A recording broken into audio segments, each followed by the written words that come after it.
Whew. It's getting a little bit. Put on a hoodie.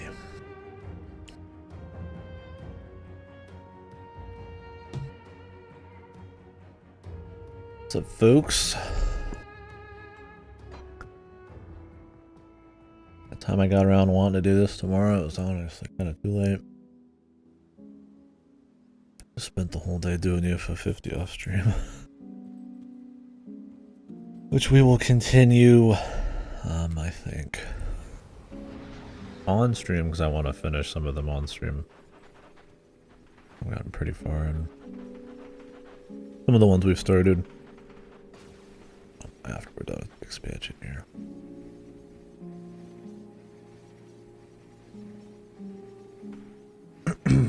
Just gonna hard focus it, man.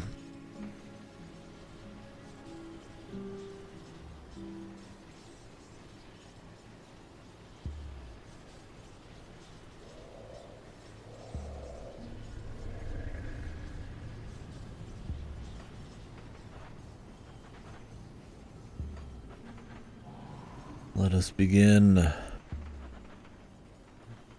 a lot of Grim Dawn this week. Even if there was a day or two break in there.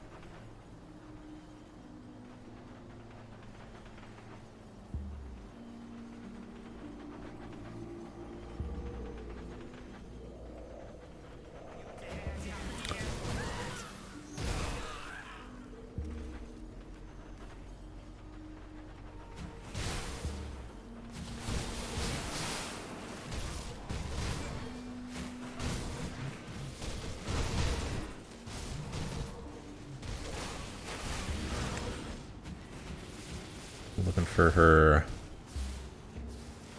father out here somewhere. What we can do, man.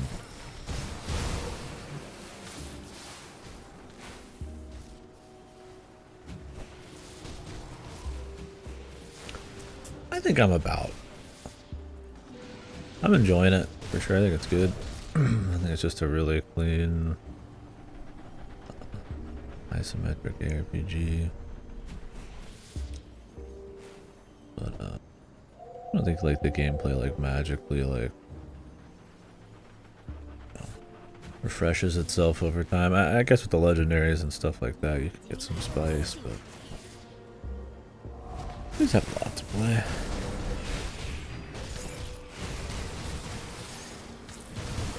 We'll ride it out. I mean, I'm looking forward to doing more.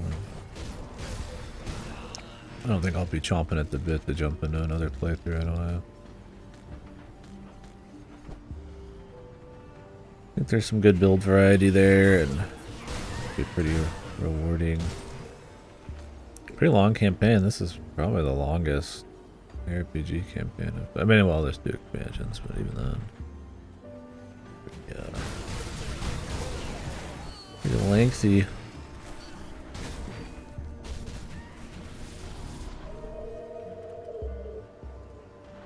Granted, I'm like 100%ing it, but you also get some pretty good stuff for side quests, so.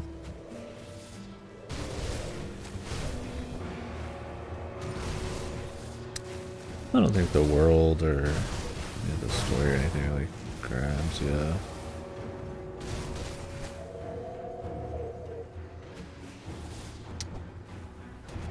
Not too bad.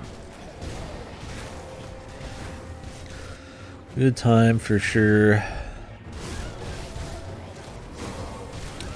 And I kind of like that it does take so long to get through the campaign.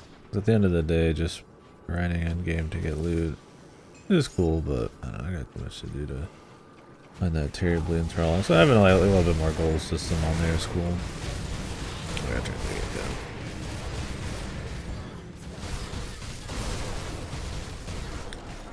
More difficulties to get through and all that stuff.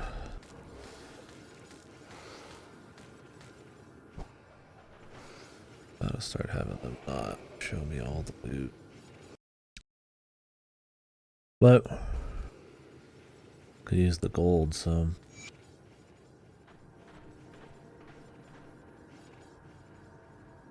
on guard.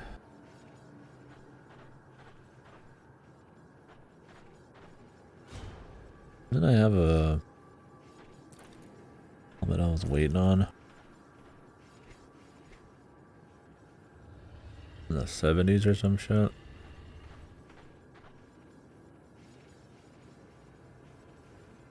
I want to say I did.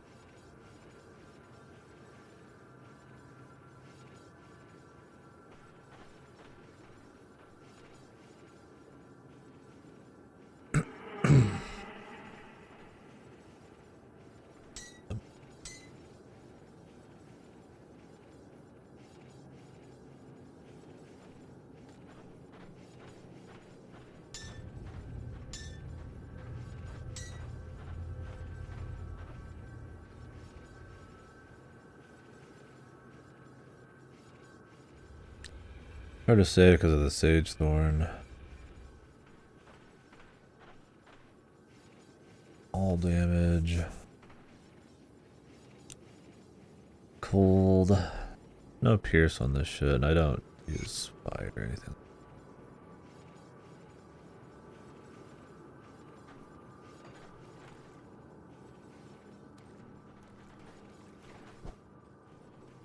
Yeah, I mean, I guess if there's a problem with the length, it's more that the loop is pretty much identical for the last 50-60 hours, which is, I mean, it's a good time. There's a lot of variety, and it's cool seeing, I guess, the build kind of slowly coming to its own.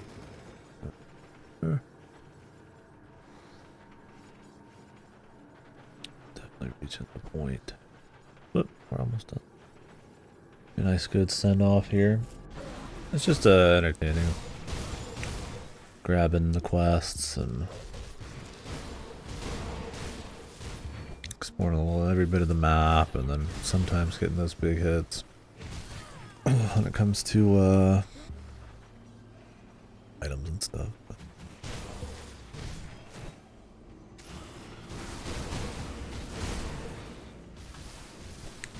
definitely one of the best RPGs, if not the best one I've played.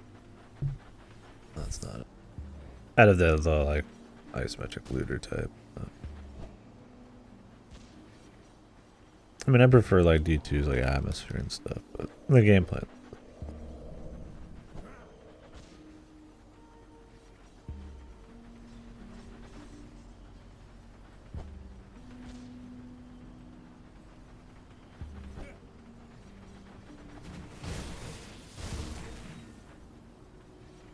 Explore the rest of this.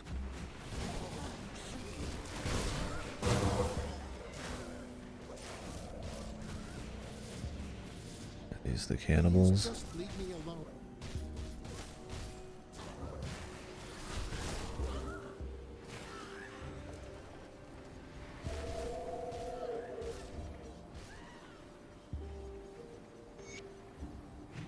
Oh, there we go.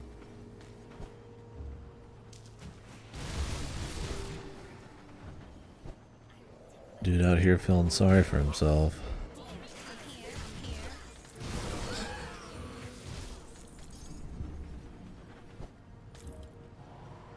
Then we'll go back to the skeleton key. It'd be cool to do co-op at some point, though. I think that would add some freshness, and obviously the later difficulties and stuff. Different classes. I mean, if you want your money's worth, you want something you're gonna spend some time on. You can't get much better in ARPGs than this, man. You can drop a lot of time on this bad boy, even just one playthrough.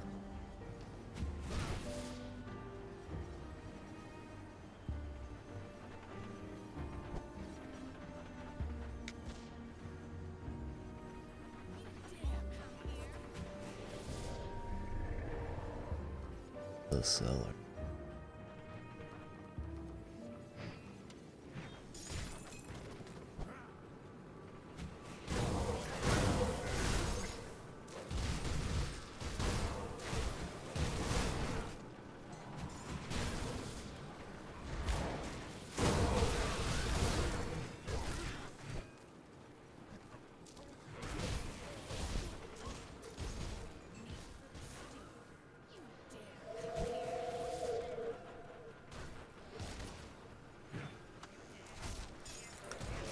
Wendigos.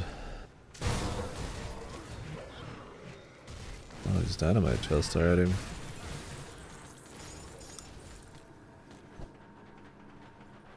So be it.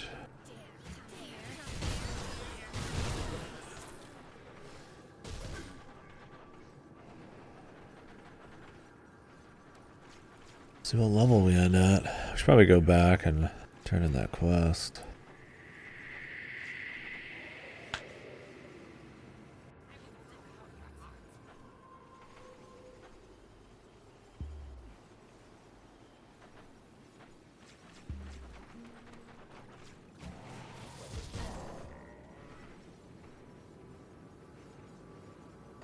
A little bit back at the beginning.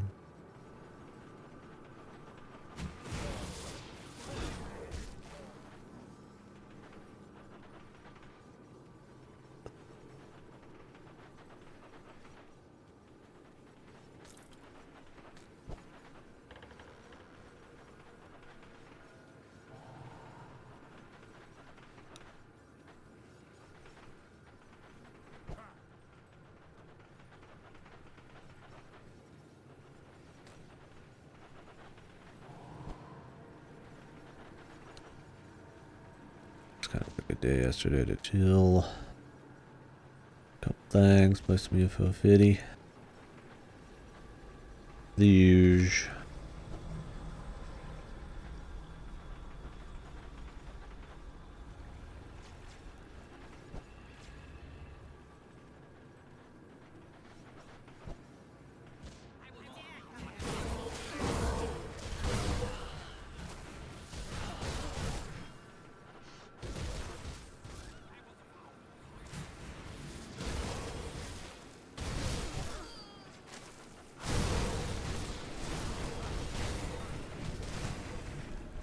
It's funny, interesting to see like the organized cannibals. Like, do they eat each other?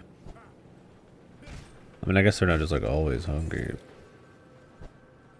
Or do they like specifically only eat people they can capture? These games.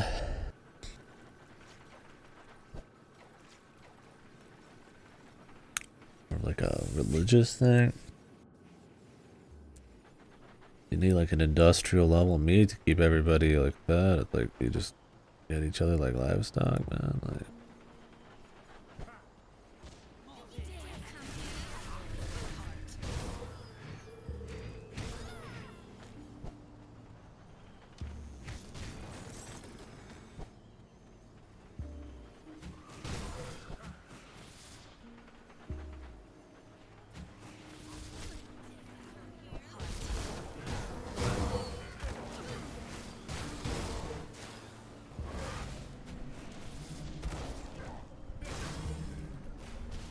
not a small for it.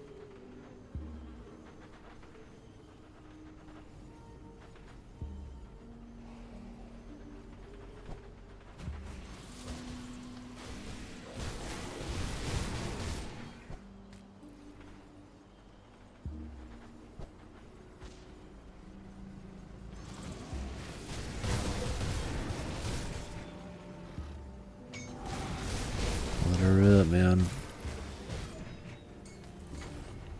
These guys going down real quick out here.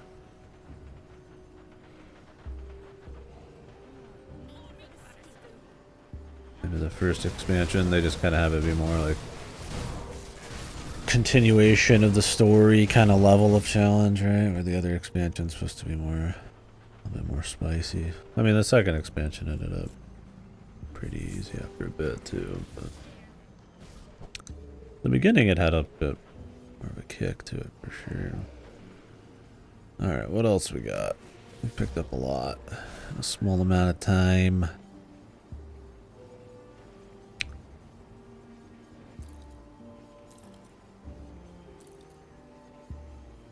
Cutting boost.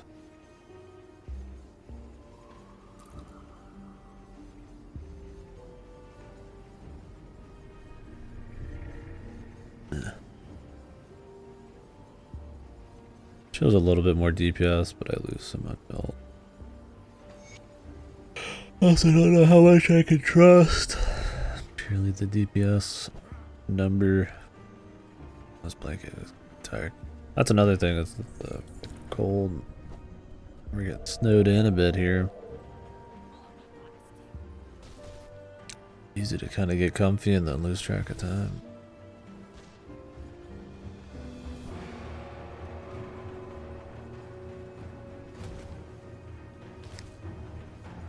We can just go straight back to Devil's Crossing.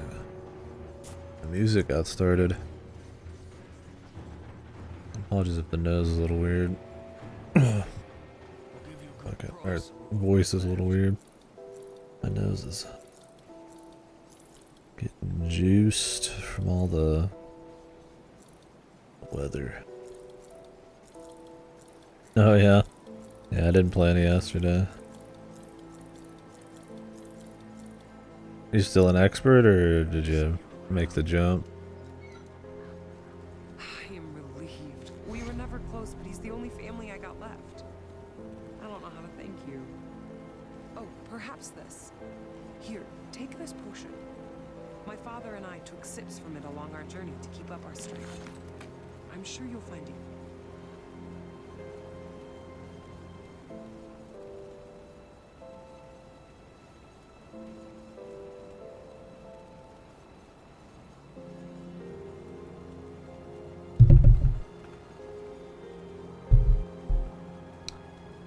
After Malmouth? Gotcha.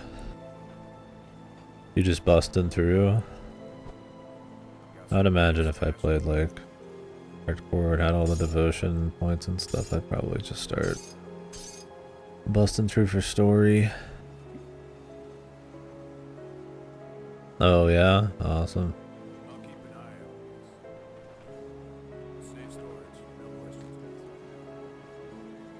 But yeah, busting through for story, then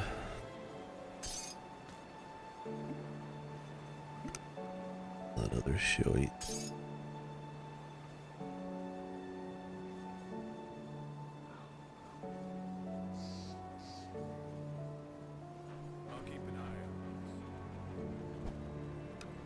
I doubt I'll get up to 90.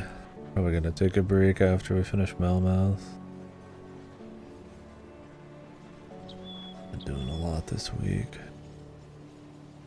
For Gifted Games month. A week and a half almost in. I mean, I'll just do it as much as, or as little as I want, but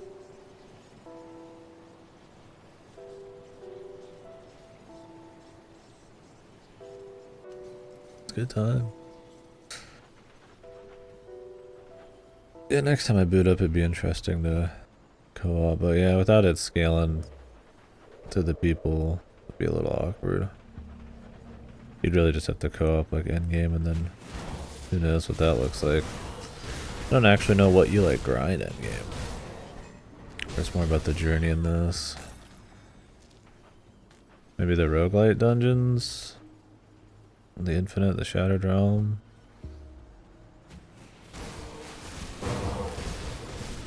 Maybe you just kind of go into the key dungeons or different treacherous domains. It depends on what you want, huh? With the monster and frequency and all that.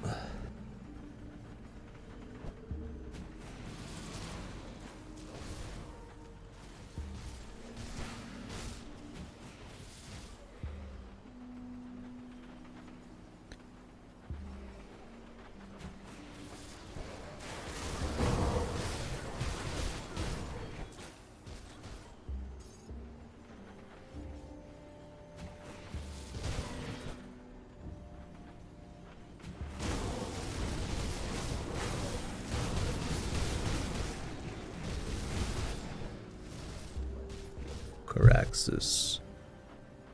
Come here, Caraxes. Come here.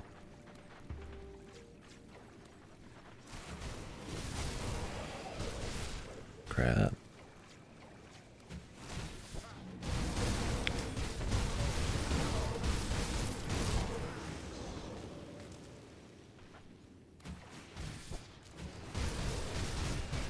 Oh, I was hoping he was a crab when I saw something. Like, no, they won't have a crab boss.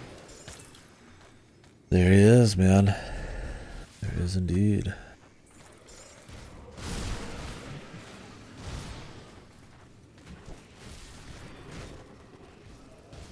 100's cap, right?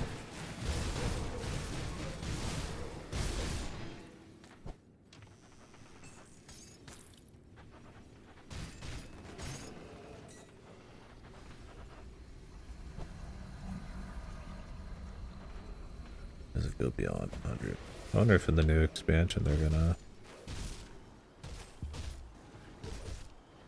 juice it up a little bit.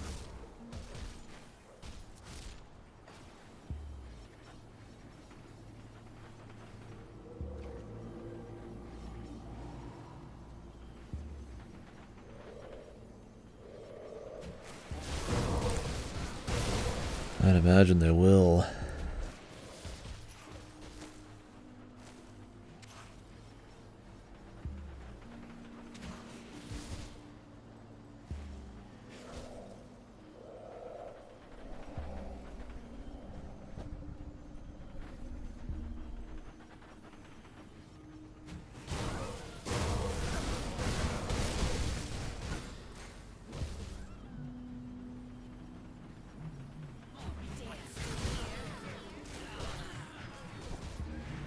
Oh yeah, I figure. And I imagine if that's the most pivotal thing to like at least make sure you have it at baseline on like ultimate, then resistances just take priority and then you worry about slotting in DPS later maybe, if you find resistance gear.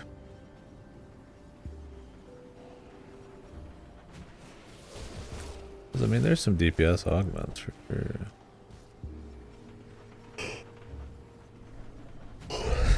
But I don't think anything essential yet. The components seem a bit more like essential. Like I would never get rid of my auto attack replacement for resistance, you know.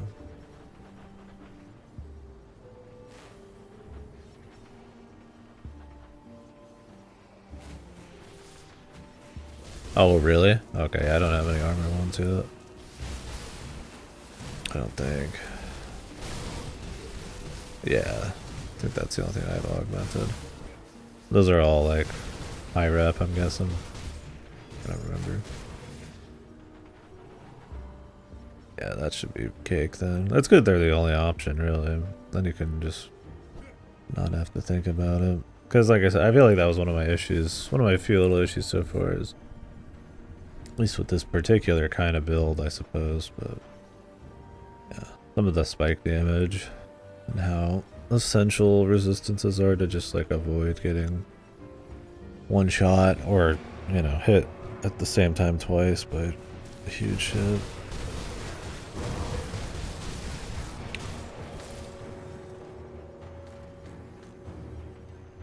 It'd be nice to just like forget about it. I mean, I already add some stuff for resistances, some components I have, that's the best I can get, but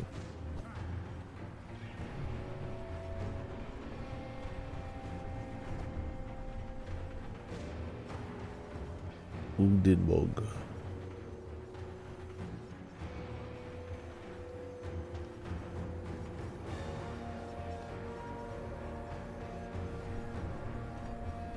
A little chunk up there.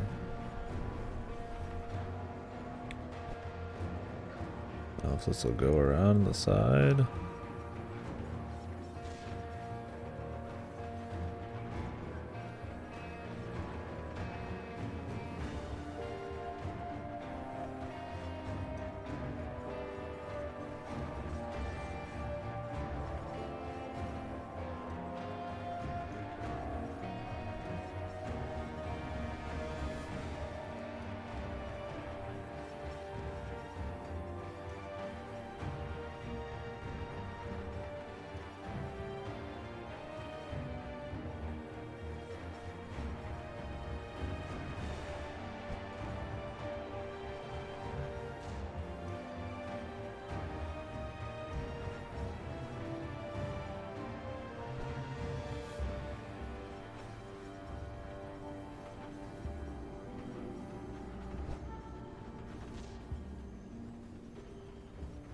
Oh, that little overhang reminded me of the Lord. A little bit when the Frodo and the crew are hiding underneath that kind of overhang from the Nazgul. I guess it was kind of a dark little forest. Like a creepy forest, man. It's comfy. In a way.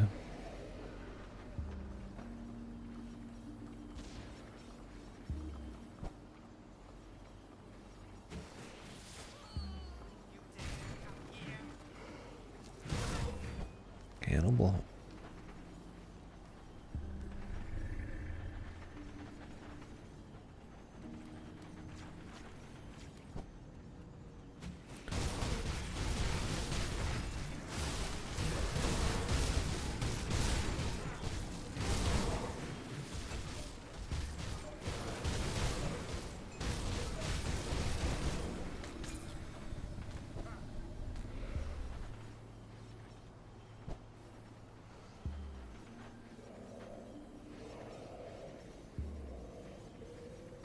We're waiting to the same spot.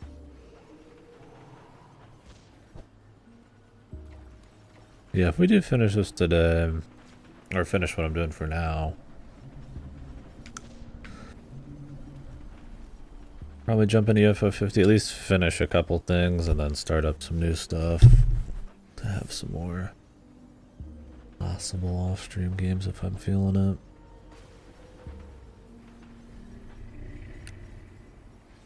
But, I'm alive. Maybe we'll start something.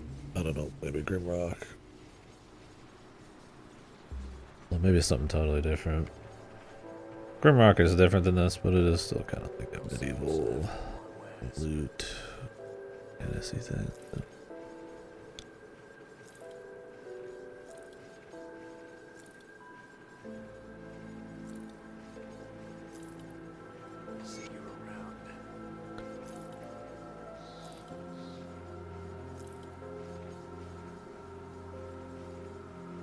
Speaking of ARPGs, did you guys see that shit with Musk or whatever? That's really funny. So he considered to be some godly ARPG player, and he finally streamed himself playing as PoE, and he didn't know how to do anything. That was total bullshit. I think he's just buying boosted accounts. Or he's paying somebody. I mean, he knew how to like kind of play the game, but like he didn't know how to like use a map, or that levels of equipment don't matter, it's the stats. And so he was like talking bad on some of his gear, and it was like godly gear, and it was just like, I don't know why you'd out yourself like that. That's like that really pathetic type of like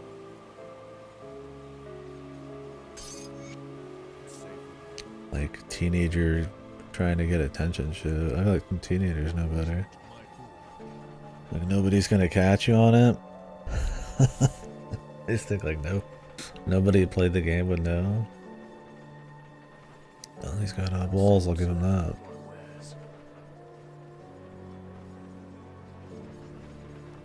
Makes you wonder how the guy is everywhere else. Yeah, I just watched somebody reacting to it, breaking it down, some like PoE pro.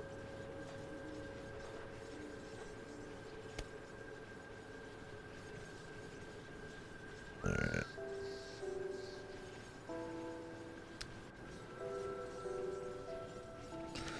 I wonder how many of the top players are account shared or boosting in general. Usually some of these companies will try to actually catch that shit. Whatever it is you think you're doing here, you are in the wrong place. Interesting. It appears that perhaps we can be of use to each other after all. Yeah, Very well. I watched somebody react to Quinn reacting to it. That's how I saw it. I don't even remember who I was watching. I just had something while I was playing UFO 50, and they just booted it up, and so I was curious, and I didn't like click out. It's funny that's the way things are now, man. Fucking like 20 people reacting to somebody reacting.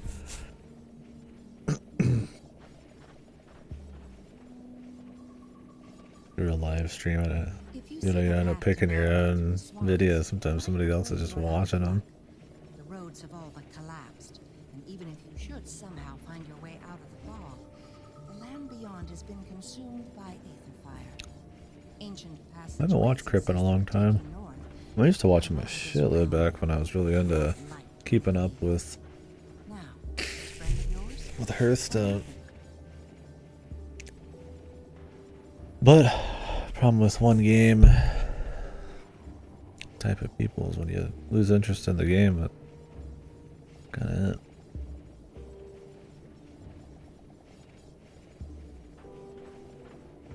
Oh, is he? I liked watching his Infernal attempts back in D3. The Bazaar arc, huh? Ulgrim, you say? Oh, it would be a shame to lose such a legend. But if he was claimed by the Void, then... Perhaps this gives me an idea that will solve both your predicaments. What you ask will take me some time to prepare. But before I help you, I care not for the village, only for what was stolen. We had crafted an Ugdenbog fetish within the swamp.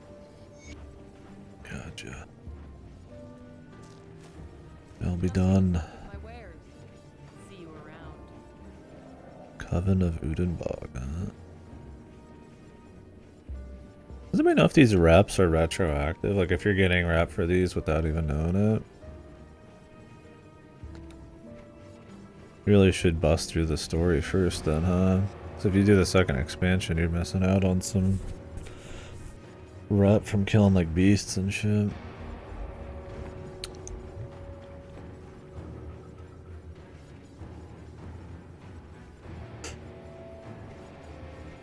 well spent. Come see what's left of my wares. Keep your stash safe. I'll keep an eye on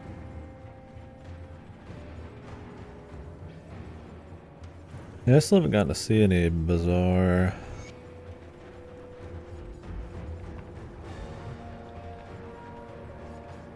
I should, but it's one of those also I don't care much about early access shit. Like, there's some acceptance here and there, but it's usually pretty passing. Even with Deadlock, I mean, we just played for like 13 something hours and now I'm good.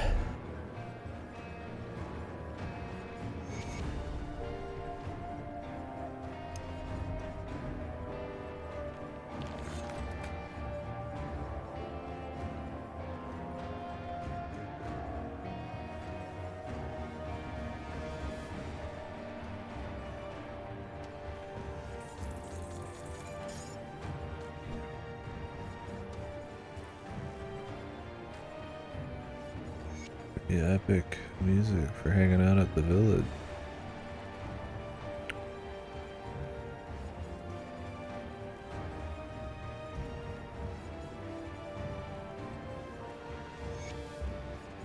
Rescue the traveling widget. Okay.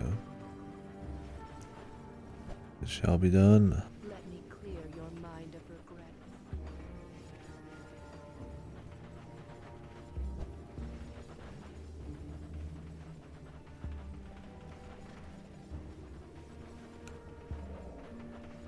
To the Ugdenbog.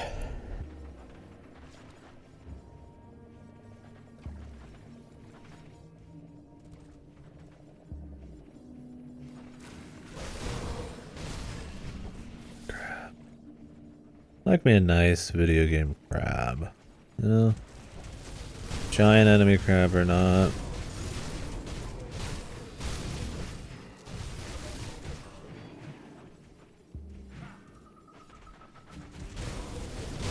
That it's like, I know crabs don't seem particularly malicious, but in video games they're always these like giant assholes. It's like a spider. Spider looked evil, you know. Crab, even though he's kind of like a bug, he's like not quiet.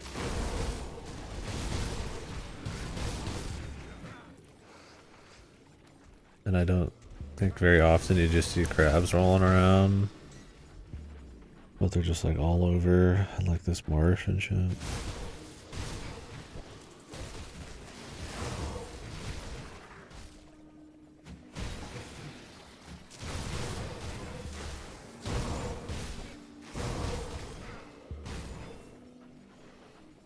What do crabs eat?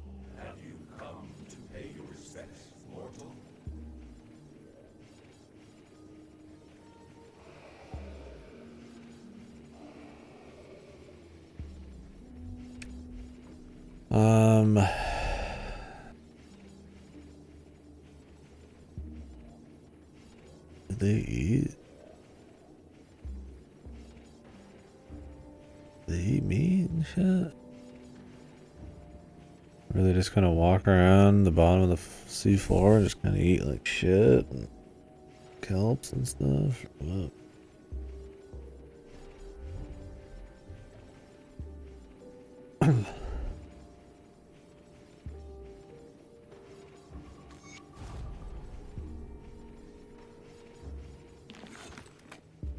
That's another skeleton key thing, man. Oh, yeah.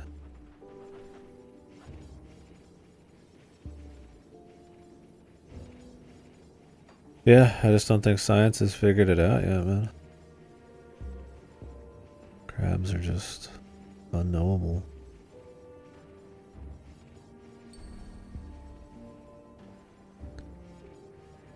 How could we ever hope to understand such an exotic creature?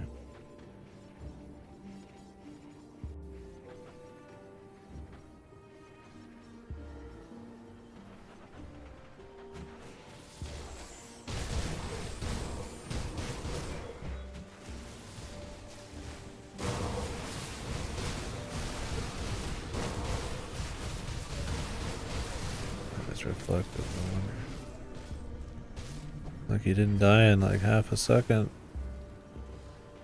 He's taking some damage. We lose in the skeleton key dungeon, we lose. That's whatever, I don't care.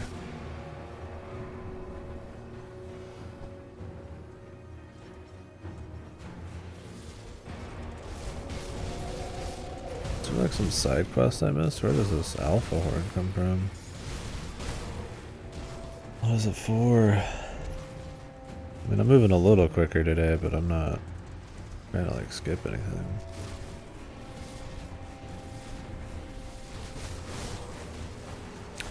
My pets can kill most groups. To the point where it's like I probably shouldn't even stop.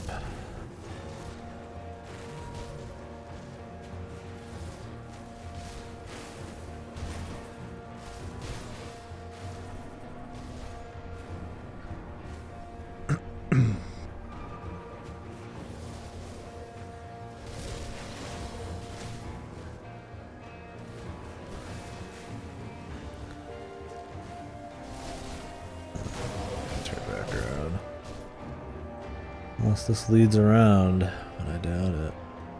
Yeah.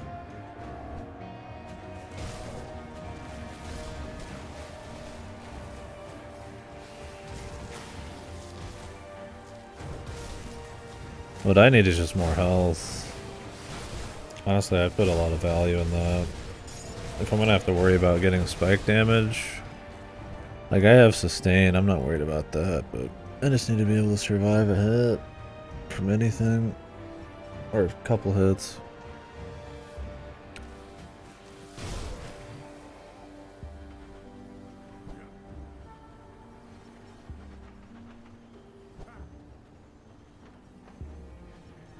Only a very rare freak, but because the skeleton dungeons have a lot of extra shit and they're very long, there's a good chance you'll run into the freaks. Like that one, the desert skeleton dungeon.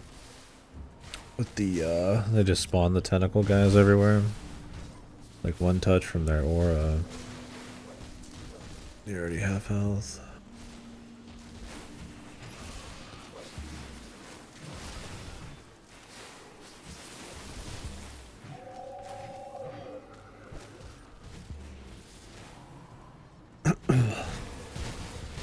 I have a lot of evasion, but I don't know if it works with auras and like drop,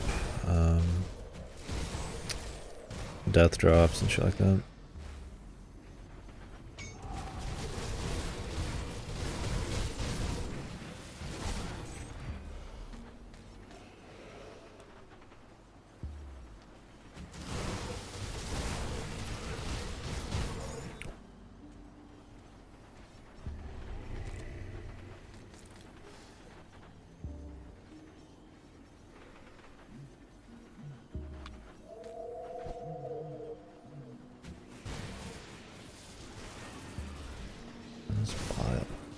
like quest for like some kind of ritual something.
More movement speed's always nice. The lion is just supposed to be a temporary thing, but I don't know. He gives you some health and shit. I'll have to compare it to the scales, but I'll just keep the lion and dump the rest of the points into some like easy HP or something. We'll see.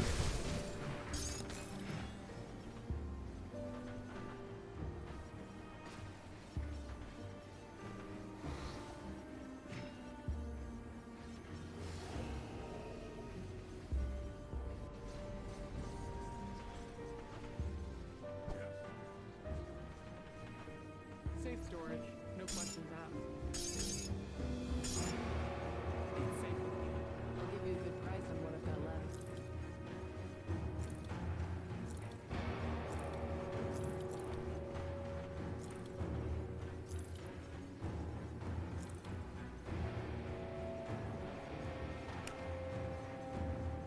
Put it to good use.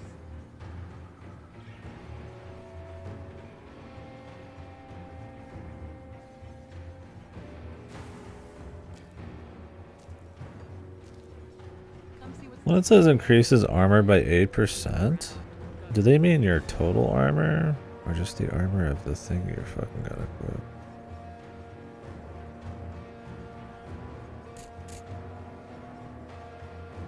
I quite understand that. This rune topaz would be nice for the on hit. 0.5 second skill recharge, dude. But man, the stat rolls. I don't need the speed, the defenses, whatever. Physical conversion elementals. Does that mean it gets converted into like 3 separate elements at once?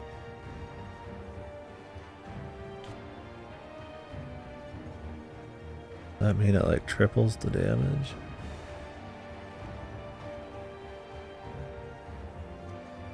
2% elemental's not bad.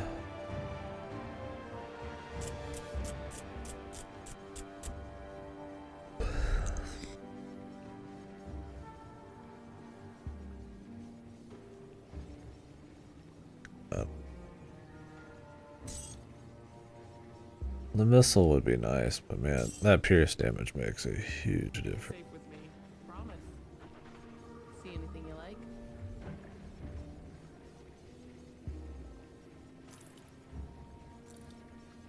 Iron well spent. Safe storage.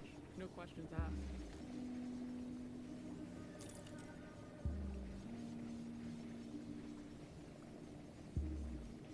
I'll hold on to that for you. What damage do they have here? Could be ether damage. It's my only low resistance, but I don't think so, man. See anything you like? I might make one anyways, just to her safety. There's a smithy here.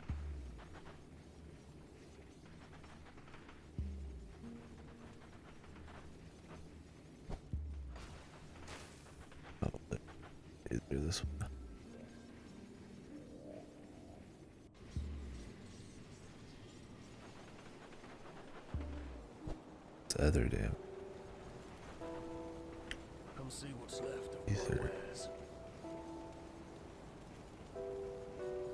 Iron well spent. I do the best I can with what I've got.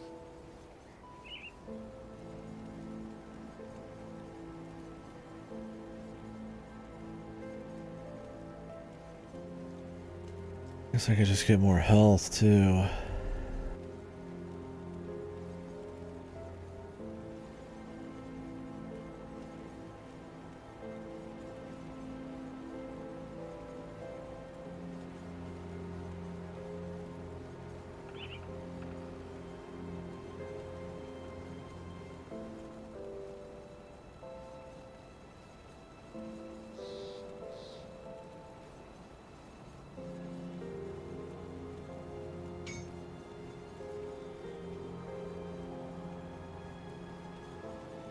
If you find any movements, bring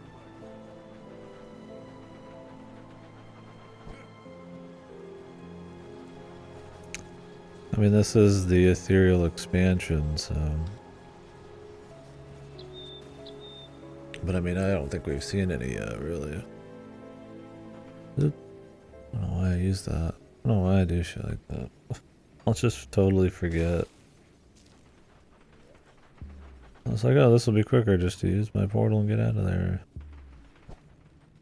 But I don't remember where the portal is, even though it's 5 feet away.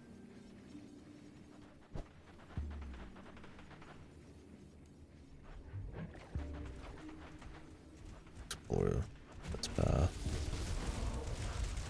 On the way there, I guess. Make it worth the time.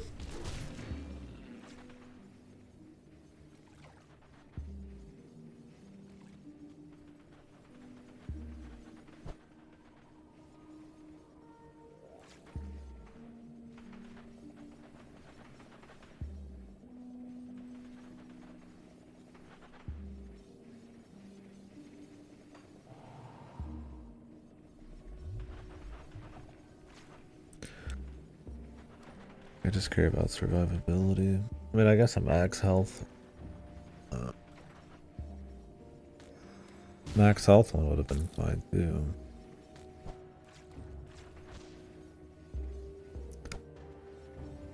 There was one there, but it was pretty low. Like, yeah.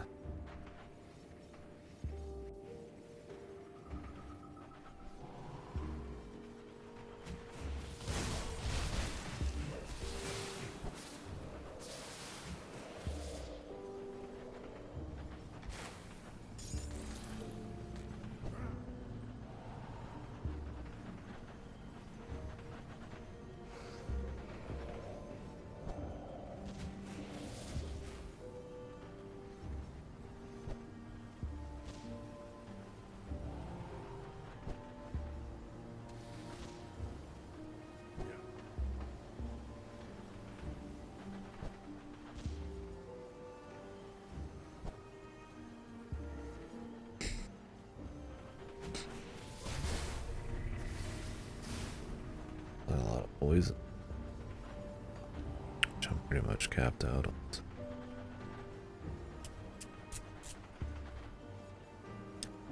Yeah, I mean, I don't plan on clearing all these, but I mean, I'll give it a shot.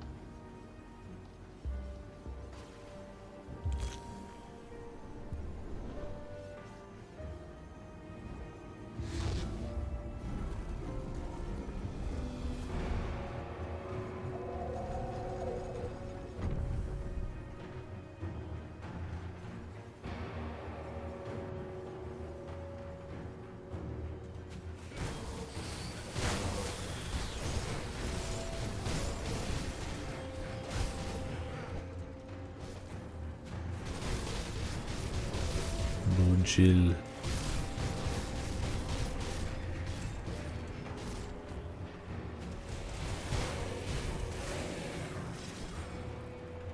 Nice coven wrap.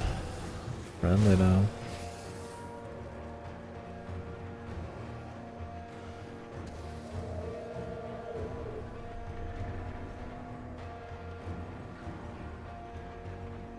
There's Ethereals. Yeah. equip my ethereal kit.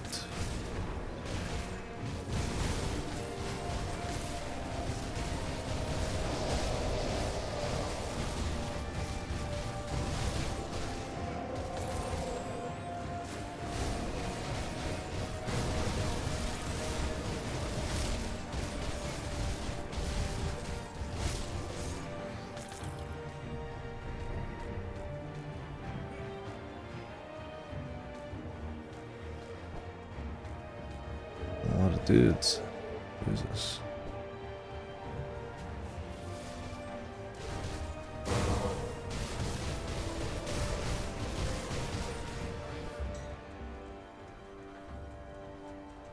And a homestead too.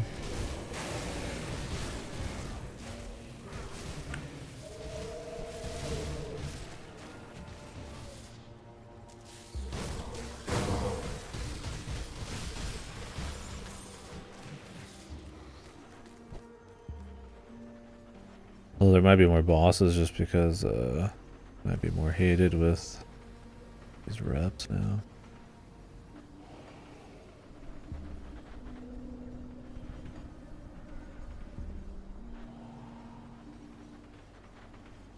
Corrupt and subside. Like how the top's just still catching up, man. What corruption? What the fuck are they talking about?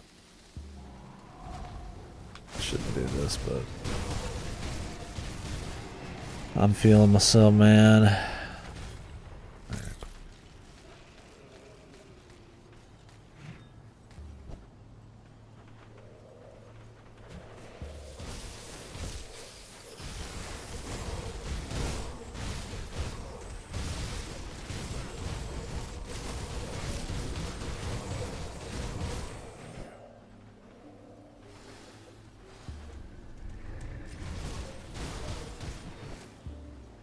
Vendor.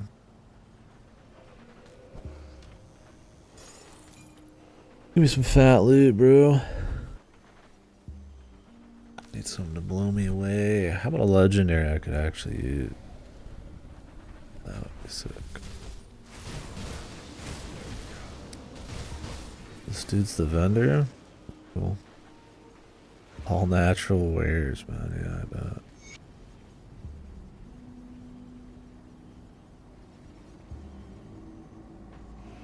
I'll read these later. Clock's ticking.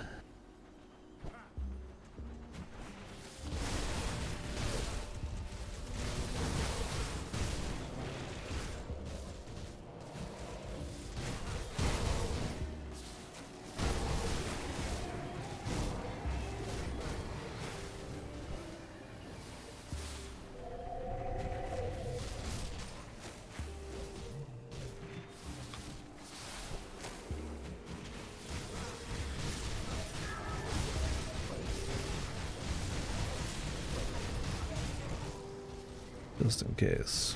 I'm gonna stay out of that.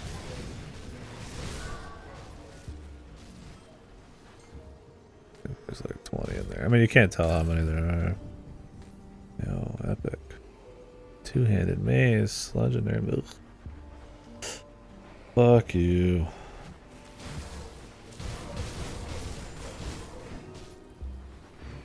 Fuck you.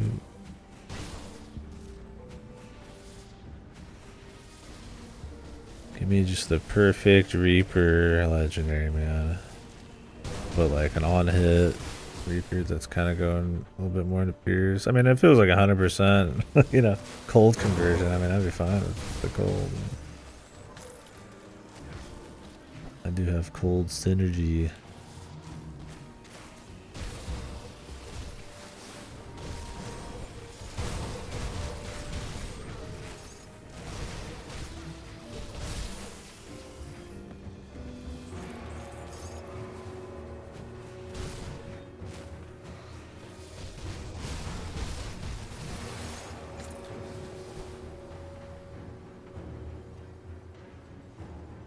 If there's any more inventory upgrades. Sitting at 4 extra bags right now. Oh, I need to not look away. death effects.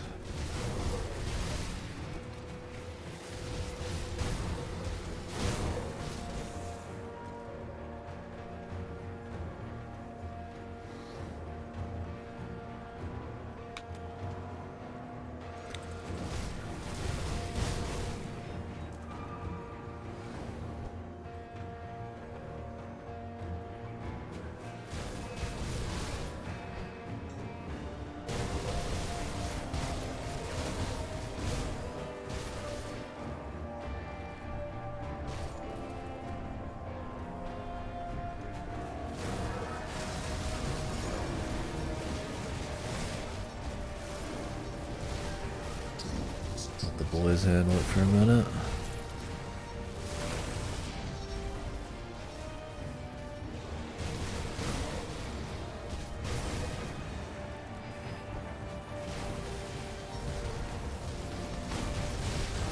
These little fire dudes actually do crazy work, man.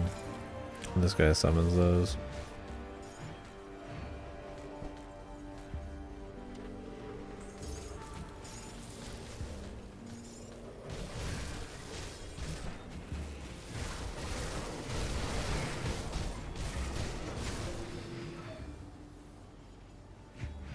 Actually quite spicy.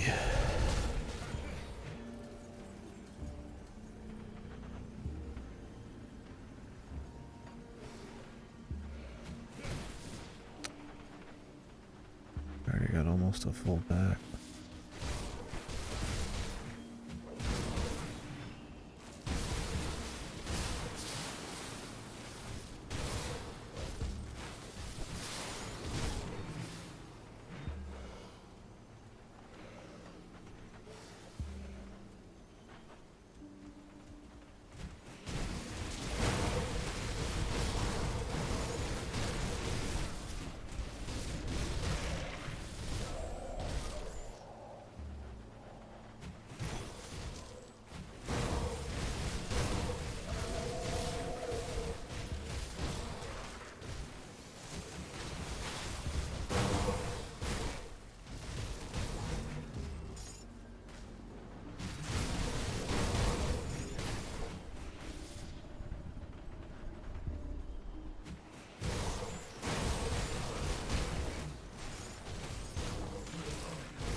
Wait, this time.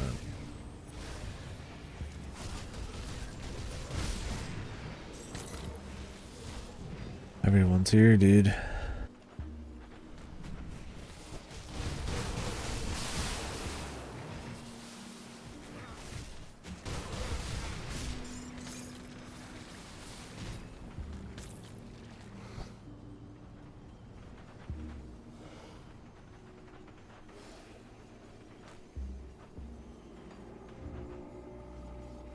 Oh, we look at. Okay. We've got plenty left.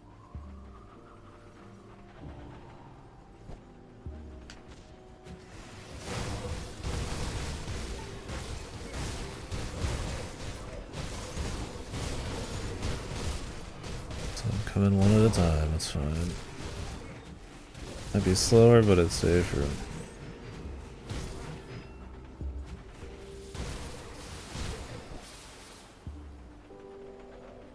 The hurt of the beast.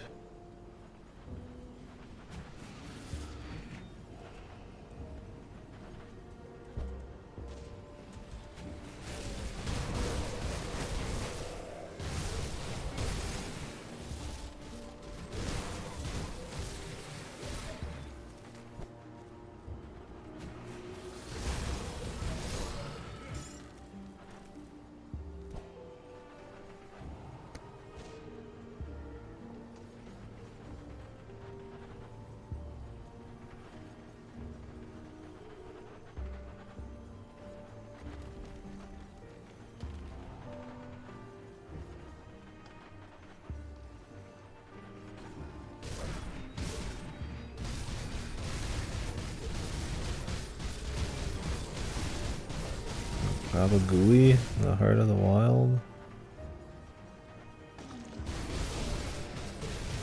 He's big. Oh. And there's the one shot. Oh, and that's the end of that. That was like a pure one shot too.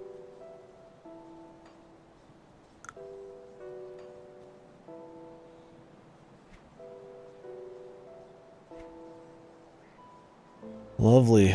Every single one of those, even with like max out resistances. I was getting an extra, what, 25 on the ether? I don't doubt he was even using that.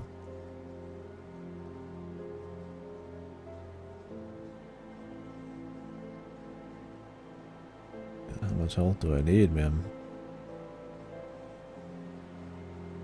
One thing if you're trying to juke it, but...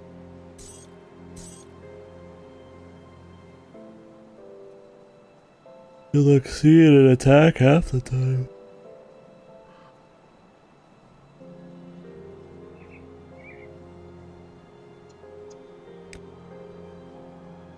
Don't even have a damage reduction thing going on.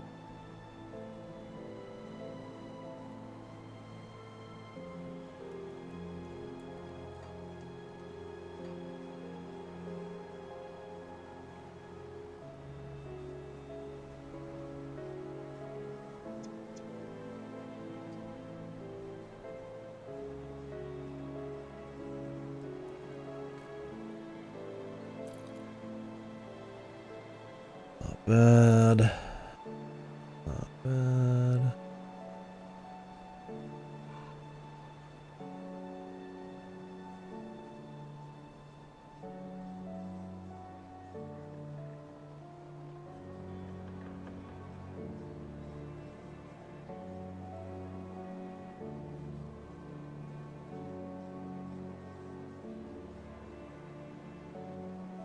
Screamed.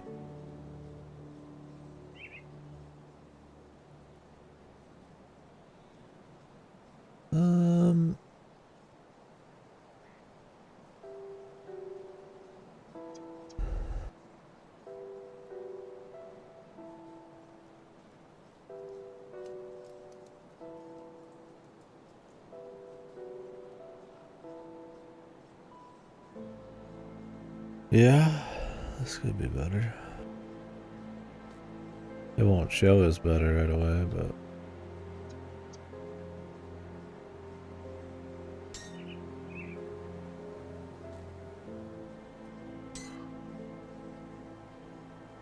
Hold on to it. Oh, yeah.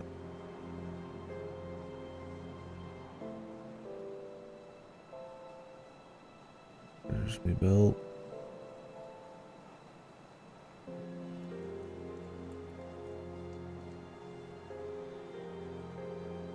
Let's go.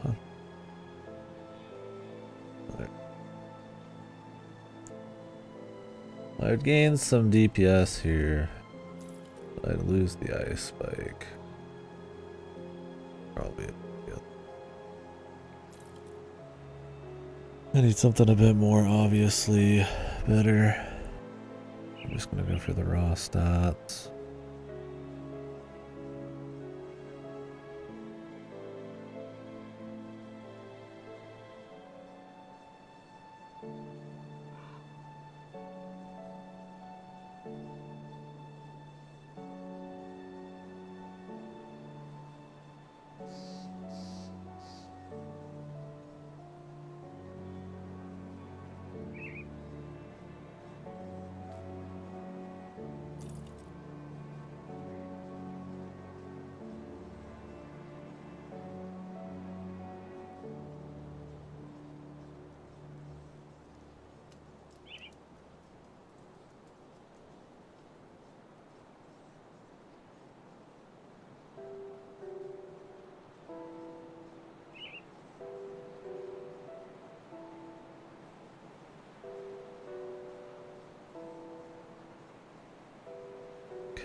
Oh well.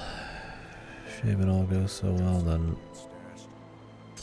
One big smack. Every one of these fucking skeleton dungeons, man. Dude gonna hit you with the 10k smackarooski. Safe storage, no questions asked.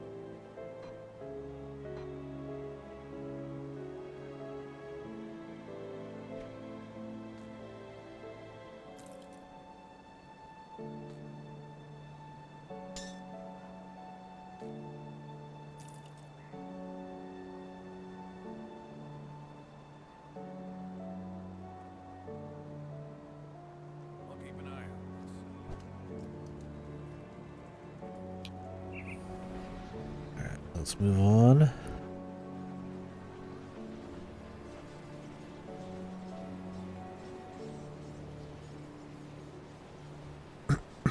So that shit gives me more bag space, which I highly doubt any of the skeleton key quests do anything of the sort.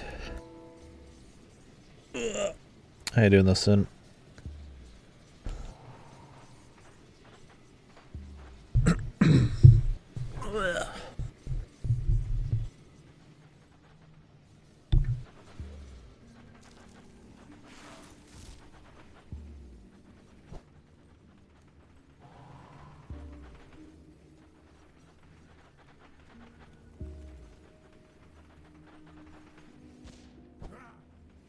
We must find the witches.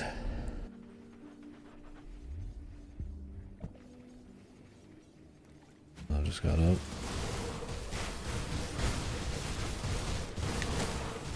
No time for eating, time to game. Right? Time for some Grimdy.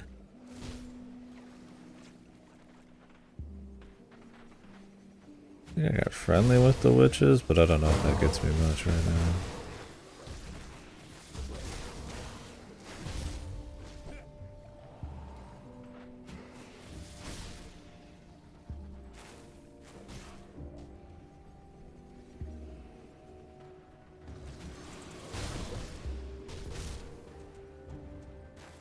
It's funny because I have like the ghoul and stuff, but I'm not gonna lie to you, I feel like the ghoul is like, in theory it's good. You get underneath a certain amount of health and it kicks in the crazy vampirism, but that doesn't save you from one. I'll see what kind of extra points I have. I feel like I'm gonna value like raw point or raw health at some point. I've got as much evasion as I really can have outside of gear. Takes us one bad hit. And if the dudes attack often, then you're always gonna get hit with that one bad attack. Well, that big guy, he didn't feel like he attacked a whole lot. I don't know, maybe some stuff can't be dodged. Yes, but manually dodged, or maybe AoEs on the ground can't be dodged. But let's just say melee and projectile. That makes evasion shittier.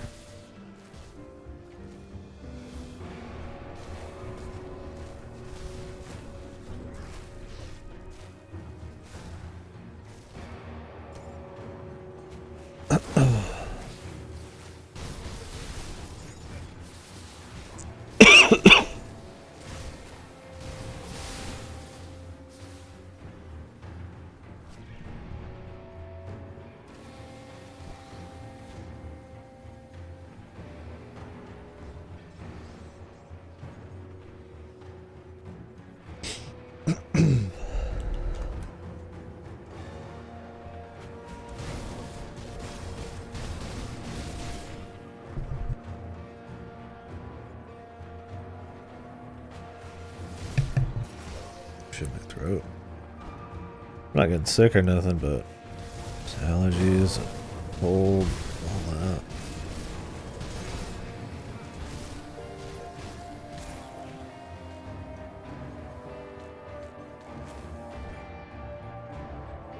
And I just had some crazy deja vu. This time it felt like legit.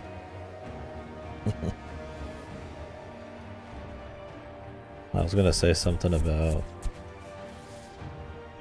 us not using the AC or the heater and just let the rooms heat up with computers and shit. And then I grabbed some loot and I had deja vu. Deja vu's a weird thing. Hard to tell when it's just you instantly reading a memory you're writing essentially, and when it's actually like you actually remembering something and you just think it's deja vu.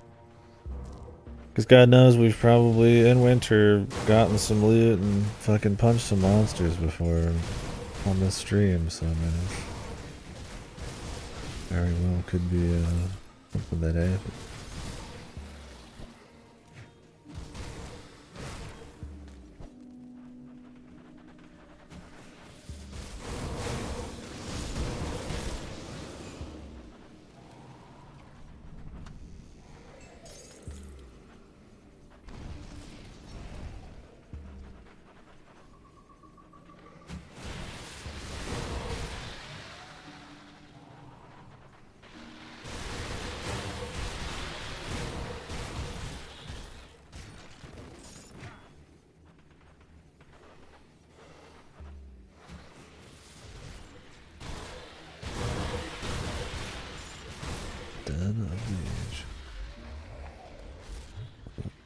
Identical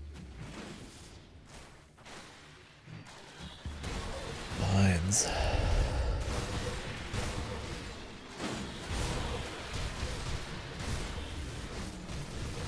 Oh, ancient of the Wawa. That's locked. More AoEs on the ground, please, sir. And the melee punish. That's cool. What kind of root kraken?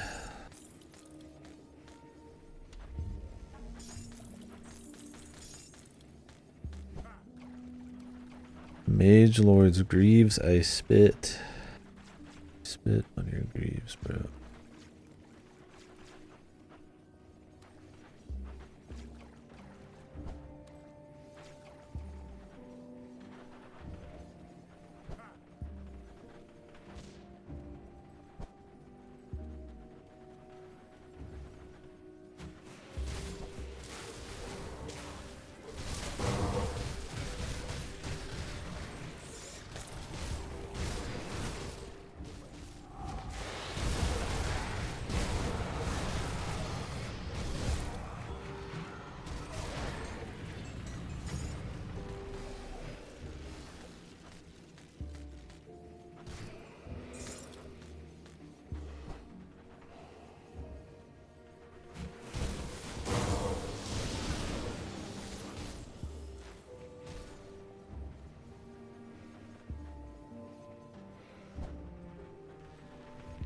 Is it a sarcophagus?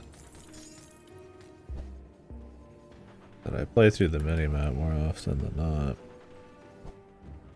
Sometimes I'll miss shit like that. Like in their effort to get people to look at the game more, I don't have an overlay, end up just looking at the game less.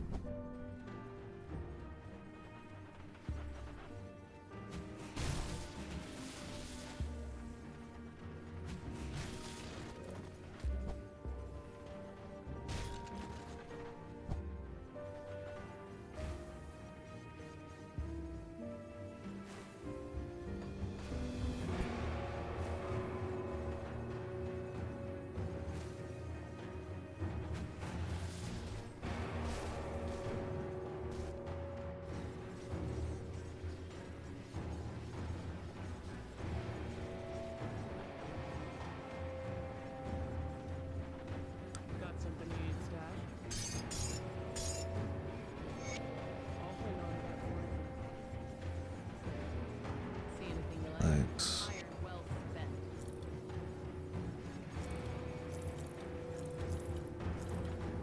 Alright, back that best piece. I was surrounded by shit I couldn't equip, so I just kind of hold it.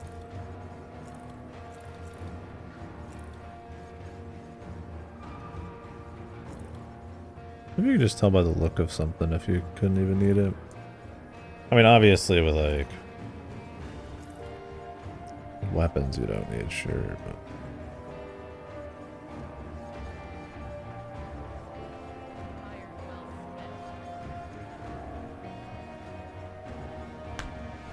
36% to all damage. The cunning loss would probably kill it. But you never know. We could take a peek.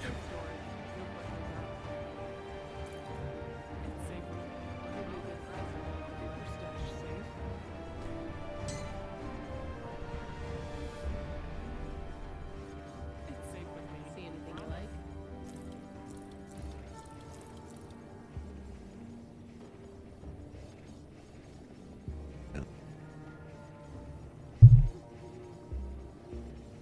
15%. They like overvalues attack speed for DPS. So not overvalues, but like Iron well spent. I can equip certain things. Yeah, and then the DPS goes down because you hit the cap. So if you have like an attack speed buff that doesn't pop on, you're not gonna see how it affects your DPS until you're in the fight. Like this was considered an upgrade, and now it's a downgrade. I'll give you a good price on what I've got left.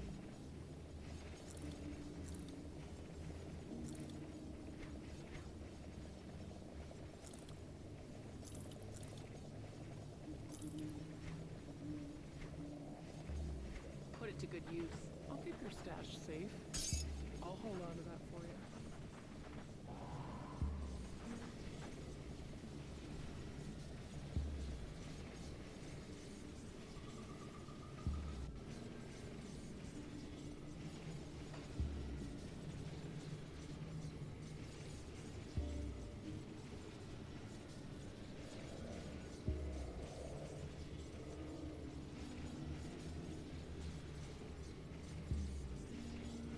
Gotta drop to 5% health instead of whatever this ends up being. Like, I think this is mostly damage. I mean, it's like health regen and like attack on hit. There's a 6% health, a flat health, defense. That could be it too. I wonder if enemies are like critting.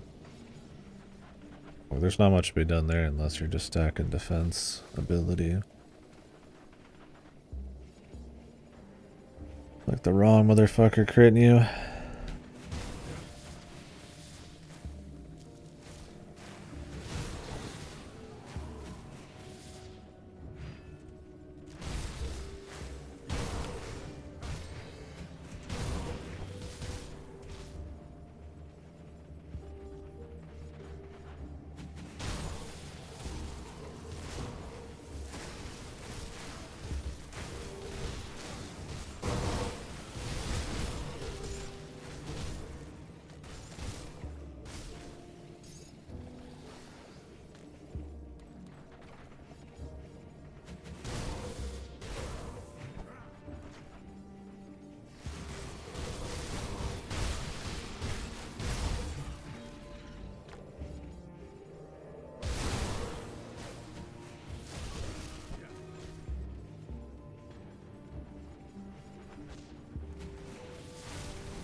I get some water, man.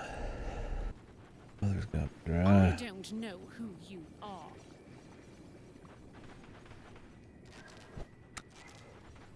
But I know who you are.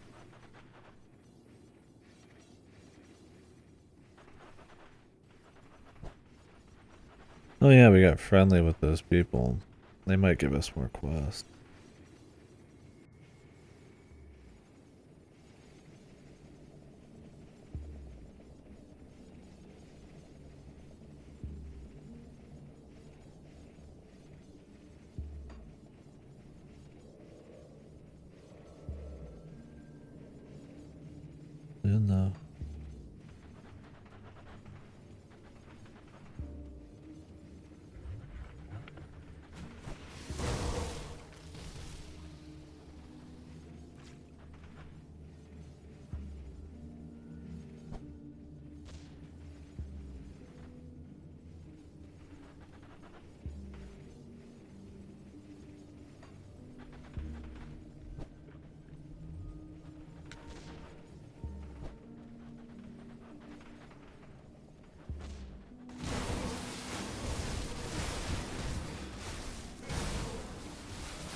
These witches at, man.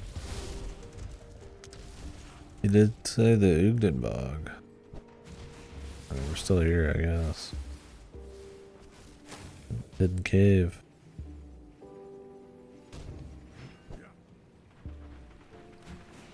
Who could it be?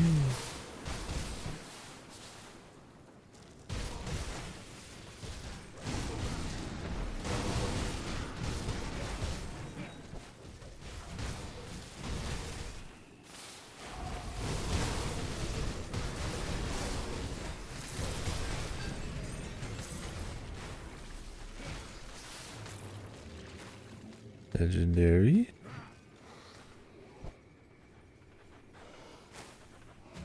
Oh, we'll see in a minute.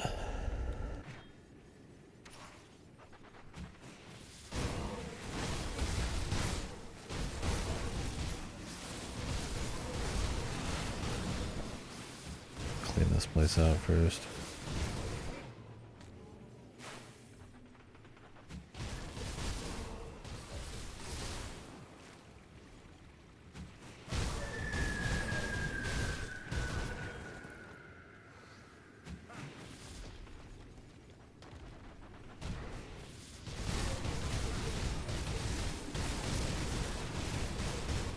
There's a boss here.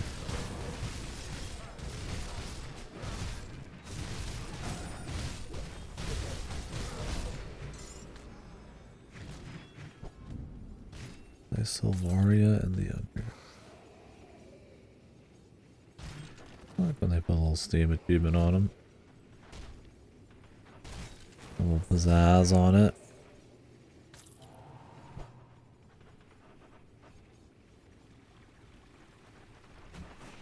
I also like me a good plant enemy, man. Those are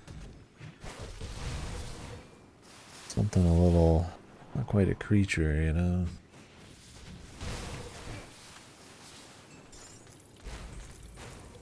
Even when the undergrowth is fucking killing you. And the shrubberies.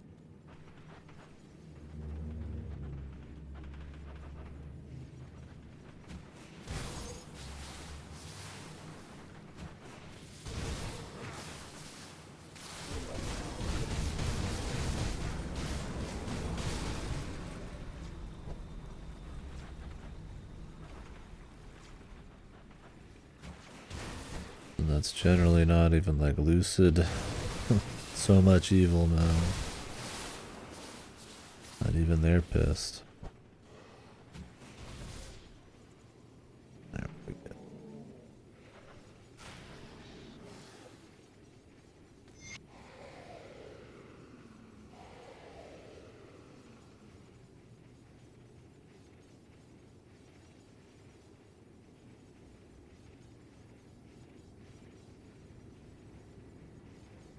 Bone Shatter Treads.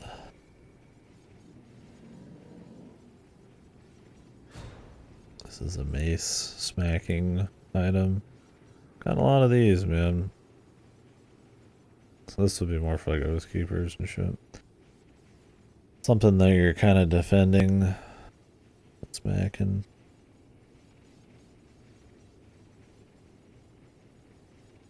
Doesn't seem bad.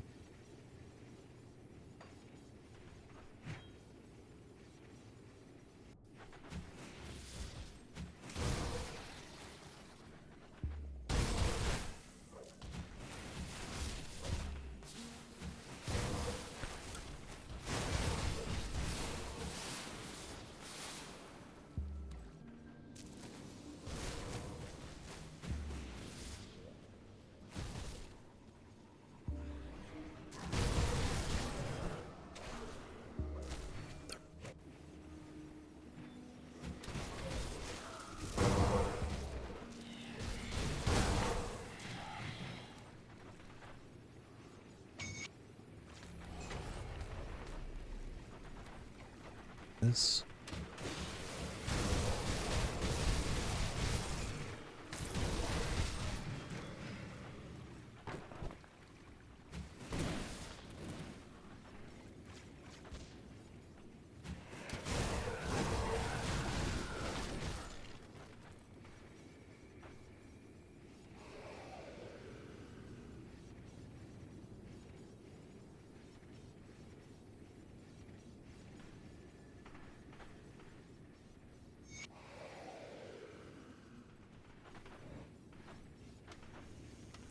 Wendigo spirit.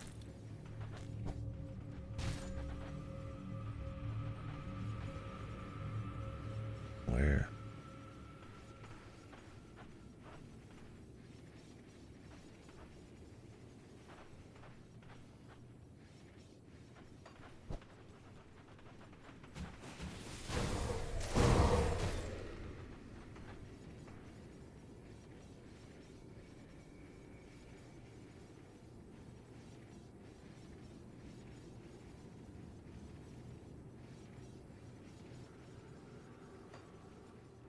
Just roaming the bog. Okay.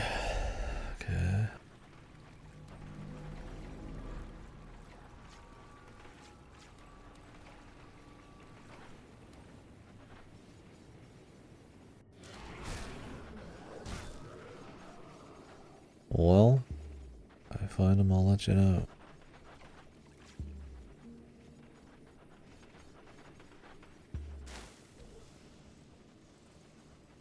Yeah.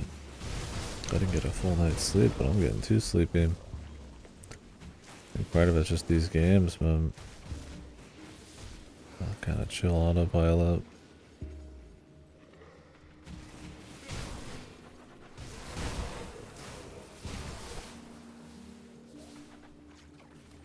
I'm sure the gigantic blanket doesn't help either.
Barrel helm.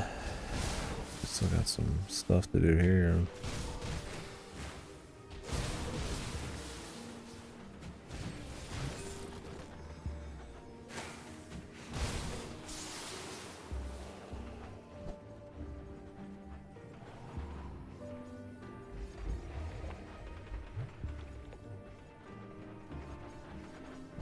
Unless this Wendigo spirit's just pure RNG. Like it's some kind of consumable. I'm hoping it's like a whole ass story thing. I don't think I'm gonna want to come back a bunch.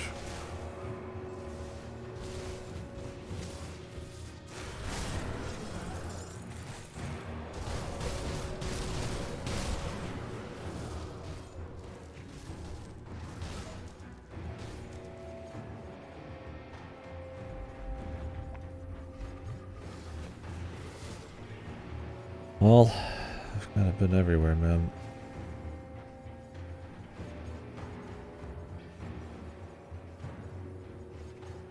Don't know what to tell this guy.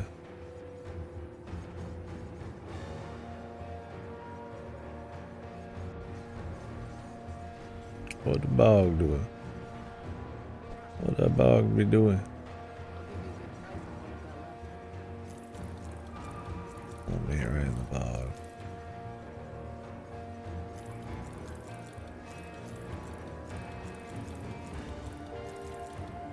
See you around. See you in daylight. Safe storage. No questions asked. Like I have Leaf Bane Alpha Horns and Venom Gaze bullshit.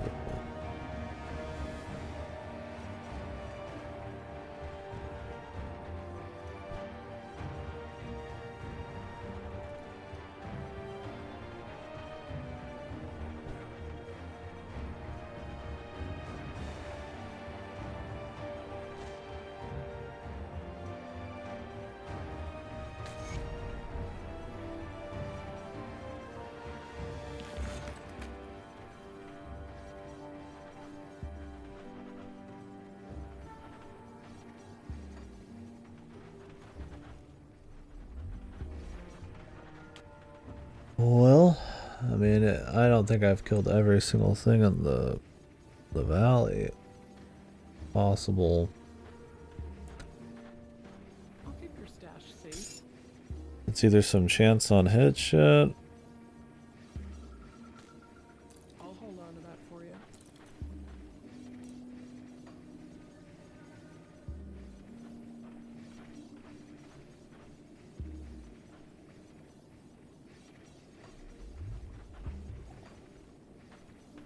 I'll give you a good price on what I've got left. Safe storage. No questions asked. Pretty good armor gun.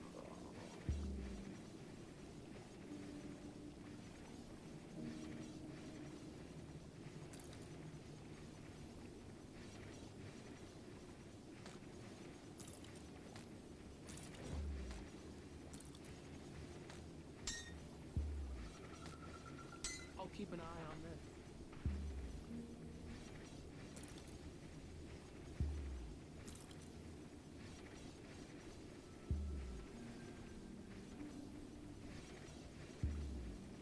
I lose. Insane about a fucking. I have no with other resistance, man.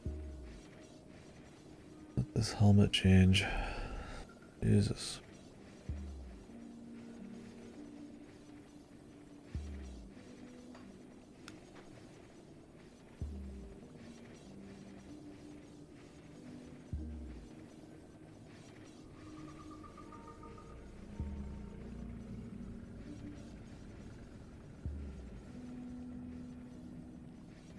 I mean, I'll get some when I take this component off.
I'll lose 1,000, but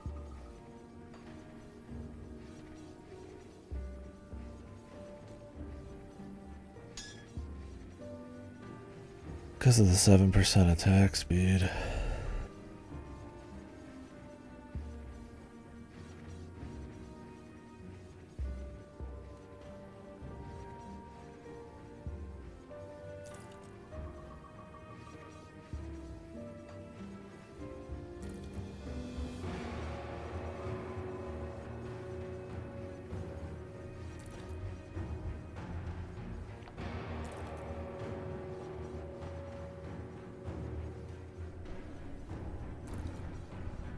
Damage is only so slightly worse, but problem is revenge.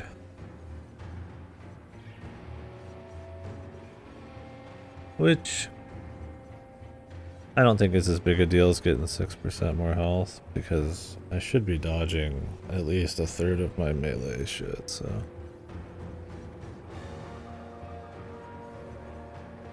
%20 chance when hit. I mean, I do hit a lot of guys. Or a lot of guys will attack at once, so.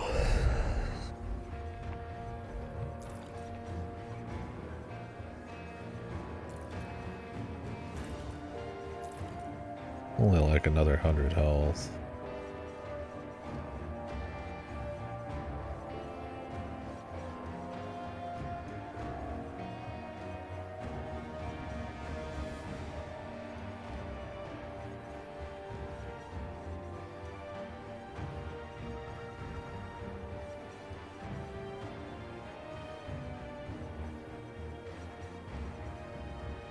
It's not big enough, I think.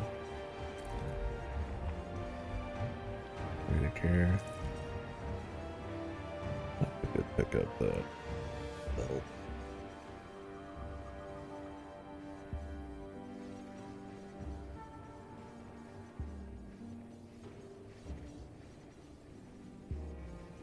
%65% poison and acid on this belt. Jeez. A pretty significant DPS.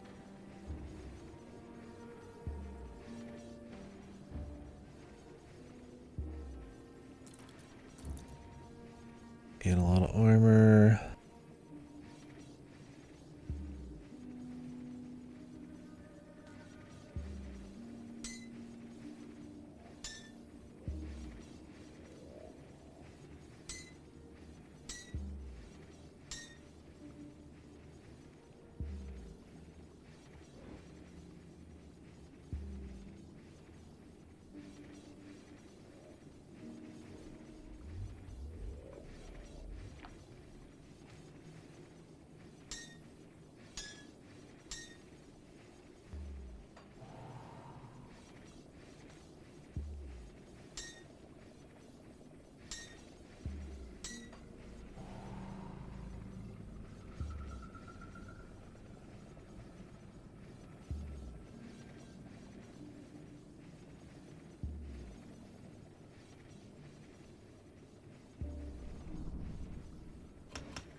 Really wish it wouldn't consider the sage thorn powder and everything.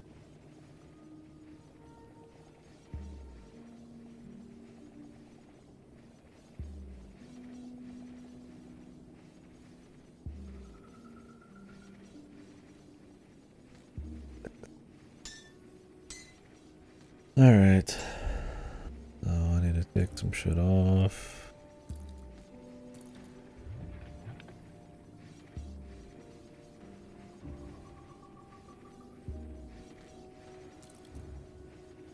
My other poison, non-existent. We're about to go into the other expansion. Very good.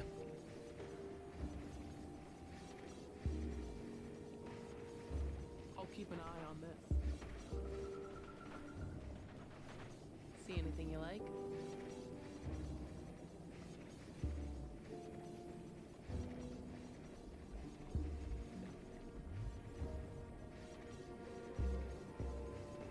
Tinctures and oils are separate.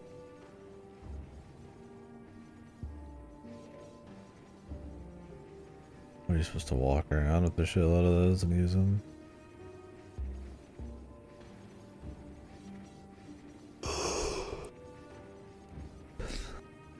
Lay on the ground with the cursed tincture. Definitely be easier to do with. I mean, I guess you could put it on a D-pad. You have the space.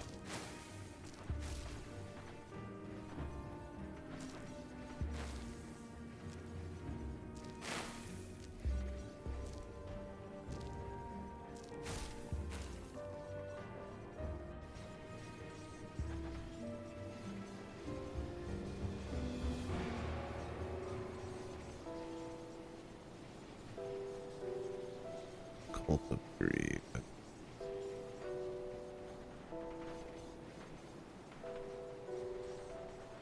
Tinkering is my specialty.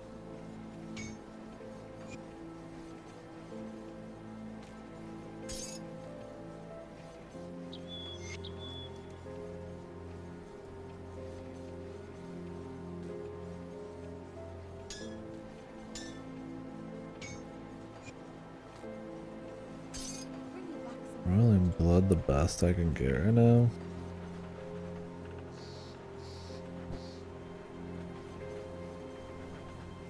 Scrap metal.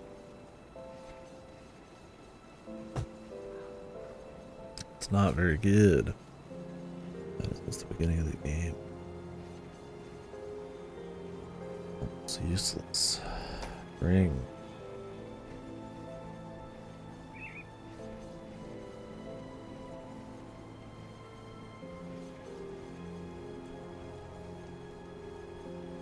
Type in ring, I'm getting amulets.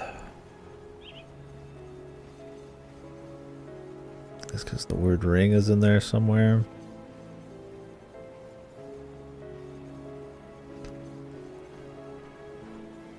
All armors.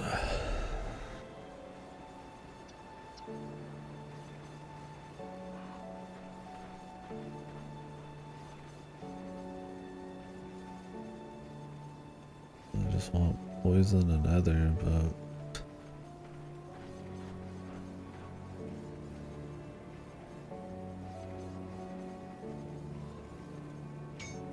no other resistant one.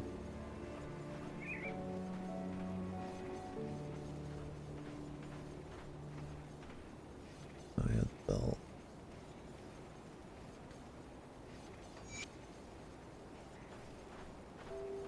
Doesn't count as an armor, I guess. Ring.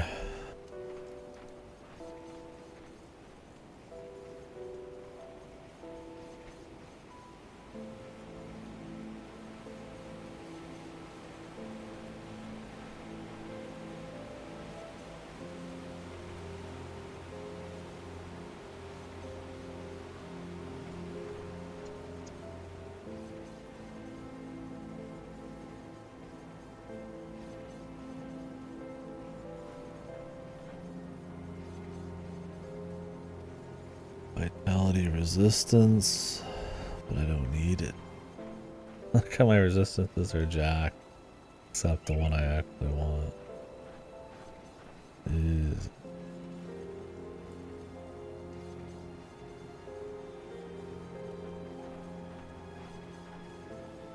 those are so few good like ring ones.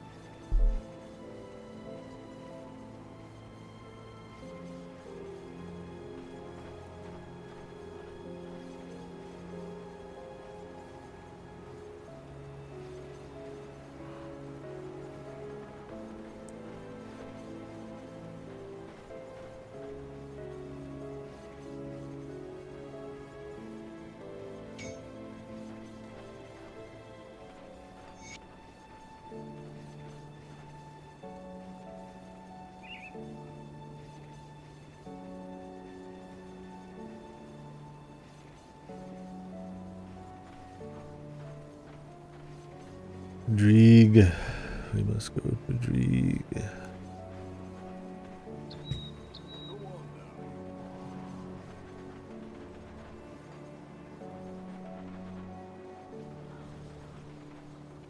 Let's take a look, shall we?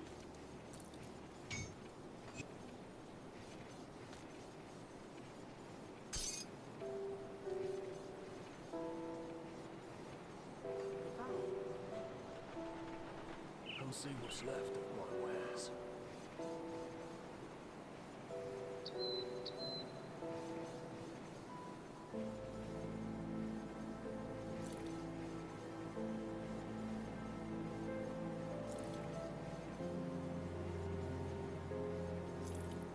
I ain't well spec.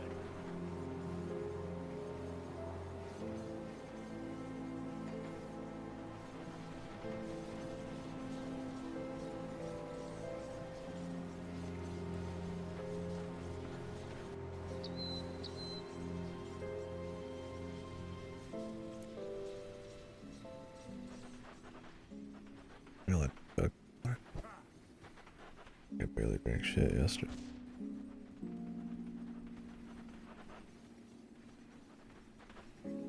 Dreeg.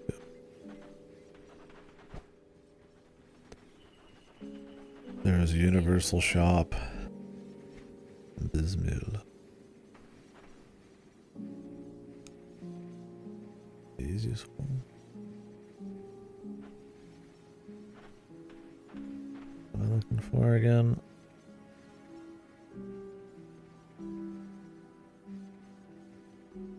Oh, Put it to good use.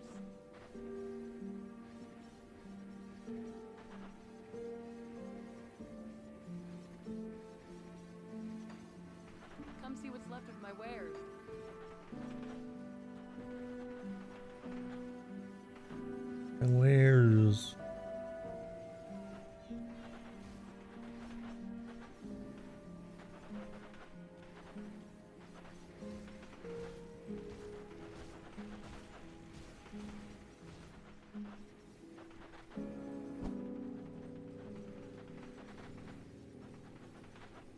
You go to their prime spot, and then the vendors aren't there, they're just like off somewhere. See anything you like? Okay.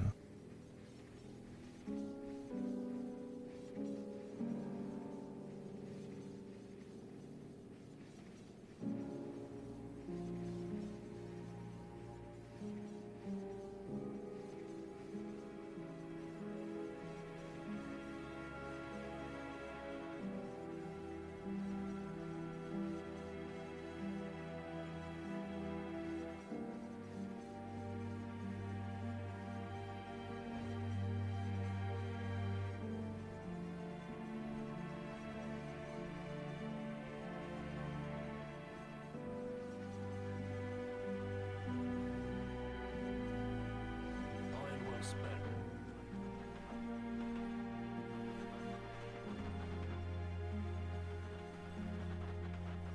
See anything you like?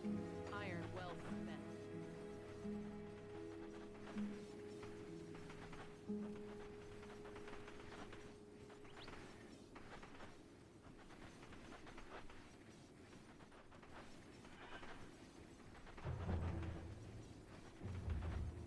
Come see what's left of my wares.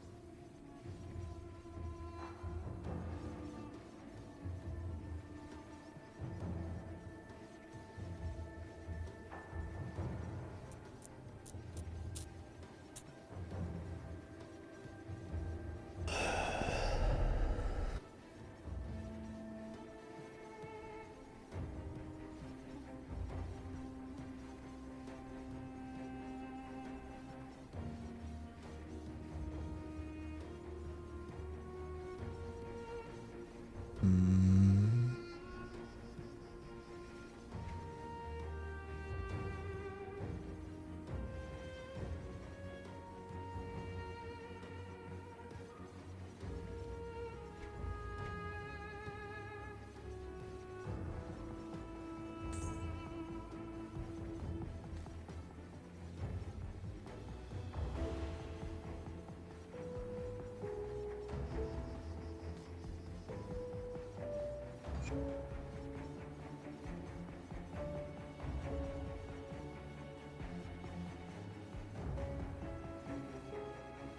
I don't think I have helm stuff yet.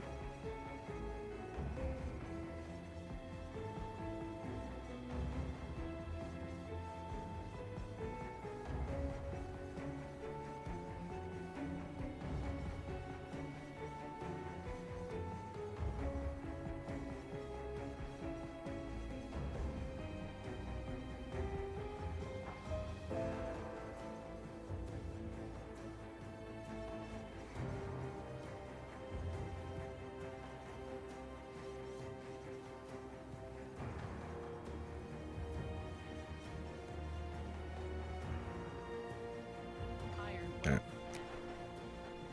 I think we're good.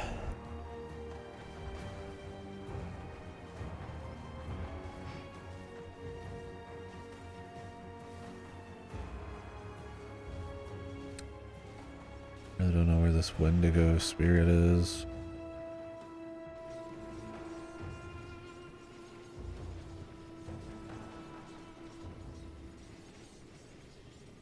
Let's find out.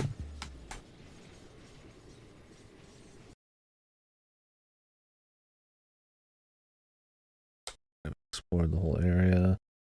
Oh, there might be some like pixels I haven't walked on. It's like, oh yeah, the drop rate.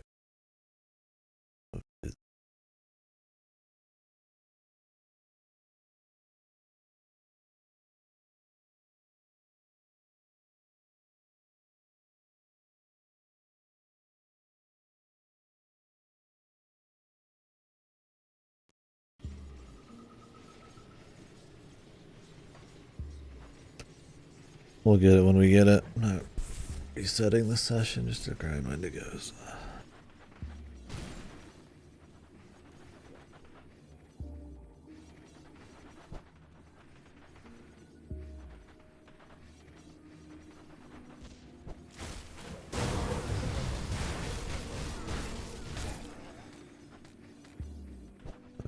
Wendigos.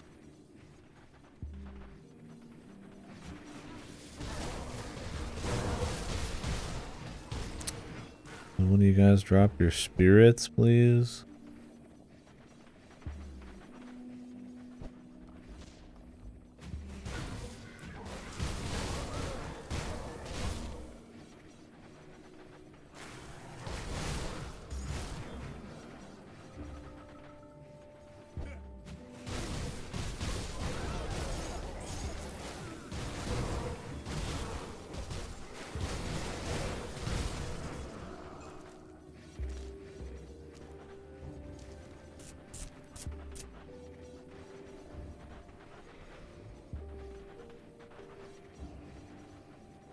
Really going off the beaten path here.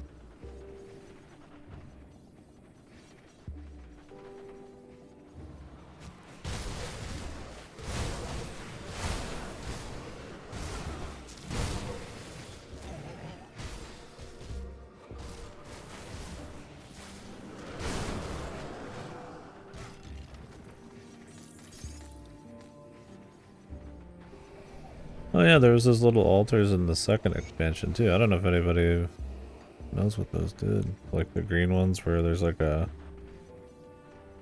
little marker just like this. I don't know if it's like a certain quest line or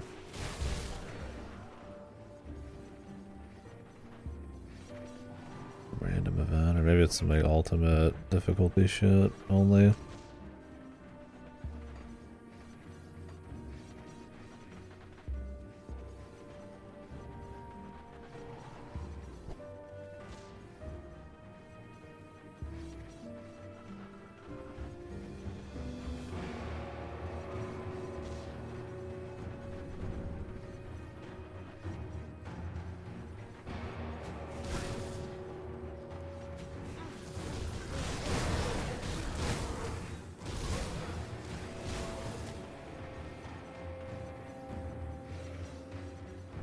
Ward Toad.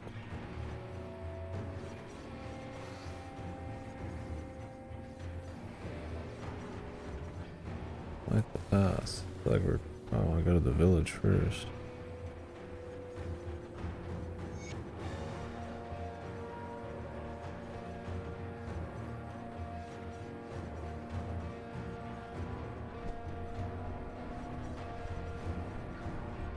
We got some relatively normal homes.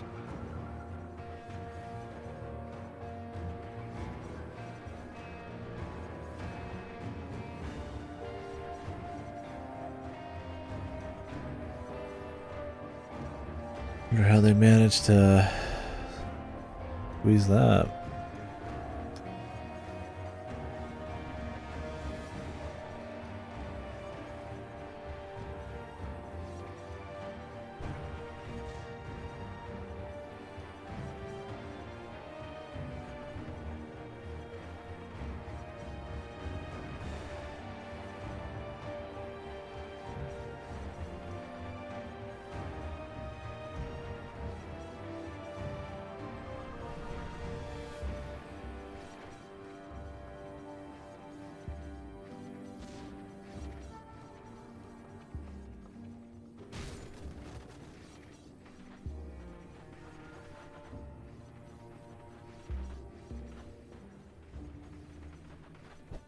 Probably turn in before we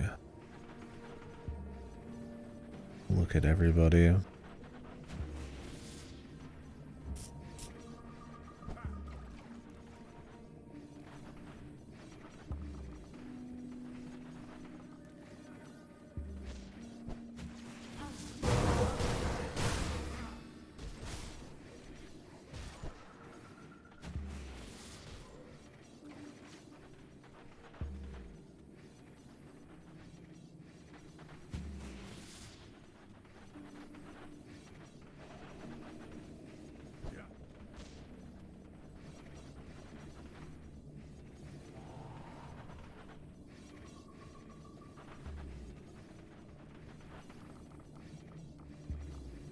That's locked.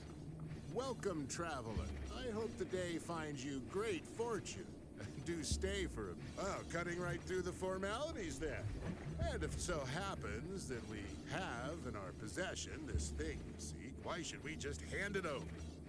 I'm afraid if you want something, I'm glad you agree. Why not be friendly? It's true, we do have this relic, and it can be yours in exchange for some trivial assistance. Things I'm sure you will have no trouble undertaking. Speak to my friends Tyvald and Jordan. And once I've heard back from them, Come back.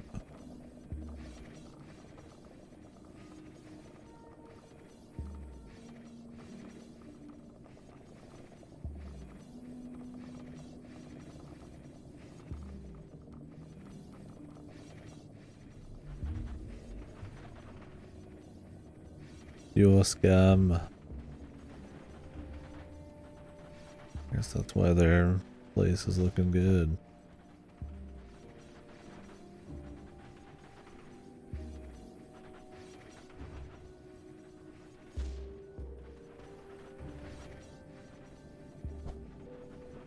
A blessed welcome, traveler.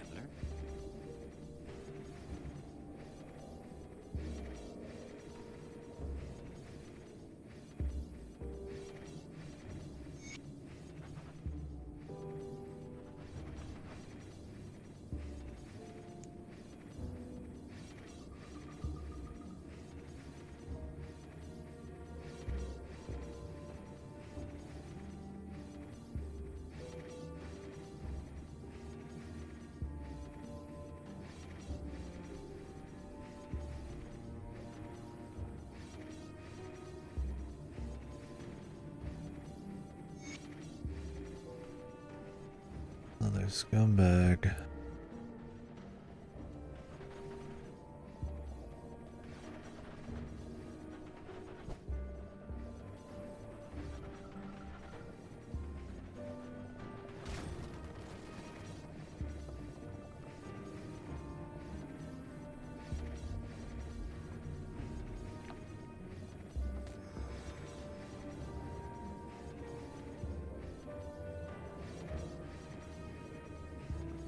Okay, what are they, cannibals? Why would my guy talk about how gamey the meat is? Our own little human meat. What's here on your chest? Keep you spry. I can't open that. The cellar.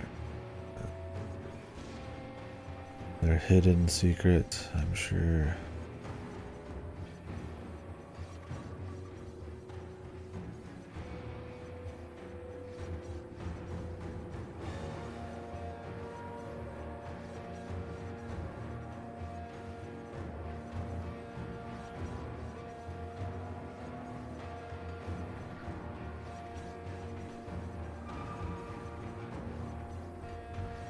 I wonder if you just don't get to find out about the cannibalism or whatever they're doing. I feel like there's more benefits to being friendly with them than there is probably. I doubt they give you infinite augments and all sorts of shit. You just beat them out.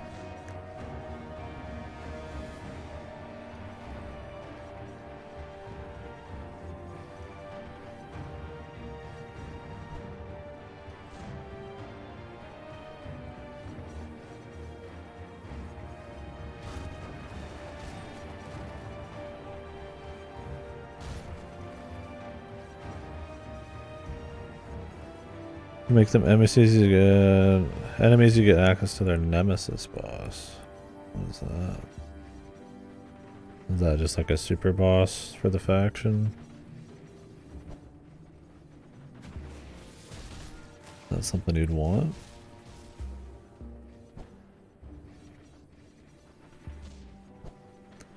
You can like change what you want to do on different difficulties, right?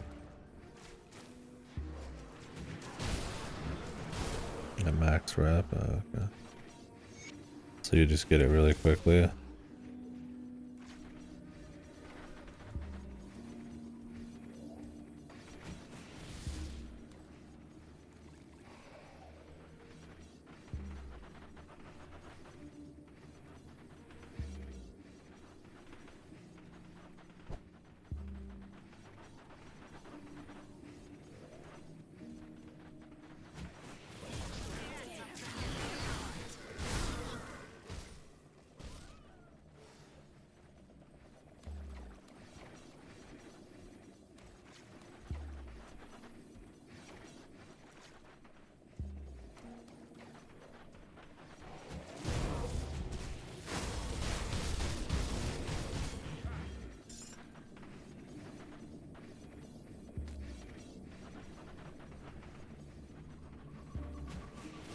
Fine.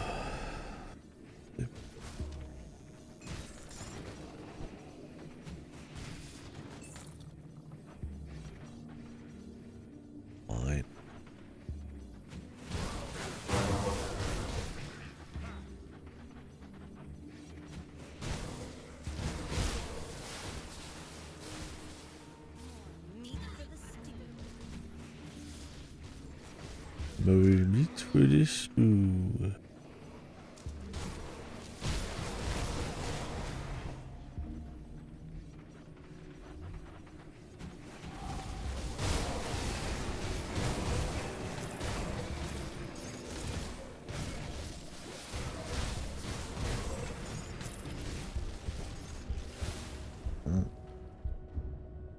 Evaporated in a fucking millisecond again, man. Lovely. More shit on death drop, please, man. Never gets old.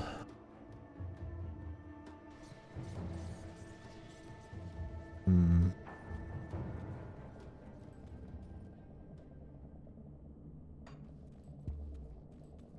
Yeah. It affects your rep.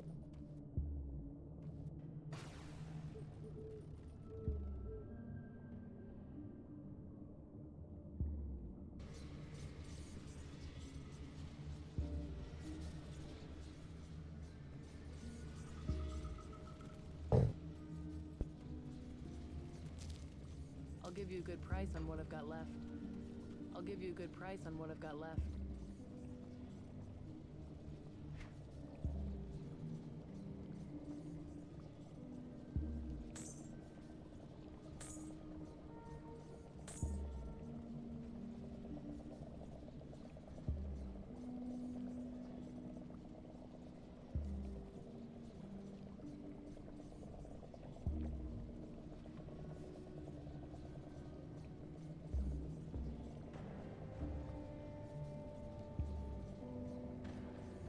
See you around. Come see what's left of my wares. Got something you need stashed? I'll keep an eye on this.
Be cute to see their whole story, because I'm sure you like uncover stuff. That will be here long enough.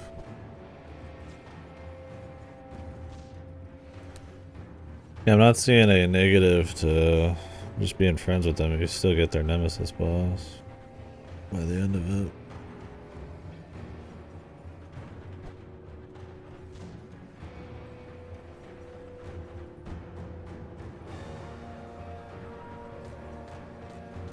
It's literally not even alive. Man.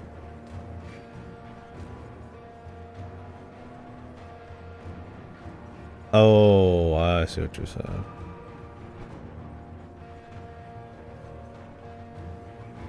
Yeah, I was like, how's that work? Oh, Nemesis, like I know they spawn like an enemy and they don't want you to fight. You can just keep fighting. I see.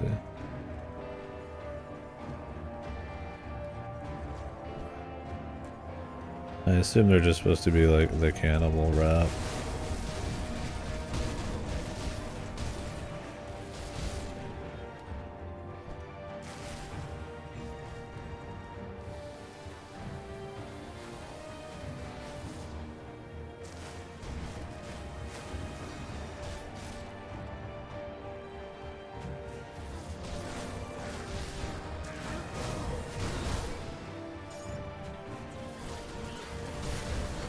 Yeah, I wonder what's more beneficial.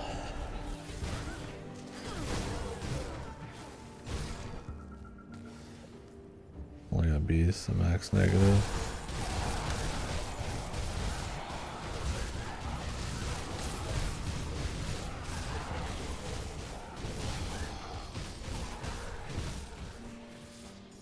Oh, really? Just that's the nemesis who just kind of pops up.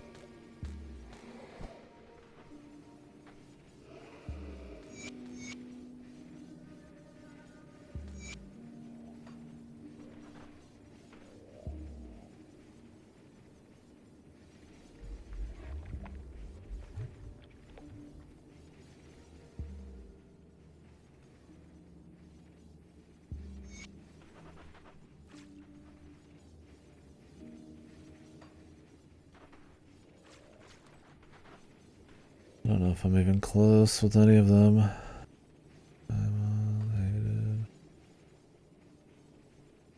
Yeah, beasts are the closest for me. Cereals.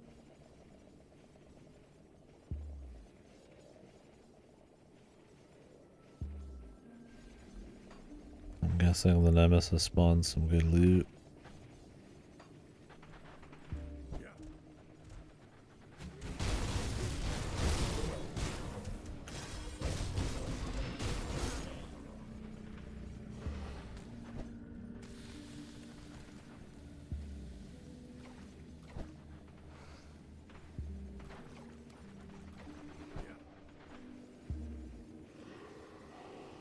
Unless he's just supposed to be a pain in the ass, which would be weird.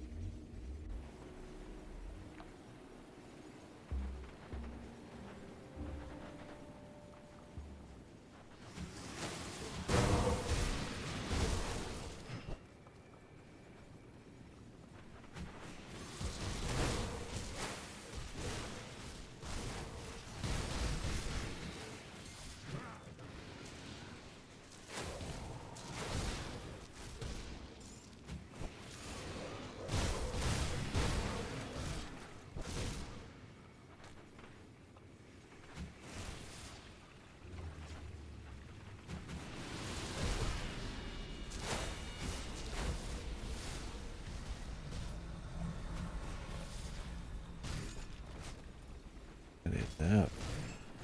Drinking an energy drink and I mean, I'm like sipping it. I never chug any of these. Probably why they don't do a whole lot. It's like sipping an energy drink over like an entire day is not exactly a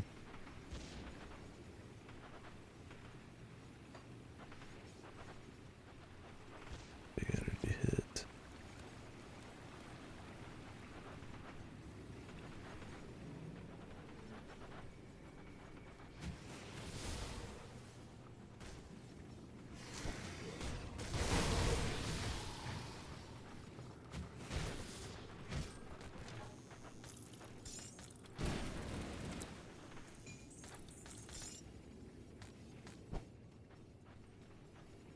That axe might have been good, we'll find out.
Frost crab. Ghost crab? Something crab.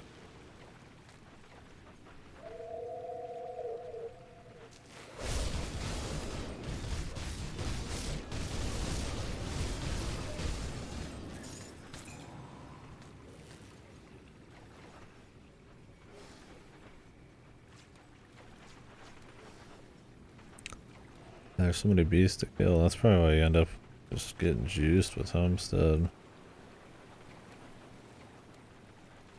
I feel like out of all of them,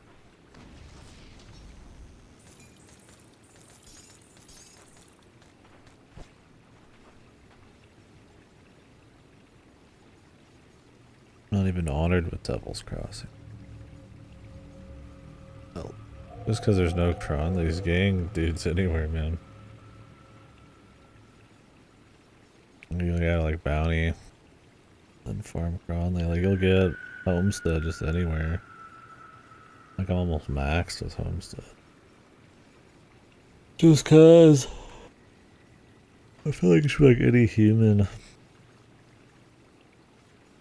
Like Black Legion at least is like ethereals, you know.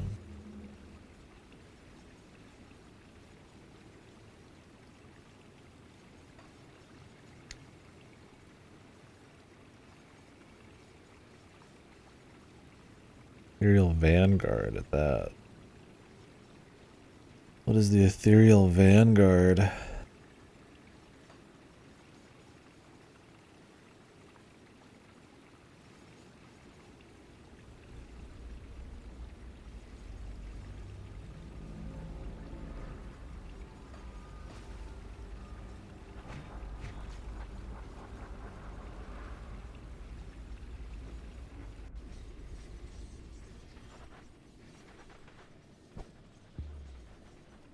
See anything you like? Why not?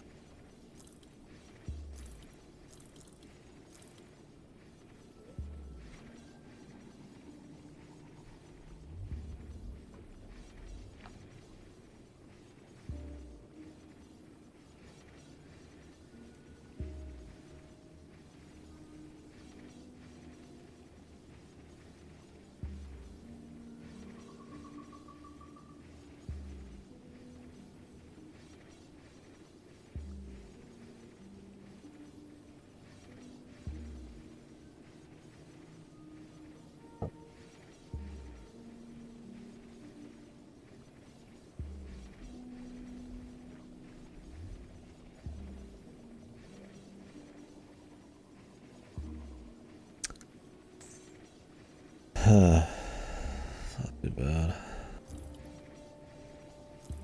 Don't know if I'd call it an upgrade, but maybe.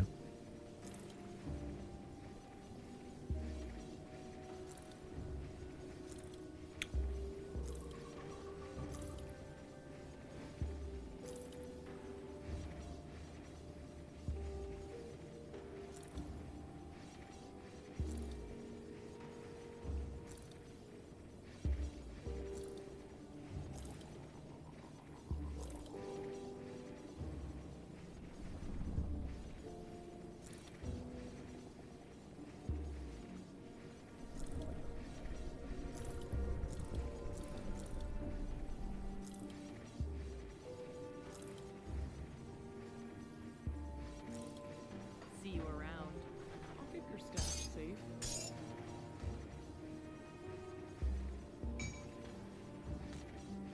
I'll keep an eye on it. See anything you like?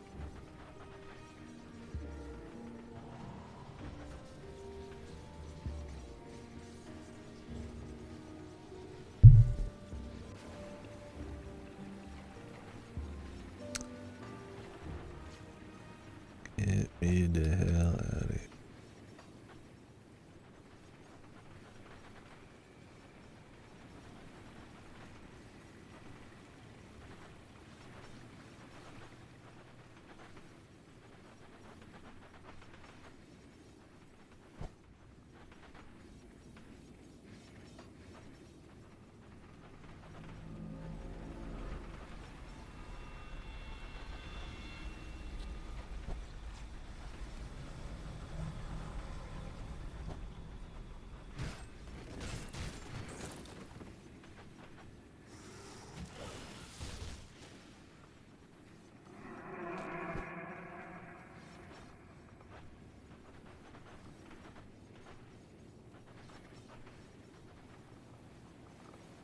Hey, Jesus. Fuck.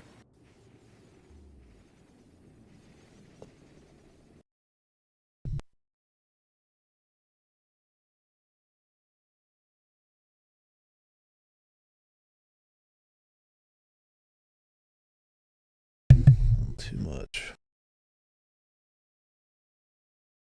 Too much warm. God damn. I needed some more shut up.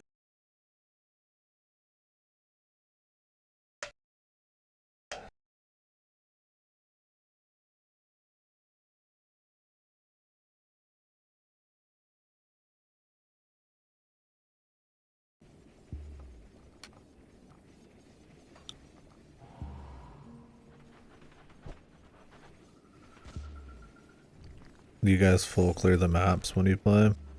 Or you just grab whatever's requests? I would bet that most people clear the maps, but maybe not every little micro spot. If they miss one. I'll skip some micro spots, but I think a whole path could be behind it. I generally go.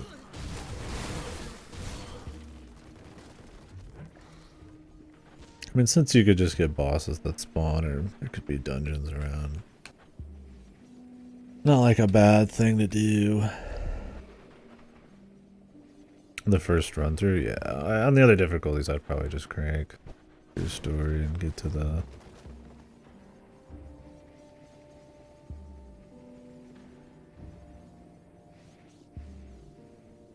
Thomas is gonna get eaten, dude.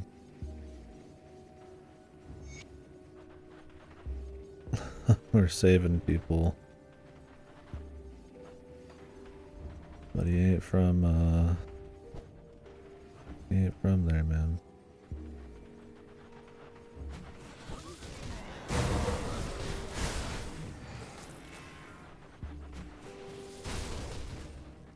Does it save the map progress between difficulties and characters and shit?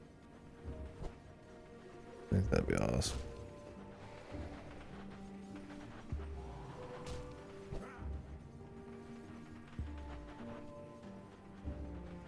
No. Yeah. Maybe the maps are just different, but that'd be cool. You unlock everything, then you know where it all is to go quicker through it. And the rest is just kind of for gravy.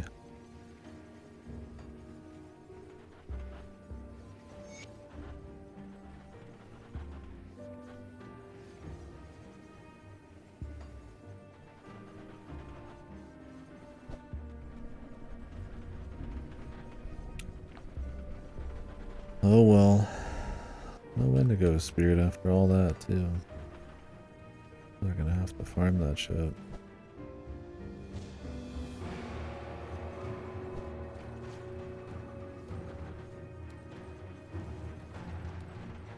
It's like they have the system where like the map is like colored if you've been there that session. So that could be cool if it just kind of unlocked map progression in total. Like account wide, but oh well.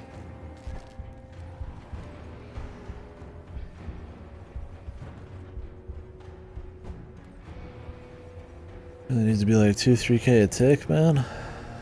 Son of a bitch, man.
There's Jordis Evelyn.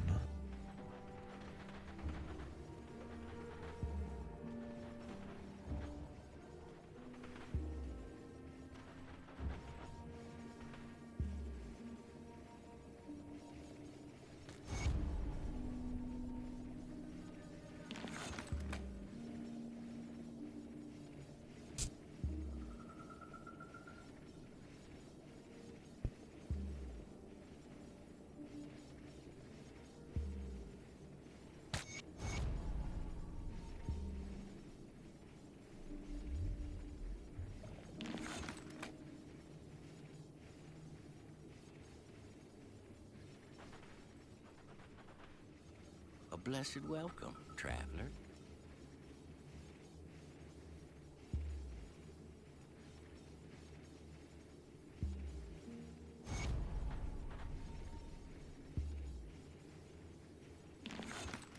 The great one. A blessed welcome, traveler.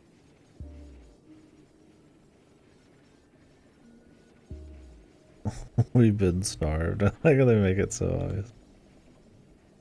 We've been starved for some villagers. Is there a way to like get into it? I am thoroughly pleased to hear that you've been mingling among our people and finding a place for yourself in our little society outsider. However, not all. Yes, our protector, our guiding star through the tumultuous chaos. Once we were lost and dying. The bog threatened to consume us. But the Wendigo spirit is ancient manifestation of life itself. It has protected us for generations. You describe the uglier side of things, yes, but do not take the flesh-crazed as representation of the greater picture. They are but a symptom of a world that is sick. We are the true chosen of Ravager. We've always had tense relations with the nearby gathering of witches, but so long as we stayed to our sides of the bog, we generally had no issues. In many ways, we are just as much outcasts as they are. And so we've had somewhat of a mutual understanding. But there is one among them known as Laria the Hexer, who does not respect our little truce. Unlike her sisters, she lives within Ugden Bog itself, and from it she weaves eldritch magic in order to subdue our master's plans. In fact, it was her who damaged our totems. High time her meddling is ended. Find the den of this witch. Deal with her. Good. Does this affect the Coven rep? I just rock both of them.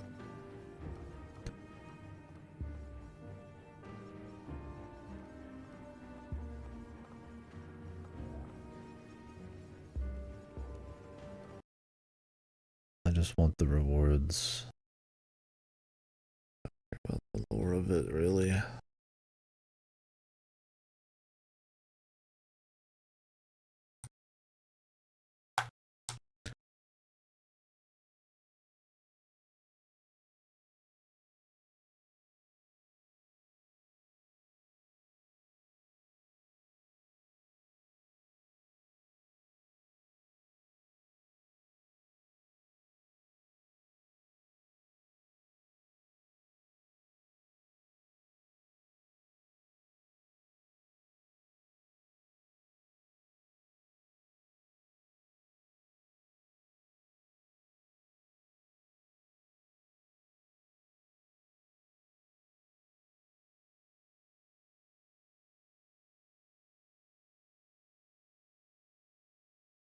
Apparently, if you do want the super boss, you need to do all of their quests.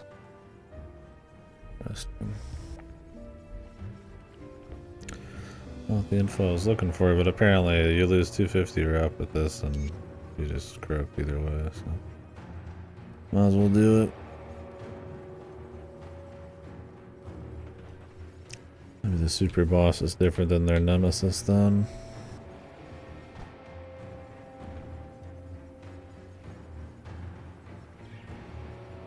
Where is this lady? Valeria the Hexer.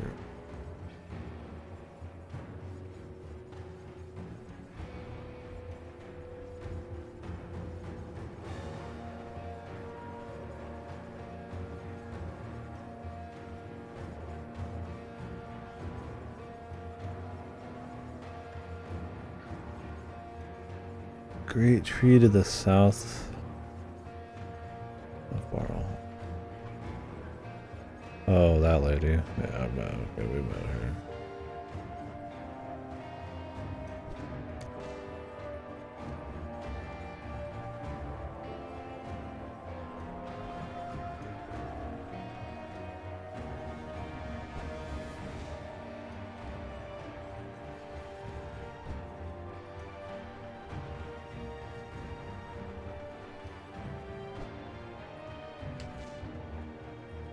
I'd be fine with the role playing of it. There wasn't possibly super important arguments and shit ever on the line, man. I'm just gonna look it up before I ever risk that shit. I mean, you could just change it up on a different difficulty, I guess. What happens if you pick, like, the wrong thing on all the difficulties? Can you just restart a difficulty?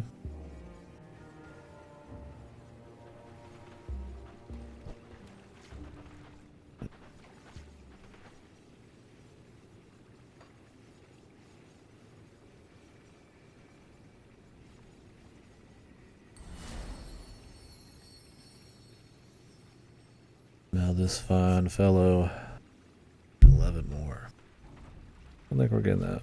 I guess you're fucked, yeah. Guess so. I mean, I feel like you would just pick like the opposite in every difficulty, just to get all the benefits. Oh, this is the wrong guy. God damn. Where the fuck was this lady at?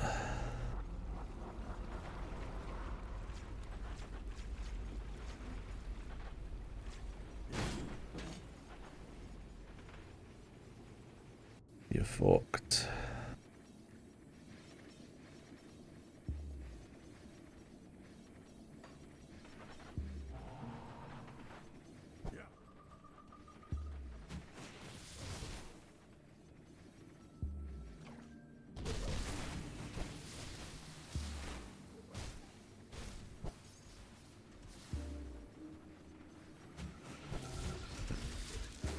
Oh, where this lady is.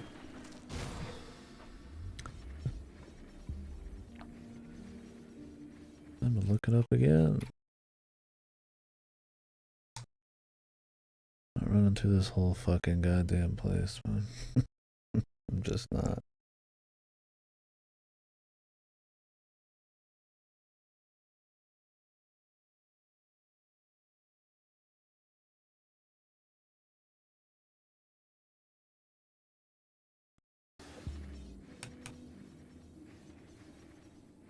It is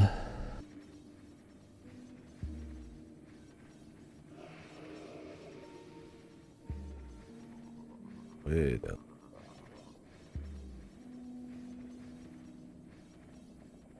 Oh, it's literally on my map now. I really wish it just was there by default and you didn't have to be like in the vicinity. It's kind of goofy. Or I could just mark it myself.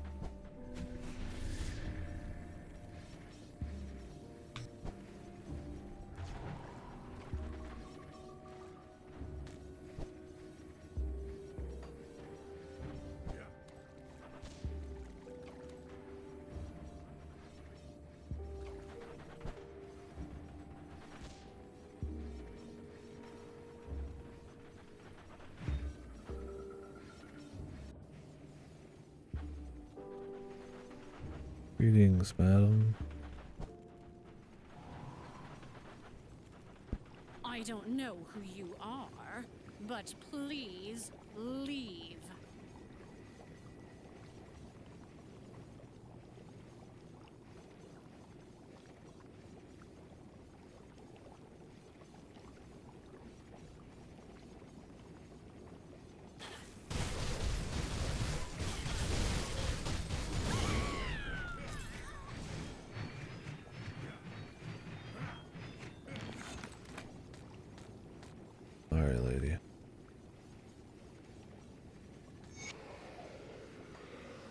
video game wants you dead either way.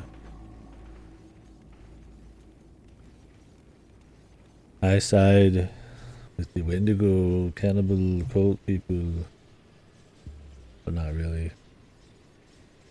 Side with everyone.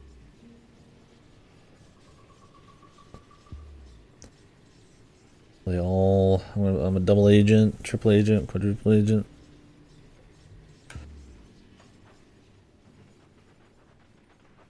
I'm only after my own rewards.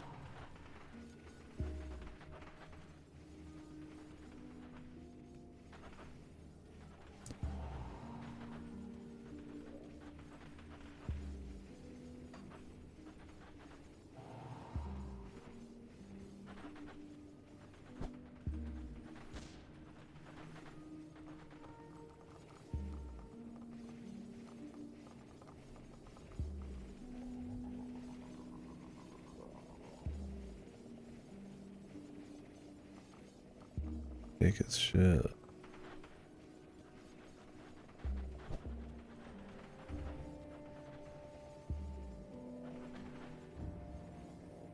In the fucking cellar.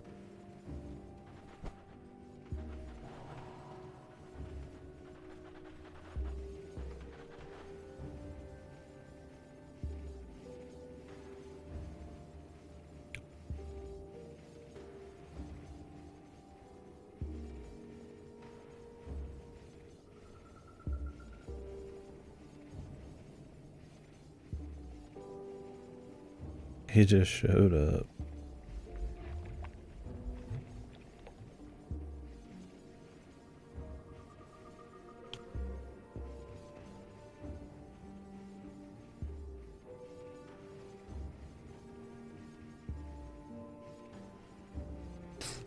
Wow. Not suspicious.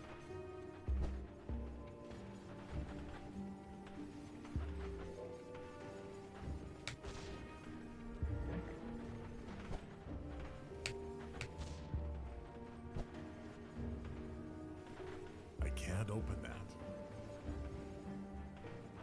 Am I just supposed to steal his shit? Don't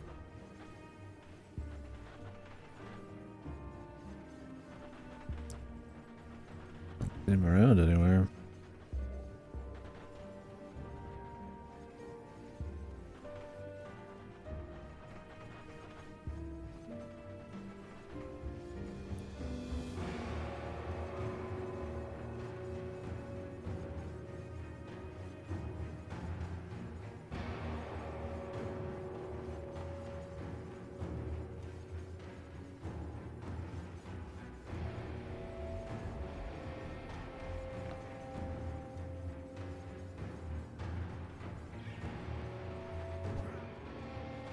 I think this guy's a very good dude. Well, he's nowhere to be found, so...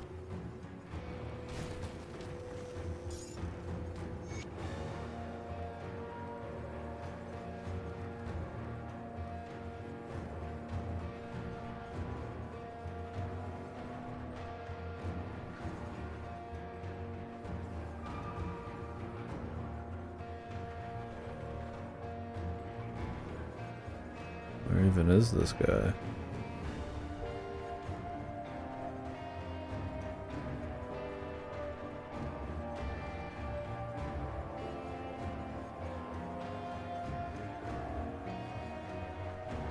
He's not in his home.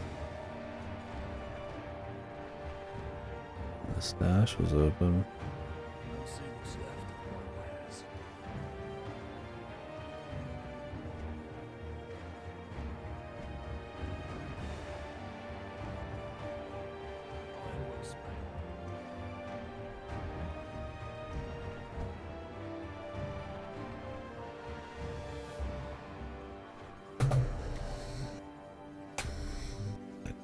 I mean, I could go turn in the other quests.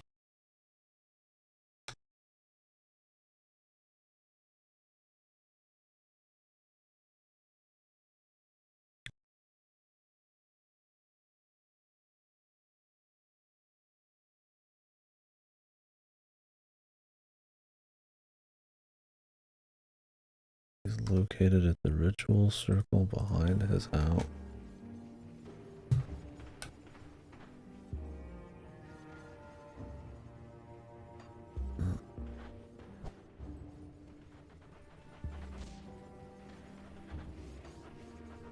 Almost like in the bot.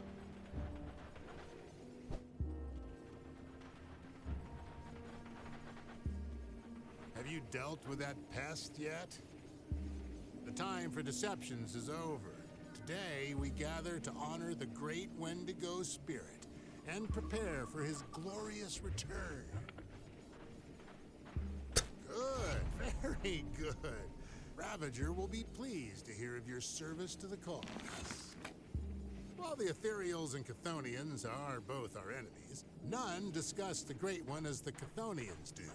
Slaughter them by the hundreds, and you shall earn the favor of Ravage. The time for deceptions is over. I see. All of our efforts, all of our sacrifices have come to this moment. Blood shall spill, and we shall feast upon flesh. Today is a glorious day for us. Blood shall spill, and the Great One shall feast. Ravager will be pleased with all of your assistance, outsider. But there is... They seem like some trustworthy chaps, I'd say. Some good, fine folk. Wholesome. How could they not be with such a perfect town? You've returned. You chose to negotiate with the thieves. That is your business. All that matters is that the fetish is back in our hand. In now forgotten times, our kind used to travel to Ugdumbog in order to perform dark bindings at the altar of Ratosh. The altar has not seen use in decades, and now lies forgotten on the northern edge of the bog.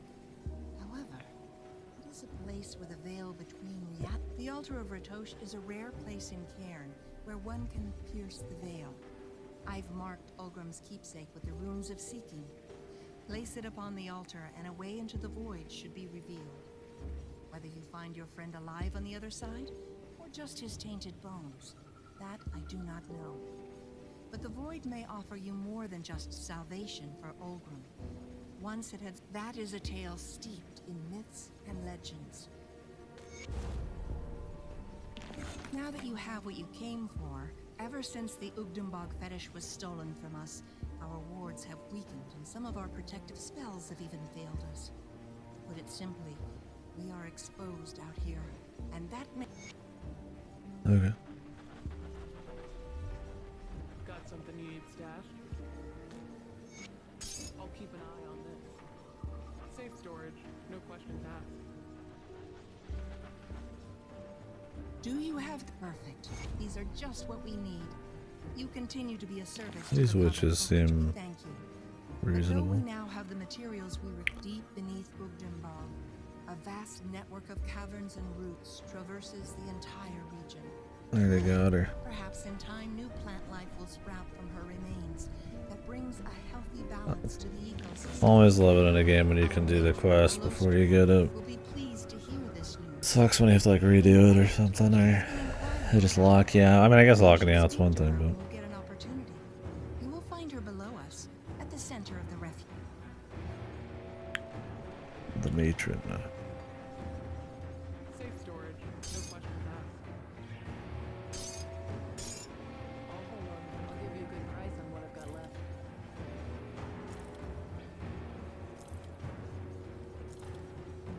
See you around.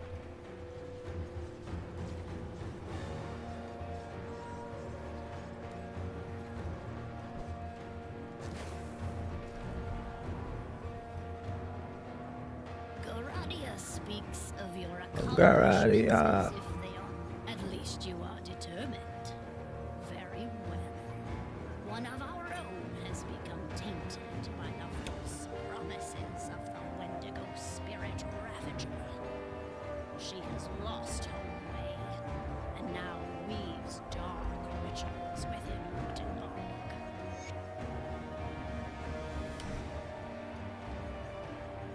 Where? Oh, there's areas I haven't been to here. Noticed. We go.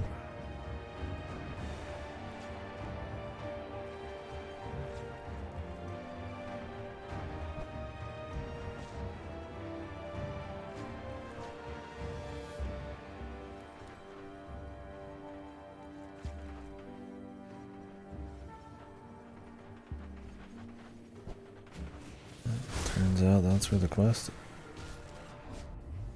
Wonderful.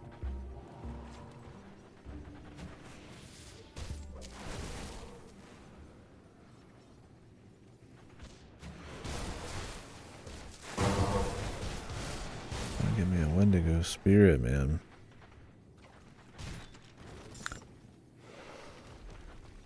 Like I should have lied to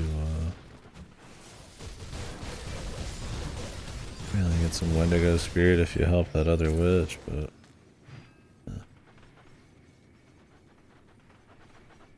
that homestead route?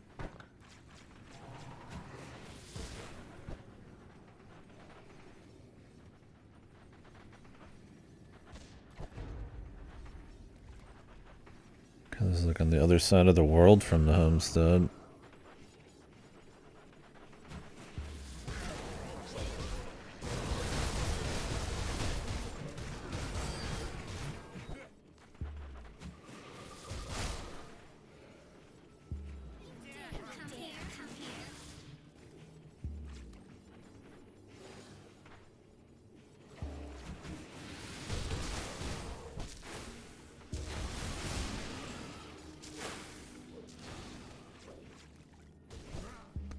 I don't know if I find many Wendigo bosses. I'm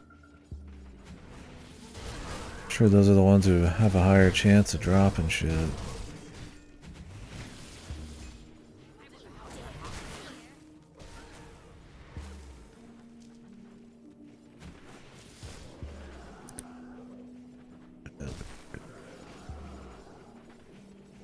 That whole place and not a single one though. Unless I did get one. It's in my fucking bank. Got something you need stashed? I don't think so. I'll hold on to that for you.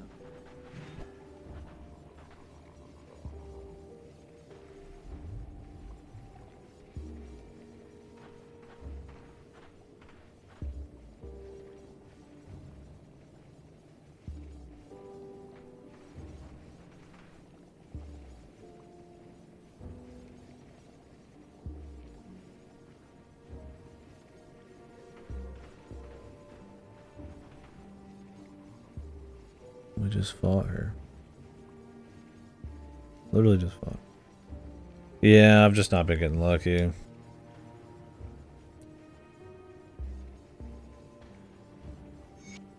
Melmouth outskirts. Like, I just want to pick up bounties that are on the way. A little extra, something, something. I'll give you a good price on what I've got left. Iron well spent.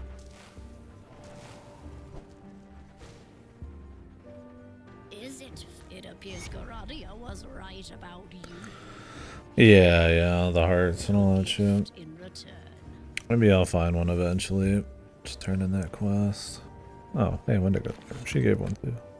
Yes, I'm beginning to see you not far from the refuge, within Udenburg itself. The Coven had prepared 3 ritual sites in order to focus. Cleanse the circle.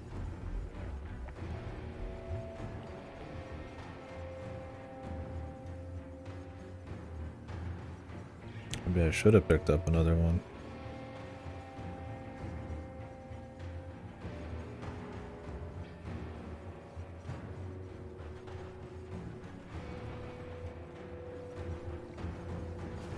I'm gonna go ahead and turn in this other quest.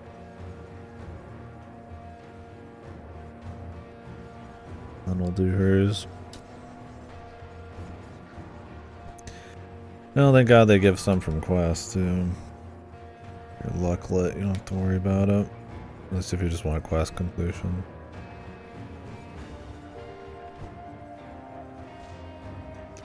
Where's my Diablo 4 pony? I don't even remember using the pony that much. There's just so many like dudes to kill and things to grab. It'd be nice in this instance though. You're going back through areas.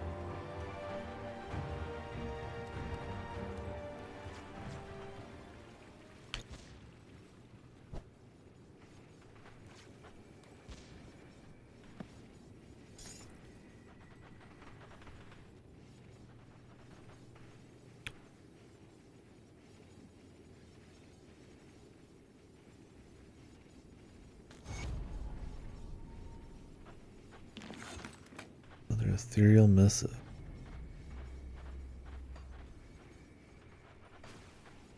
I don't know what that is. Only gotten 2.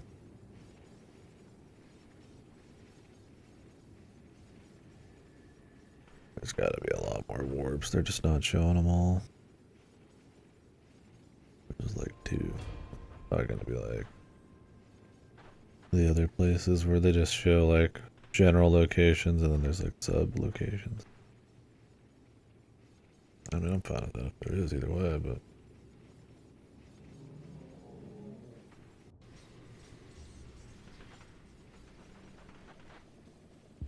Got something you need stashed?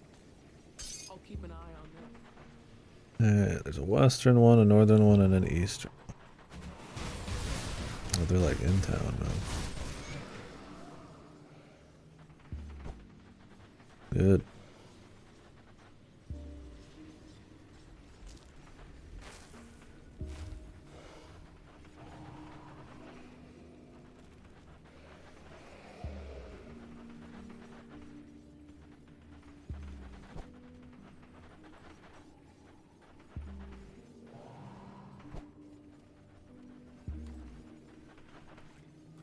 They said they were near.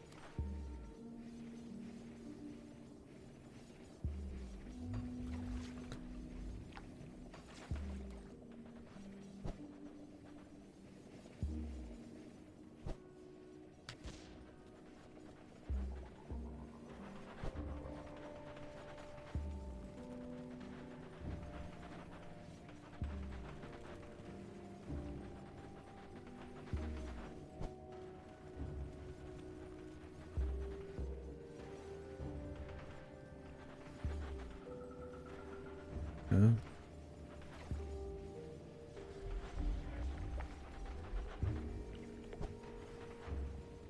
Be weird if they were all like on one side.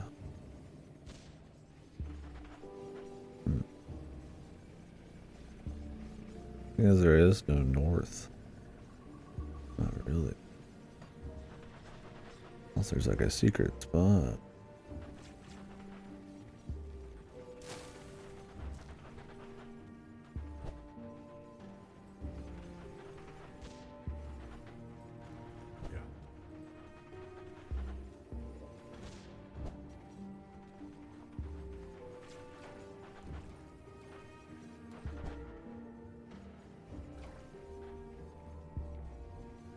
Mansion has a lot of these type of quests, huh?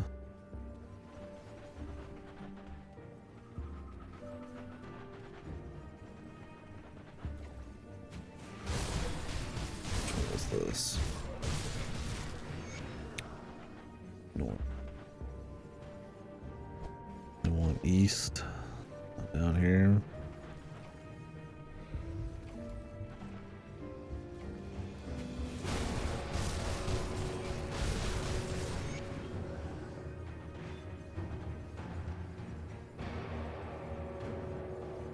I side with the witches. Got more rep with the witches in like 2 seconds than we did ever with Devil's Crossing, man.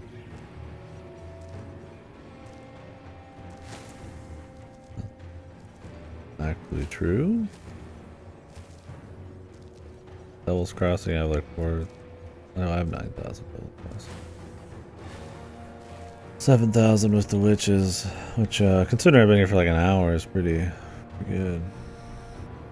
Yeah, I don't know why it's only Cronley's gang and not just like humans. Because why would Homestead care that I'm beating up Wendigos on the other side of the world, right? Like Devil's Crossing should just be like general humans. Like cultists and shit. Or maybe they could also be beasts or something to a lesser extent.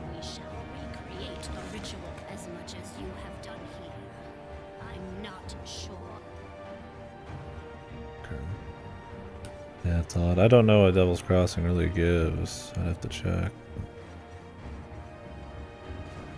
Oh well. Moving on.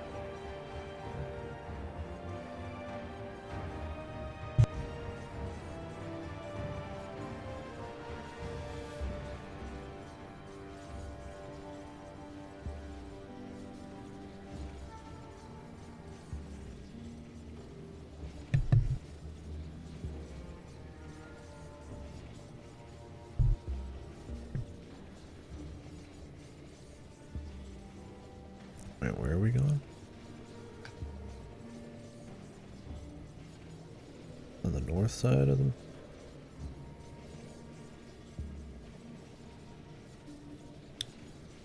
North of Barrel. Oh.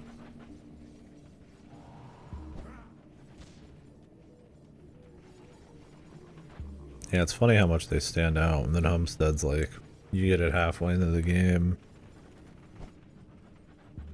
But there's so many beasts just because, I mean, they're gonna make a lot of beast enemies. They end up being like the easiest ones to crank out. Not like they all need to be even, but you really gotta go hit the bounty table, man. For Devil's Crossing. The others, I mean, you'll just get it over time.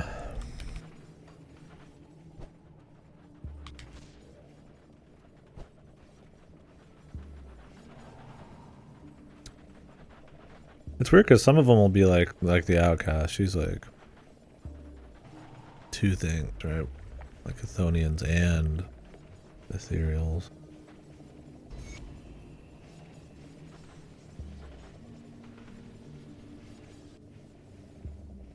Devil's Crossing, I guess they only care about one specific thing.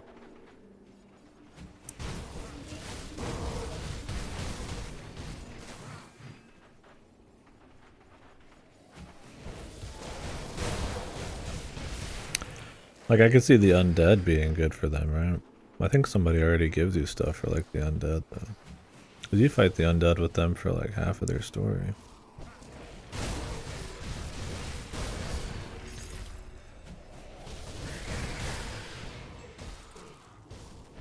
But yeah, it's rovers.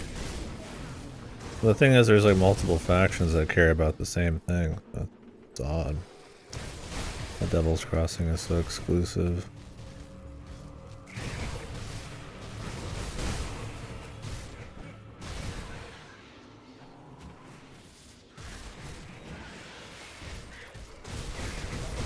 Not keeping me up at night or anything, it's just a little odd.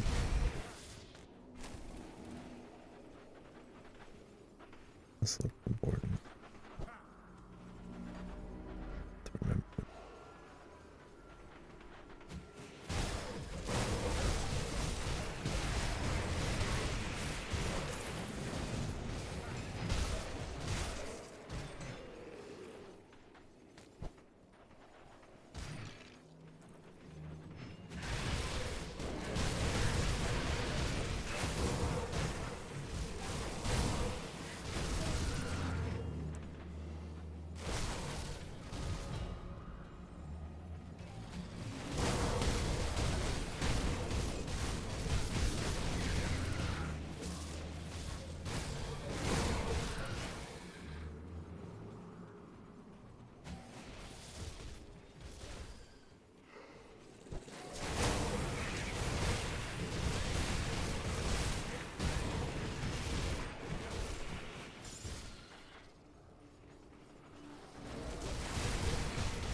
also have to go through the bridge area. If there's any dudes in here, though.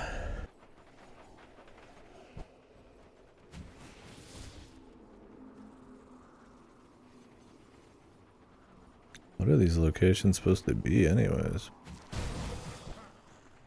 Like, this is the actual void, right? It's supposed to be like remnants of, like,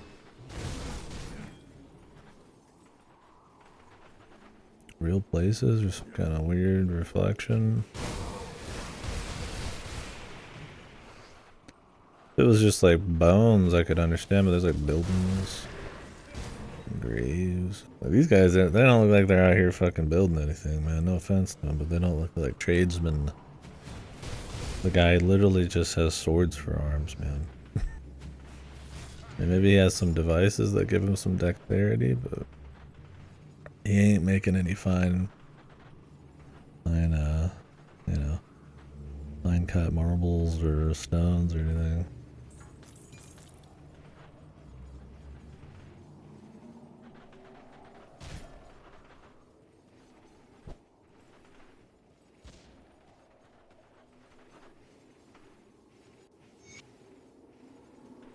Avoid that.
Feather fire combo.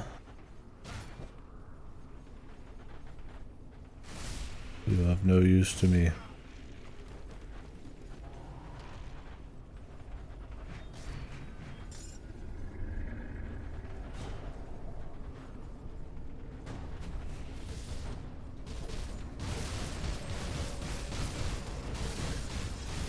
Progenitor of darkness.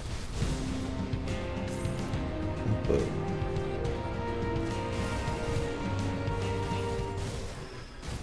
The fuck?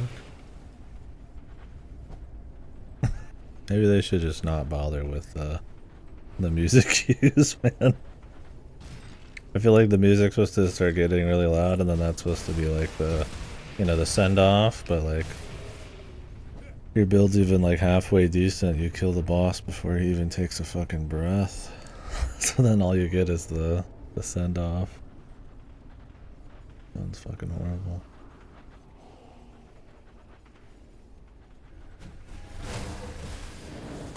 Granted, there's only a couple boss fights that even have music.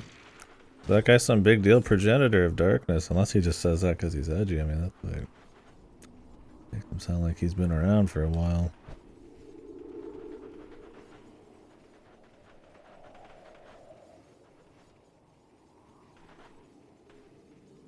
Is that you, Mother?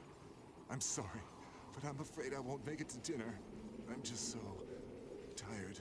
Too tired. As you command. My Emperor, your son, lives. I made certain of it. He is safe in a secure location, of which only I know. Your line will live on, beyond this tragedy. I swear it. Oh, Fulgrim. I haven't gone by that name in so many years. How do you know this name? Burwitch. There's nobody living left in Burwitch. You must be another memory, haunting me in my nightmares. Be gone! Yes, I think I remember now. The Void. It clouds my mind. Fills my every waking thought with horrors beyond imagination. But if you're here too, how will we get out?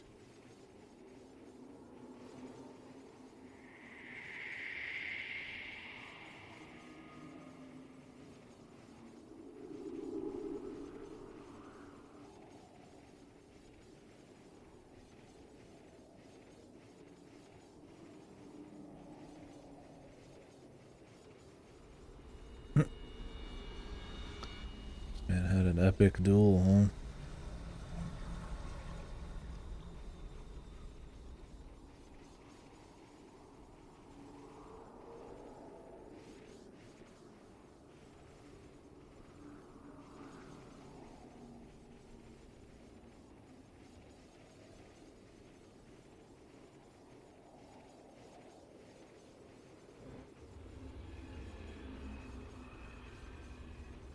To Malmouth. Last I passed through there, it had fallen to the Ethereals, and it wasn't a pretty sight. But if you need to get there, then there must be a good reason. Though I can't say I understand why you risked coming for me, if that's the priority. Not that I don't appreciate it. I see. Then the only way forward is deeper. I'm afraid I'm thoroughly spent and won't be much use to you in a fight. If we're going to get out of here, you will need to clear a path. Fuck to be hanging out here for fucking eons. I don't know if he's supposed to have been in here for very long or if it's like timey-wimey shit. I mean, to me, man, it's been like a day or a few hours in game. You need to nut up if that's the case, man. Time to nut up, brother. Come on, man, it's just the mysterious hells of the void. People always like avoid all these enemies, man. Like, you can't walk out 5 feet without 20,000 dudes beating your ass. It's like a monster hunter, man. Everybody's just built different.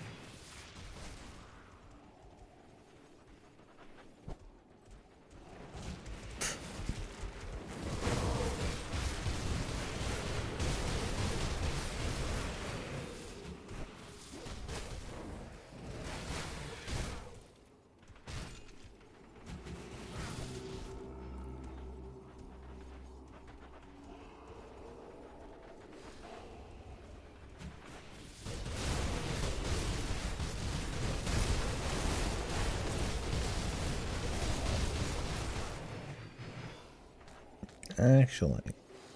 There are lore reasons.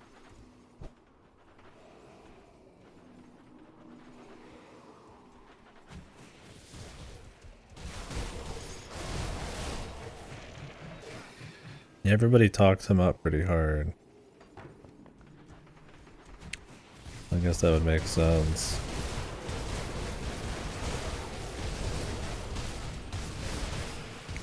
Who the hell is he a demigod of, man? Like some son of a god?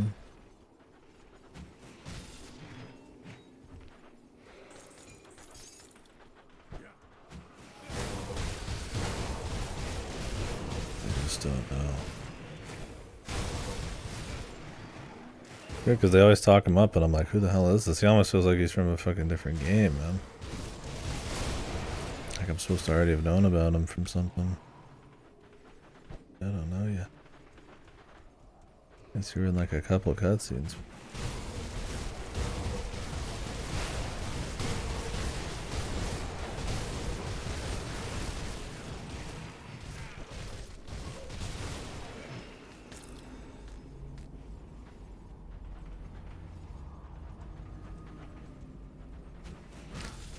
Might make sense he could survive. But everyone else? I mean, I guess the witches have like wards. That makes sense. And with the Baron helm and all that.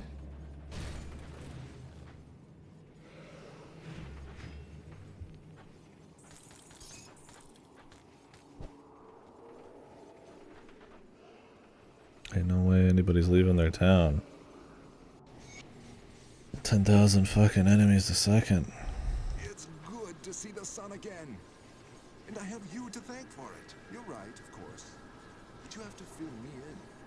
Why are you trying to get into ethereal territory? Oh, great.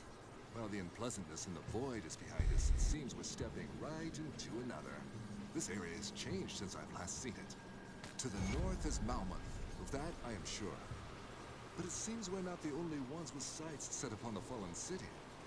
P-Belt. The cult of Cthon is thick here, battling with our mutual enemy for control of the city outskirts. I'm afraid I see no choice but to wade into that battlefield and carve a path to the city gates. With the Ethereals entrenched here, I am certain there's another rift gate around. Find it, secure it, and I will join you.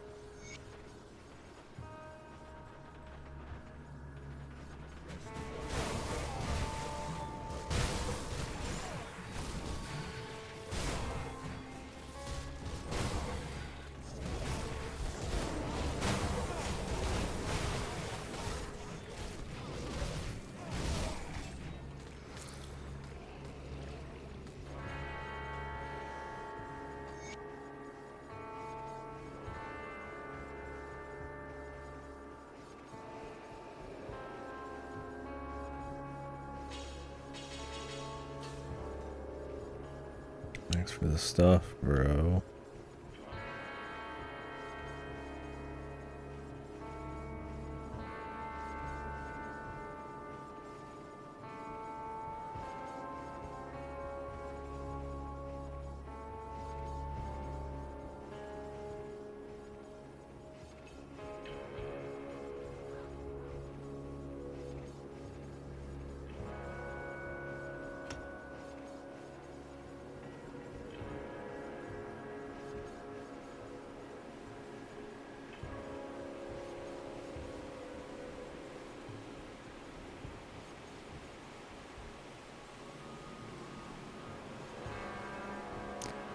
Throw in some more dodge.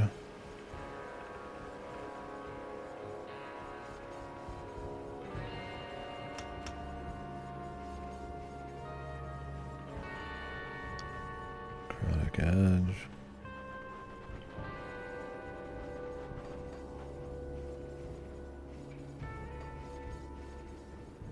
Oh, that makes sense.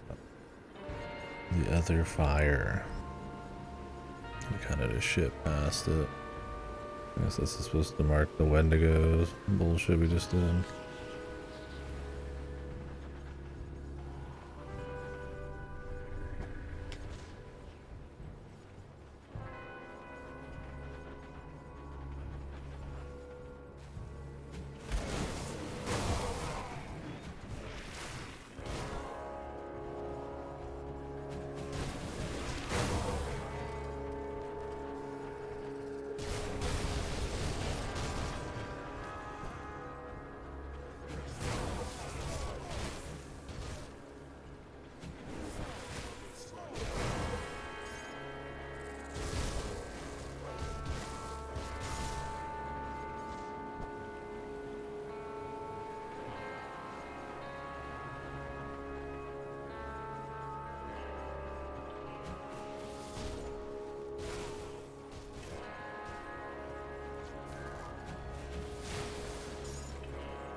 We'll find the ethereal that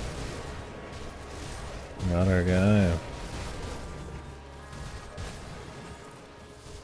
Unless they plan on just having more and more expansions or like a sequel, you don't really.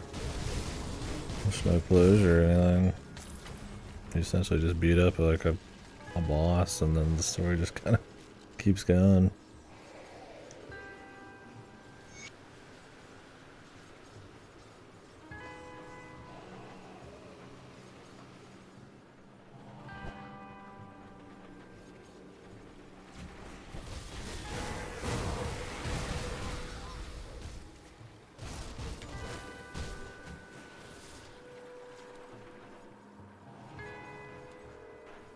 Whoa, the Black Legion.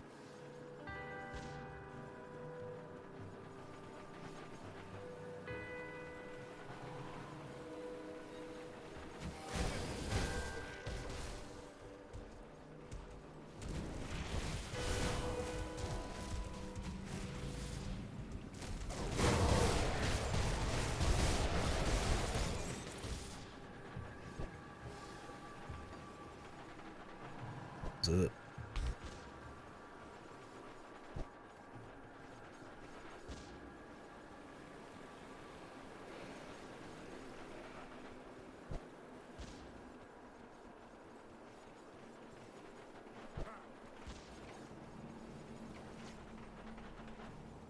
Guess there's not really like a Tyrael figure in this. Holgrim's probably the closest you're getting. Not really anybody who's like in the know, right?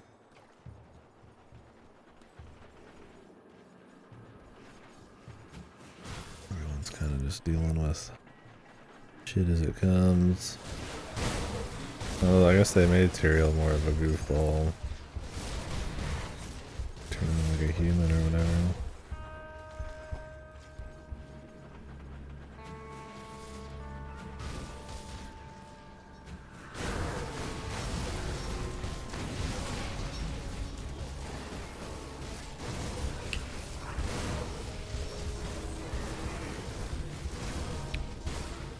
A lot of death attacks, man.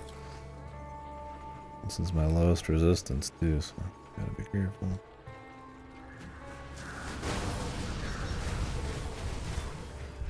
These fire guys fuck.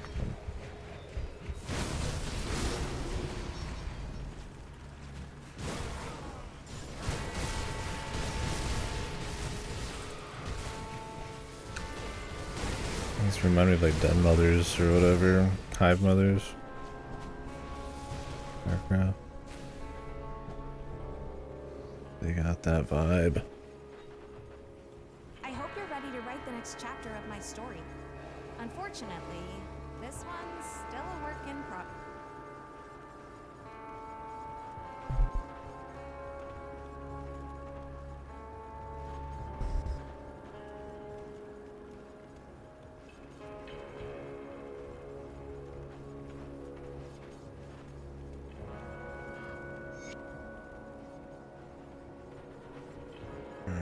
Find evidence of Drab. That's the lady I gotta go turn in the thing in to, I guess.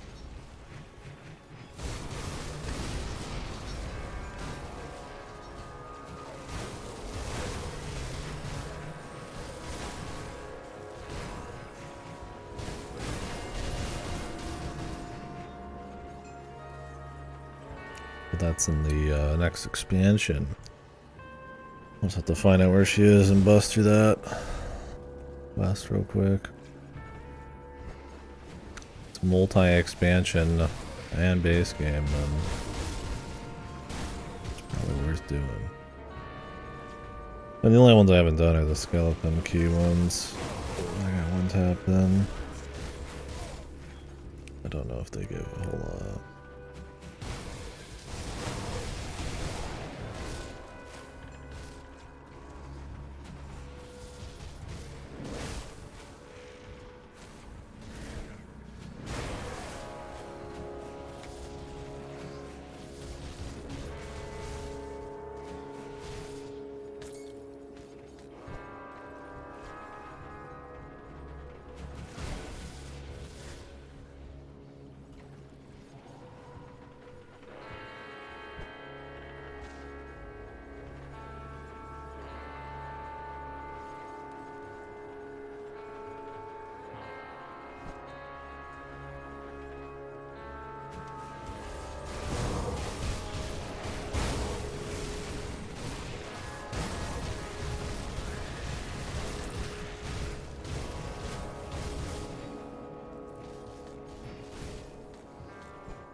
It's nice they try to, like, even though these expansions sometimes are pretty far out from the last story thing, they're not entirely self-contained or some shit.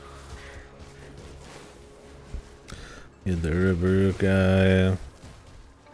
Although I guess you might not care about him if you didn't join that particular cult and stuff. I mean, some of them, like the Death Cult and the... Well, I mean, the Kismail's chosen, I guess, for the enemy of that expansion, which is kind of weird. I mean, it's like they kind of continue on. Not like an entirely new plot thread, like we're just continuing the ethereal thing. It's not like they, like I said, they had much closure anyway, so you can make it feel like the expansion just continues on because they didn't finish anything. I mean, you beat up like a couple of random Cthulhu, like a general or something, who knows. You really never saw the guy until that moment.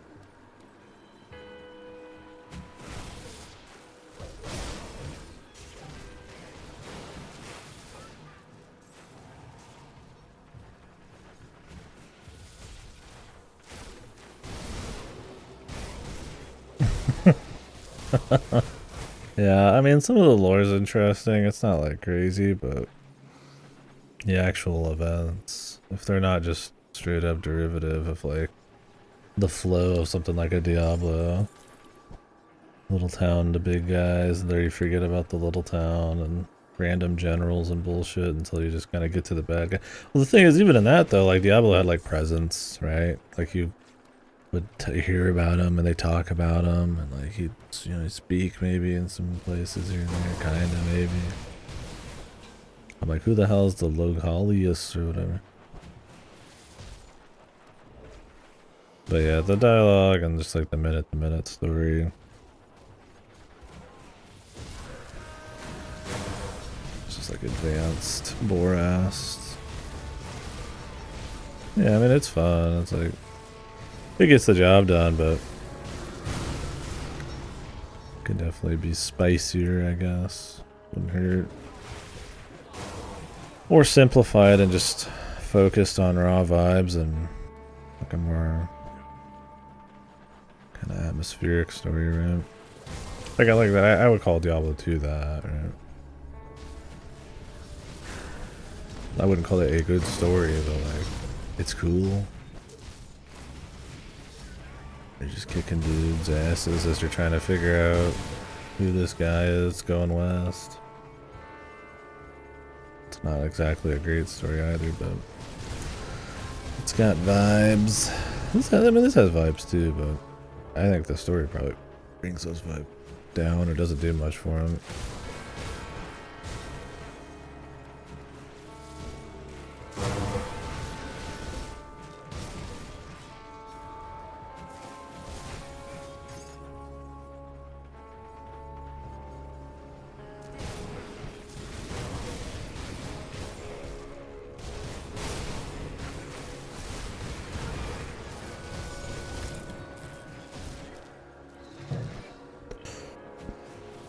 I see my fucking health exploding a lot more often here. Hoping to find the warp right here, but shit.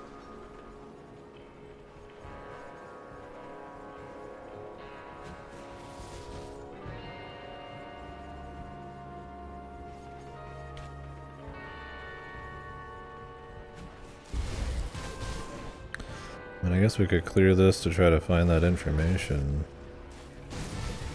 Come back.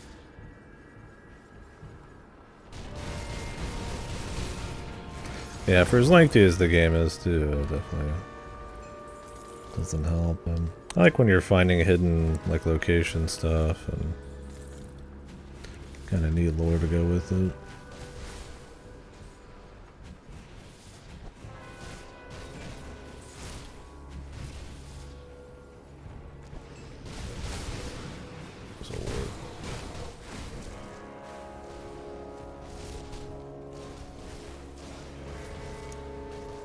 Check for chests everywhere.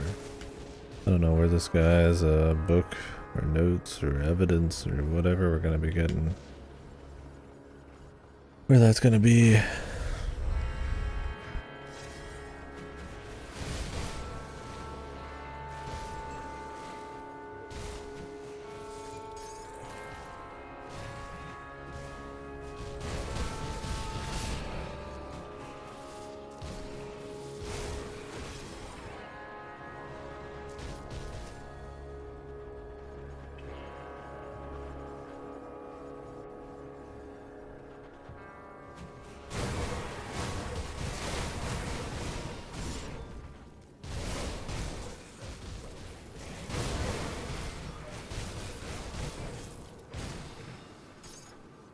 When I think about it, they kind of have like a foul vibe to them, you know?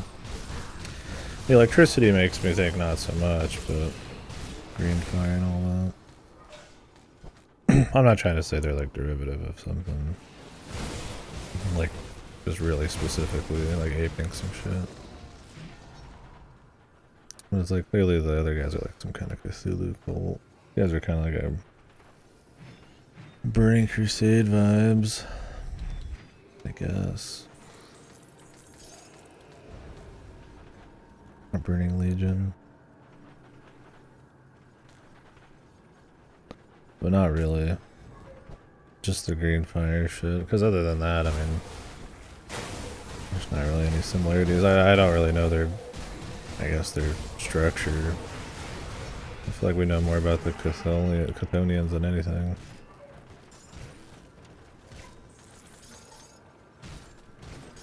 It's because you at least learn about Chthon or whatever.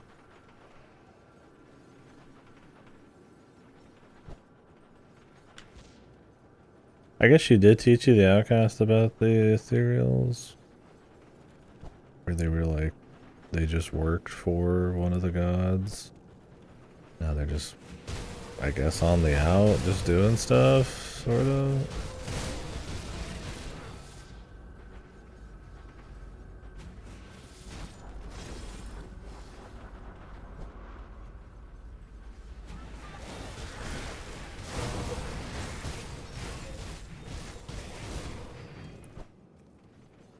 Hoping this would be a small cellar. This might actually be a way in.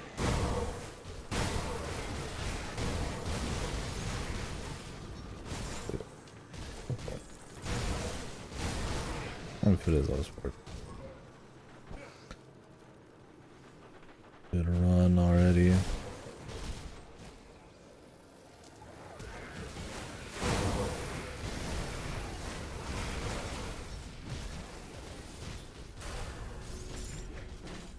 Grab this.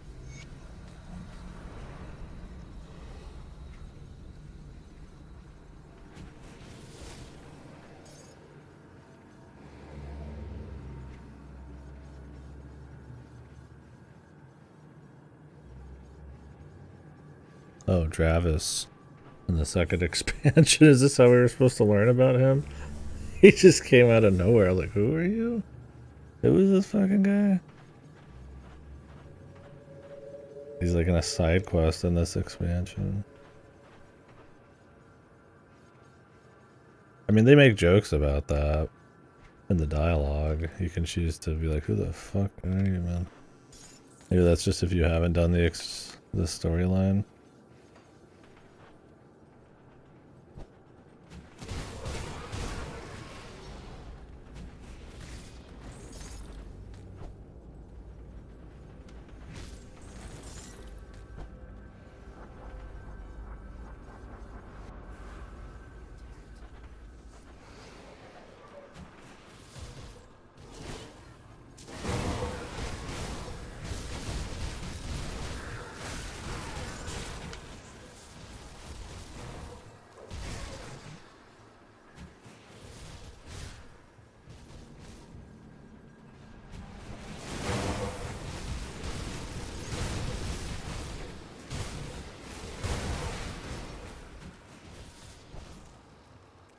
Chthonic Heresy, page 4.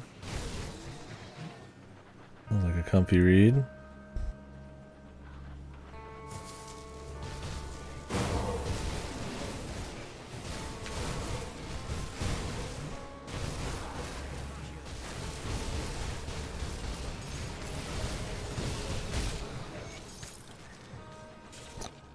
Look at ye, posting heresy.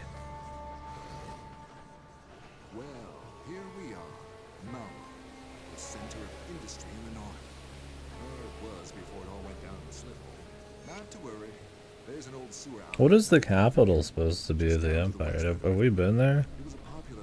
Or was that it's not Arakova, was it?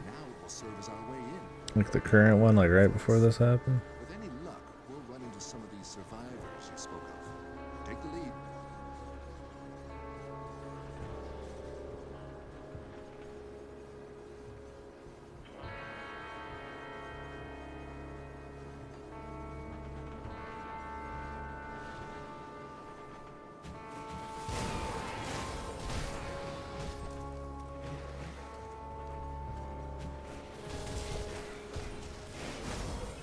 I thought Malmoth was probably gonna be because it's just a big old city.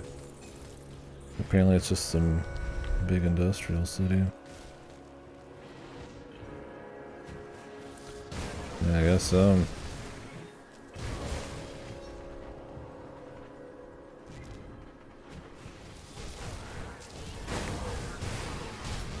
They like to keep it close to the chest, I guess, a bit. Which, I mean, it's fine.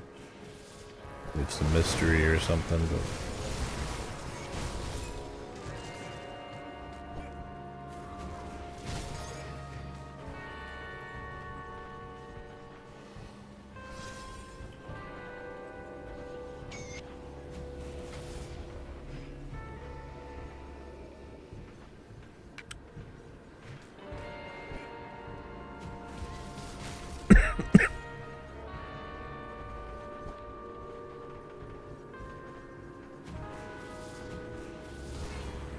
Maybe they want that to be an expansion location. I don't know anything about what the next expansion's supposed to be about. All I know is there's the Berserker out there.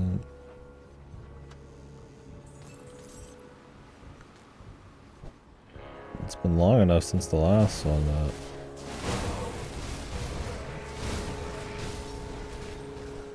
I wonder how extensive it might be. Actually, I don't know. I don't know when the second one came out. How long it truly has been.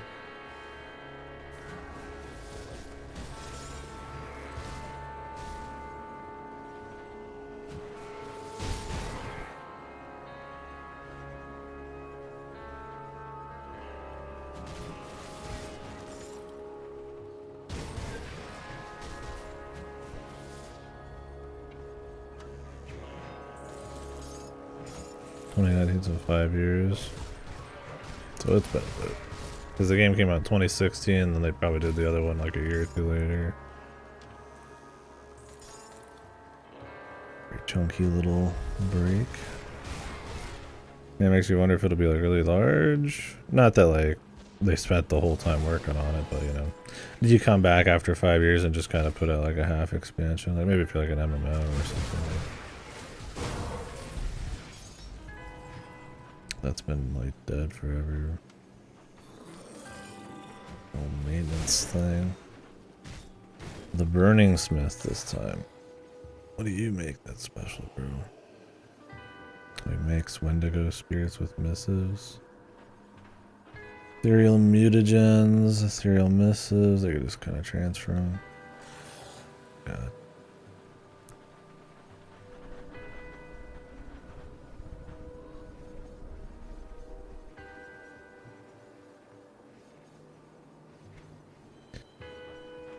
This stuff, man.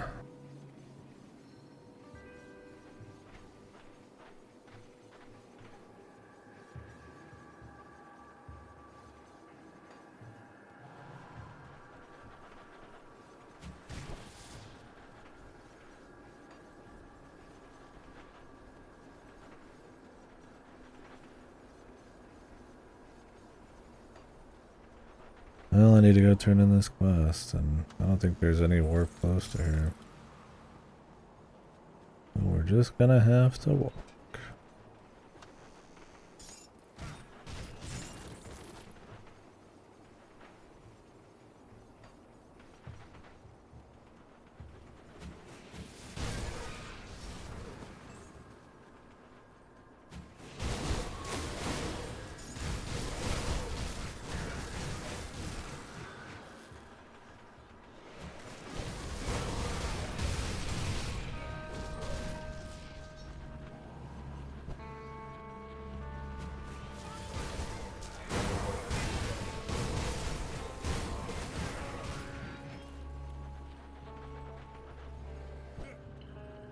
I haven't noticed any hidden dungeons in this one.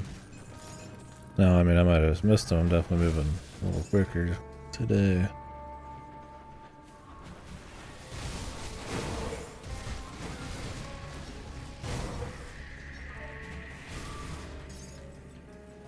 Might be though. Morndale.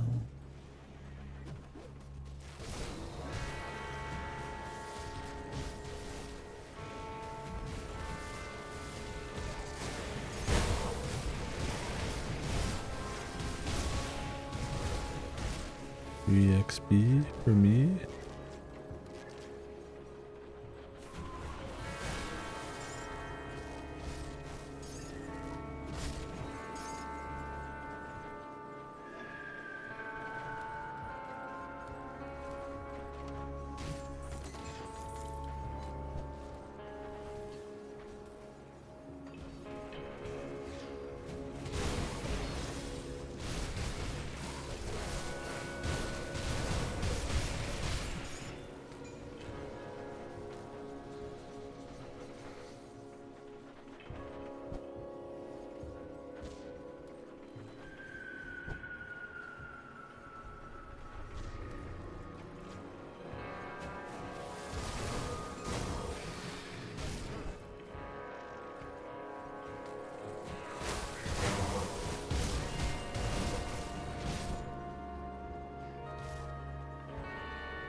The Cinder Wastes.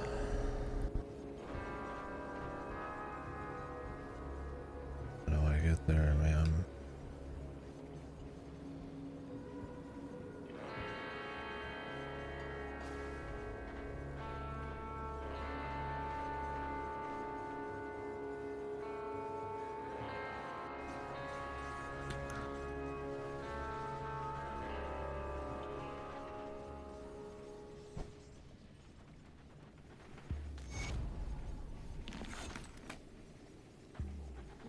See anything you like? See you around.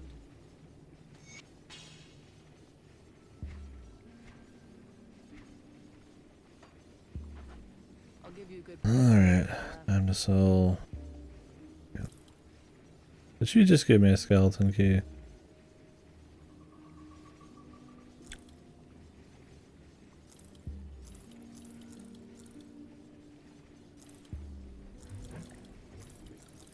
Like, I'm down for the big dungeons, but just always in the same way. I mean, my other resistance is fucking horrible, but we're going into some void place, so it's pretty good.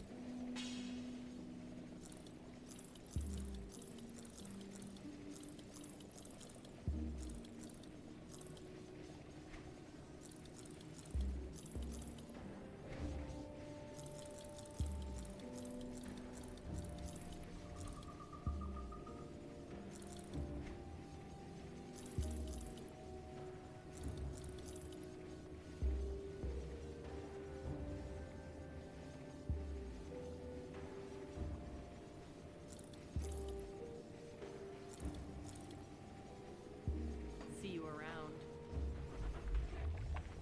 Safe storage, no questions asked.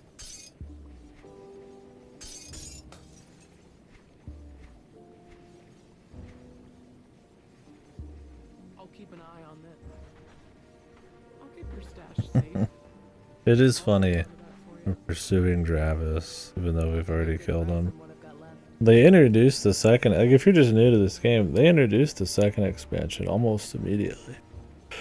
Like you just clear up to Bitch Witch or whatever and then you could just start it.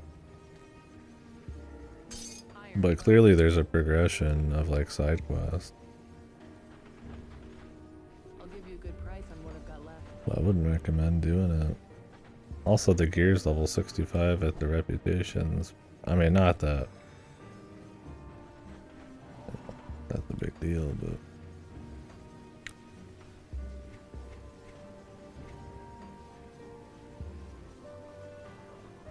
I guess they'd rather not. They'd rather the story be a little wonky than like you not be able to get immediately to your expansion stuff. And to be fair, you do get augments for your talismans pretty much immediately because of that. So if you want to be using shit like this, it's not too bad.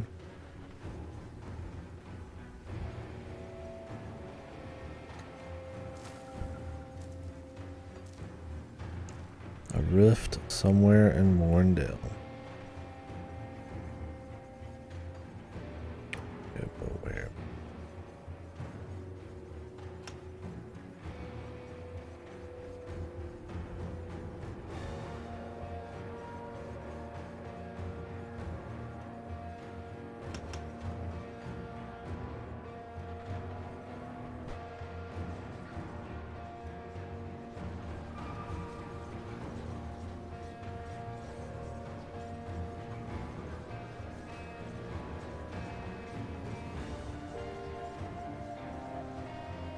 Let's find out.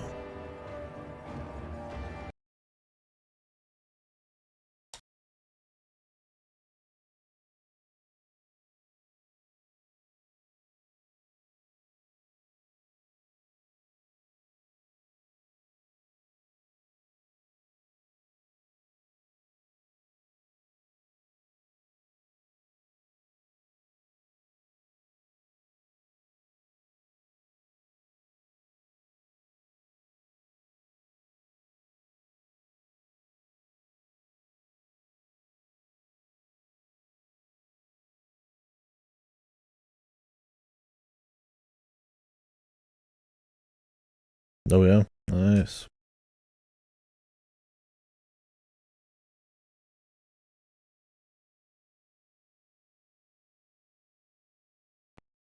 One of these places. Map of the center.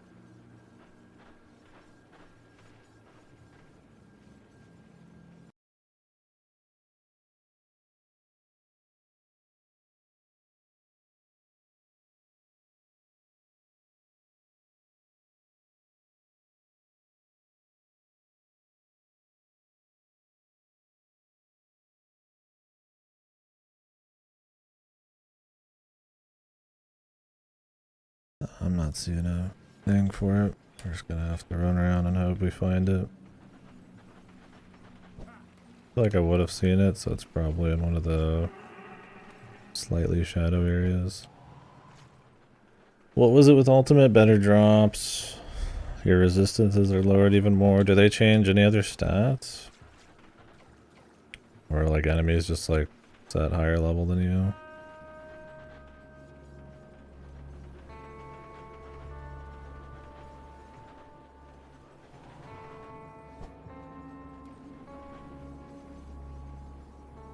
I mean, I doubt it's just extra loot for fun. Hit harder, more HP. Okay, so be all around harder.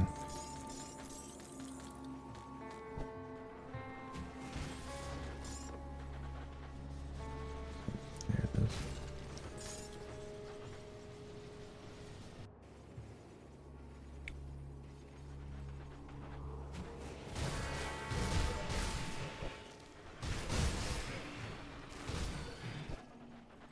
Probably, yeah. I mean, the drop chance alone is worth it.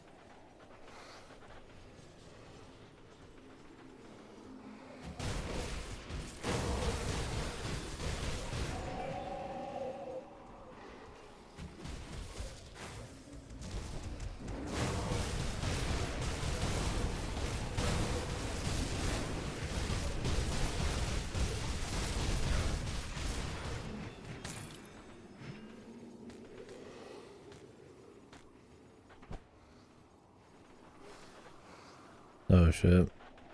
So they just drop generally higher parameter gear. As well as just better gear. More often. Better rarities.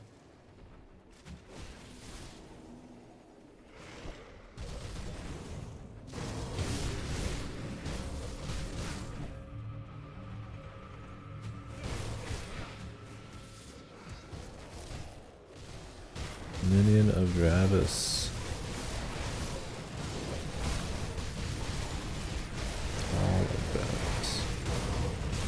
This is dead though.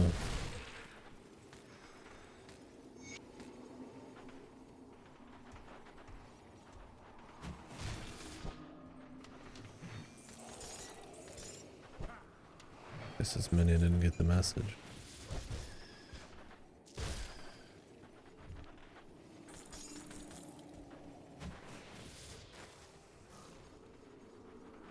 Guess this one looked kind of important. Almost dead center. I don't know if all of these actually go to something else. A lot of them are just exits. But a lot of these also do go to shit. So. He gave me a skeleton key. I just assume there's like some deal here, but maybe not.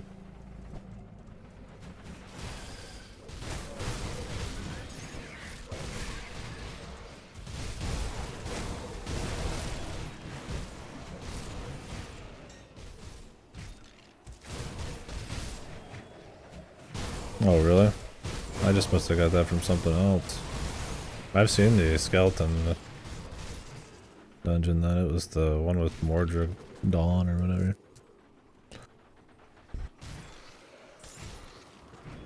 I got one shot by the boss. He punched me once and I exploded.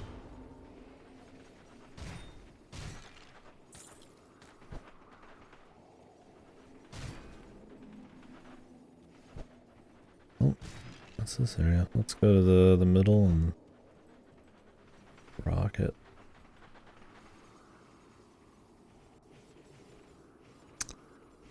The fringes of sanity.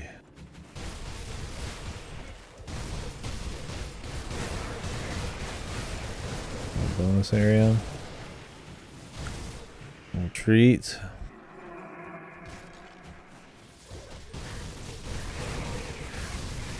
I guess if you're not doing the quest, you might want something a bit juicier than just the wastes.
Well, fine. They're sitting here getting fucking toasted.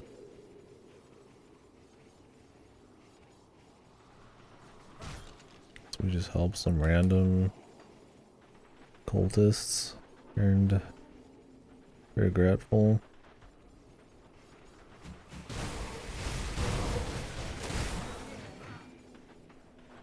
Respected with barrel home.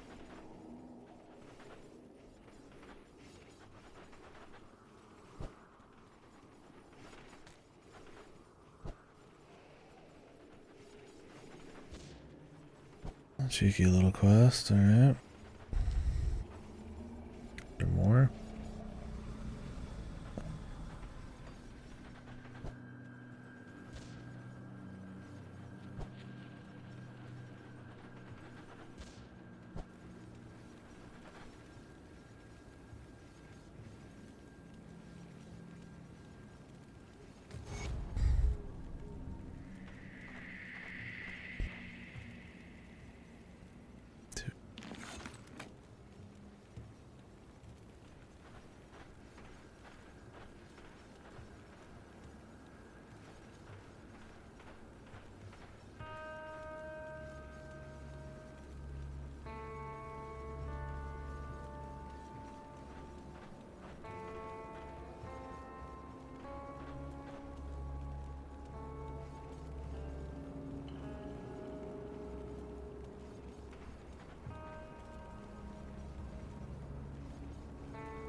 I'll be right back. You have a question mark above your head. I thought she had some quests in the next zone. Maybe they just are skipped and she would like help you with Travis if the opportunity was there.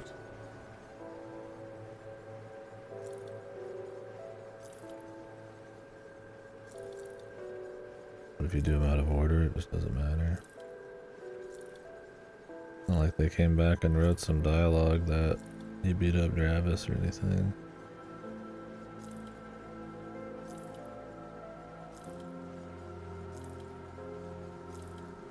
Who knows?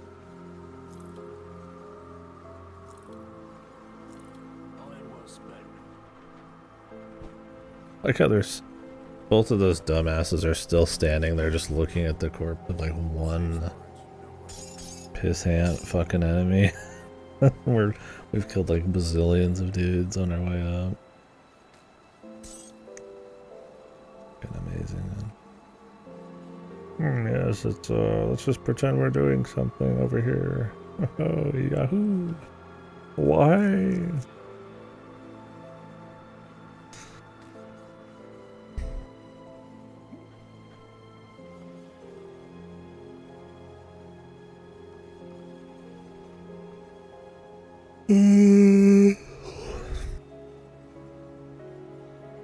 What was it? The amulet.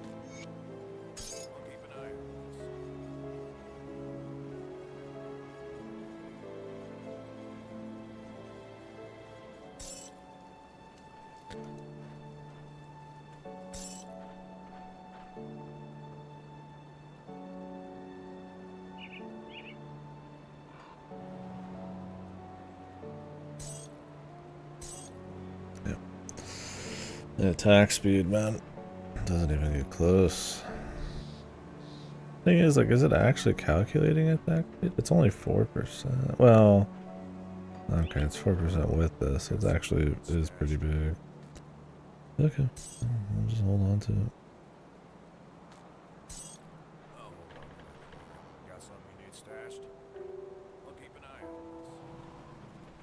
Because it's total speed and then another attack speed. Well, I have a lot of base attack speed. It ain't like that, man.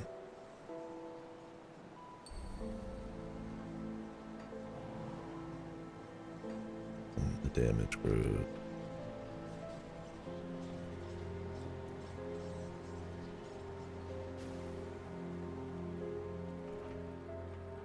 Oh, he's gone. God. Alright, where is she at? Expansion. The other one.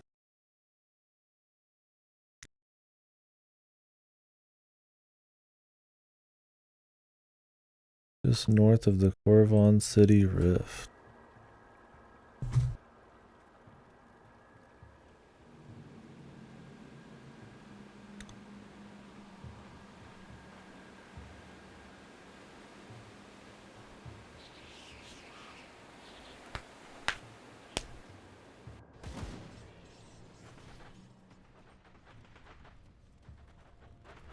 Hello again, my friend.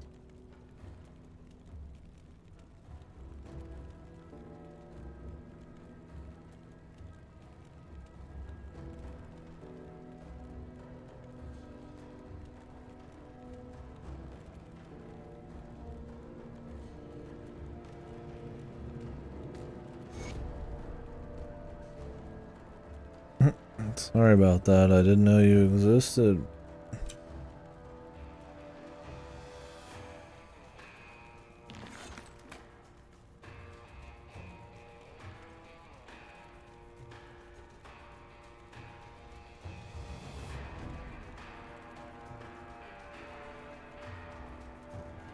Crazy, this was just that lady just hanging out in the homestead.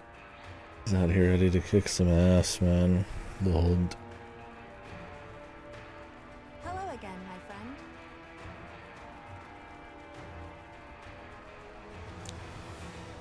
The hunt probably made her feel alive. Wonder if she gets a little bit more. if you see her at the start, is there like a quest normally for her? We just kind of missed it because you have to do the other expansion.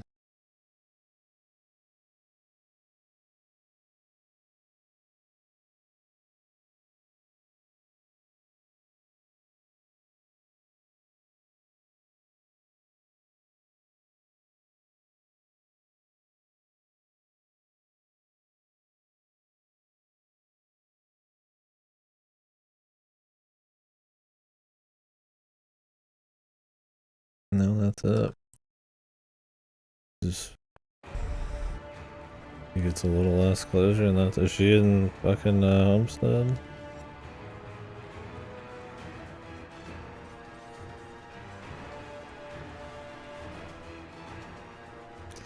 This monster's like 5 feet from her daughter's fucking home.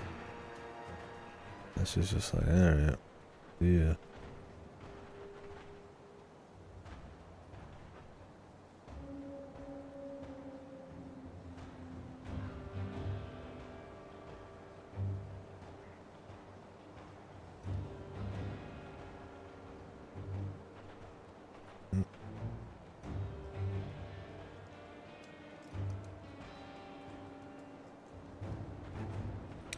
He's not back, kid.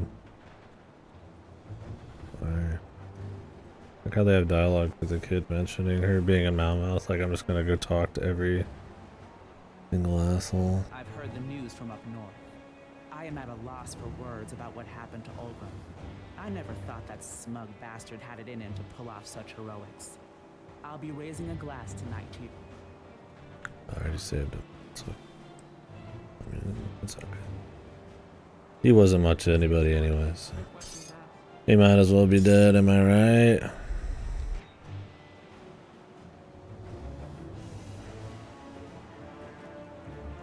Just some guy.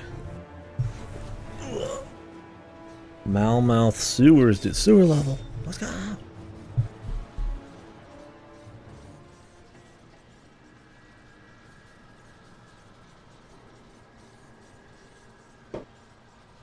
That was too big of a bite.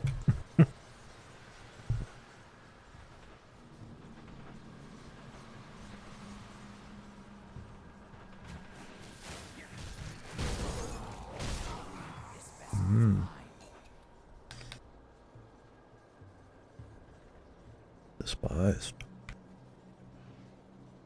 Hell yeah. Oh, the Ethereals and the Ethereal Vanguard are different.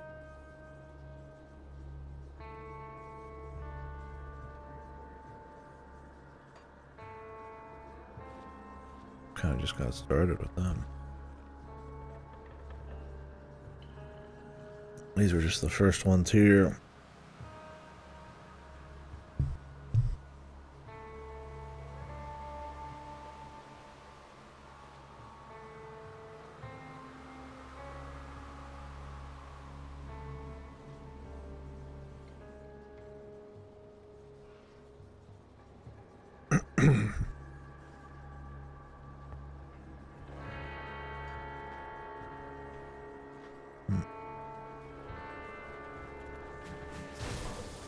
Weird to have like 2 ethereal reps.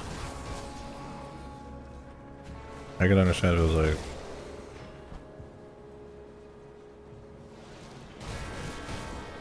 the corrupt humans or something. I think they just wanted you to have an extra rep. Since there'd be so much ethereal bullshit and you probably already maxed out. Or something.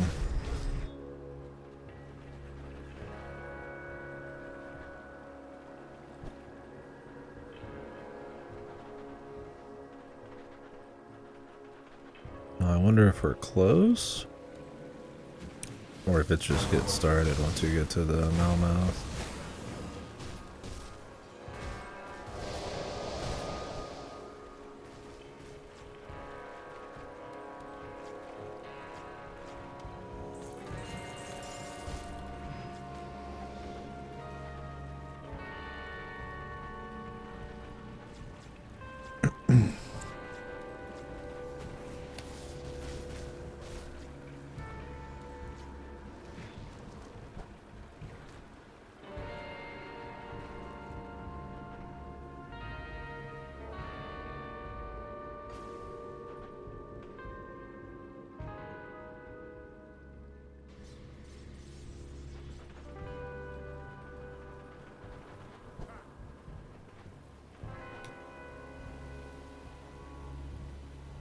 That's it.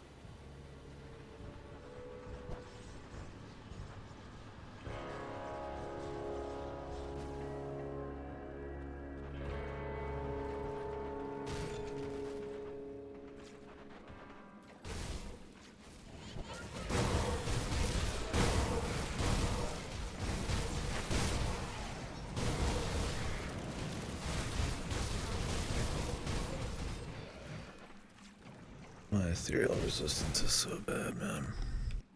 But I haven't found an ethereal resistance like component. Like acid ones and shit. Or an augment yet. I'm guessing those augments just are for extremely high rep. The armor ones. Oh well, I mean it's not like we're gonna be in a treacherous domain quite yet, so a little more spicy,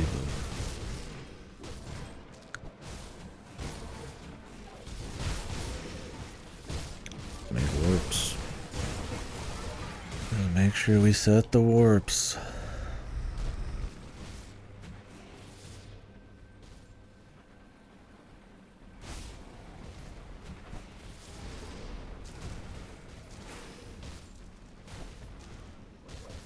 Oh, is there specific? Oh, is there? Oh, I'll have to check. Maybe I just don't have the right dungeon or right places yet.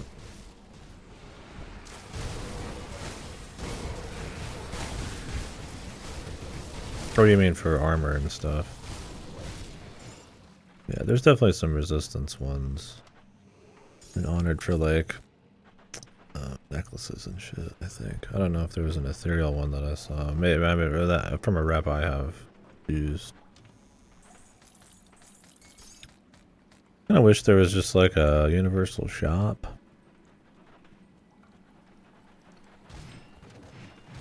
I don't find much joy running my ass to every single shop in the world.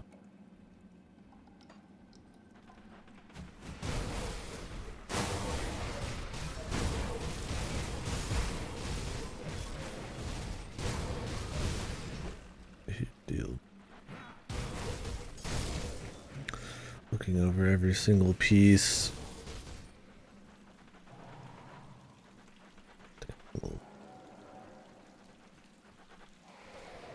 Look at my saw blades.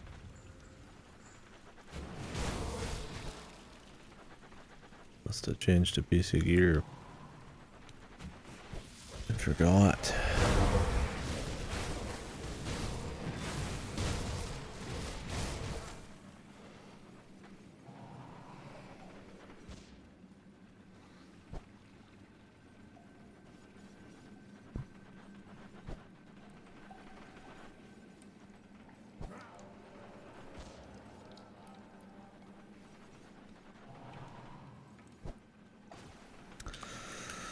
I could go check everybody.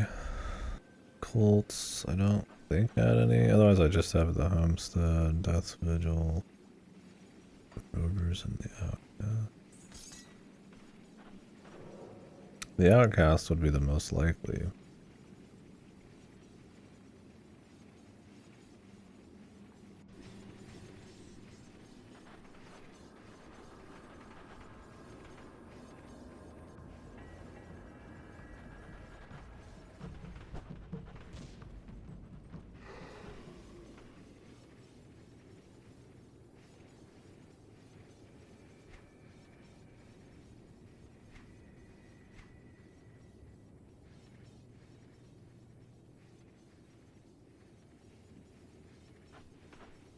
Oh yeah, here's an armor one, but I have to be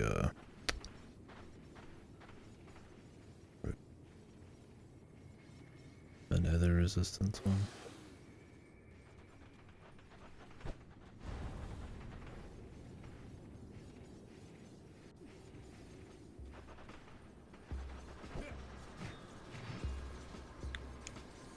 Homestead.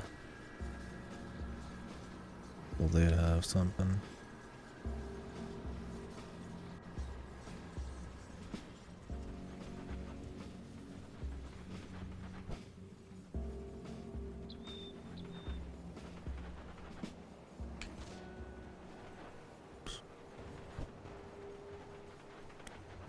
Yeah, that was risky.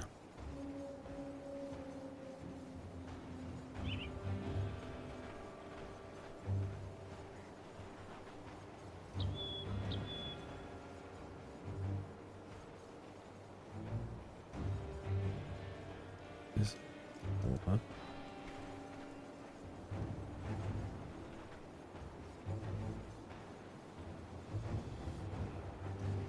See you around.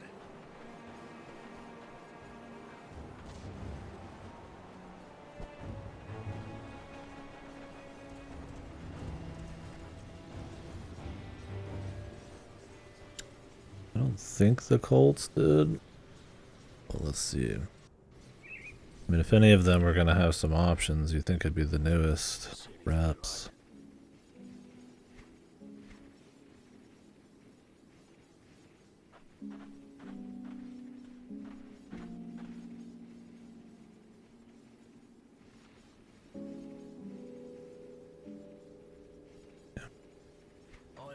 There's not many that actually even have armor shit.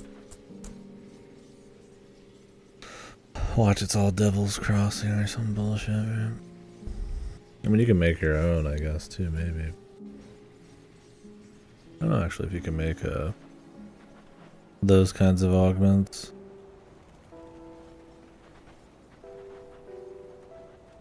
See anything you like?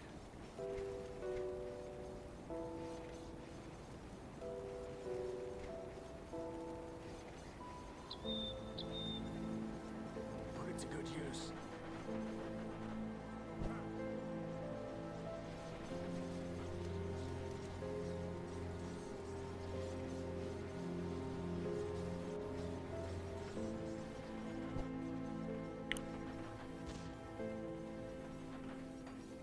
See anything you like?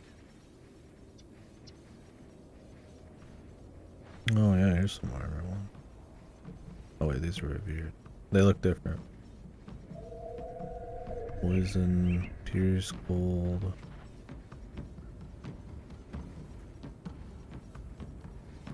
Put it to good use.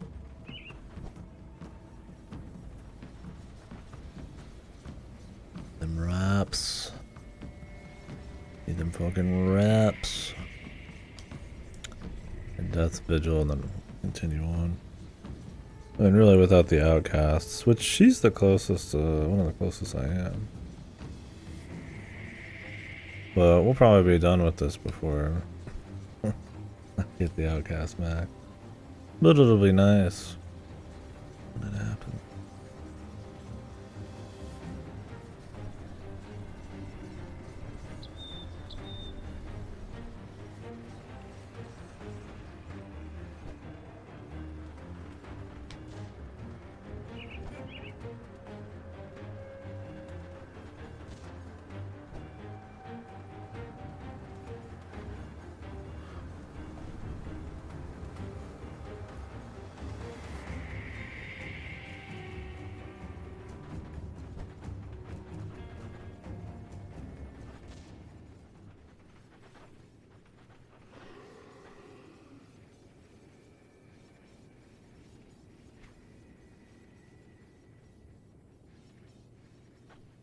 They have some other in vitality. I don't need the vitality, but I mean, I'd slap it on for the other. But I'm really far away from that. Oh well. Maybe there is one, yeah, but I'm just gonna keep moving. Keep schmoving.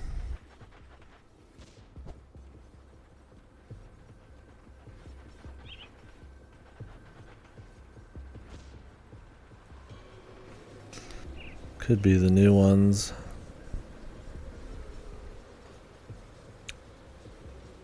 There's Ugdenbog.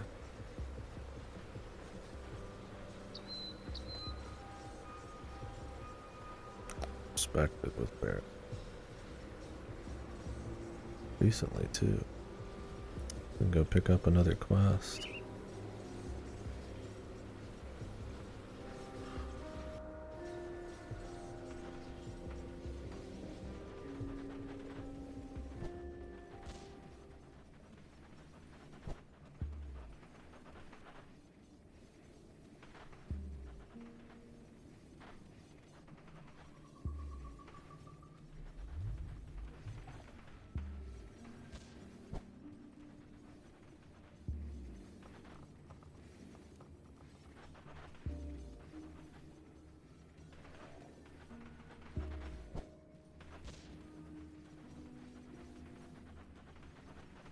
Ravager is pleased by your service. The eve of Ravager's return will soon be upon us, and the Wendigo's hunger shall be unquenchable. We cannot truly fulfill his ravenous needs, but we can at least appease them for a time. But not just any meal will do. We must have the hearts of 3 Wendigo ancients, known as Handaroth, Olivioth, and Uvaloth. These creatures... God, they're just like everywhere. Jesus, dude. God. Looking it up. Not running through the entirety of both the forest and the bog to find these bastards. Where's their bounty table at?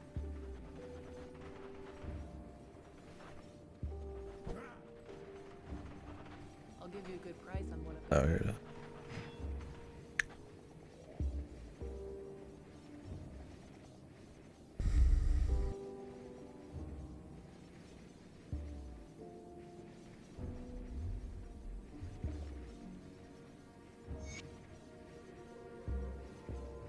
Corruption relic.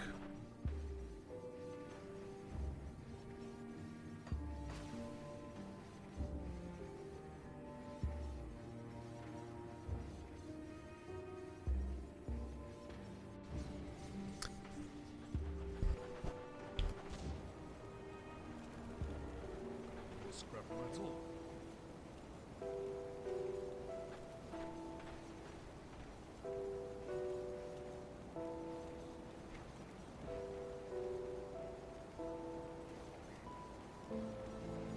Yeah.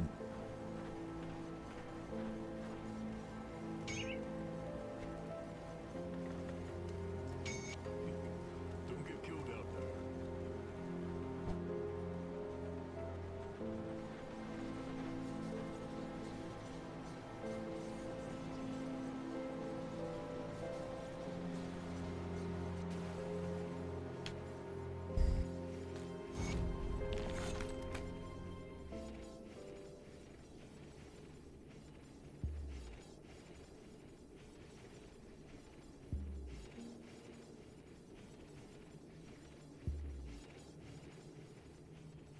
They just want you on that fringe of sanity, man.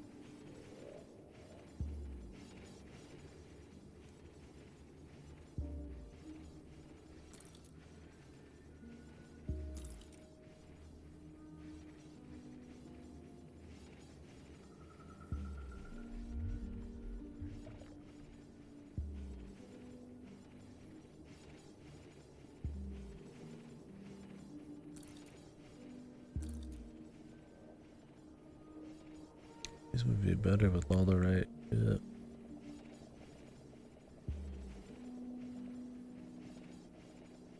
I don't know, I kinda like the revenge.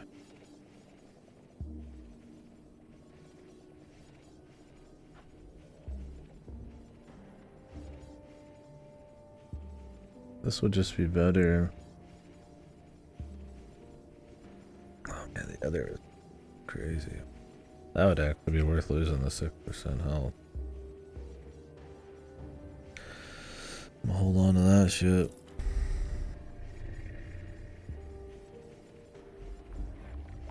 Just sucks that it's always like I'm dropping my max health.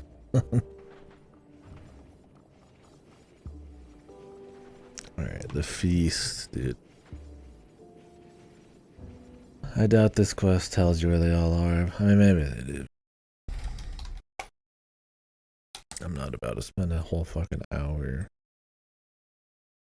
looking for these motherfuckers.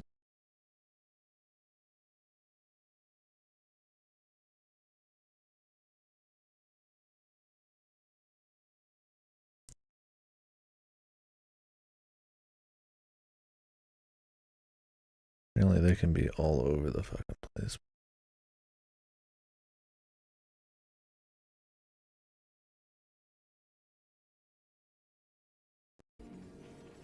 Yeah.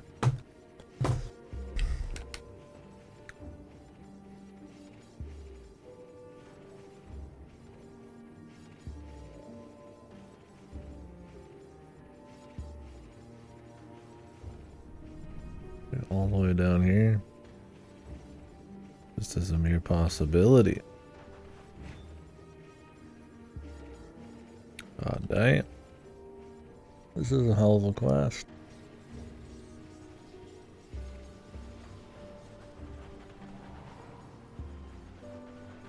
I never explored over here completely. Well, 2 birds, 1 stone, huh? Oh, nothing here.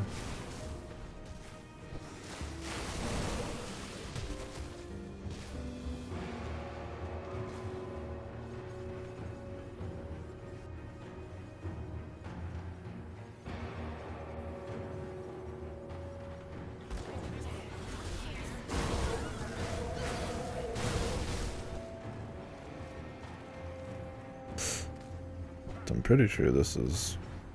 I've already been here. Yeah.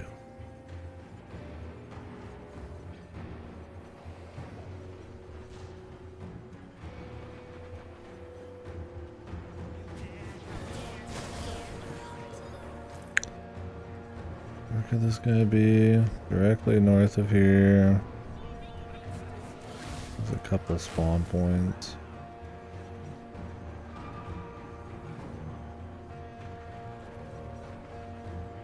Of course not.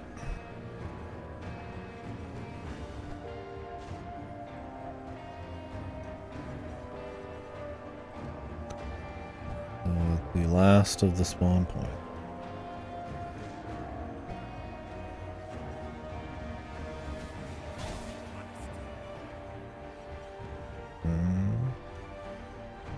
Oh wait, there's one more. Now the last of the spawn point.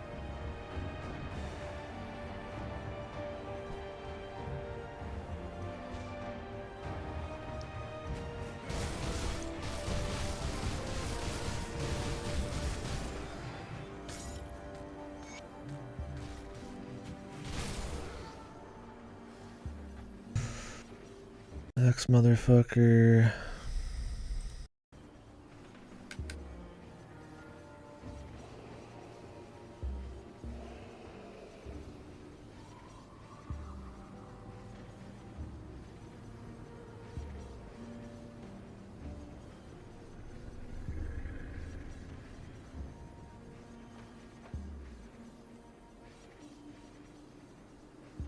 It's like in there.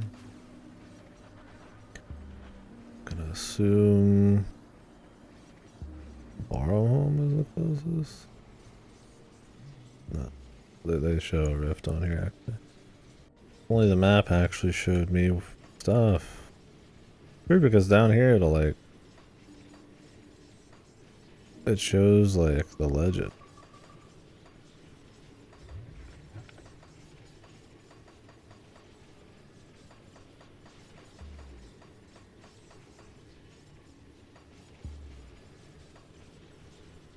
But that's all it shows.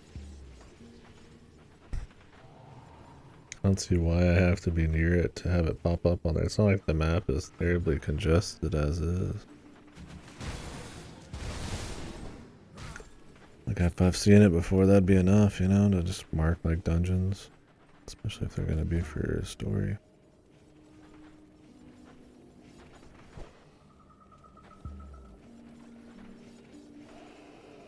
He wasn't there. Means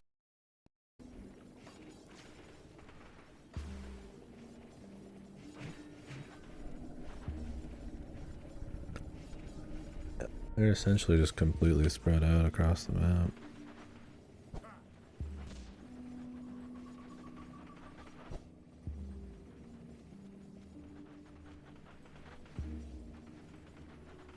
Maybe should have reset the session for this. Kill some guys on the way.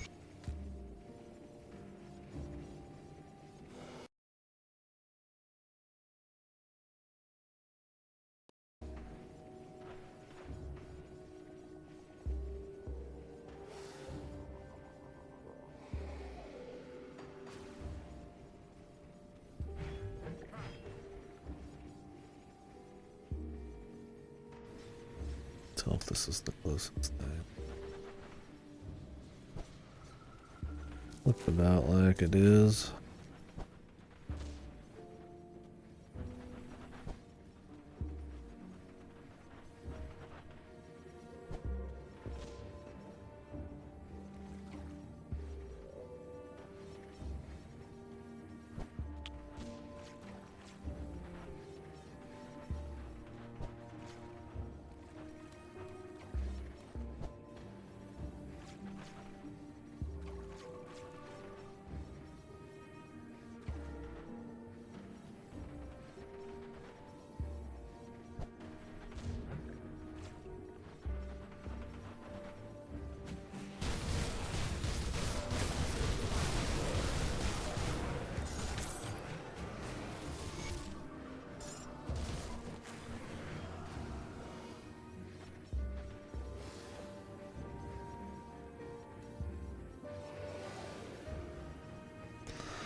Alrighty.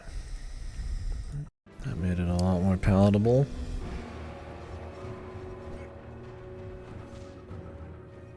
And this rift is like miles from these cool dudes.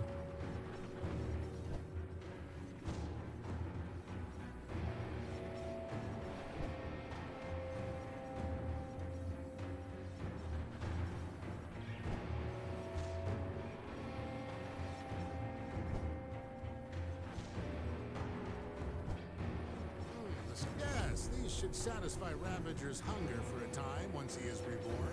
Now be gone, outsider. There are matters I must attend to that are too delicate for your uninitiated eye.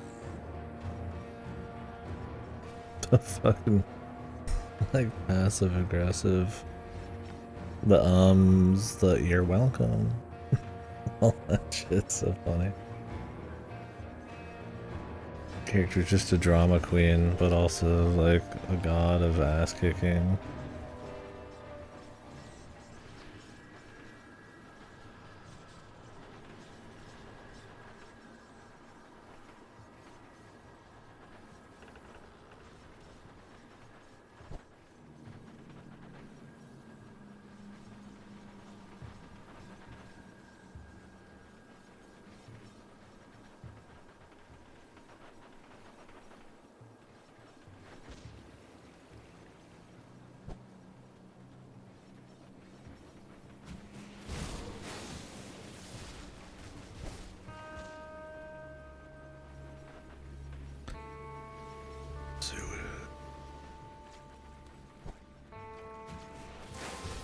Thought we were making a good time, but also we've been at it for a while. Donkey. Just getting into Malmoth.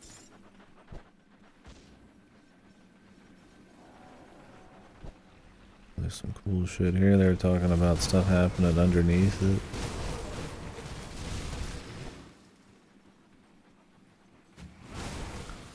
Mysteries.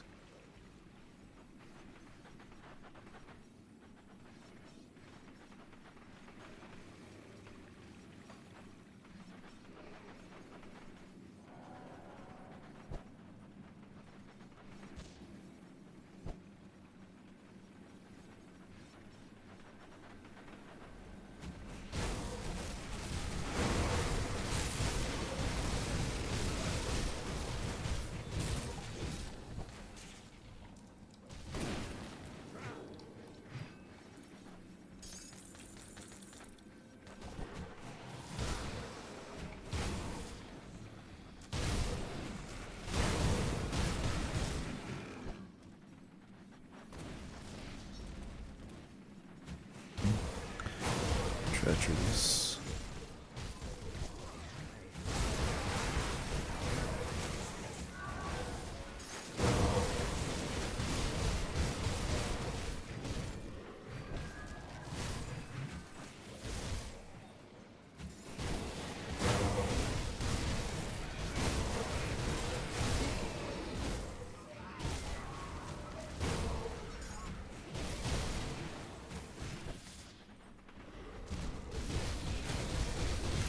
Out.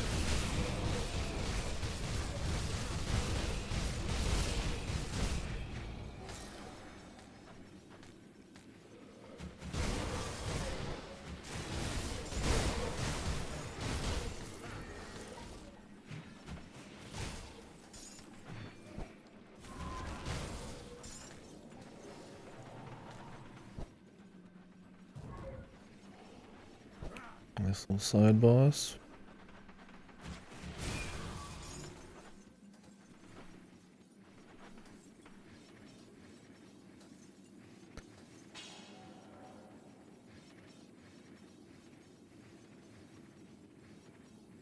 A lot of tonics dropping or being given from quests or something.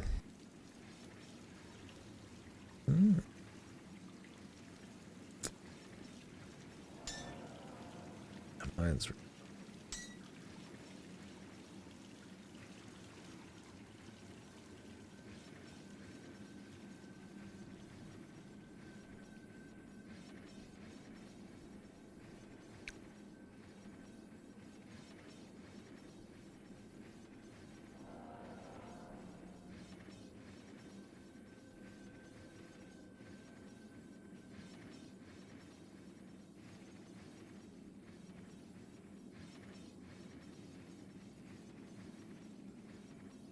I mean, mine just needs like pierce damage to be truly godly, but this one's just raw damage. It just doesn't have much else. I mean, I guess it's got other resist and elemental and bleeding.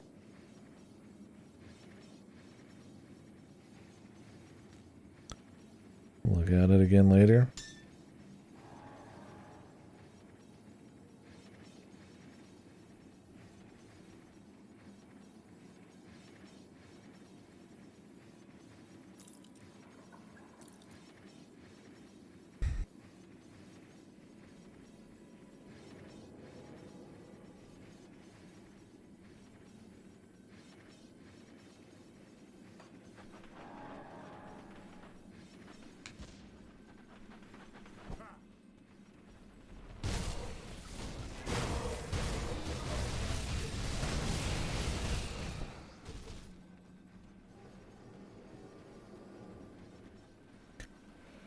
Warp up here, it looked like.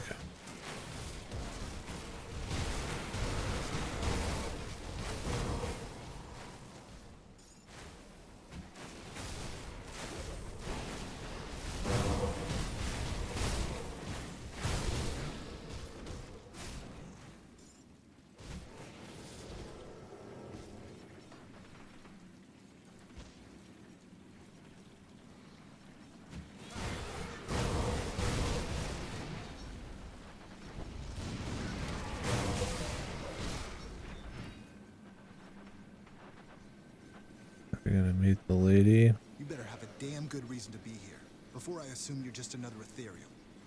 You're not from Malmouth, though. I'd know. Speak, eh? You and what army? The city's been overrun. Our people are scattered, dead, or worse, taken into the... As far as I know, we're the last pocket of free people in our once grand city. Most of us, including myself, are remnants of the city guard. We do our best to survive, mostly by scavenging where the ethereals are thinnest. The Black Legion? They survived the carnage in the capital? I suppose if anyone was gonna pull through, you could count on the Emperor's finest. How do they... I don't know what that means, but if it's true, the best way into the city proper would be through the Candle District. The bridge was raised following the attacks, but the controls should still function. If you find a way to lower it... So, this is what's left of the Resistance, then. We're going to need the Legion. Wait, did I just say that? Somer must have rubbed off on me. We're going to need them? Bro, we know they get... Yes, that will suffice to let Creed's troops pour into the city proper. You will have to make your way through the Candle District, a more pleasant name for the city's slums. I don't expect it will be enjoyable. Carve your way through whatever horrors the Ethereals have waiting, and bring down that bridge. In the meantime, I'll try to get what information I can out of these people. Figure out what we're dealing with.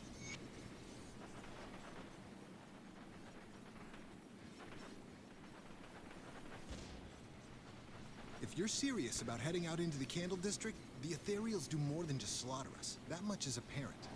They've been gathering the dead and transporting them to Crown Hill. To what end? Just take a look at the mutated brutes roaming the city.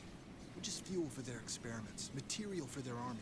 And I will not stand for another human being used this way. The wagons, the body wagons. The Cthulhu cult and the Ethereals, they're not so different after all. Wonder if they could bond at all, you know, over like wagon logistics, like morbid wagon logistics. Oh, well, I move human flesh and bodies. Oh, well, I move fucking vats of blood. Dude, Malmouth resistance. That's gonna be a whole ass thing, dude.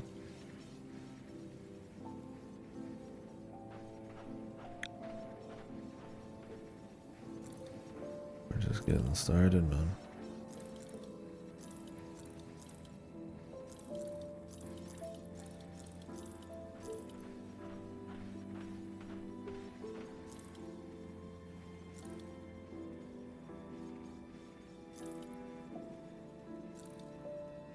Put it to good use.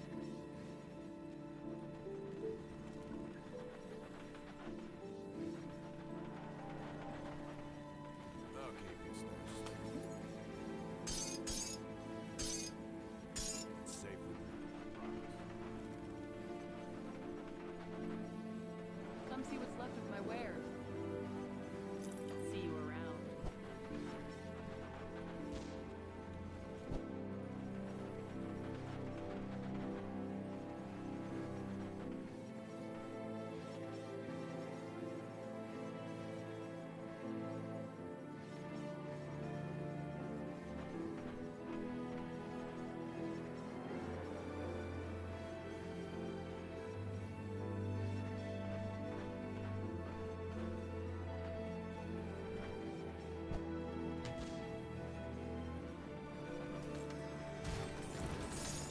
They got one guy guarding that whole place, man. We're fucked.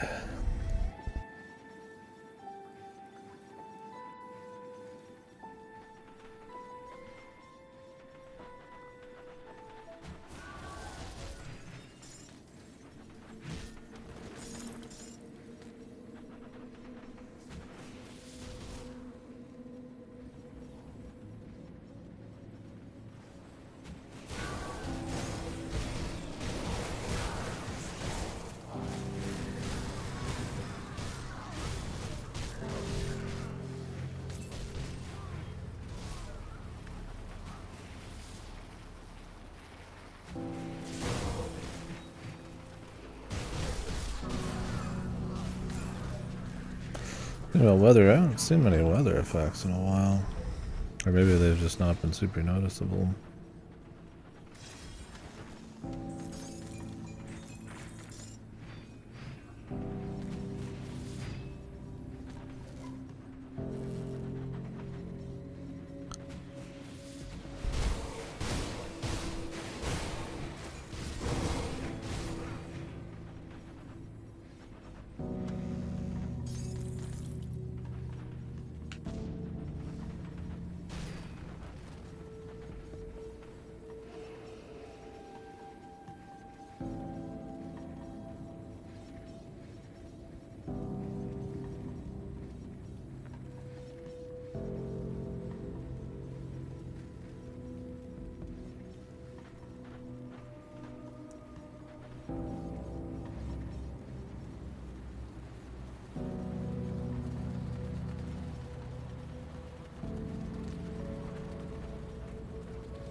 What a dumbass, man.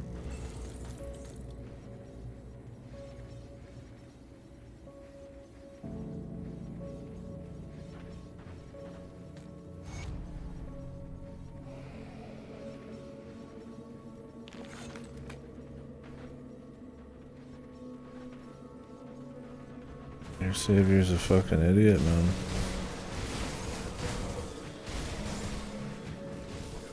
He was just good at punching people, I guess, or not that good, but...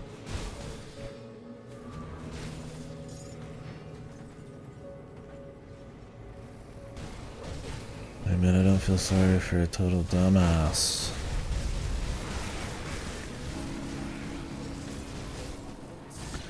Though maybe our guy could have hit him with a bit more of the story, man. like, hey, yeah, it's this person, that person, this person, that person, the Black Legion, the refugee, this is their names. Like, these guys clearly have no idea what's been going on, so probably out of the loop, man.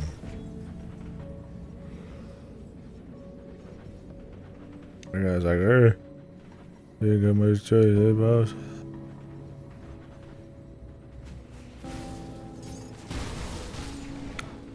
There's a way to talk him into it. I mean, it's literally just like a micro, like, encounter is all it is.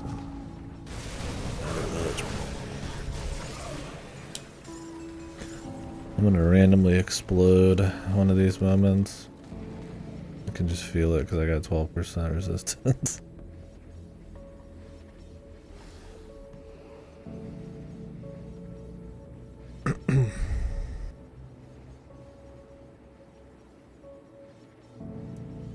Luckily these guys are around my level, so...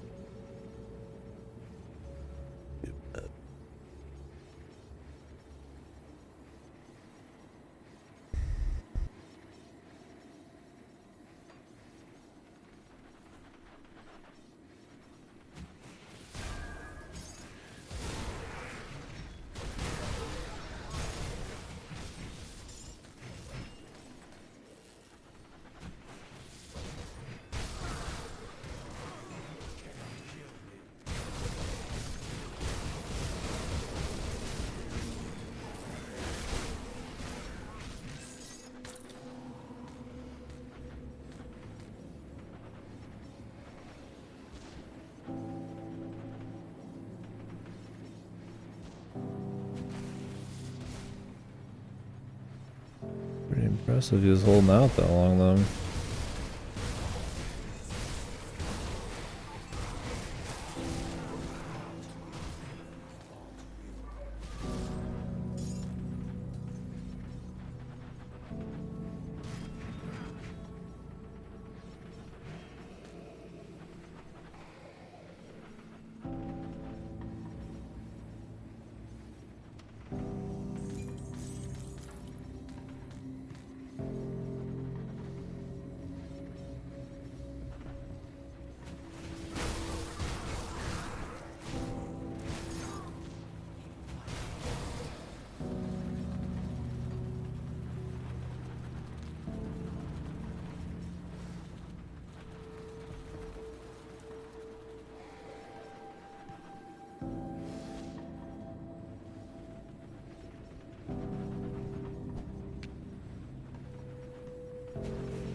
Wagon destroyed.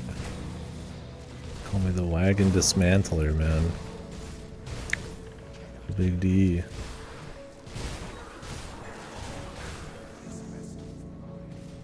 Wagons quake in fear. They squeak. My presence.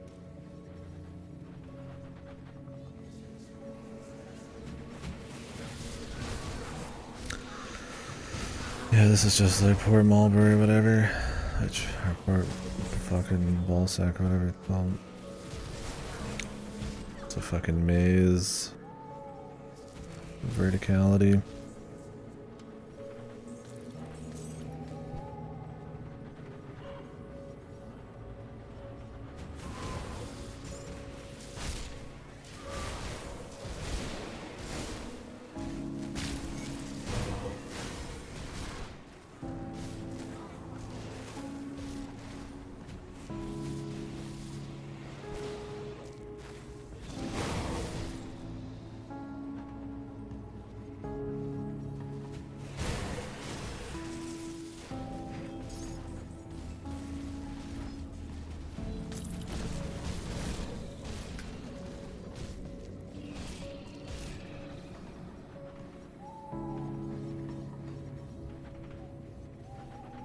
Oh yeah.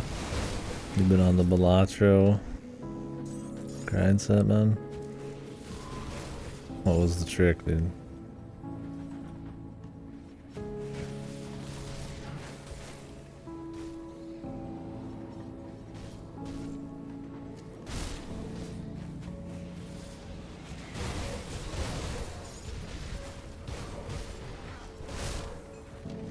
Cards are considered face cards, plus all cards are... Face cards are drawn face down.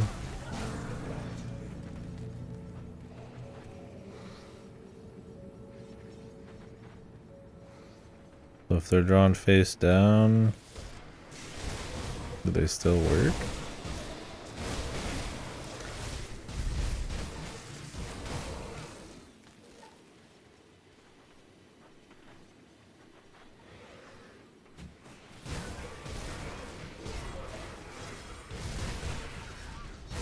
Oh, yeah. Depends.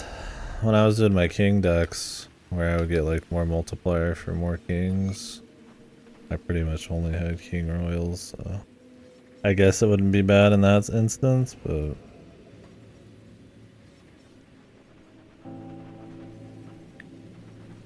But yeah, the problem is, if your deck isn't super far along, where you could just play anything and it wouldn't matter, then yeah, you're gonna not knowing what you got is pretty bad.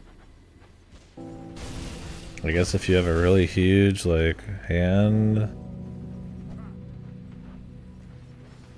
or like lots of draws or some shit, it could be okay. You just flood it. It'd be really bad if you were playing like a low hand deck where you only want to like play once and just discard.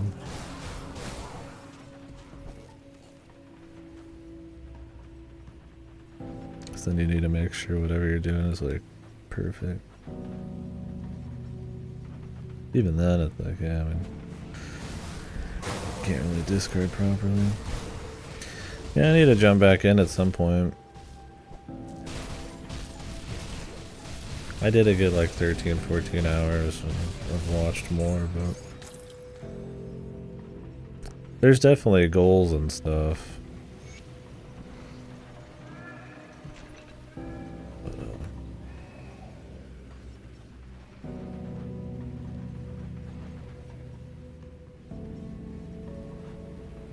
I was beginning to lose hope. there's so much I want to play. What's the Even in situation? the roguelites world. I take it there's some good news then. I will need to speak to this resistance. Oh, and he's gone. What's up, Outcast?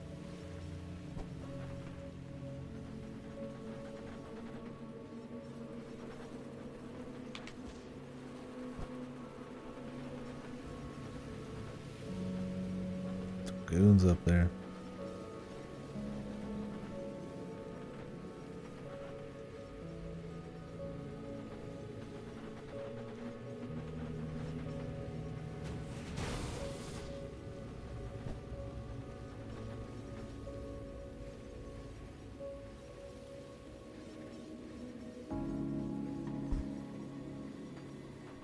Oh yeah. Have you found Muse yet? Some sort of inspiration?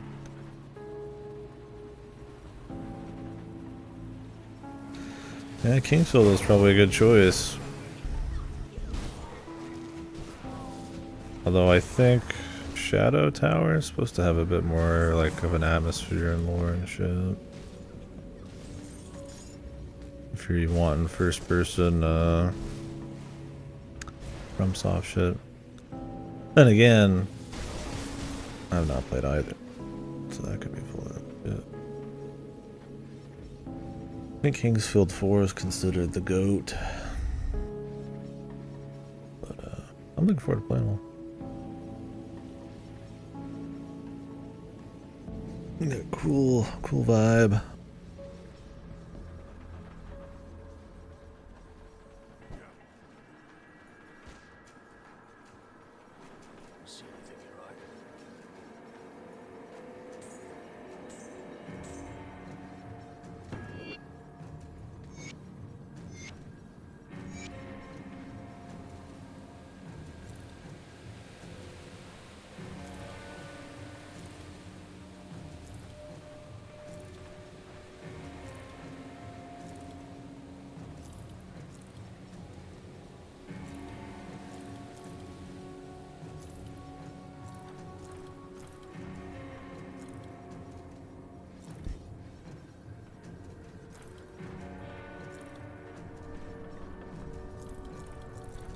think I already looked at all these.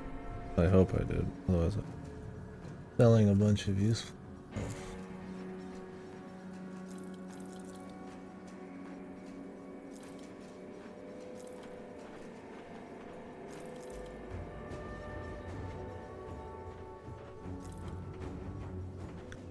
I wanted to save that.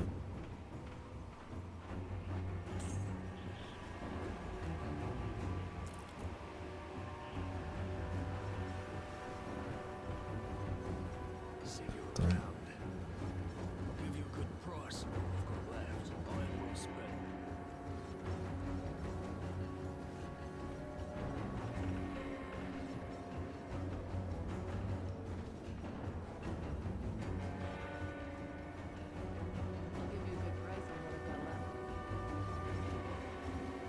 Put it to good use.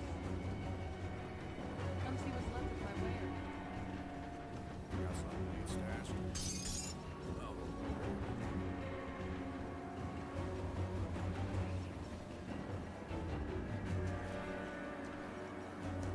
Oh, yeah. Yeah, I mean, it's one thing having some rules to the world, you know, that can give it some kind of believability or easier to engage with when it all feels more like fleshed out, but on the flip side, some kind of ambiguity or surrealness or mystery, I mean, we're talking Kingsfield and FromSoft, I mean, that's what kind of pushes a lot of their worlds to feel good, so I guess it kind of just depends, huh?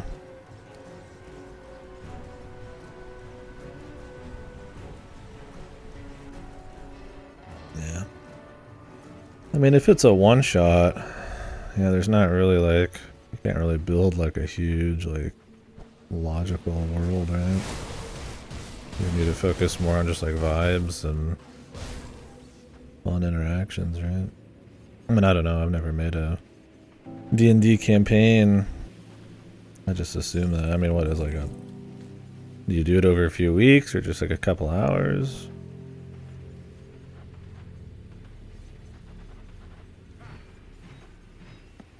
I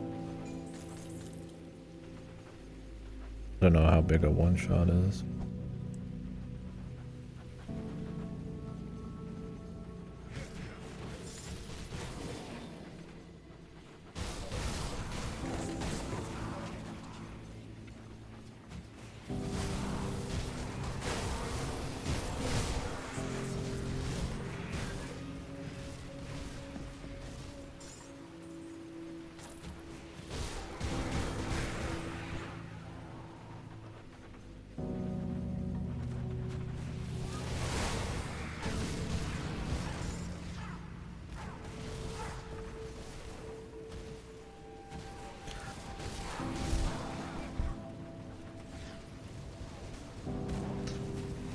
I don't know.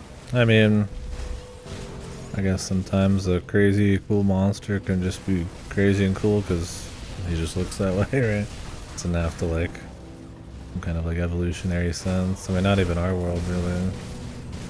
There's some guys who are evolved to be some weird shit. I'm just thinking like Kingsfield, there's some really weird ass fucking enemies and stuff, so. Like some of that's just kind of.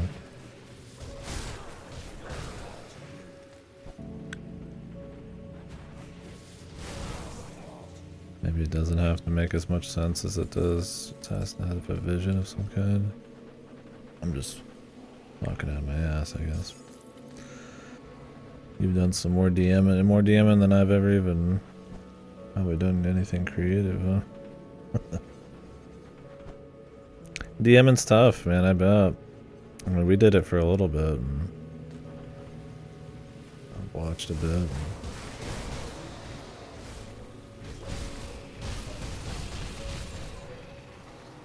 Being able to let the player, my brother's done it a bit, be able to let the players kind of do their own thing, but also have some kind of structure, because some players don't know best, or some players are going to be more goofy, or, you know, maybe some are going to want it more serious and fleshed out. Like if you just got a group of friends that's playing for like a couple days, right? They're not gonna take it serious. They're just gonna want some insta goofy fun and then fucking peace out.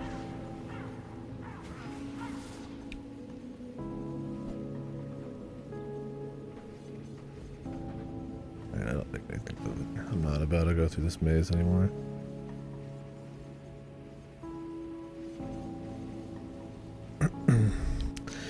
First thing I want to do is have a time loop mechanic for the players when they die, brought back to the start. Measure discussion, there's an evil demon maintains control over this town.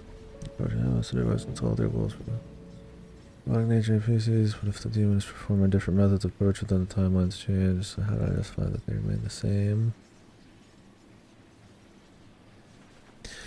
Time loop. Time loop, not just he reincarnates you. The players, when they die, brought back to the start. My original justification.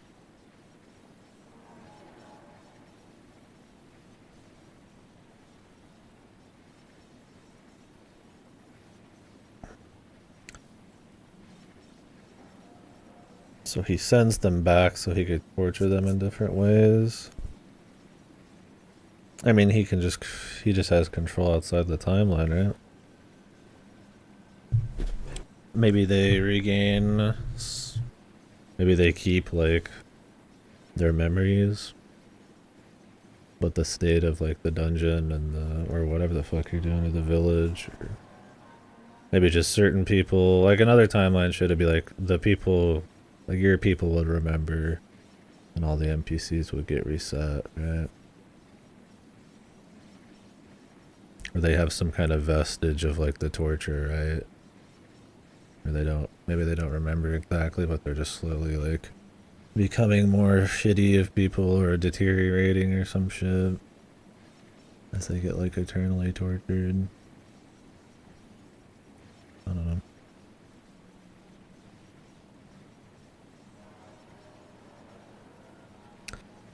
I mean, in other time loop stuff, it's like the main characters have the ability to like know they're in a time loop and nobody else does. Or they have like some kind of like they can awaken to like a feeling that they remember other timelines and shit.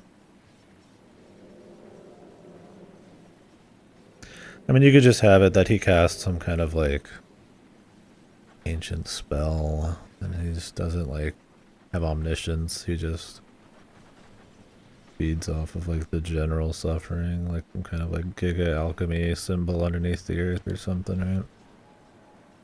Seen that before. Like in Fate Stay Night, there's like a domain where all the death and suffering inside of it just kind of feeds back into the person who made it. They don't have like omniscience really over it. But I mean, I guess in that respect, maybe he could have a weakness then. Maybe he has mastery of something, but then you gotta like decide, yeah, does he just flip the switch himself, or does it automatically like reverse time when like the town explodes or some shit? Yeah.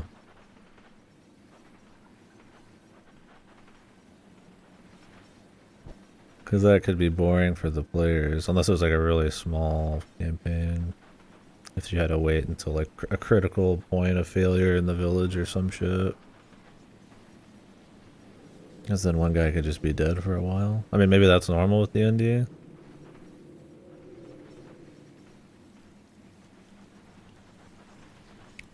Well, you weren't lying about the Legion arriving. But if you sabotage the attack, you figured all wrong. The Legion at our doorstep and the wagons destroyed all in one day. Here, Here's some iron bits. Like that.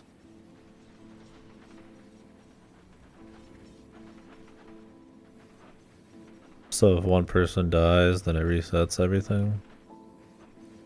It's good to have Creed here. He's got a mind for battlefield tactics.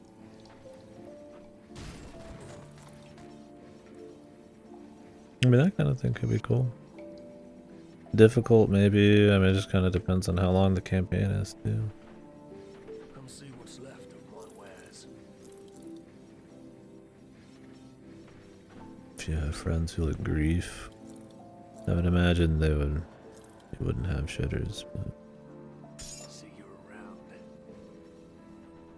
can't have it be too well, I don't know. I guess you could have it convoluted. I don't know. This isn't like a game where it's like, you know, it needs a bit more. Well, maybe not mass appeal, but I've spoken with Karinia. She appears to be in charge of these people. Things here are about as bad as we thought. But with her intel, I believe we can make a difference in Mount. I mean, there's that one game, the Sinking City, was it? No, not the Sinking City. That's the wrong game. A different city. The Forgotten City.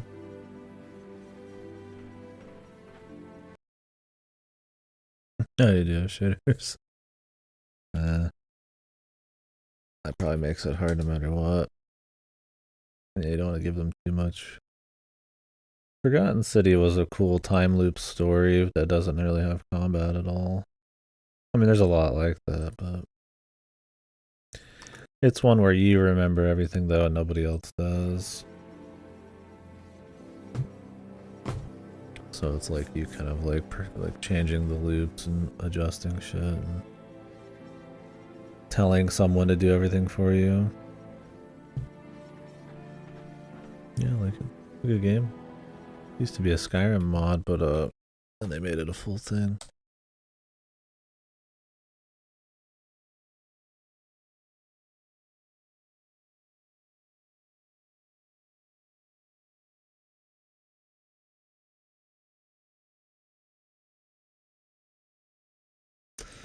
It's a good one. I liked it.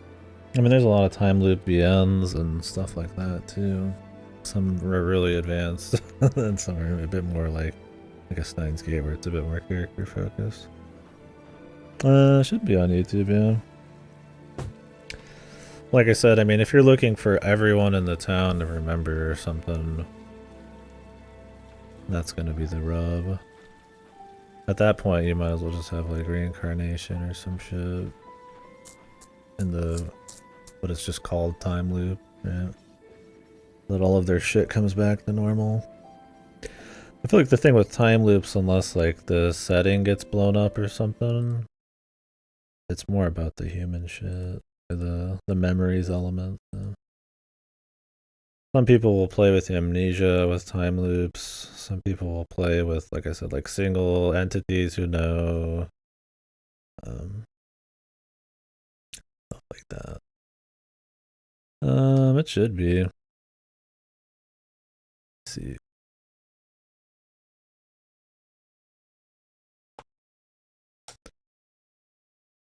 Yeah, it's like The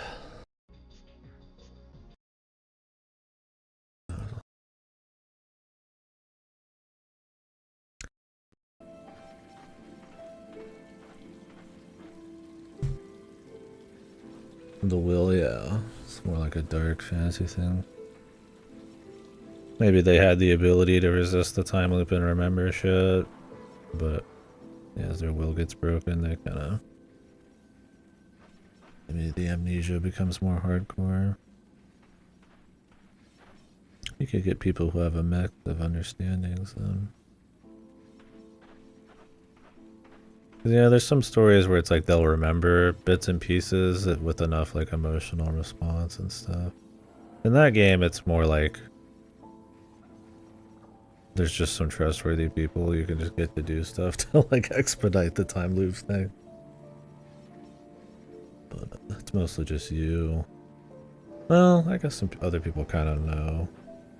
Yeah, it's a good story. There's like almost no combat, it's just all dialogue. It's not a VN either. More like it was a Skyrim mod. There's that 12 minutes game. That game sucked. I would recommend that for some kind of time loop research.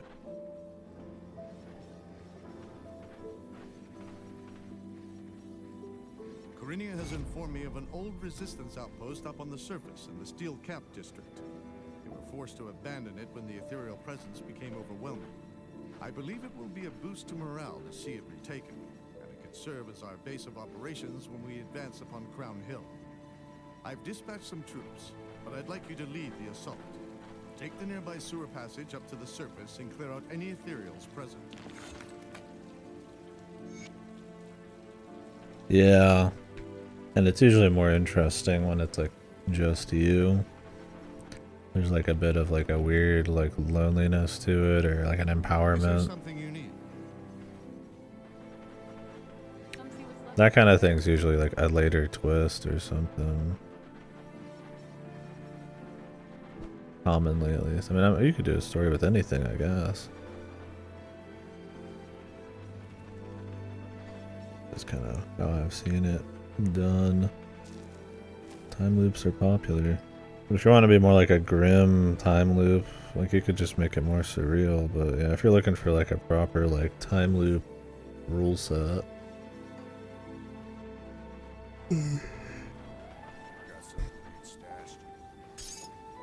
Gotta have some rules.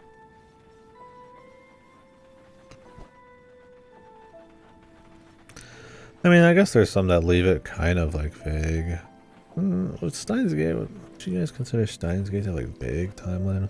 The idea of like figuring out how the timeline stuff even works is like kind of part of the story in some shit.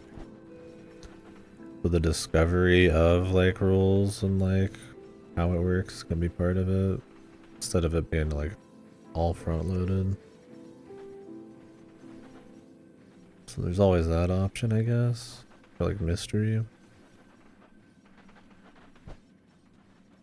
But just having it be boom, you know, like a Forgotten City or like a 12 minutes or something, or kind of, or Groundhog Day, where it's just like, you know, this is what it is. What gets you out of it?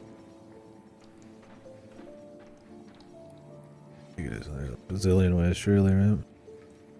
Kill the dude. Trap him somehow in like an amnesiac time loop, or maybe there's something, like I said, like a location that like powers it, or some kind of village-wide rune. Maybe you can like fuck with it. Overload and all that kind of crap.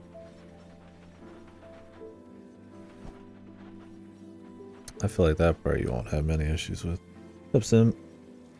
Life is crimmed. Yeah. We're getting through the expansion right now.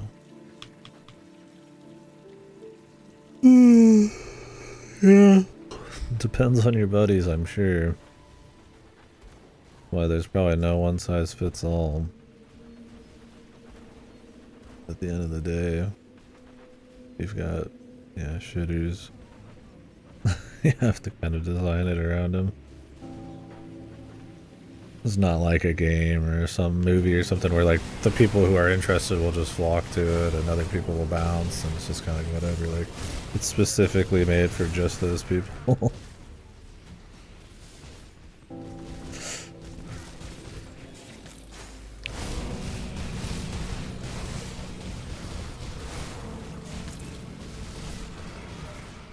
There are problems, I guess, right?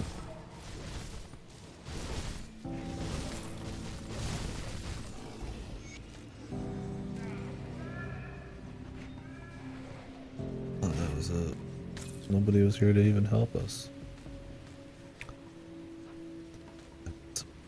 Everybody sure got here all right, though. Picked out their spot. Post is ours, though it came with a cost. Those who lost their lives in the defense of mankind must never be forgotten. But we cannot let their sacrifices be in vain. Resistance had attempted to breach the gates of Crown Hill before, but they were not adequately prepared. The remains of their fallen still litter the streets, along with the explosives they had crafted for the task. I prepared a powder that should magnify the properties of their makeshift bomb dramatically, enough to pierce those steel gates and give us an opening. I need you to take this powder and recover the explosives from the failed mission. Combine them at the Crown Hill gates and blast the damn things open. Only then will we have any hope of breaching the Fleshworks and destroying the Master of Flesh. The mysterious, powerful being, or whatever. That's a pretty classic way to start. A lot of stories, right? The weird old guy or some animal or something. Then you never really explain them, but they're kind of like around or something, right? They just kickstart it, make it mysterious, and then that's it. Just as a quick way to explain how they break the loop. Get your chosen one bullshit. Oh, more like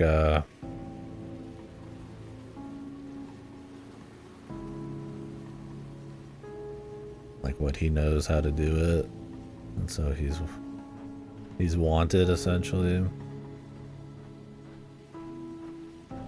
Kind of like that fucking movie. Small.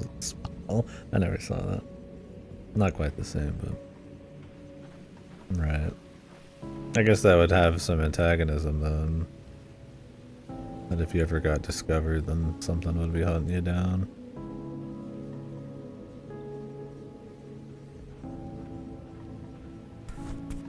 That way it's not just you manipulating the time loop, but also having to deal with something trying to stop you from manipulating it. I mean, it could be like that. So instead of some kind of like omniscient thing controlling it, there's just some kind of like demon that just like feeds off of the suffering, but like there's some kind of like nemesis or like spooky lackeys or something that carry out the torture, the enforcement of it or something. I don't know.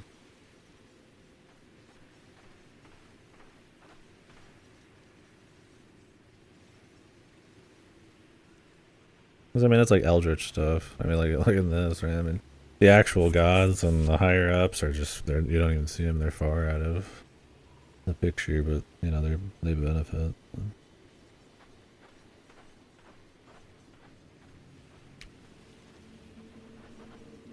You don't even have to fight the larger gods. You could just, or a demon, you can just break out. I mean, kind of depends, right? A bazillion ways, I'm sure.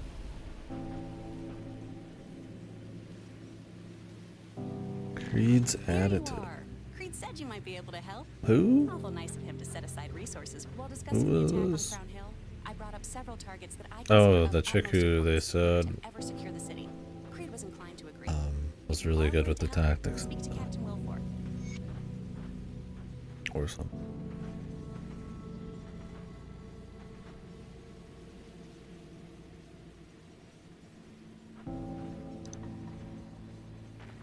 This is our outcast here. She's hiding something, huh?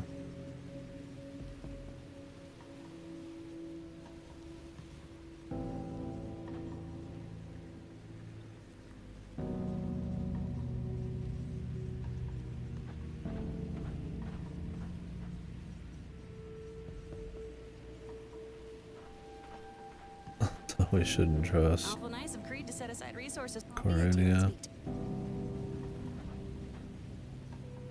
Traitor. Blow her up already.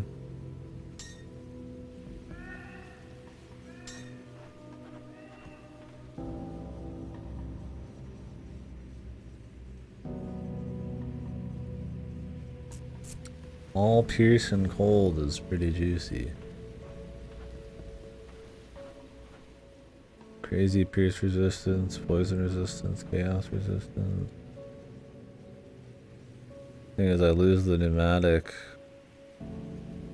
which the duration of pneumatic I could give two shits about. More health for pneumatic's not bad. More cold damage. I don't know actually on that one.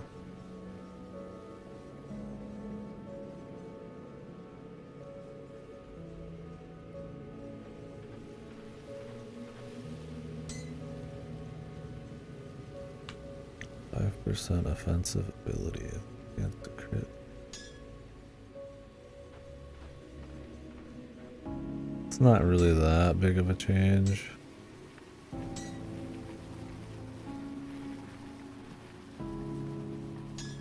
I mean, it is a light downgrade, but that's just because it doesn't have Red Skull.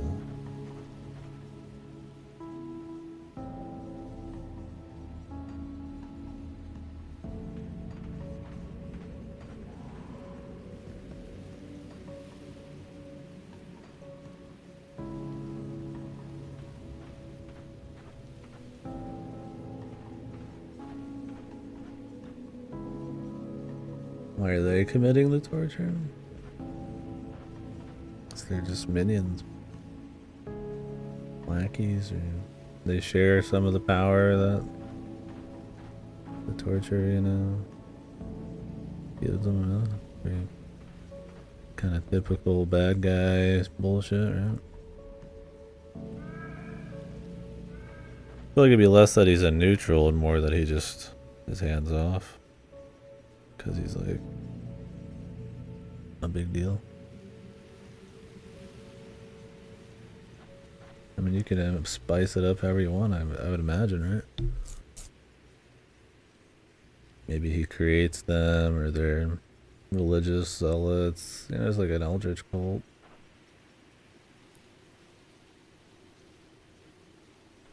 Or maybe they made like a deal. They could be like old people or something, right? You know? Maybe somebody's in on it, you know? They get some come up with this. They live shit going on. Actually, I don't remember how many. There were a few people in They Live, I think, who were with the aliens.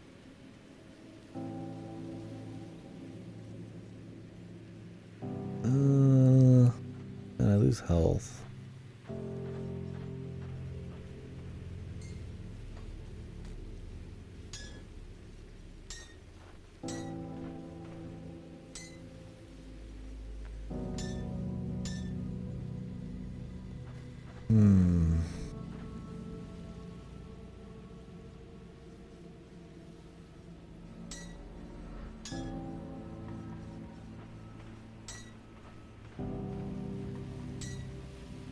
Like a light upgrade.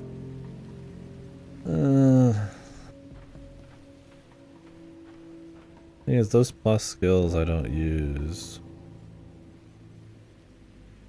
It's just the pneumatic burst, which is like fine. You're really just doing it for the pierce, the cold, the all damage. It's probably better. The blade burst though, like what does this mean? Like plus damage.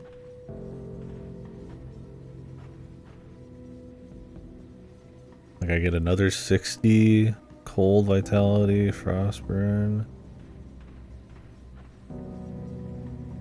Just for having this buff out. I mean that's a different story.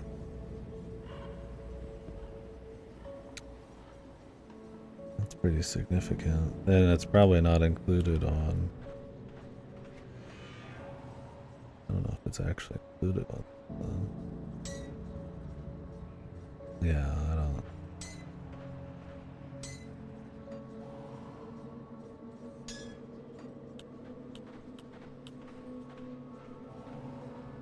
Yeah, this is a bit more. It's just not.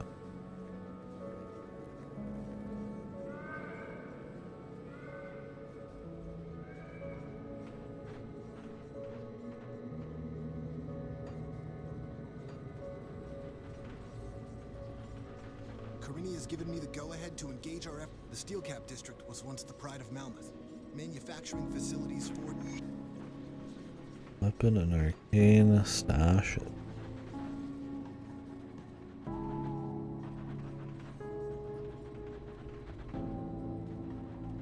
I hope all the different parts of the city aren't too maze-like.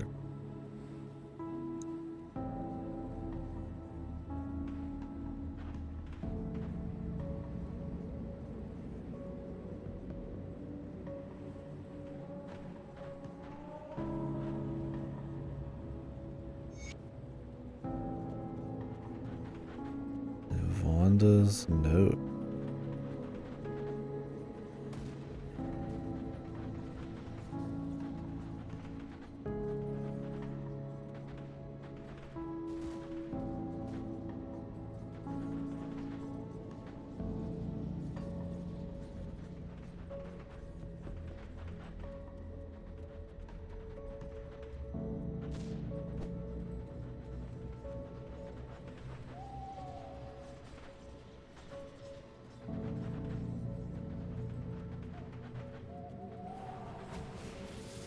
Off we go.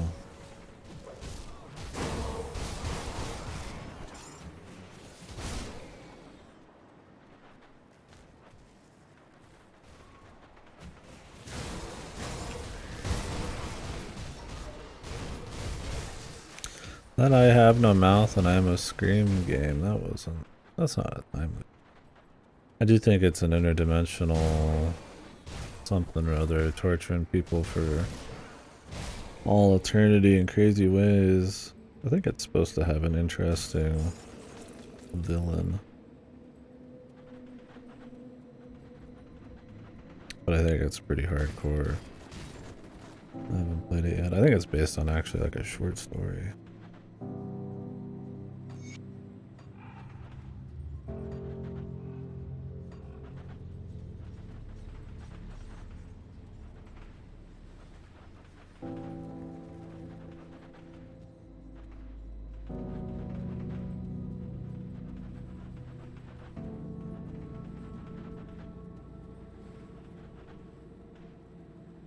Where the fuck are we going? Here?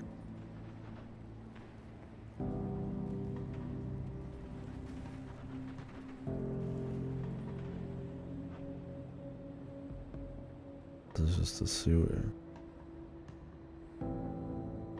Yeah.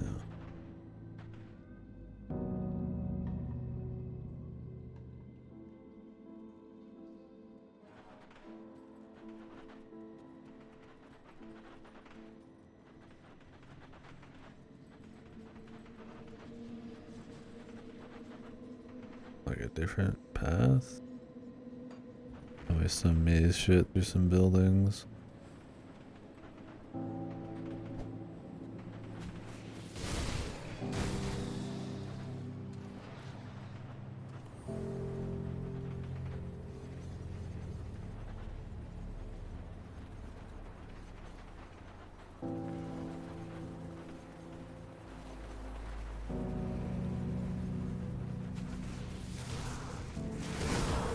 Yeah.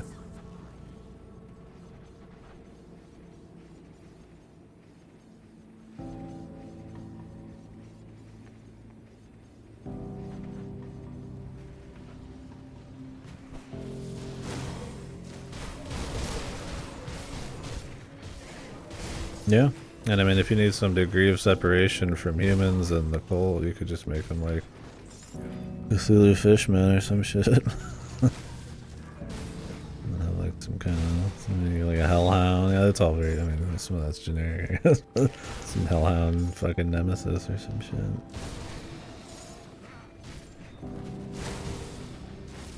Could work. You know better than me, I'm just shooting the shit.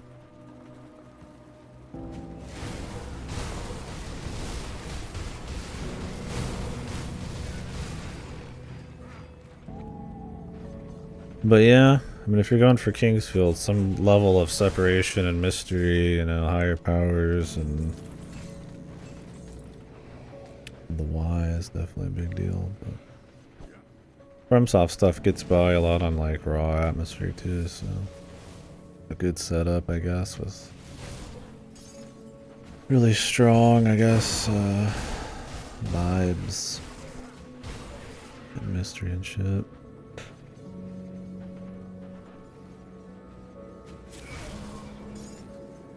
I can't speak for Kingsfield specifically, but what I have seen is definitely very hands-off, kind of lore, realism. Where's this at?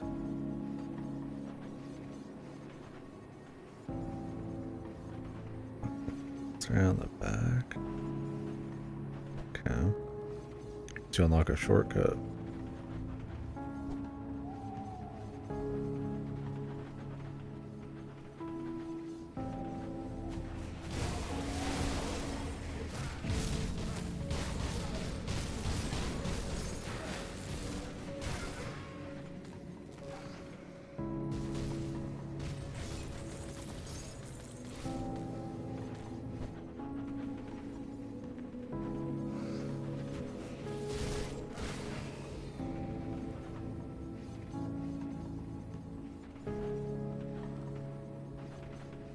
Yeah, it could be cool. Sounds fun. Having that extra layer of mystery above the cult. They're not in the know school.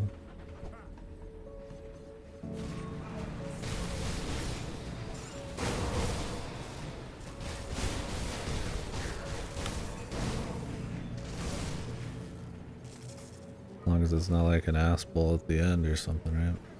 Some people don't like when the random ancient evil shows up unannounced at the end of a story. Well, it's like, I guess you don't even have to show it. It hints the lore or something.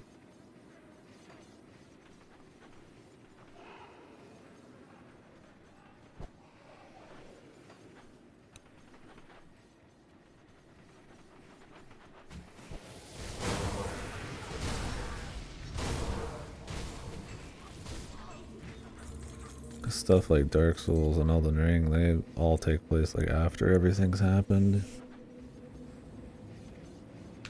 Just kind of like have you piece together a puzzle.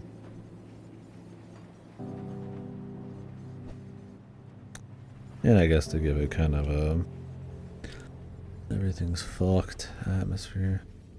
Tomb of the Herald Mathis.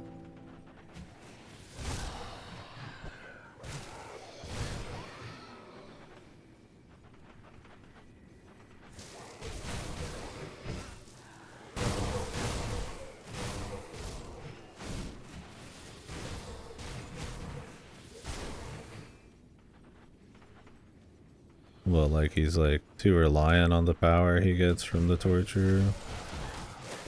He's got no other sources or something. Or he's lost it all. Or he's like trapped by some kind of magic. I'm gonna explain magic.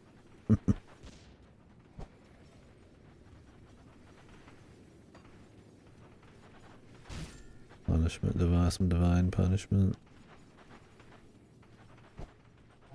And then you make it so the demon is Satan, and it's all just some kind of Bible, Catholic Christian reference to God or something, and you're Jesus. Gonna do the Evangelion or something. Have random biblical naming schemes for no reason. Yeah, that could be cool too. Yeah, Max. Made out of just bones, man. Bone Mac.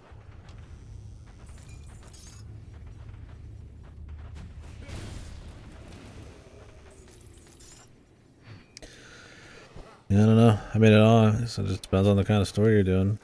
But some stories, you know, I think are better without the explanations and just kind of like theory crafting and hints. But some you want an explanation, and if your friends are fucking like drooling, I would imagine having explanations. Some people just like they vomit and shit all over when things aren't completely explained clearly in a story. Some people can't into surrealism or vagueness or ambiguity. I imagine that's probably hard for a DM. Oh yeah. No, that's a pretty classic way of doing stuff. Some people have like books of lore that they never show anyone. That kind of shit. Just to make it make sense and then kind of cut stuff out to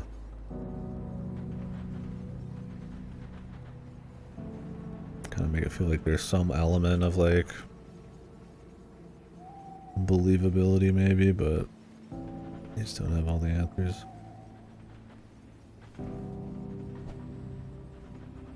I doubt you're bad at it.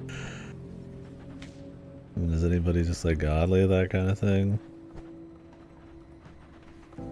Everybody just kind of spends a lot of time on that kind of shit until they kind of figure it out.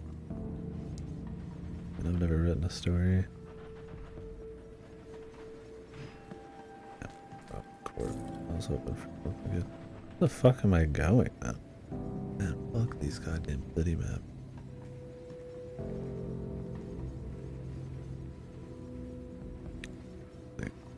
The Doom.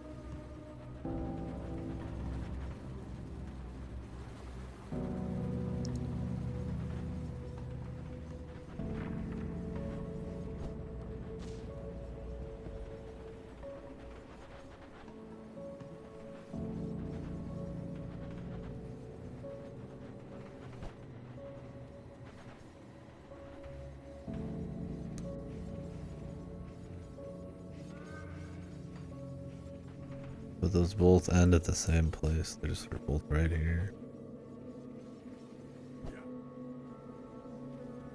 Okay, we can get back out here. Wonderful.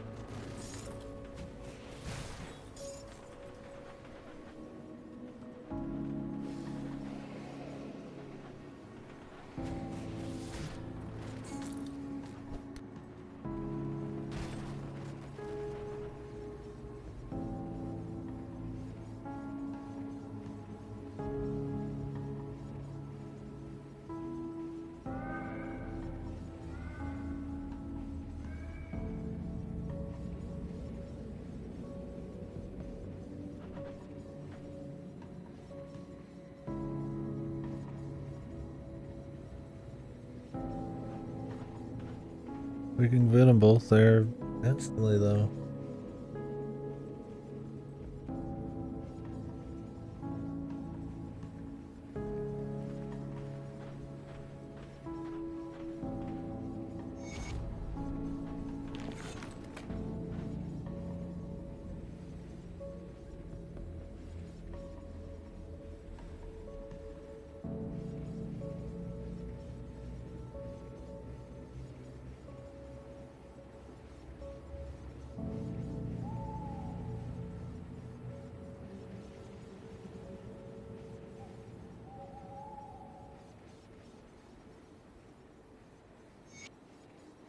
Later, Richter.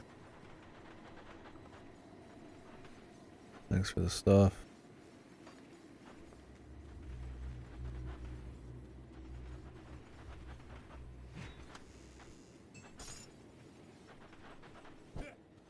I mean, I can't think of a single time loop story that didn't start like half the story wasn't them figuring out the parameters of the time loop and that they were in one and kind of just fumbling around for a bit. But since it's a D&D thing, I guess they need more goals because they'll get it as players right away. Unless you make some kind of rules to it that they have to like figure out by trial and error, but I don't know if they're shitters, then that might be too much.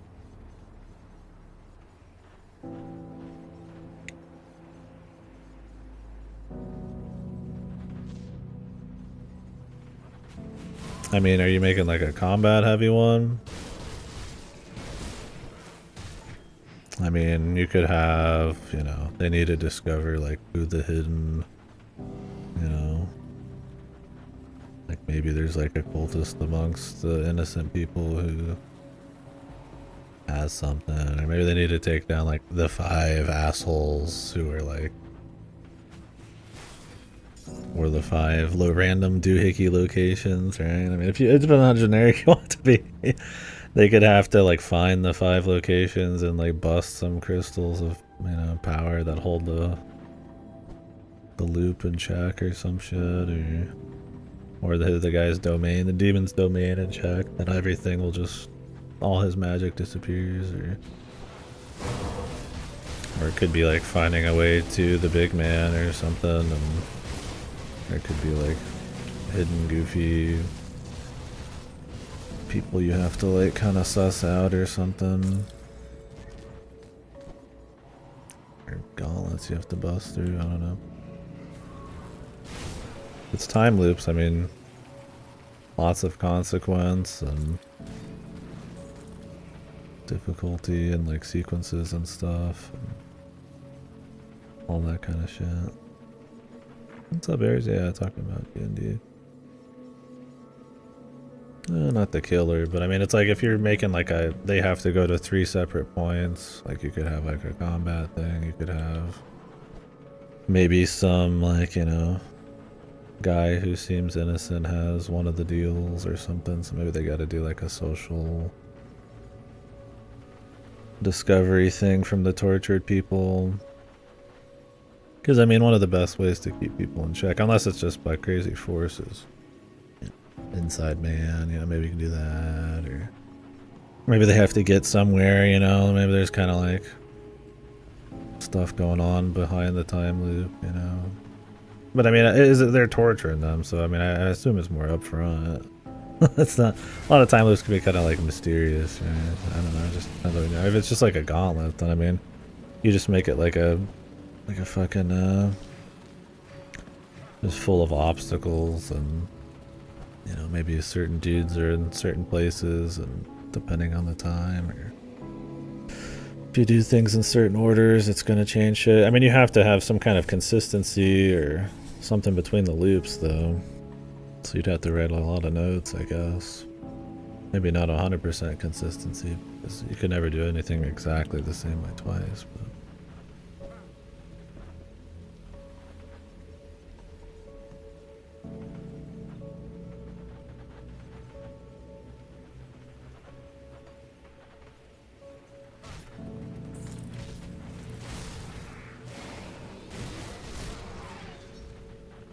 I guess it just depends on the focus. You want like a mix of talking and action, or just action? Like that crappy Deathloop game. Where you essentially just, you know, go beat up the different badasses in whatever order and all that crap. I mean, that might not be the best, you know, example, but...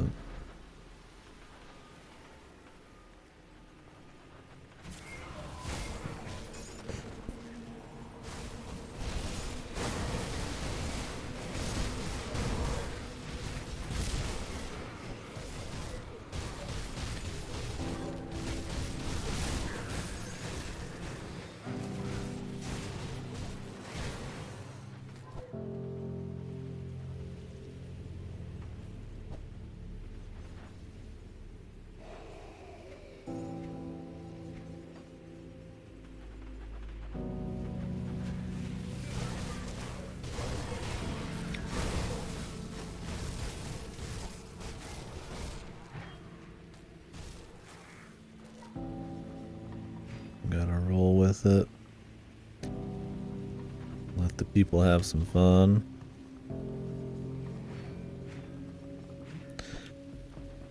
But with like a very specific time loop setup, it's like you have to have some kind of structure, right?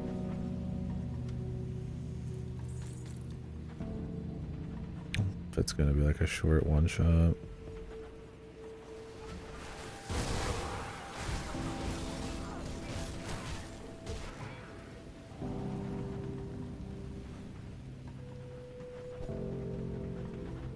Like maybe he makes like maybe some general goals or something, but otherwise it's just kind of free ball it. Who knows?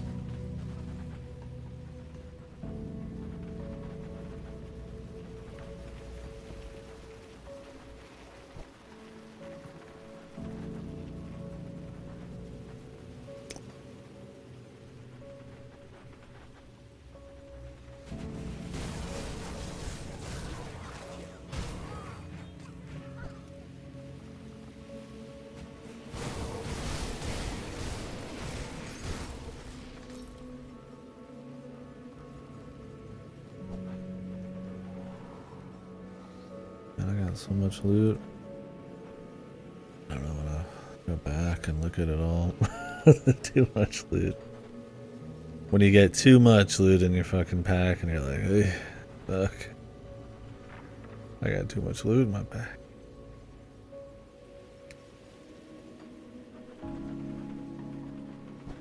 You don't even want to look at it. Gotta spend 5-10 minutes eyeballing them.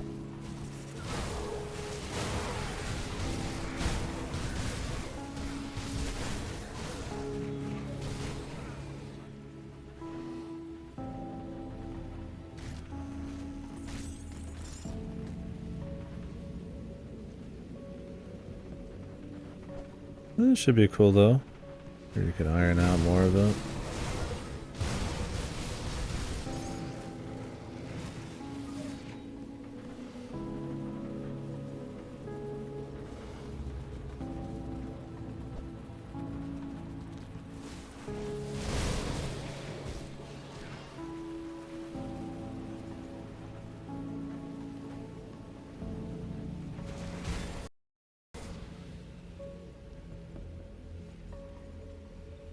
Game just crash.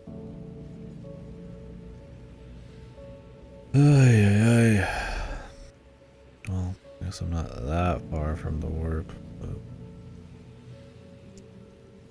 anytime this game crashes, it sucks ass because it resets everybody, man. And these fucking city maps are like insanely linear, like tight corridors. Start a new build. What's on the docket?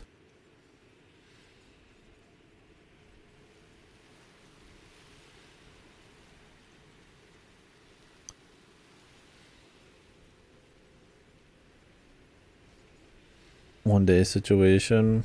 Gets enough power to escape. Ugh. And is that just a game over, or is this the loop restart?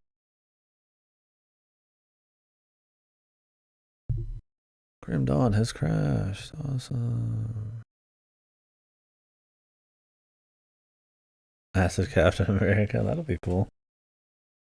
Break up on my body. That was a cataclysm. That missed it. Remember that damn quote.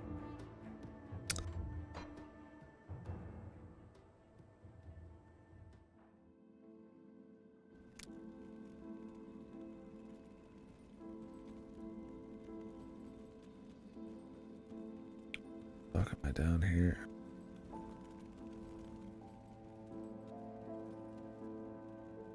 God, and all these start back up. Looks like they can't even like get your fucking quests at least, like.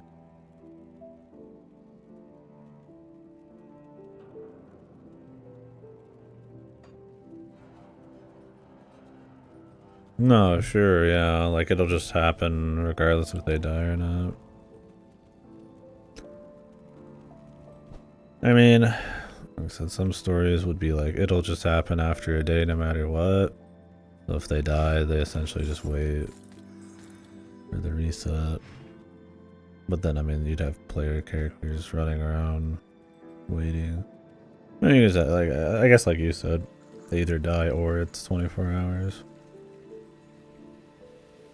I mean, you could just have it be that if they are going after doohickeys, for example, they build up enough power after a day and then the loop resets. Or...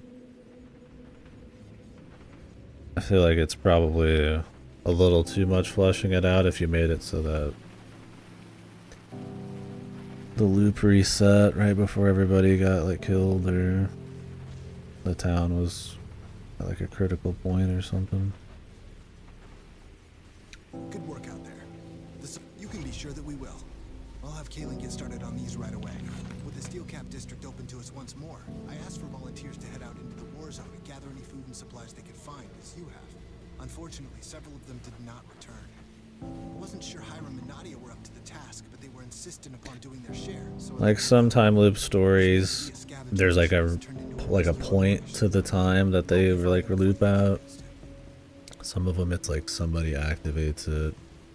Sometimes it's like arbitrary, like they just find out that there's like a loop after a certain amount of time and that's just the time they have.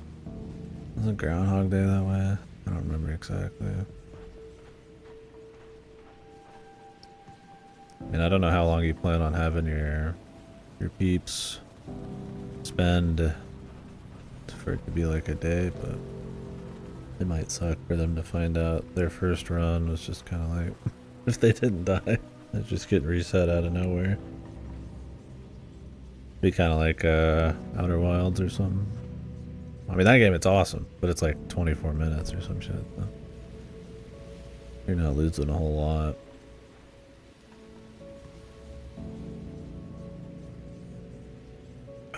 was like an entire session or two, then I mean, that might be better to know it's gonna happen. But I don't know.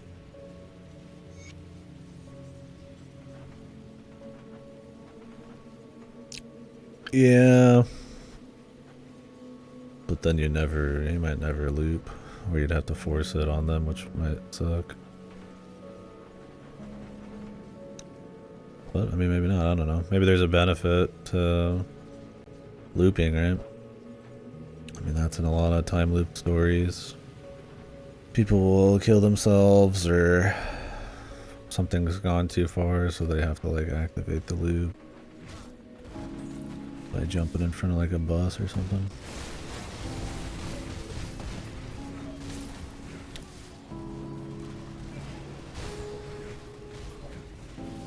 There's a lot of time loop stories. I don't know. There's all sorts of shit to draw from.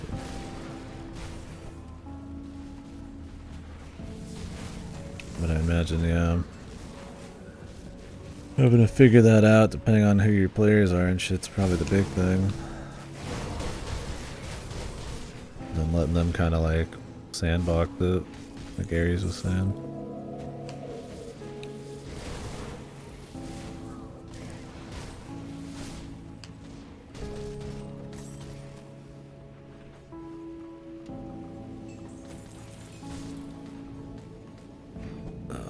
Sell this loot. I just want to get back to where I was though.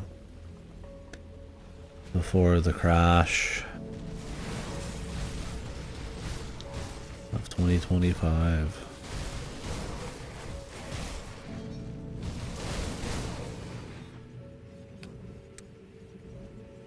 God, we were actually pretty far now.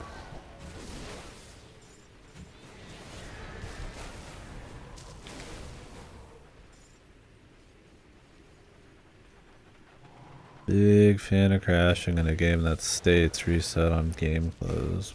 Really should just be a button you press on the HUD or some shit. You could just make it like an artifact, like the game state resets or some shit. The crashing, or I need to go, you know, maybe I've got like a fucking diary of shit I have to go take.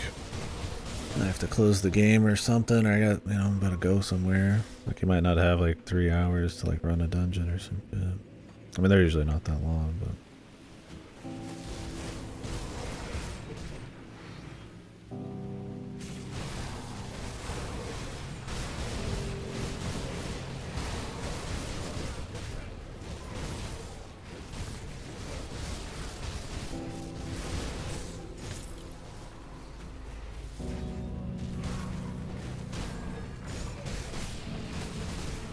yeah, the resistance is so bad.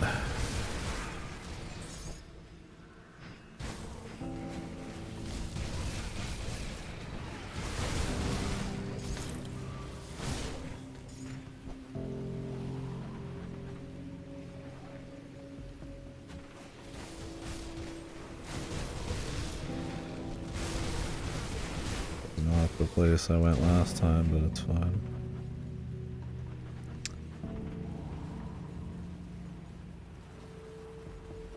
Yeah, I don't know. I imagine there's something there about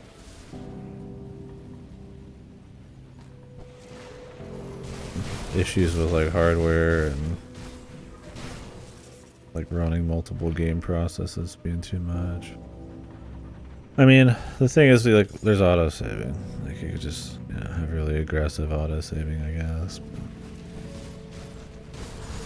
this game, though, like I said, it's a weird decision to have everything reset on going back to the main menu.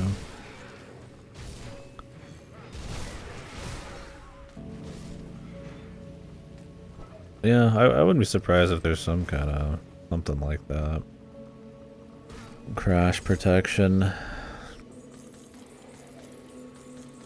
Maybe it's gonna crash, it like tells you and then it like reloads like a save a few seconds. Thing is, if it's like some kind of like major crash, I imagine those functions just stop working properly. But I don't know the nature of a game crash, really. I mean, sometimes it's like memory leaks, sometimes it's just like Some weird hanging. I don't know. Yeah, it's maybe. Clearly they don't, because I mean every game crashes like crazy still. Maybe it's a lot more complicated than that. Or maybe people just are really traditional and they don't see the need with auto-saving being as like powerful as it is.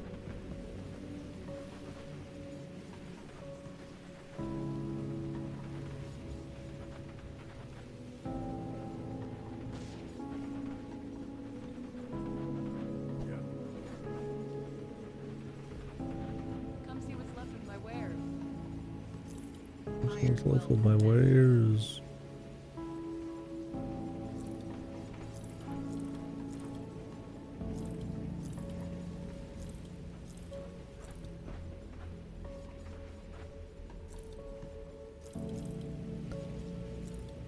I don't remember if I've already looked at all this shit. So I'm gonna have to double check it real quick.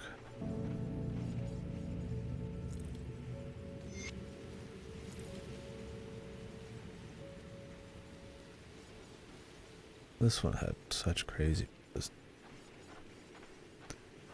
I almost want to save it just for that, but I mean, I'm not probably ever gonna put it on just for resistance.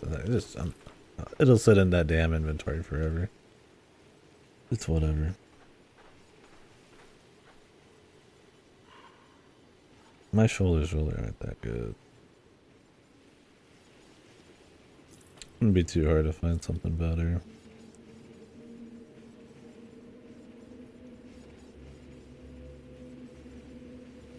See you around.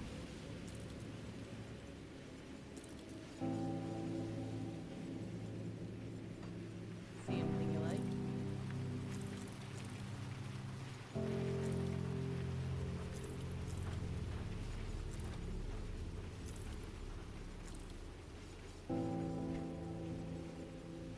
But I've got some shoulders coming soon.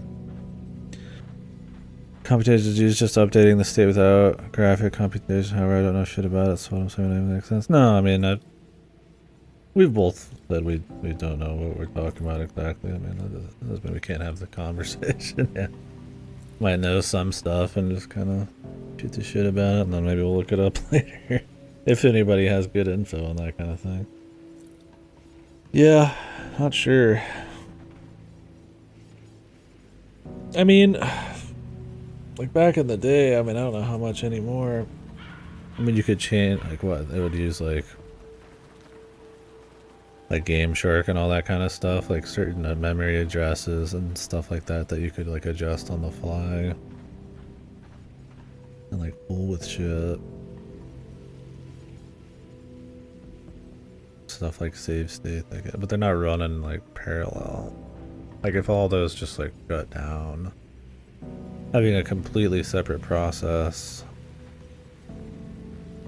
not so much. I mean, there are games, I think Call of Duty did it at some point recently, that will secretly like start a new EXE in the middle of a loading screen because the games are just so big, or there's so many, they want to like connect you to like this grander like multiplayer thing, right? But it's like they just make it separate from everything else and just kind of like hide it with smoke and mirrors.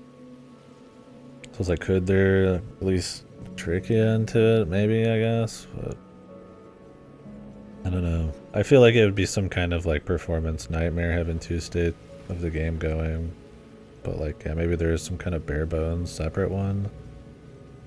I imagine the industry's just decided that saves are enough.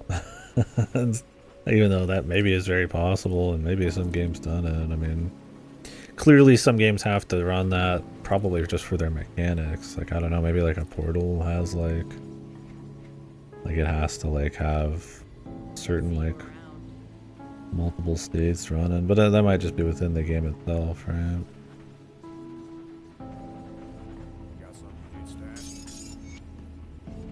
I don't know. I'm not quite sure.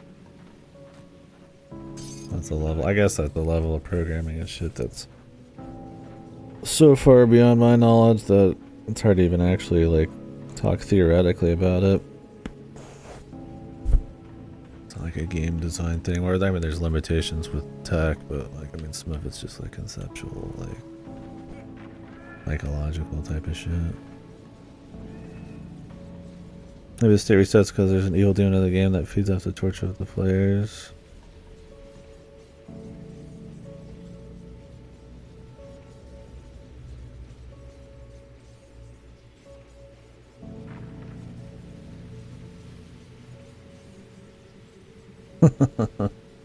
I mean, it could be meta like that, yeah.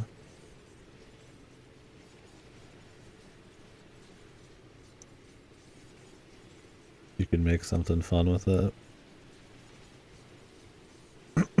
His like motivations or something. I mean, I've seen that, like some kind of demon that manifests through art or some shit.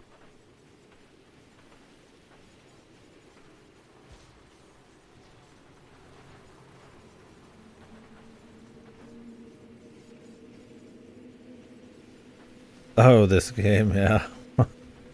Maybe.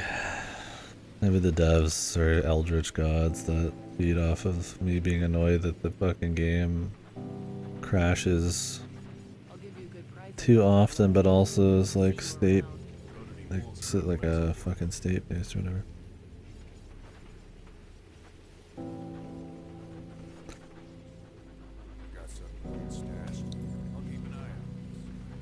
Yeah, I'm just surprised it's not like a UI button, right? I think it just saves it.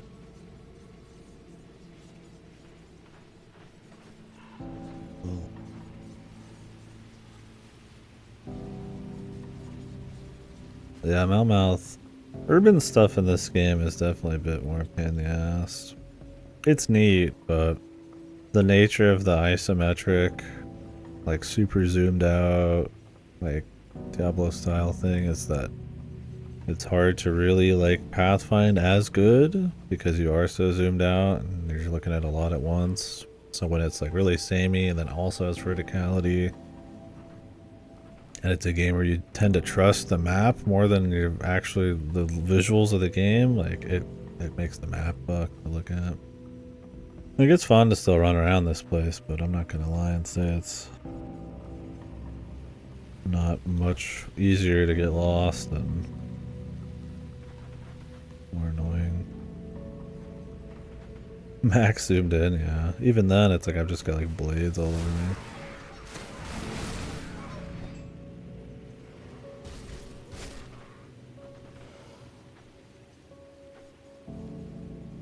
Oh yeah. No. Like missing no from Pokemon or something. Although I think everybody knew that was a bug. Was the missing no thing like real?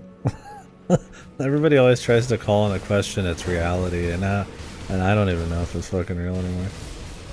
Pretty sure it's real. I think the Mew under the truck part wasn't real though.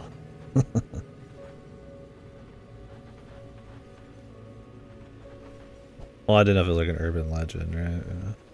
There's like some ancient gamer legends probably that people think are real, but no, they're actually not. That is real, okay, yeah. I think I was thinking the Mew under the truck thing of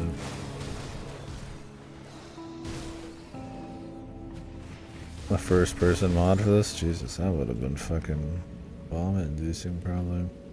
It's cool though. You're just like running around and there's just explosions everywhere and you can't see a damn thing because there's so many guys. Yeah, that sounds like pure chaos, man.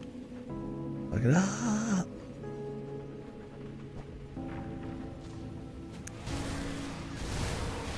Yeah, that's how you spell Pokemon. Yeah, these 3 blades and then my dog, Hellhound, crawling up my ass. And then I'm attacking like 3 times a second with like procs exploding in front of me. And then the enemies are shooting that thing out. It'd be really funny. But you'd have to remove so many effects and like change how they deliver the visuals.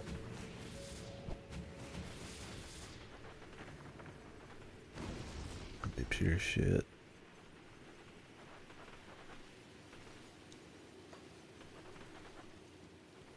Yeah, right. Well, maybe that's why I stopped working on it. It'd be cool though still, man. It's fun.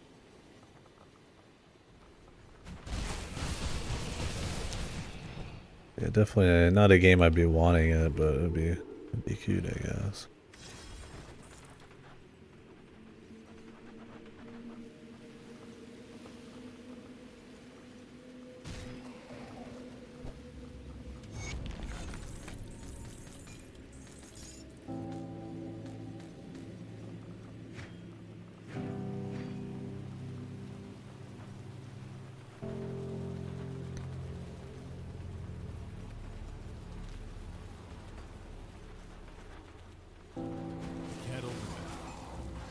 Locked by the ethereal.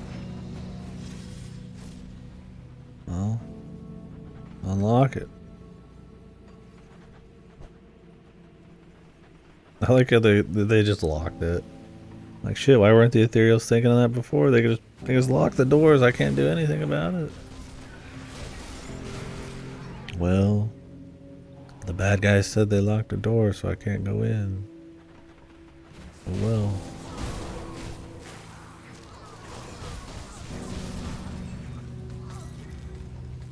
It's just that easy.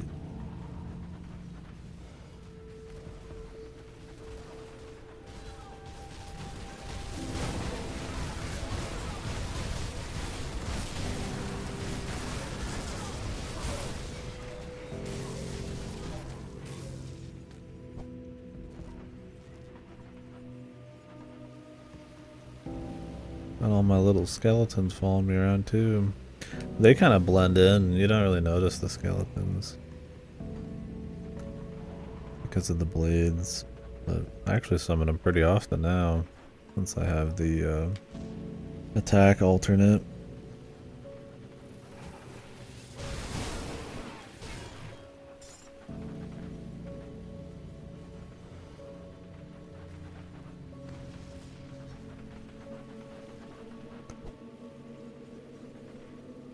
Fort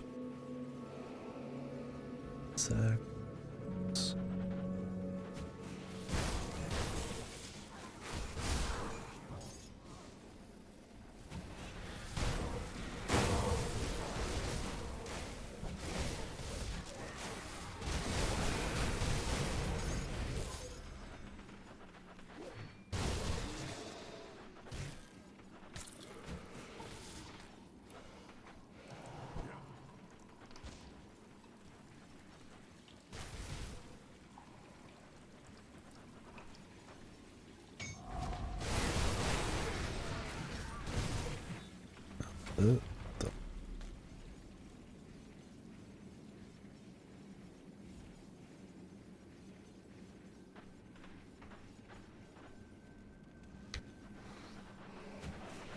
Easy devotion points, man.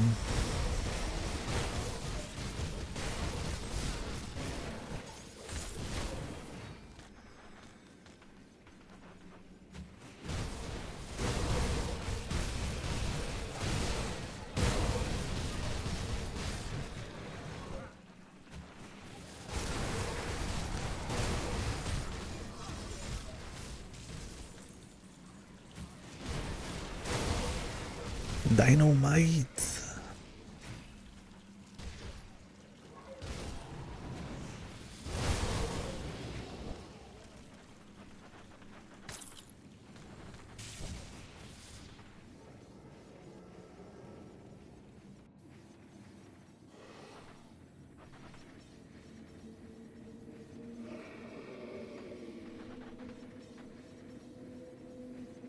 Isn't good.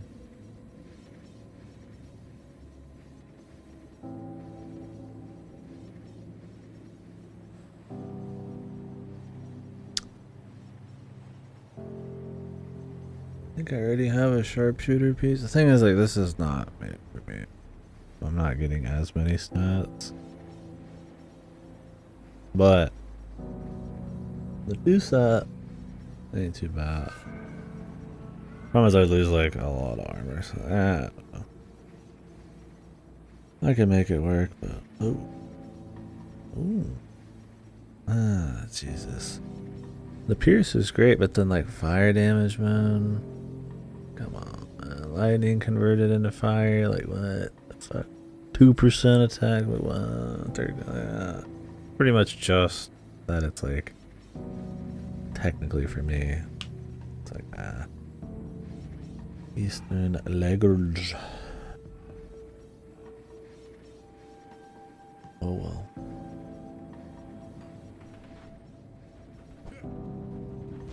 The vendor. He's gonna love me.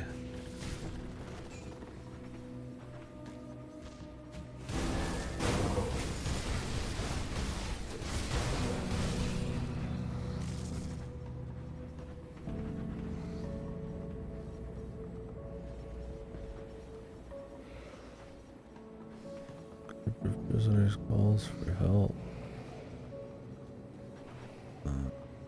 Where are they at? There's like one guy up there.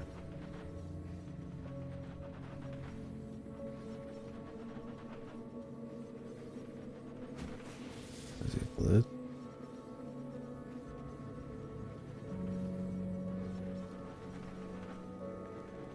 Talk going well. Oh wait, basement?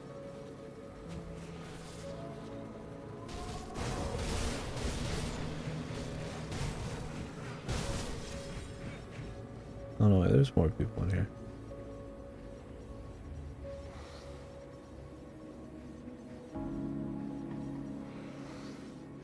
Okay, he's like standing. Maybe he was supposed to be in a chair? It looked like he was standing in a table.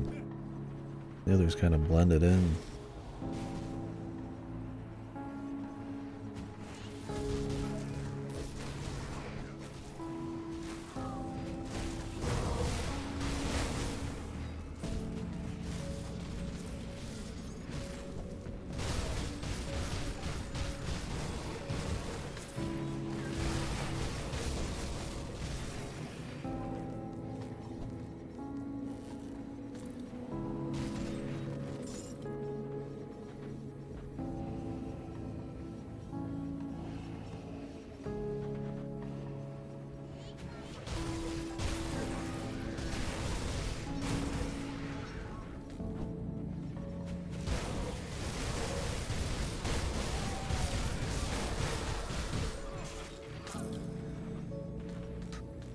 Loot pinata.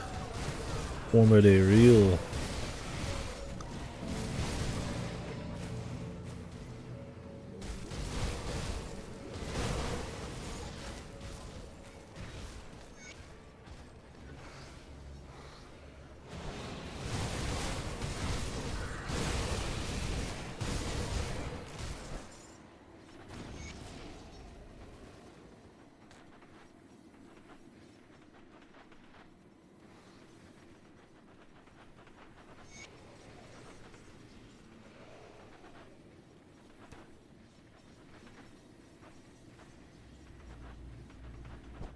Talk to you.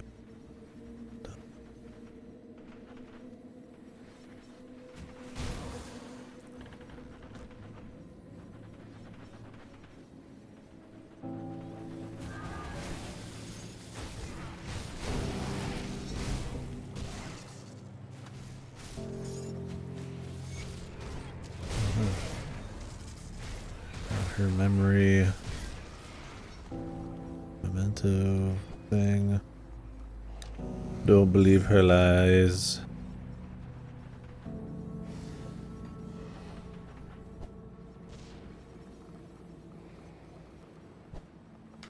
Never quite tell when you can just blast through the wall. Gotten a bit better at predicting it, but not enough.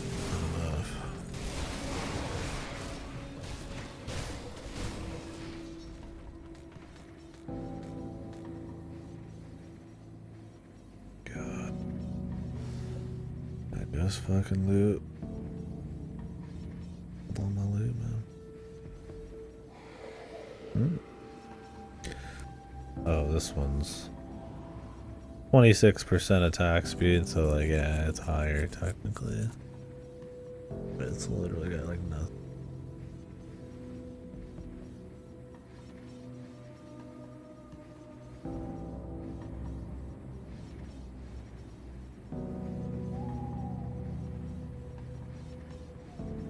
I mean, I've been using one of those for a while.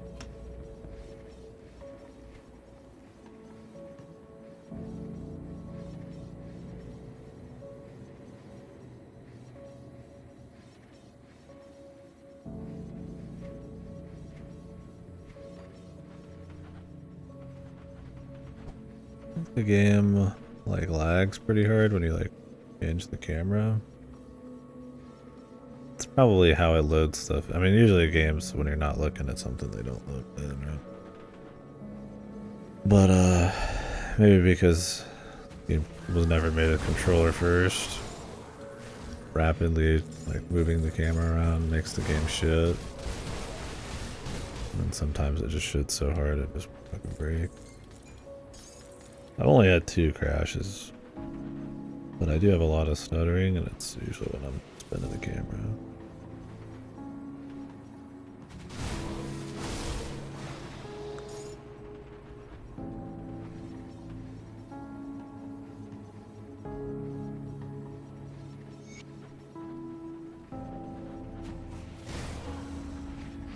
I done saved a day. Scamp. They're supposed to be kids.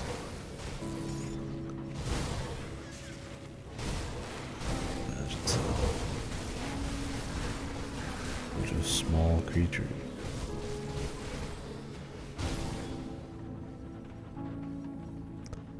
I feel like scamp implies a little bit more of a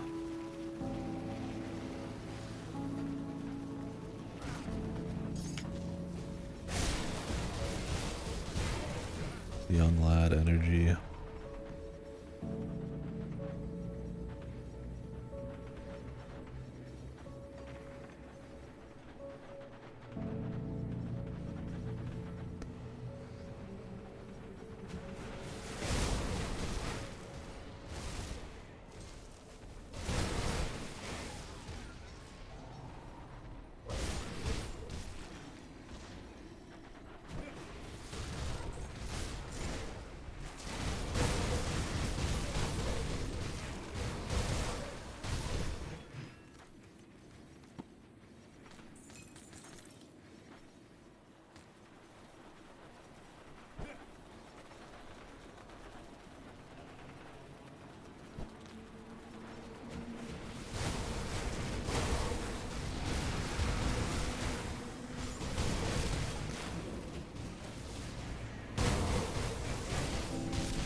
Oh.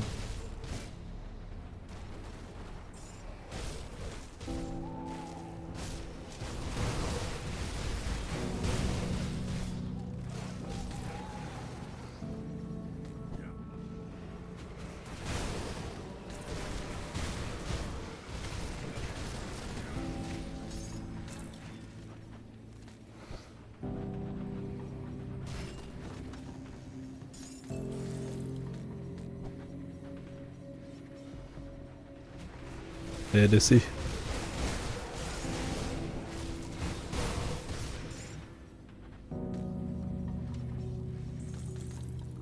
These are probably actually pretty interesting bits of lore, but got quite a few built up, so I don't know if I want to start digging in really. Because it's supposed to be where they kind of all starts. The Grim Dawn. Oh, Retrous Domain.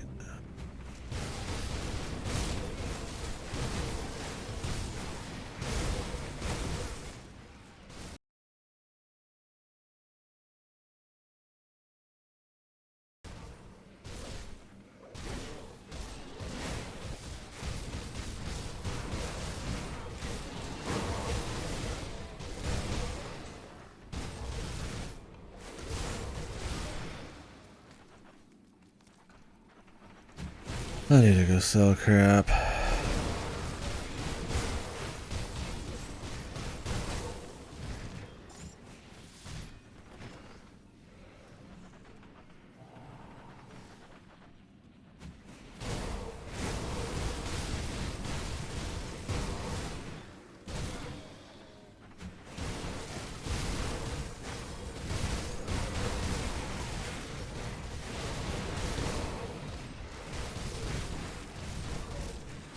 These dudes just like bum rushing, yeah. Where did the phrase bum rushing come from? Like a hobo is known for like tackling people or like rushing down people, or is the bum part something completely different? It's more like a bum leg. Is that a thing? I don't remember.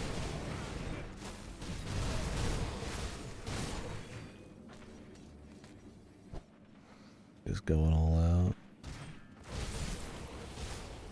Damn the English language. Too many words shared. Oh, I've gotten like 2 level up.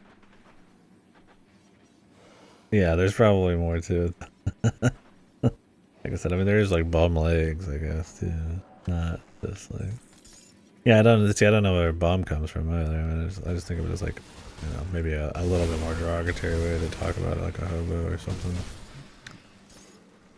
But usually I see people say bum, you know, just jokingly, like, you know, a family member, you're like, oh, you're a bum or something like that. Never feels like a very serious phrase.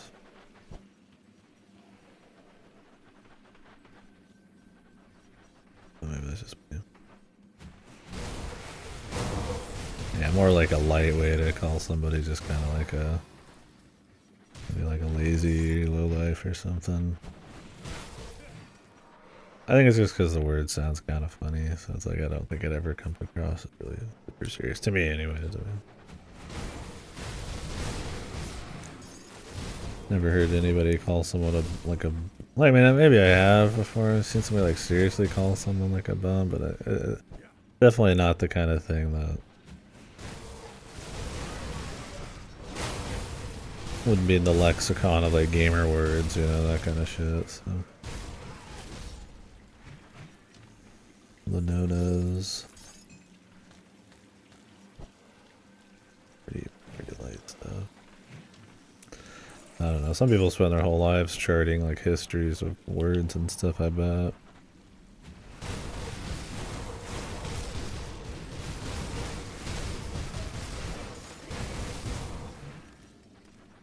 Oh, a German? I don't know why. That wasn't a German accent I was going for. I said a German and I tried to correct it.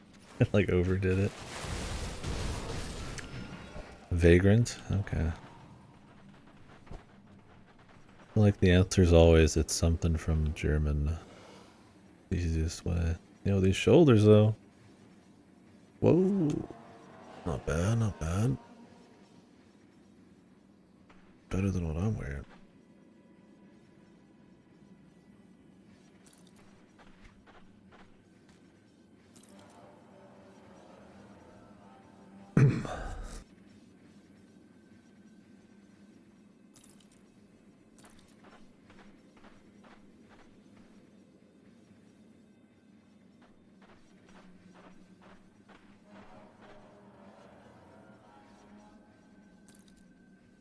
These are a little bit more damage, but I lose a lot of gain some more. Healing effect increases. Like, no. I need the resistances. Stuff.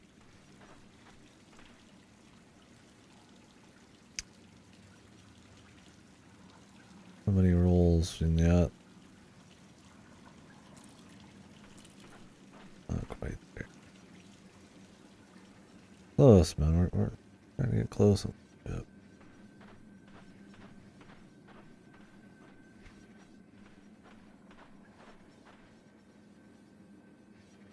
Yeah, those new shoulders are better than these.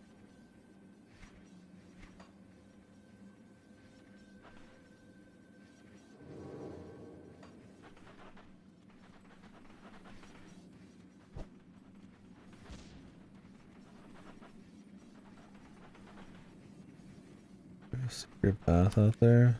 It sure feels like there is a spider den or something. Could be like a quest.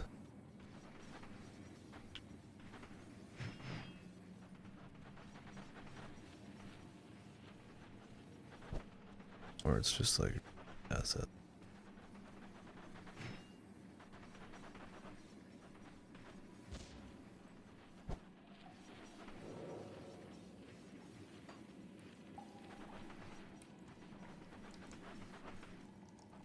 Really?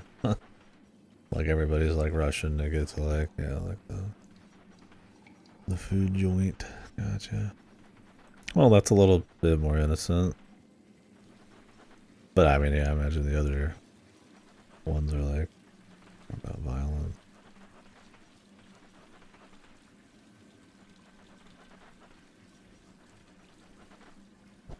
I mean, not that those are probably not full of violence. People rushing to be the first one to the stew or something, right? A lot of like little mini dungeons in this.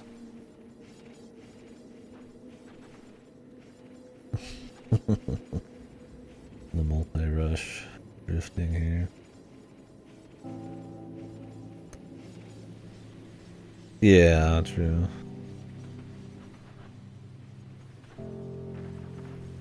I mean, I imagine, yeah, it's more like a rush of people.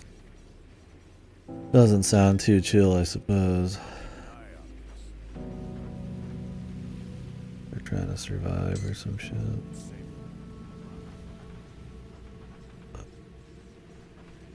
Definitely not like, you know, rushing people down and like mugging them or something. Kind of.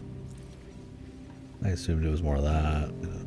Not that it probably doesn't have that meaning now as well.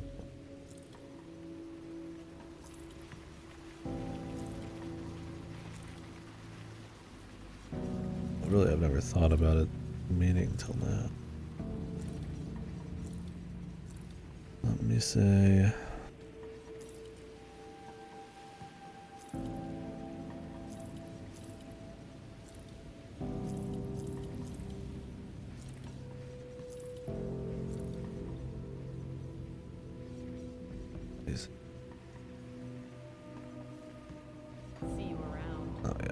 Less impressive when I turn on my ability because the attack speed's capped out.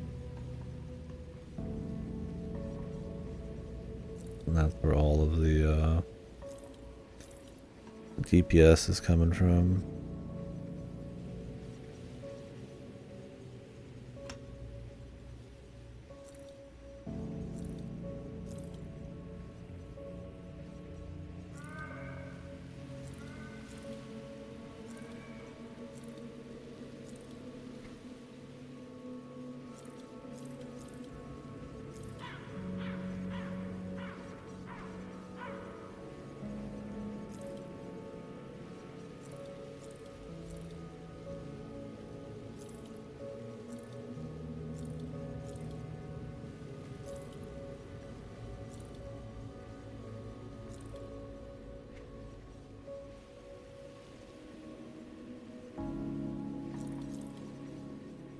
These shoulders right here. Pierce cold, a physical pierce. With the cold, I mean 8% chance to avoid projectiles is pretty bad.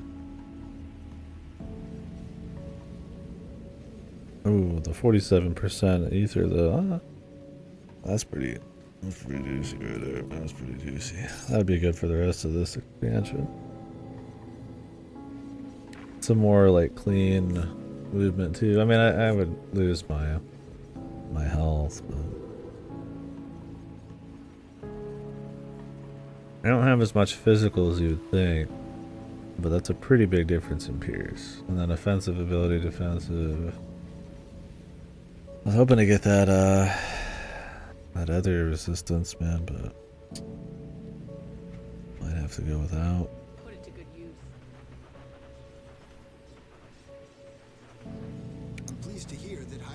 Good on you to put yourself at risk for the safety of others.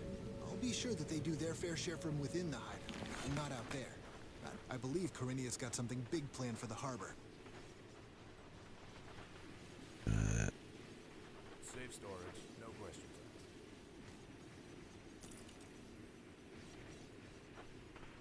asked. Unseen eye, sharpshooters. Guess I've got 2 sharpshooter pieces. I don't feel like figuring that out. Thing is, when you use sets like that, like a lot of them don't have many rolls. From what I've seen, and I mean, there's probably some that do, but it's more about getting that juicy set piece. I'm not gonna benefit from all of it. I don't even know if I care. I'll just save it for a magical day I play a sharpshooter, or whatever they're called.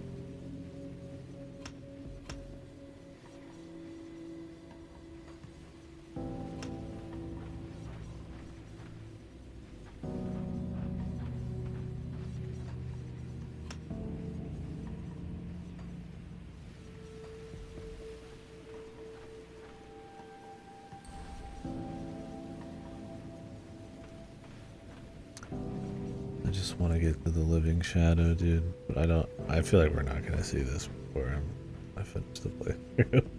I need 9 more points. Like that's for the realm of the next difficulty.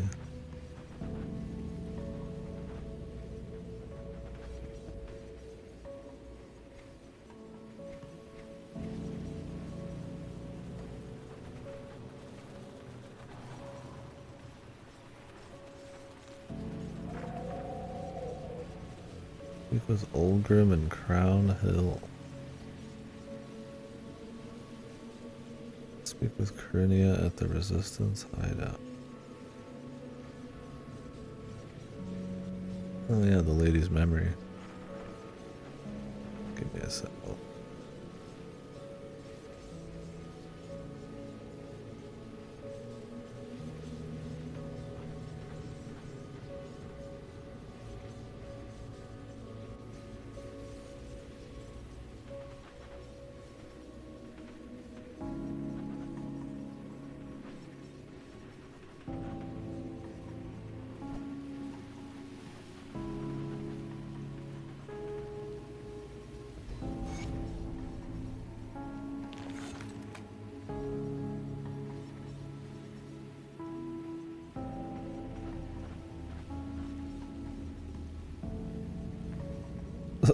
We're just gonna leave her to it. Well, good luck out there. Completely infested with creatures.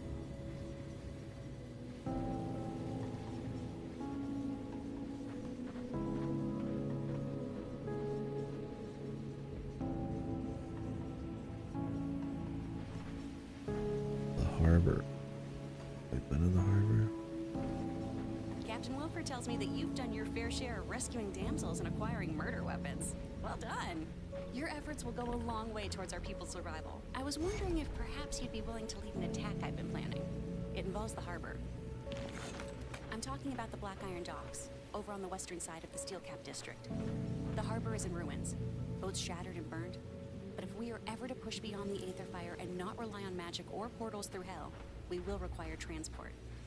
The Black Iron Docks were controlled by the Imperial Army. Only a small regiment was on site when the attacks began. A worthy target.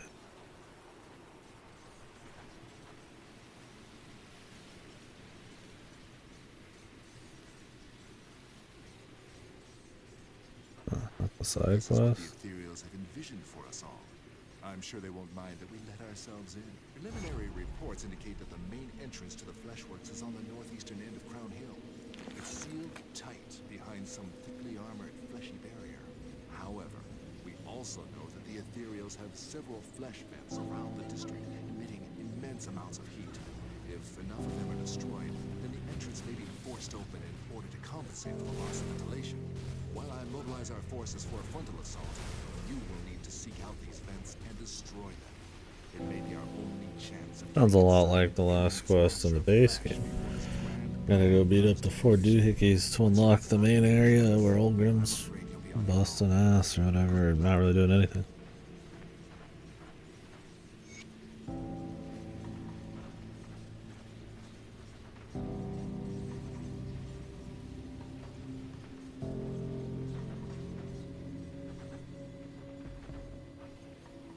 Where are these docks?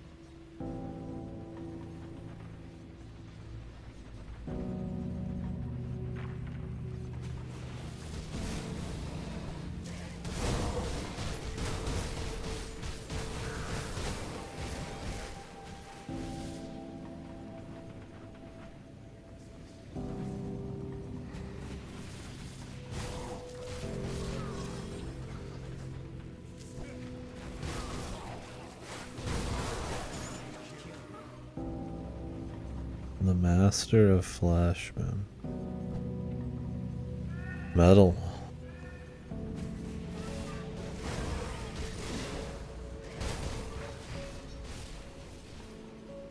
Maybe I'm supposed to talk to her. No, very hardcore.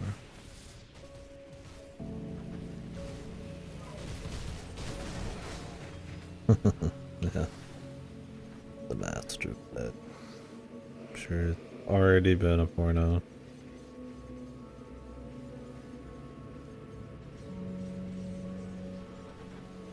There's a porn name for pretty much everything under the sun.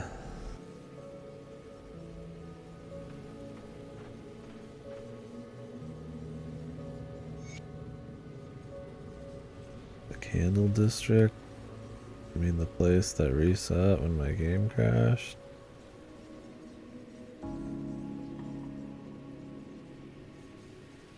Oh, rescue the women in the Fleshworks. Never mind. They used to live in the Candle District.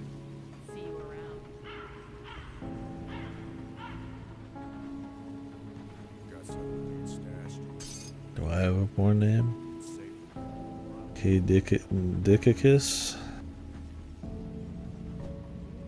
Kilbasa Dickus? Or something? The thing she found. Biggies, Dickies.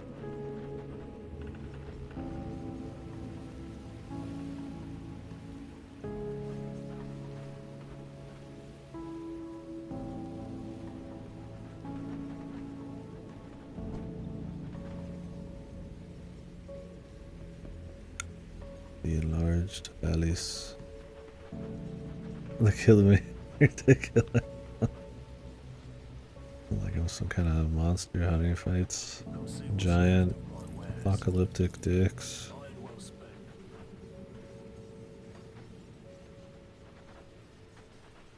How goes the attack on the Black Iron Docks? The Black Iron Docks are on the western end of the Steel Cap District, on the northern end of the harbor. The western end of the steel.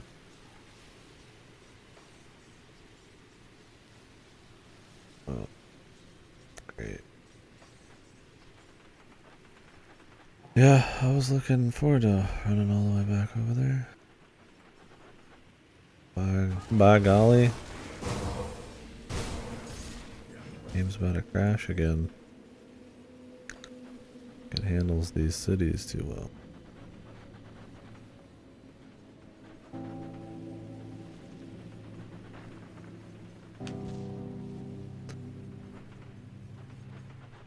We've done all them there quests up to now. I'm gonna write it out.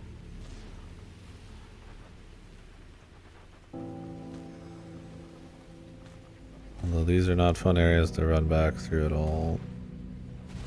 You don't just like, you know, walk through the plane and then skip all the side stuff. You have to like go walk through every fucking ounce of the place.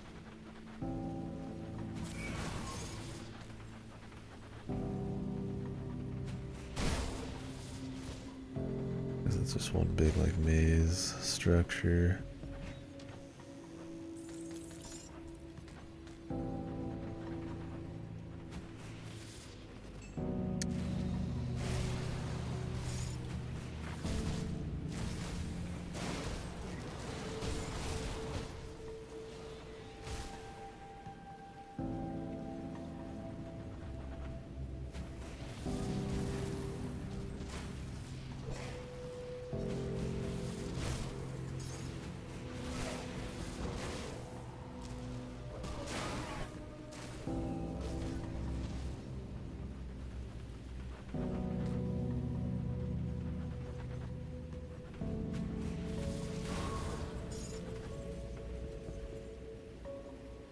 Be in there.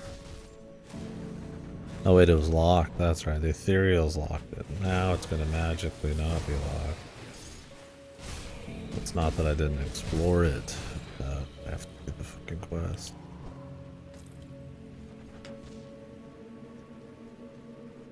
Or at least get a certain amount of quest progression.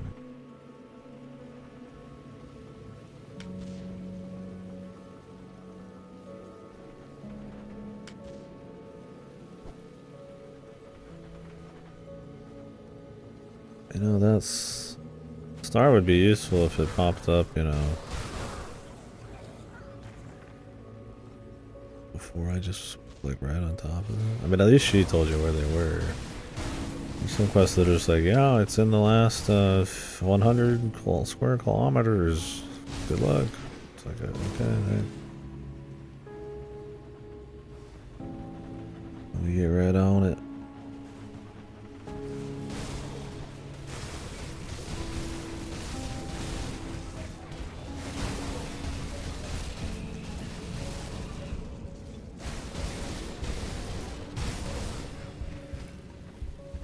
Spicy couple hits.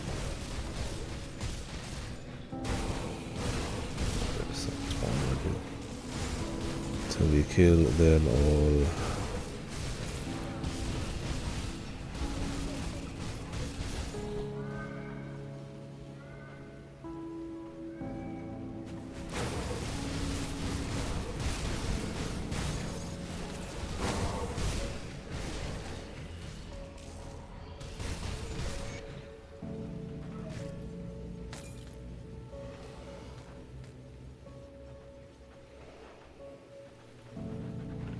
The outcast thought that she was up to something. I don't know, she summoned all these extra dudes, or...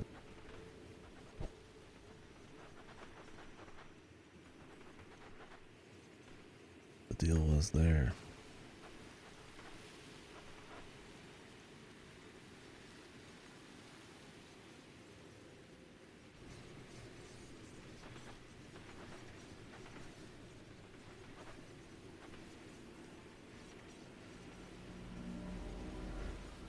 Was the mission a success? I always knew I had it in me to tell somebody else to do something heroic.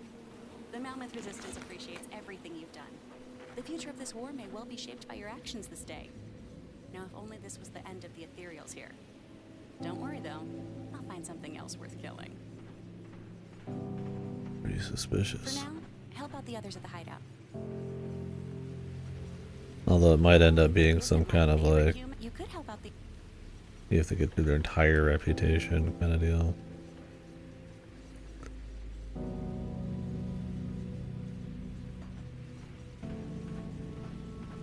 It's cool the outcast shows up here though.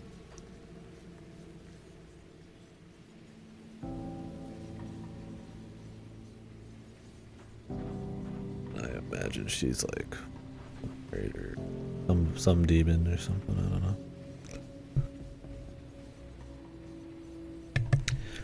Oh, just the same reputation with your namesake.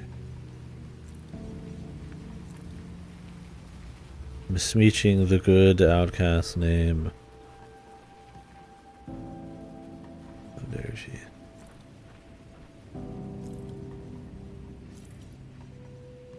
See you around. Got something to eat, Stash? Oh, hold on. to the flesh dungeon.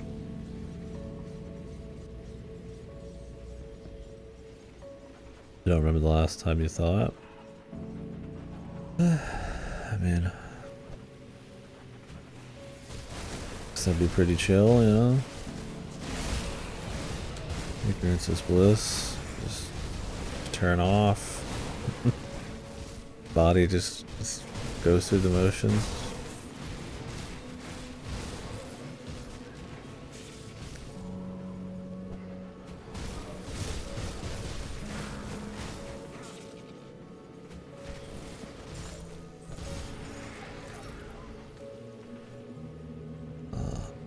A flesh vent. Right it.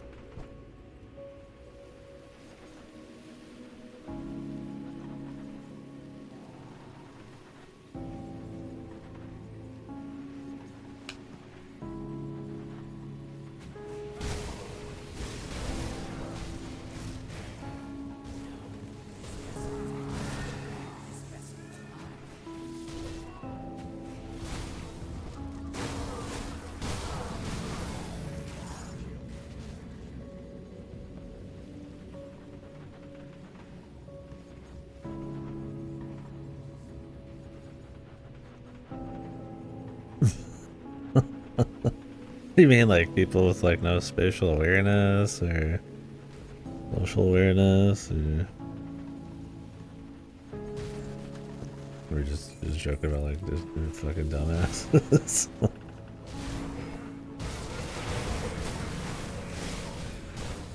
Yeah, as long as it didn't shorten your lifespan too much, right? The freaks out on the road or barely can fucking function, but they're driving around in a 2-ton steel fucking battering ram.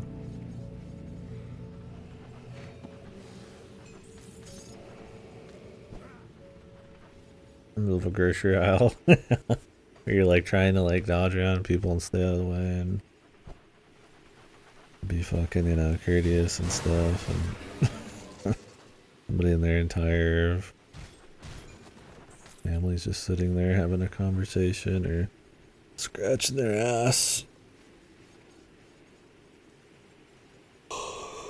It's like really loud or something. I can't open that. Okay, so this is another dungeon for that lady, I guess.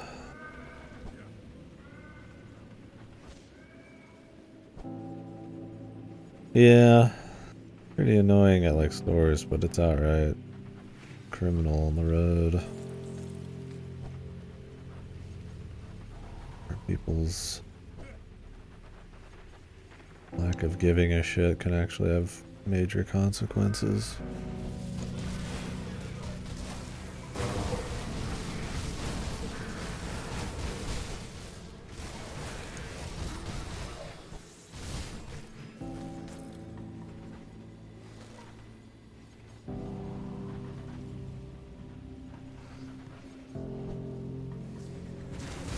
It's like, yeah, I hate my neighbor underneath me because he yells all the time like a fucking baby man-child at Madden.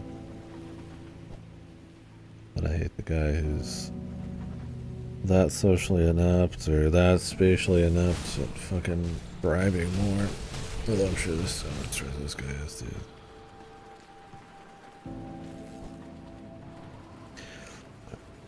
Give me the big monsters.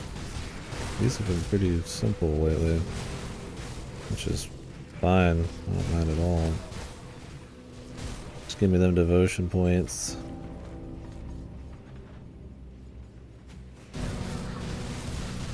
Is this a Valak's theory?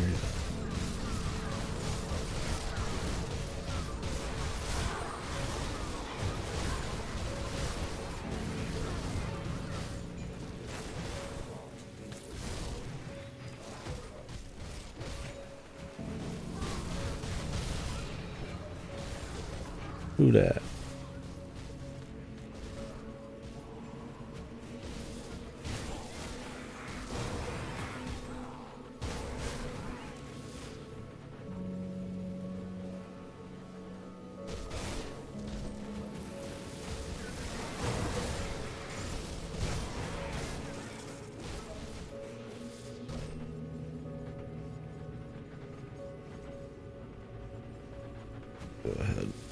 this part first.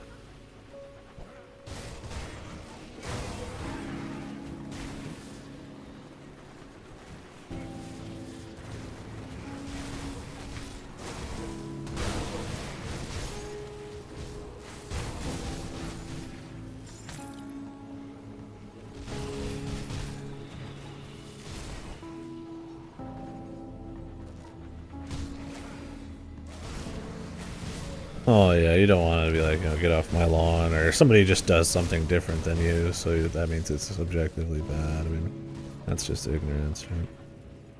Like if you can't adapt to like technology, so you say all technology's bad, you're just a fucking idiot. Now if you have like a specific problem with like technology's effect, I guess, on people, then sure, but I've never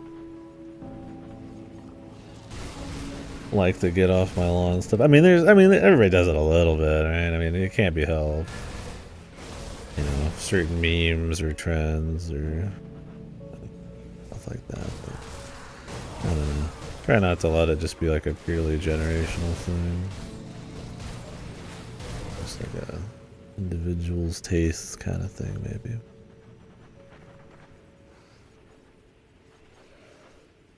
Yeah. I feel like spatial awareness and like all that stuff does. I mean, I guess, yeah, that would change in different generations. I would still feel like that's pretty a universal, if you will. An all-timer.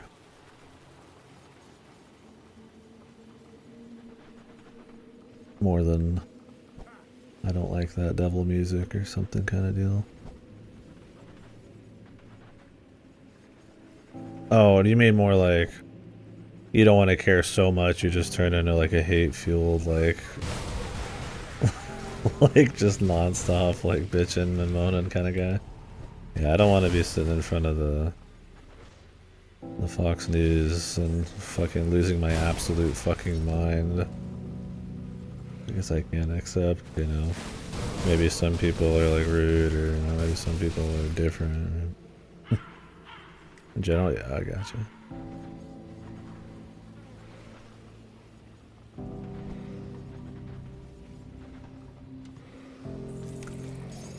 I definitely don't want to live to hate.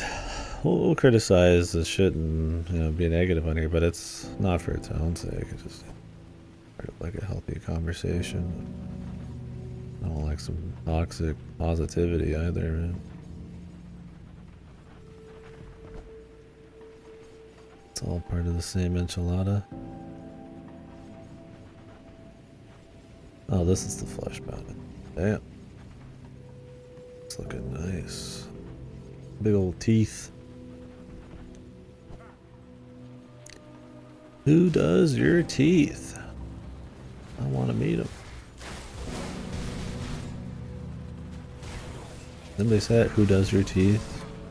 Like you got like custom teeth. Like a bear. Just like you got like a plaque design on your teeth or something. You could tattoo your teeth, probably not. I mean, you could get like caps, I guess, on them. No cap or cap, as the kiddos would say.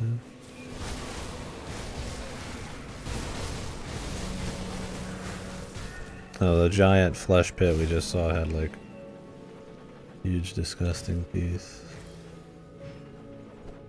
They drew attention to themselves.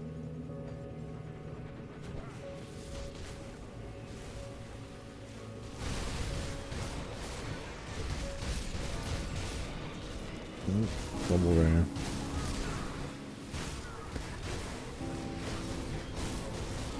Man, the conversations, they gotta flow in these games where everything's about the same every 2 seconds. My little max health just get lowered by these guys? Jeez. That definitely doesn't help. I mean, it's not like a permanent change, but...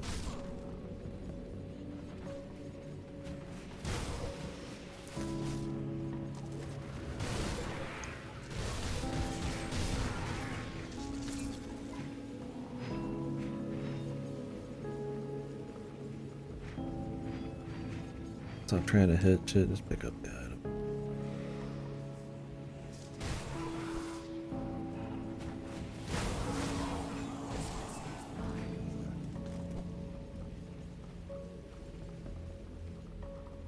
But yeah, the idea that like instead of just like pearly white teeth, people would get custom teeth like hair. But people already do that with like tooth caps and grills and shit like that. But that's a bit more old school. Yeah, but like something more common, not just like random rappers are doing it. What it would look like.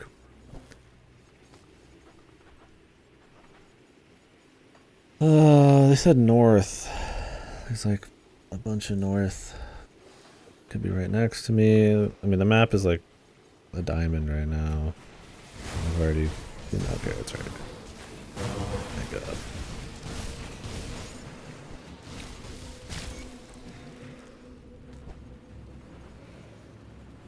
We all get dentures. I get like a Shadow the Hedgehog, like running through like a fucking level across my teeth or something, dude. Sonic running through the fucking Green Hill Zone. Yeah, I think that's how you spell it. Yeah, the meta right now is just nice white teeth, right? Although you can get those fake teeth with like a bit of yellow to them. I've seen people with like the pure white ones and they look like fucking aliens, man. Legendary one-handed axe.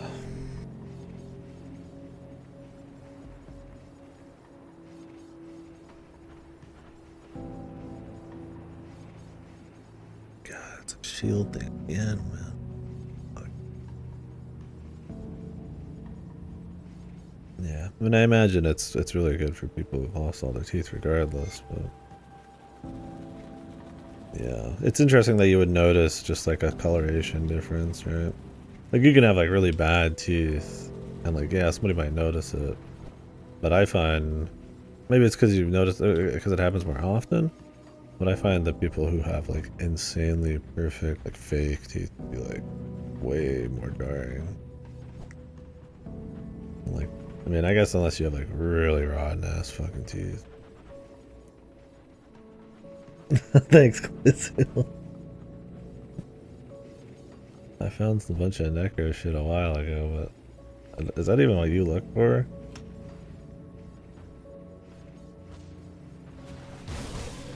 I've been saving my legendaries now that you're talking about it, but I've got plenty of Oathkeeper shit, I feel like.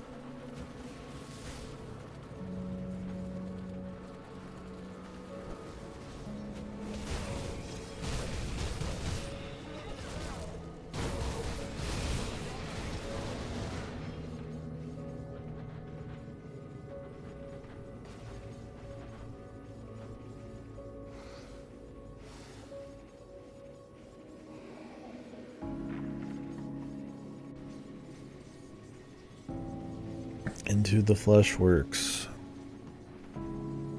Returning to dungeon.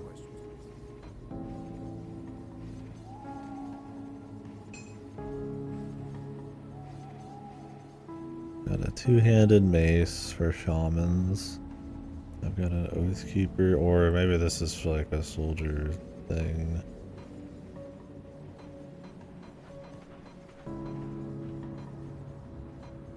I haven't been saving them for long, I will say.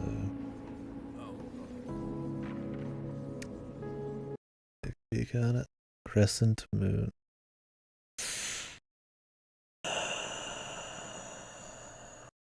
Ooh, well. Oh, the 15% on attack. A 1 second recharge. Yeah. I'd use it, I think. It's the DPS. Oh yeah.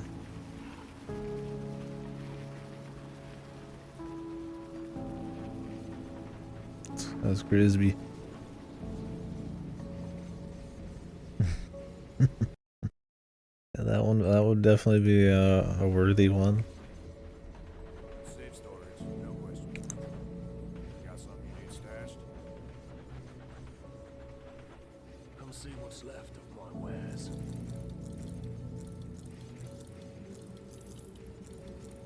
the right level to check some gear out in my stash now. Put it to good use.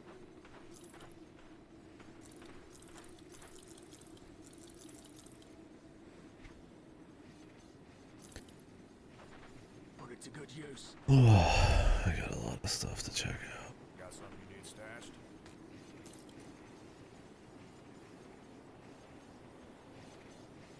I don't know if I was planning on using. I'll keep an eye on this.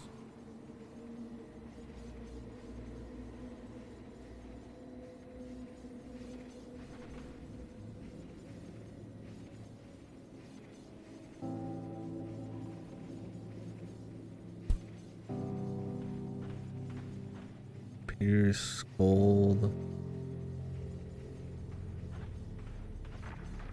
The all night blades thing.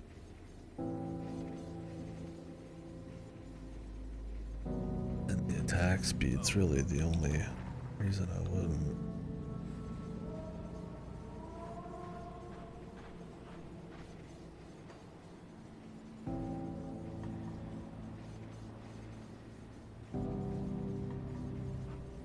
Yeah, I can just grab a 5% attack speed right there, yeah.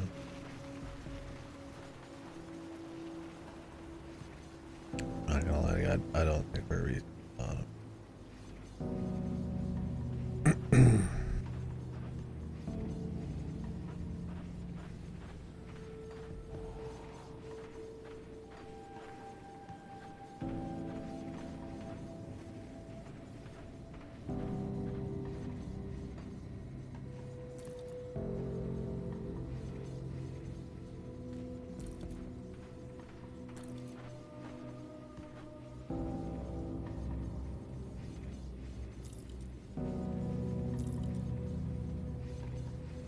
That other resist.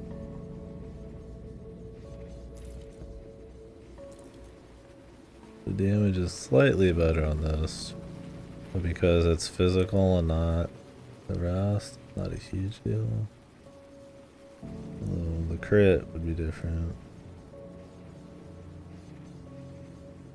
+2 to lethal assault. I don't even remember what that is.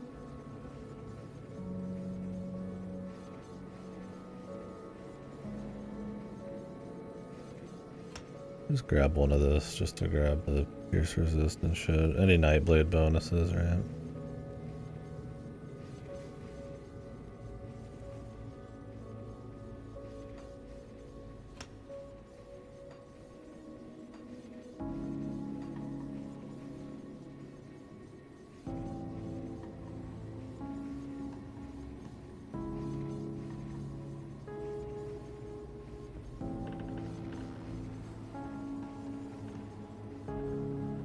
What even is these?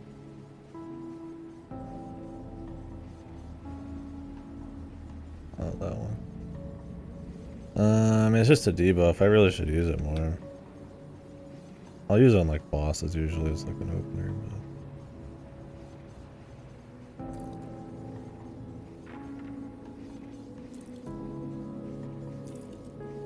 but pretty crispy damage up. I'm gonna definitely keep that.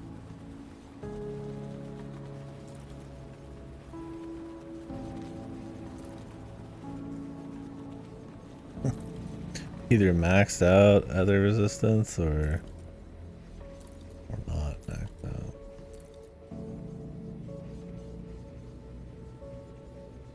%8 chance to avoid projectiles though. The lethal assault, the crit chance. I don't even know if it considers that. Like, yeah, it sucks I would lose the cold, I guess. Well, these have more armor too.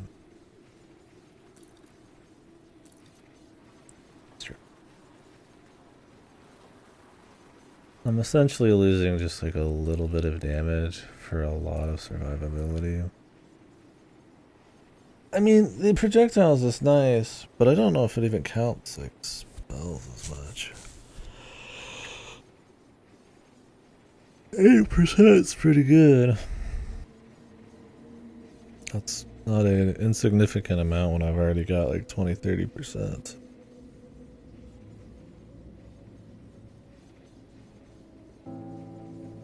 If it wasn't physical and it was cold, I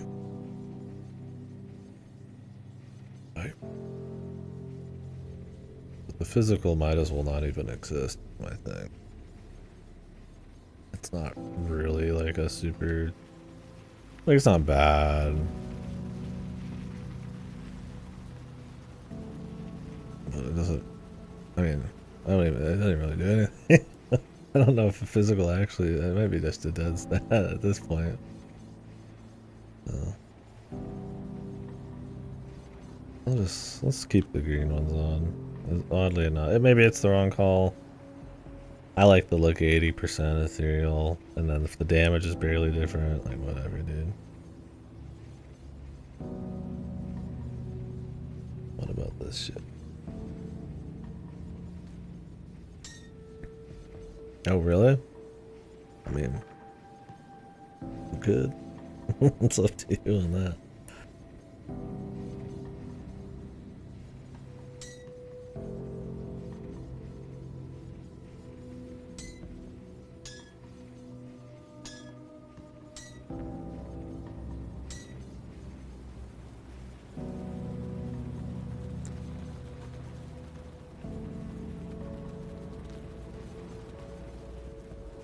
We could try booting up.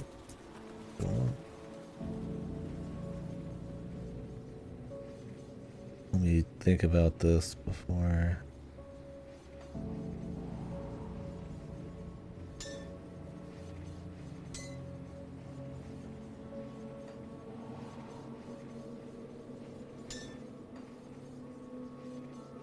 Is an upgrade even?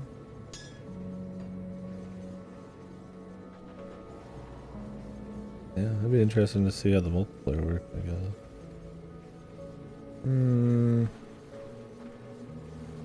4% crit damage, the elemental and pierce. Like, this should be doing like way more.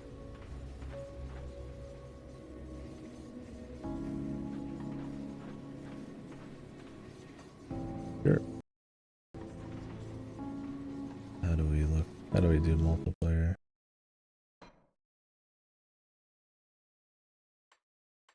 He's gonna get me out in the wilds, yeah. Wait.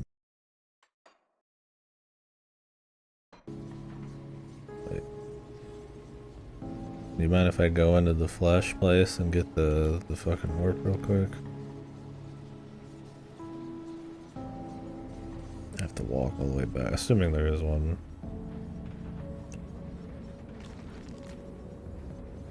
Assume there's one right where. Yeah, there is. Like a few feet away. Yeah, all I have is time.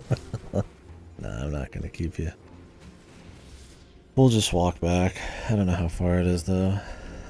Like I said, they need to make your state reset with a fucking button, man. I think it's right here. That's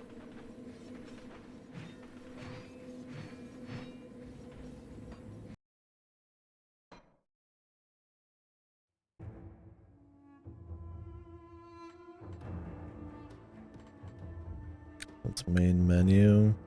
Hold on. I don't know what kind of gamer words are in here. Single player. Join multiplayer.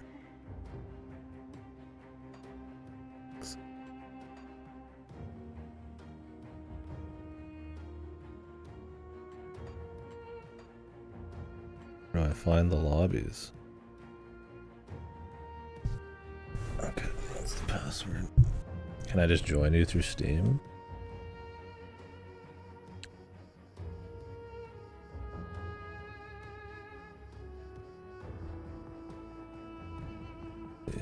Let me hit join game.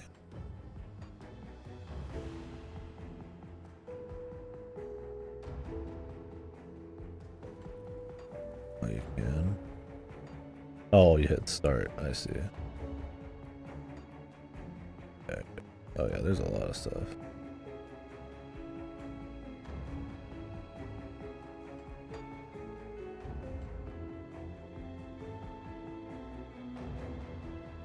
Your mode, Forgotten Gods. Servers mode, Grim Dawn.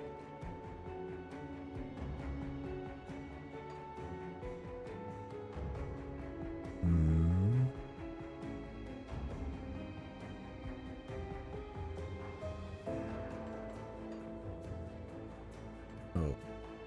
Password. Here it is. That was probably somebody else there, right?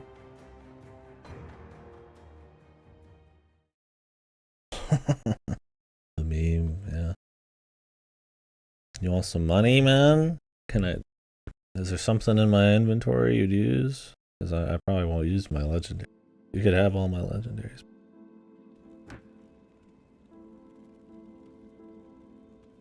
Sewer hideout.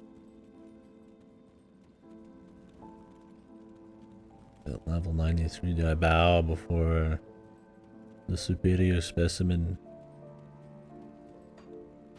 Can we just go anywhere? If I just go to like Devil's Crossing?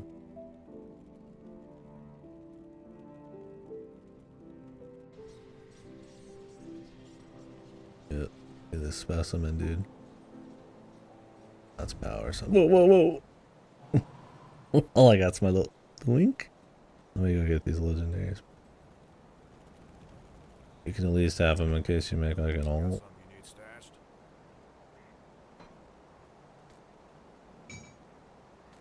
Two for the price of one, right? I don't know if you. I got an extra one of these too, man. How about that? Boom. Get a little pet.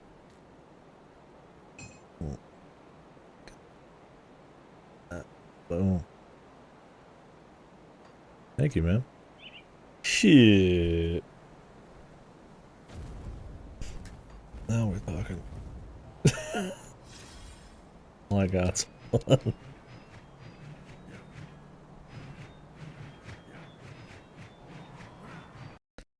Like how you guys couldn't see all that. Clithu was a specimen, man. He looked powerful. He was level 93. I traded in my legendaries for that legendary. A worthy trade. That guy got ripped off. Yeah, not too bad. Not too bad at all, really.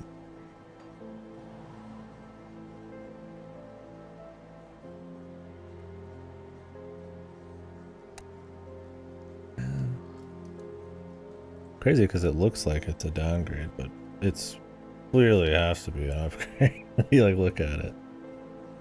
There's no doubt in my mind. It's because of the attack speed, and the attack speed's always getting in the way, man. Now I bet it's like different. It doesn't say anything different. I don't think it's because I'm not a cap. When I am a cap.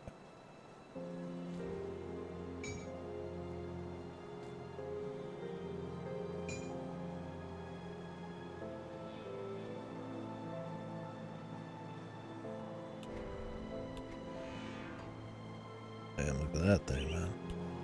Oh, oh.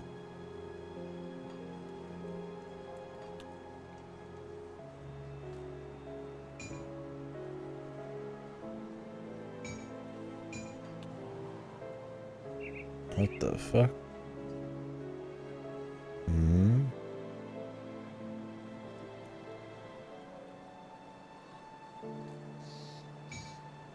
Oh, my Baronath's Fury is on this sword. What the fuck is going on? I need to take it off and put it on the other side.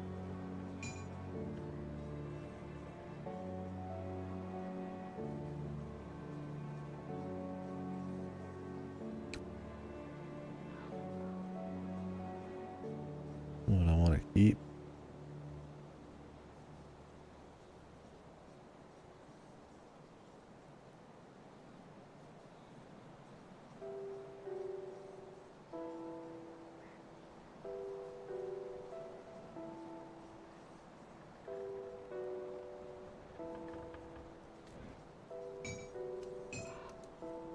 Yeah, no augments yet.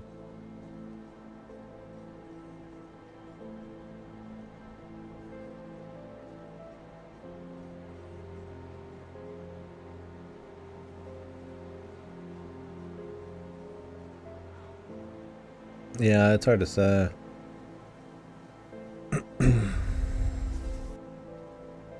I mean, the 15% chance on attack to like lower their defenses has gotta be good. 1 to all skills is nice.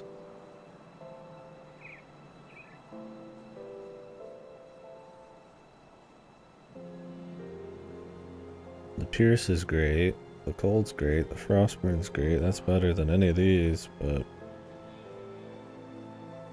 this weapon on the right, the green one, is like armor piercing, but also has crazy ass damage, and then 17% attack speed. What's happening is like it's looking at the attack speed, and if I was at a point where it's like I could just like get max attack speed without the weapons, like I had an overamount to be one thing, but because of my procs, maybe it thinks about the procs. The attack speed makes like an insane difference. I'd be cutting 17% attack speed by using it. If I put it on over other one, what if I did, instead of Willie's Razor, I just put this one? Thing is, I wouldn't have that one ability anymore. I need to take it off. Now it's showing Blade Burst.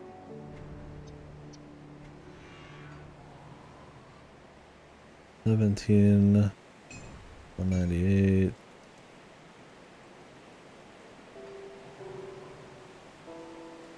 Yeah, this would be more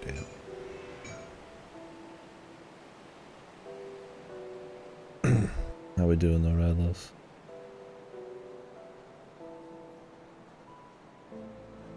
I don't really have any physical damage, might be part of that too.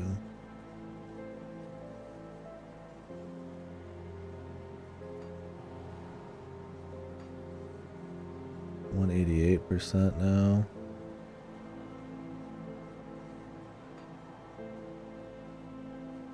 Any of these have speed?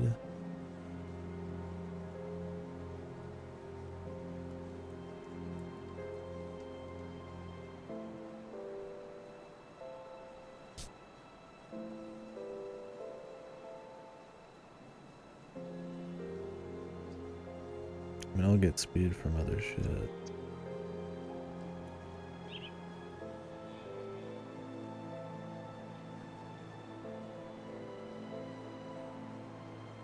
It's too cool not to use a legend.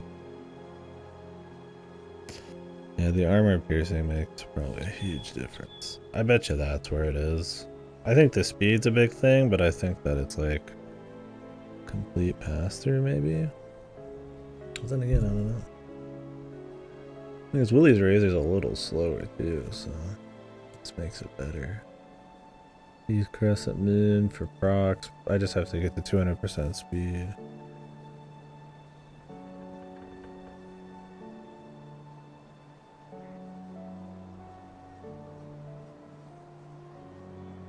I don't know, man. It's really hard to tell.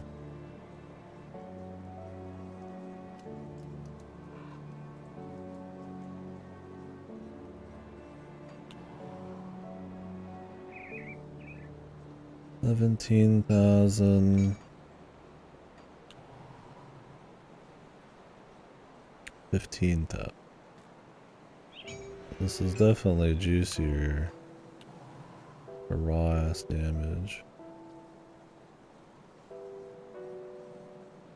17% attack speed's crazy. That's an insane roll.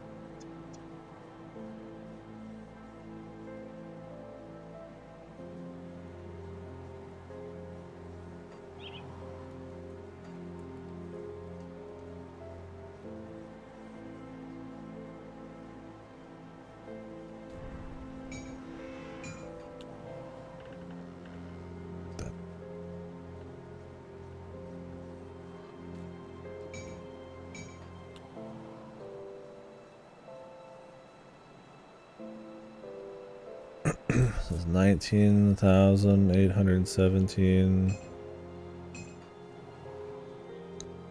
This says 17,190, and that's without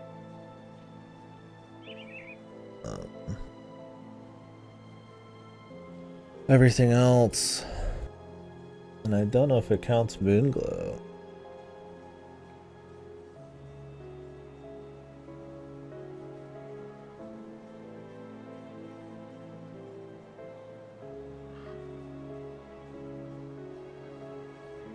Thing is, I really wish they would like calculate the components a bit differently. Like, what would it be with the component?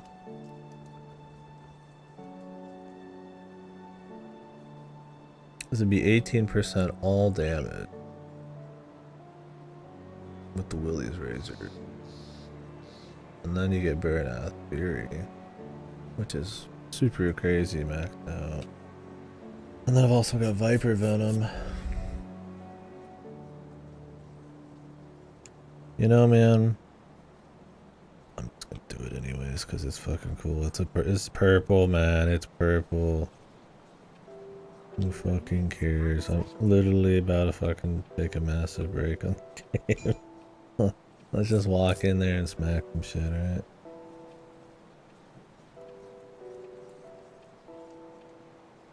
Pierce. Is it worse, man? Hard to believe. I could go get the Viper Venom at least, I guess. Close the gap. I mean, you get +1 on everything else, too. But I mean, it would just be trading equals. But it's cool, man. It looks like perfect.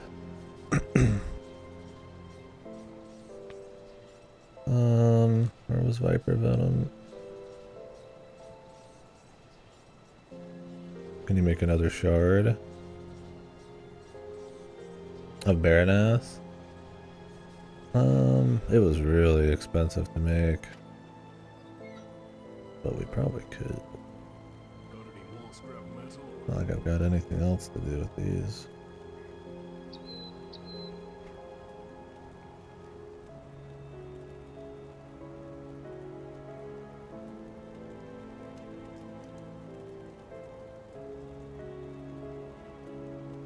I need 2 Blesseds and Alaron's Blood. What was the Alaron's Blood?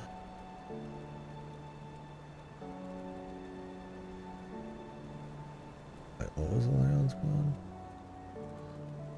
Do I have that? Is it in here? Am I blind? Fair enough, about a order. Or is it like a yellow? Oh, it's yellow. Can make 1. And 2 Blesseds.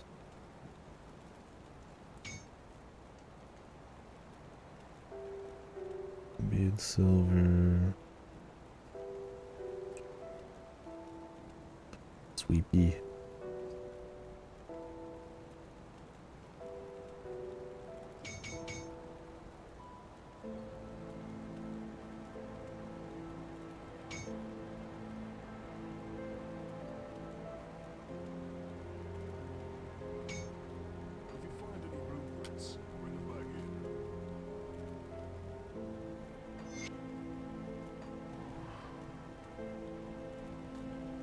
Okay.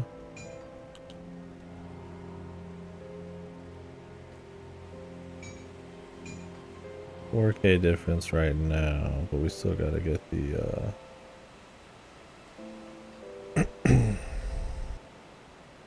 the Viper Venom on it.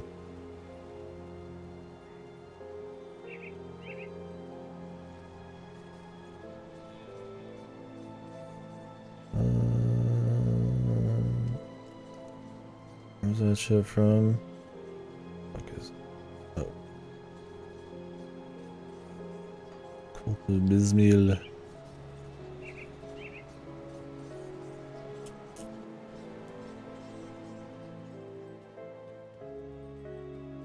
And that's assuming that it's like actually counting like the procs and everything. I just don't know what this game is.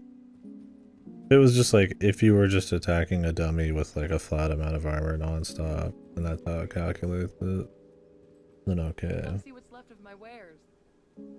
That would be enough, probably, but...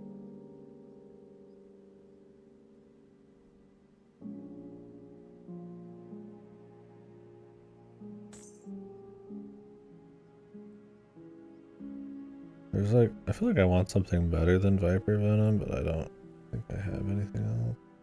It's just, I mean, all this is cold and frost. I feel like I've got something better at this point if I just went and found it. But I mean, we want to compare them accurately. So.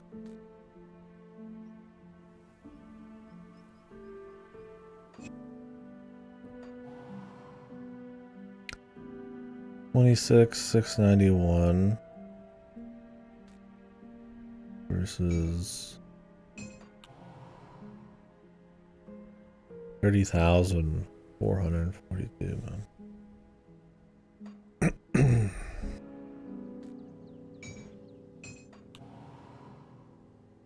It's just a 12% attack speed, man. Maybe I'll sit on it, and then when I get more flat attack speed, I could use it. But it probably doesn't count the moon glow. Is my thing.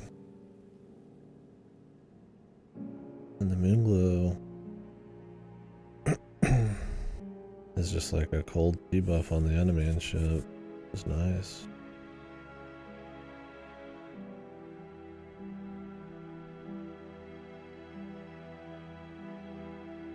Like, I look at it and I'm like, in every way, the Crescent Moon seems better. It's literally just the attack speed and then not having armor piercing.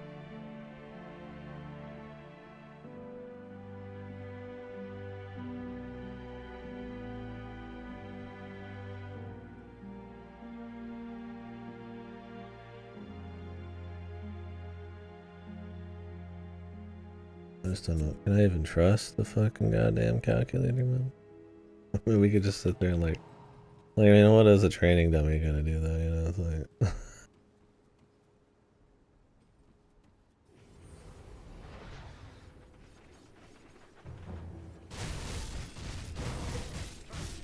I can't see shit. Guess you'd want to get... too late.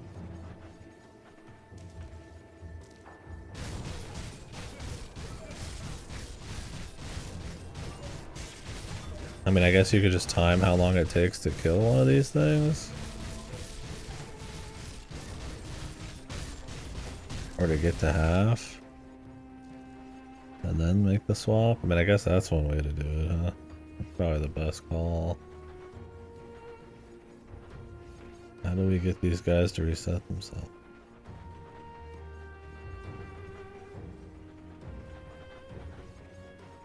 Yeah, I know.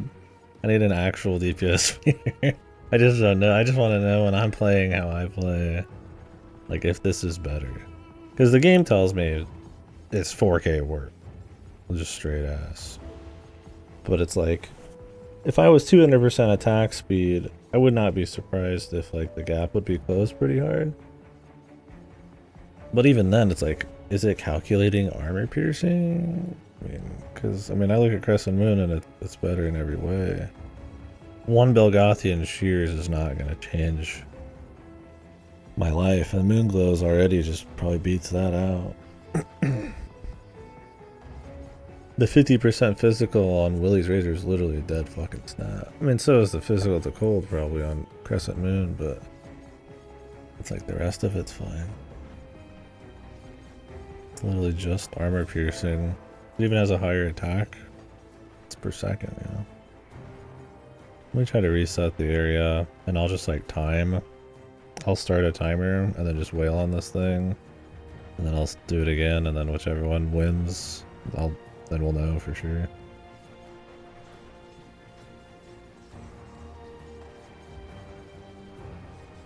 Just with everything out, right? Fuck it.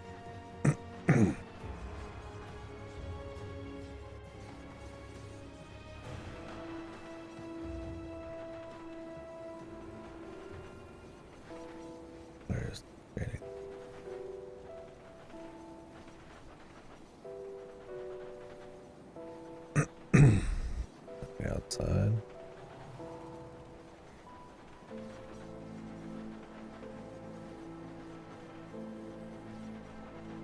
Is there one out in this place? Oh yeah. Okay. Level 77 training dummy. We'll start at 30. Okay. Just gonna go tell my halfway.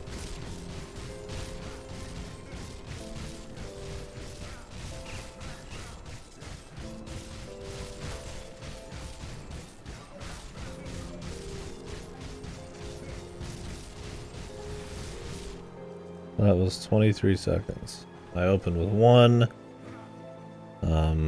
one fucking blade burst. I didn't touch anything else, I just auto attack. I don't think I fucked anything up. Okay, now, make the swap. Go to the other one.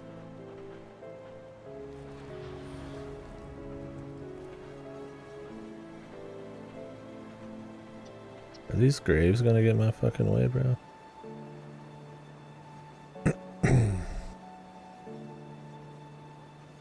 Alright,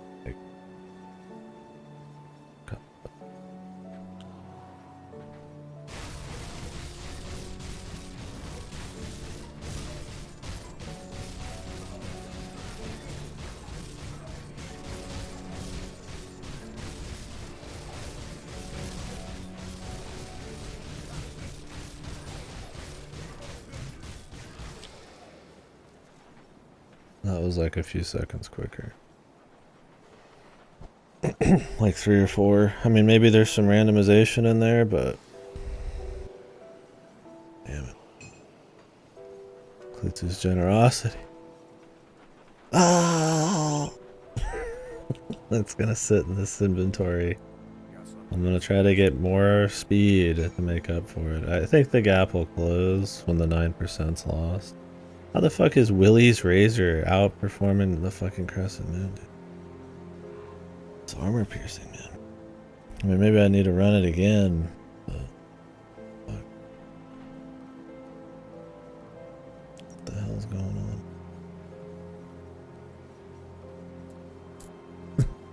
on? Like, it beat it by like a good 3 or 4 seconds. And it was 23 seconds for the first one, so that was like... almost like 20% quicker. Right? I didn't lose my like sword buff. I do get a buff for sword, but you only need 1 sword. I don't know, man. It's fucking weird. Does it matter what hand you put stuff in? I don't think it's like a big deal. Damn, dude. That ain't right, man. That just ain't fucking right.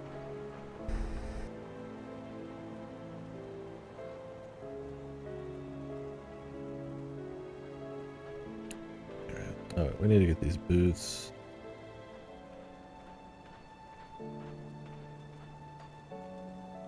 Isn't there a better boot one? Boots. Boots. Mark of the Modrogden. Yeah, this is better. Some wardstones.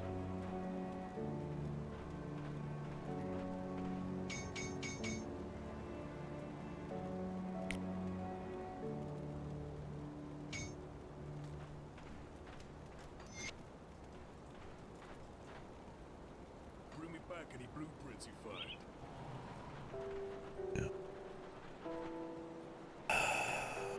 Suck. It just must be that attack speed and armor piercing or something. I don't know. Maybe that was a fluke. But...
make sure I'm not missing anything.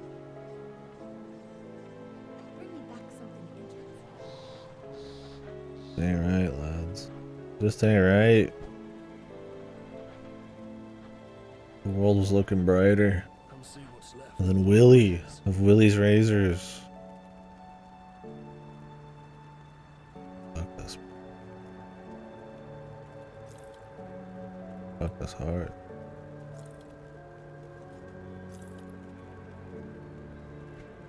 Alright. We'll get that attack speed up and we'll get the run back eventually. I mean, 9% attack speed on a proc build, assuming it calculates that, is pretty big. It is pretty big. Alright, well, gotta go run through that area again.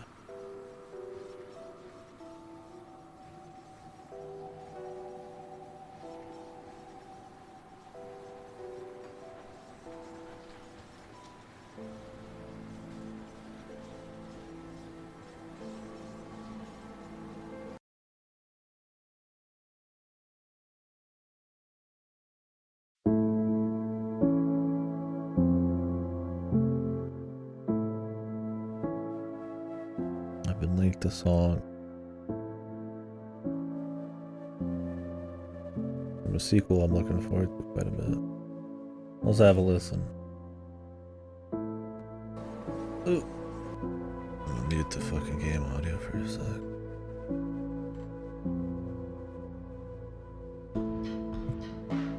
Shit, dude. Amos Roddy's cooking, man. It's cooking. Game's gonna be peak, or it better be. First one was. How do I get up here?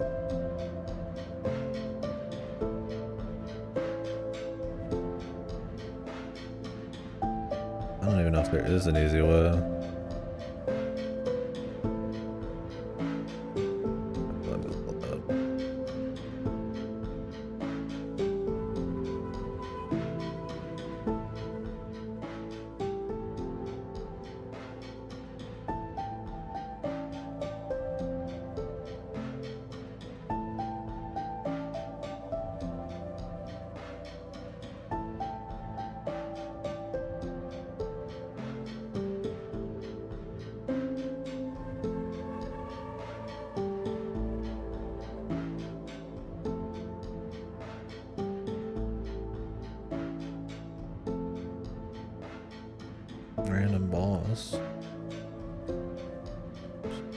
'Quick killing.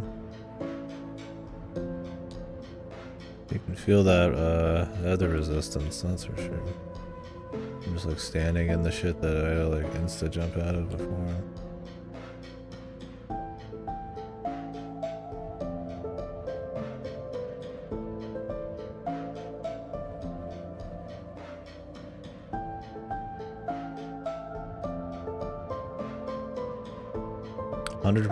XP potions? What the? I'm guessing you could give those to your alts too.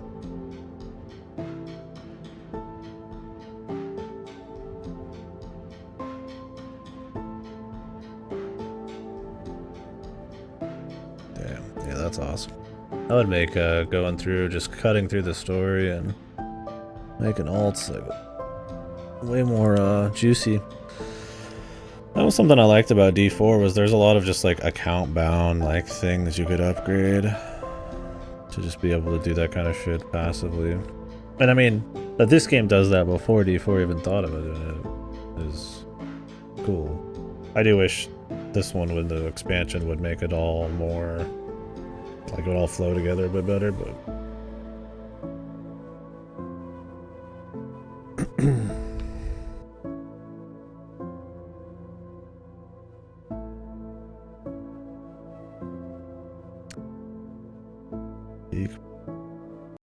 Citizen Sleeper 2. Get excited. I think that's is that a February game too? I hope that's on game. First one. I'd probably pick it up either. Where's my its peak? Fucking yeah. I think everybody uses it, so I can just type it.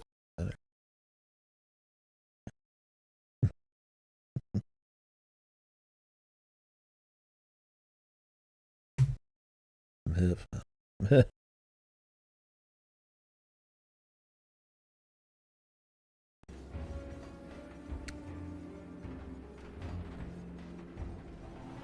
Alright. Back to the sounds of the flesh cavern, the infestation. The dulcet tones, the squelching of flesh, caverns.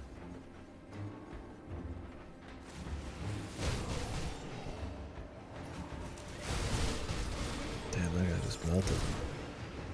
I got some new stuff. Some other new stuff. These guys are just fucking disappearing, man. Disgusting.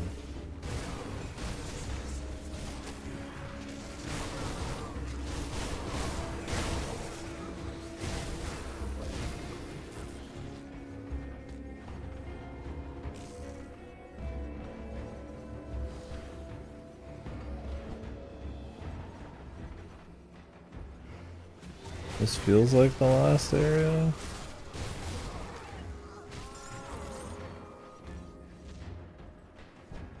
Because it has the exact same lead up as the base game, but maybe not.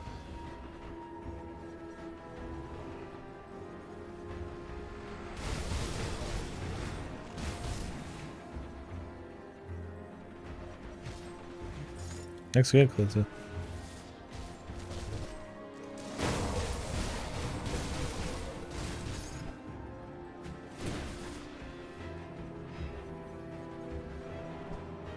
Hidden loot.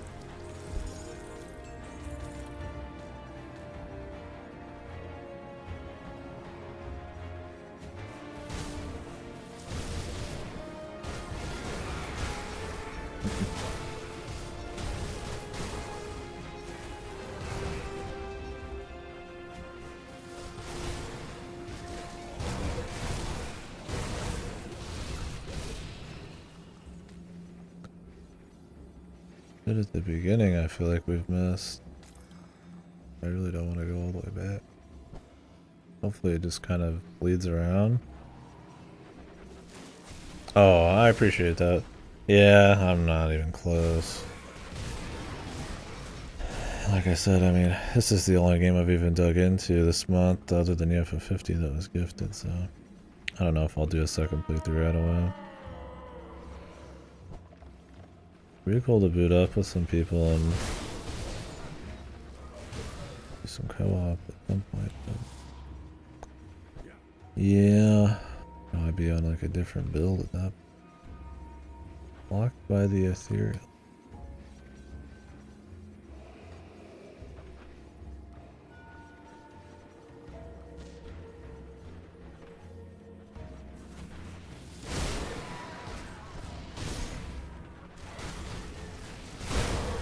I've got plenty more to do on this guy, so.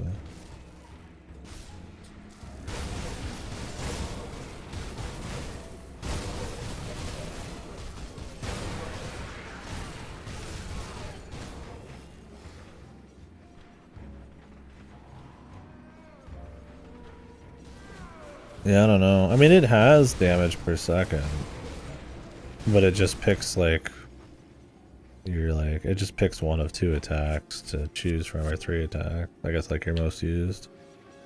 But it's like, I don't know if that factors in like the average debuffs you're gonna do on an enemy and the average like, you know, the other abilities you're gonna use at the same time. So like, you know, some items are gonna give you like plus to something that isn't one of those moves, but it might make it a little more of a net DPS. It's like, technically they have it, but it's like, yeah. It's just not powerful enough. And I don't know what it's parsing, like what it's pulling from. Like this weapon has 100% armor piercing, and the other one didn't. Does that make it different? How are they like judging it? Yeah. It's piercing through armor completely. Is I mean, I imagine most enemies have some armor, so I don't know. And I don't know the story of the guy. I mean, the games came out in 2016, and it's had expansions, but I mean, the last expansion was 2019. Just might not keep it updated. They have a new expansion coming out soon, but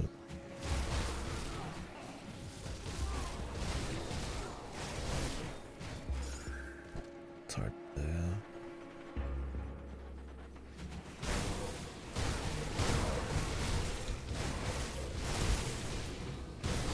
Good old flash pets, man, you know? There's just something comfy about it. Big, horrific, massive, like, flash.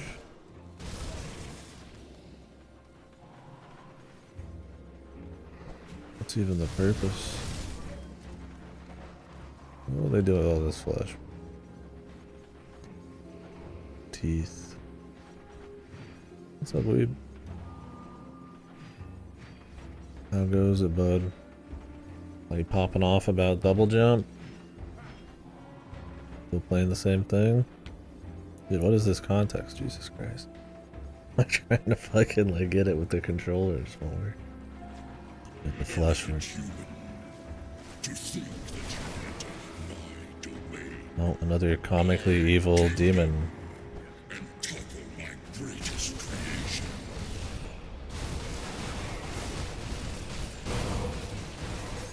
Alright, cool. I'm glad you're liking it. Yeah, double jump. Game changer, always. That is Metroidvania. Fucking gold. Damn, that was a little suck. It's too late to save these people.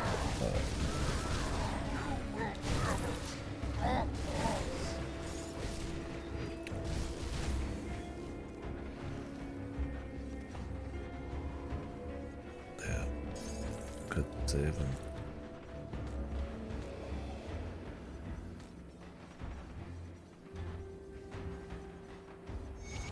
Burn it down. Reminds me of a base. Well, you know, maybe you know. Very like Bizarro, Eldritch kind of burning down the connection. All the peoples. You wake up out of the thing. That guy from my set? Oh, the flesh jackass. It's big. I haven't even finished the playthrough, and there's 2 other difficulties. I mean, I'm not gonna dip into those quite yet. Level 75 out of 100. And then, I mean, obviously you could clean out the. You know, get your grind and any other characters you want to make. It's probably the meatiest Diablo-y ARPG campaign I've played. I mean, granted, there's 2 expansions in here and they're pretty meaty. They're probably a good like 20 hours between them, probably. I pretty much started this one today. I'm 8 hours into the expansion. I'm about to finish it, I think. And then any other crap you want to do with like special dungeons, side quests, and other difficulties. This is the guy got a farm. I don't know any of my gear. I was just like I was just gonna have it be a surprise, but honestly, I never found any like godly like legendary pieces yet, other than the one you gave me.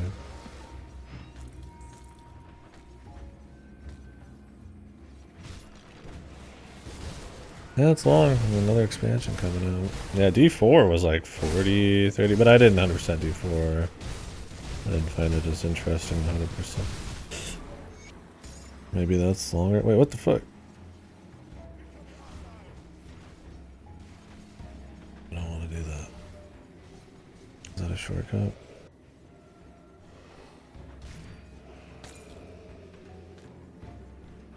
else is it? Let me finish it. I mean, I'm running through every map completely and doing every quest I can get. I haven't finished every skeleton dungeon because I get like sometimes one shot. Other than that, those are loading screens though.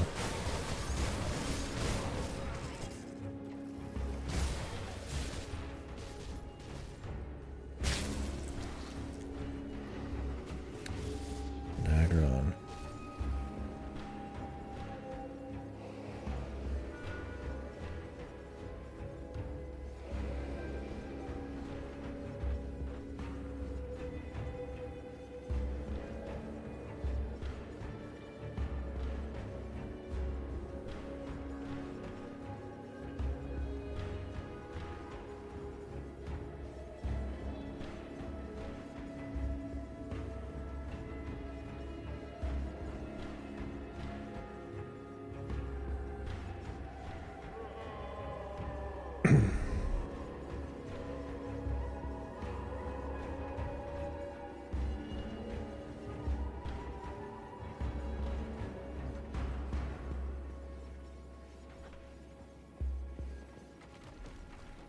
He seems like a reasonable guy. I mean, I've already sided with one random ethereal. Why not two? They like the human emotion. Well, some of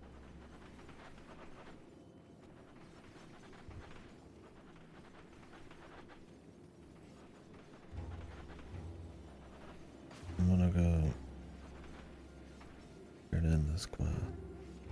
Wait, there's a bit more flash area to find. Is that our bounty? Is that hiding over here?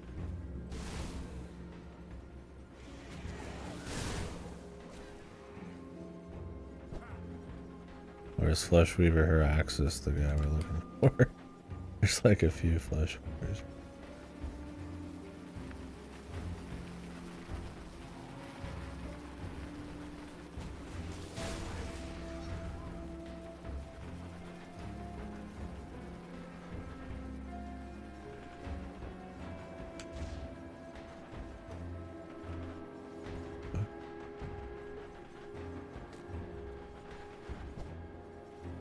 Yeah, I mean, I've taken 2 days as well off of it yesterday.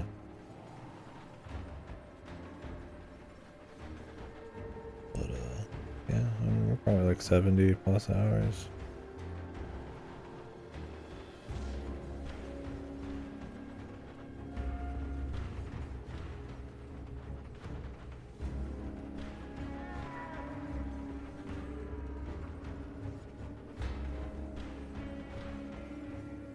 Turn this in for the person.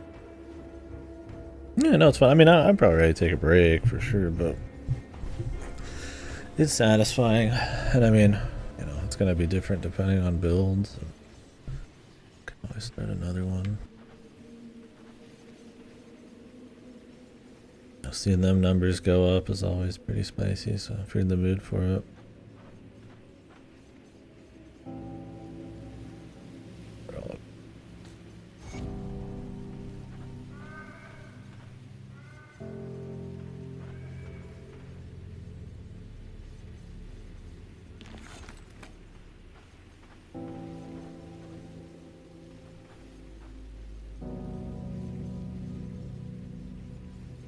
Well, good thing we didn't tell her that they're being woven into the Giga Flesh mound. Oops. Put it out. See you around.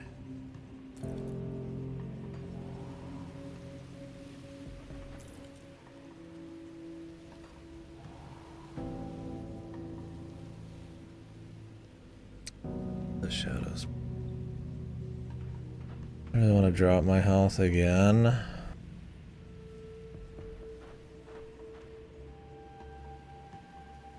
I lose a lot of cutting, man. The attack beat me.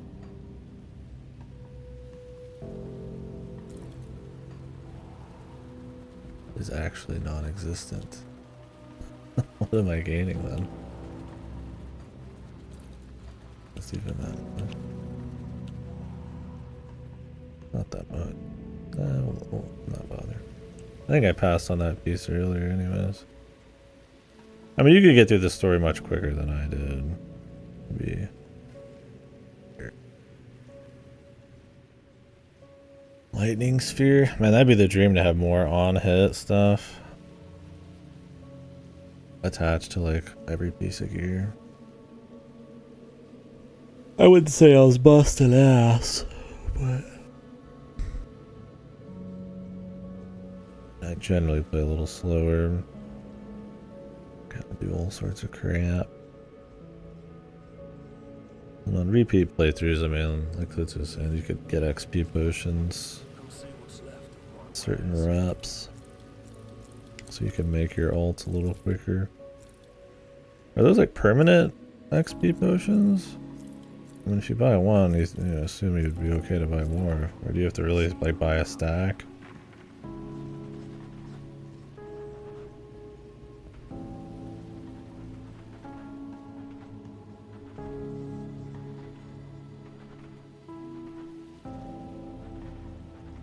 Where's the fucking bank?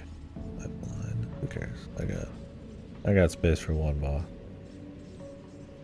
Alright, well, let's see if this guy, he's got some meat to him, if you know what I'm saying.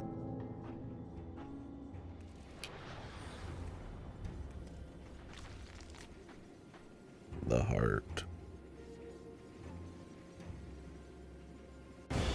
Jesus. Good morning, Vietnam.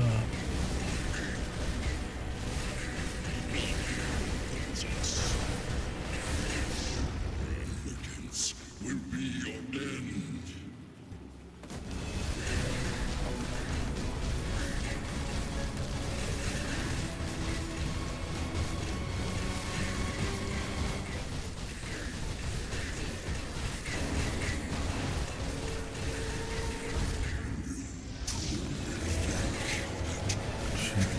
Three phases.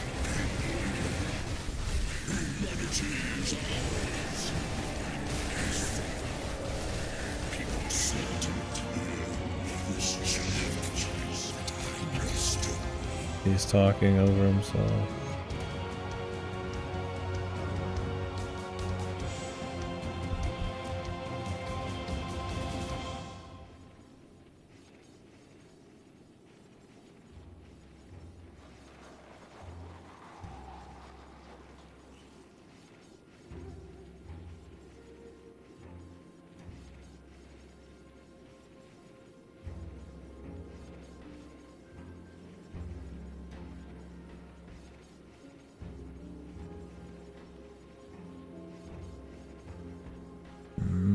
I'm guessing they're talking about Cthulhu, all that shit. Loot? That's it? All the loot? Yep, yeah, that's just go.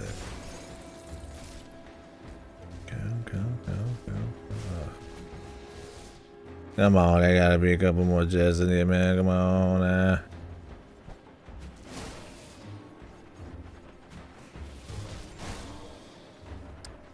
You like go over here or something? I'm like getting destroyed, man. Oh, I'm dead. What the fuck was the point of all that? His little fucking doohickey areas more powerful than he is.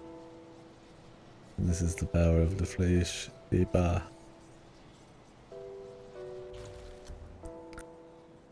Go in there and grab that back.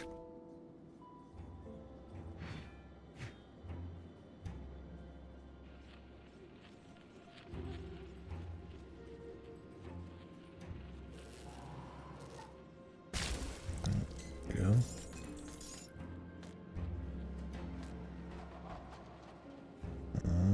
Glass eye. Oh, it's sharpshooters. Damn, I already have that.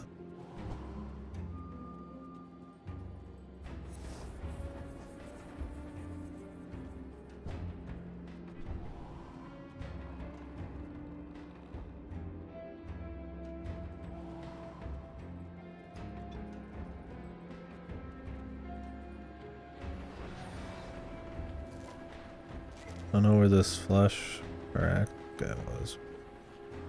Whatever, I guess. Must have been actually somewhere totally different.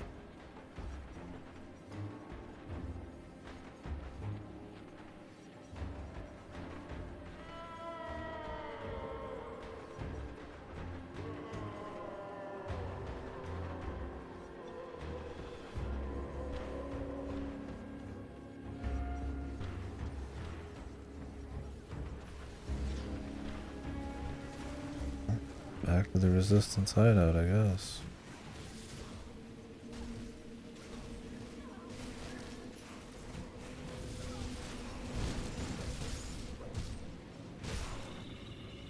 Like, can I even warp to the resistance hideout, bro?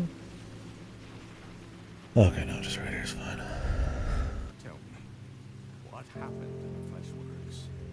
So it is finished then. With the demise of this fiend, a major pedestal in the ethereal hierarchy crumbles. Their forces here will become rudderless. Their collective will be scattered. Malmuth is a great victory for mankind. It will become a symbol of our resilience. That we are not Hey, can you give me fighting something? Yeah, for yeah, our okay. right Can you to give me exist. something better, bro? And we must keep on fighting. In the name of those who sacrificed their lives for humanity and can't afford to underestimate our enemies. There is a real possibility that the Ethereals will retaliate in some way for this loss. Must be prepared. First step will be to exterminate the remaining Ethereal presence and secure Malmuth against a possible attack. Between Fort Icon and Malmuth, we now have major... Well, if it isn't my favorite human. Listen up. The time has come. Back before the city fell, we had a council that managed many of the operations in the Steelcap district. As such, they became valuable targets for the Ethereals invading Cairn. Theoden Marcel twisted them in his image, turning the 3 councilmen into lesser shapers of flesh. Together, Oberyn Rain, Syrian Marcan, and Drevin Call now spread the twisted vision of their master. Even if the... I mean, the story bit's over, but I mean, I guess we could do that for her. That's just a new quest because we're the right rep, is all it is.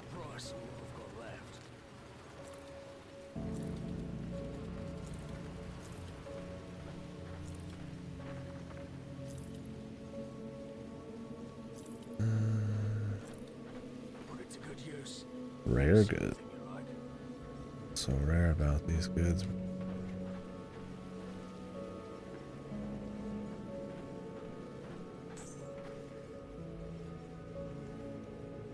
Maybe like stuff that can be missed or some shit. I don't know. Well, there was that. I'd like any other dude. Where is your vendor? See anything you like? Particular. Cleansing blade. Fierce element.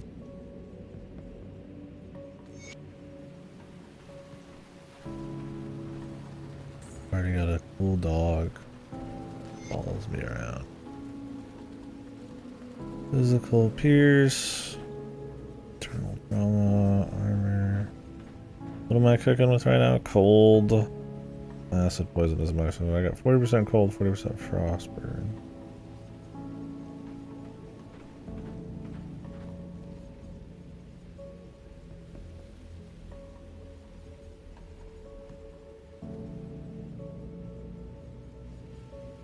What's on my rings?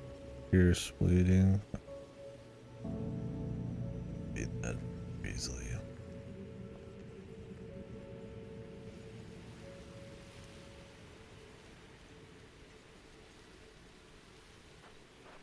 Ooh. They beat it, dude.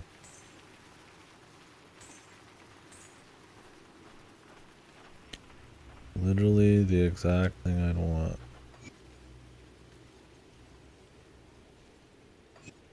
Fierce cold. You didn't think the DPS could get any higher, man. I got like 2,000 for each of those, man. Ah, we're talking. Oh, that's That's fucking gnarly right there. Come see what's left of my wares. That's fucking gnarly. That's fucking gnarly.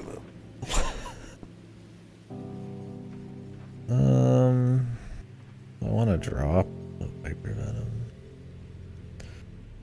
And the Machinist Powder. I mean, you get armor too.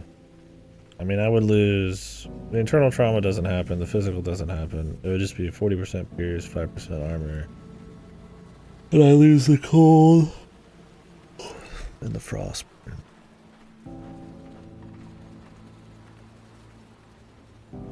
Frostburn damage. And a whole lot.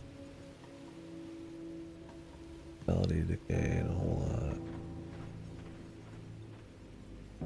Holds chunky, vitalities. Very chunky apparently. But I mean, does this count the on-hit effect? It says it counts bonuses.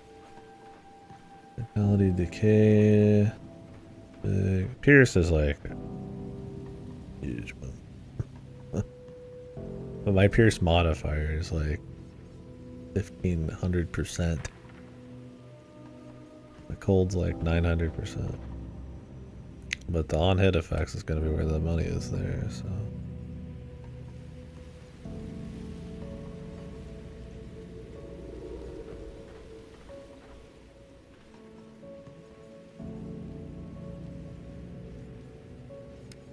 Give me the Pierce Cold for weapons, man. Where's that at? Huh? The fuck? How do they give you a Pierce Cold for fucking, the other shit, not weapon?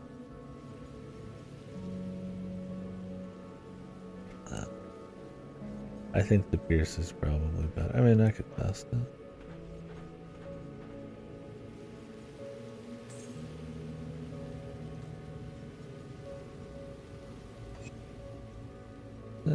It's not that much better. But it is better. According to the damage per second. And I gain 5% armor. You know, that's pretty cool. I'm gonna go ahead and do it. See anything you like? Put it to good use. Well, I mean, we're about to break on this, I think. Let's, I guess we could go do her little deal, though. Where did she say it was? I mean, I'm pretty sure I've seen it. It was on the south end of, like, something or other. I don't remember where it was exactly.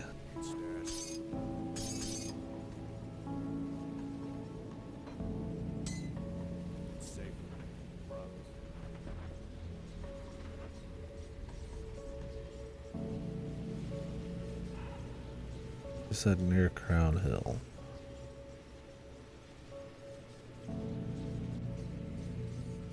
It's starting to get cold.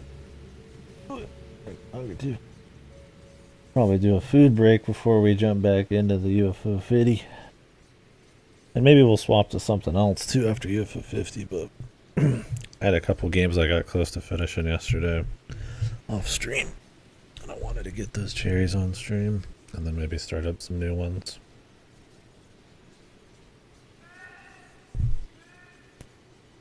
Playing a lot of Rail Heist and Vanger.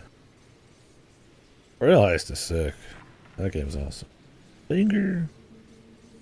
Probably not my favorite Metroidvania, but it's got cool concepts. It's like, honestly, annoying level design. For 100% at least, for the cherry. Yeah, I think that's it. Let's send her out. I mean, part of me wants to keep seeing where that damage can get with my build, but I gotta cut myself off, I think. I got a lot to do.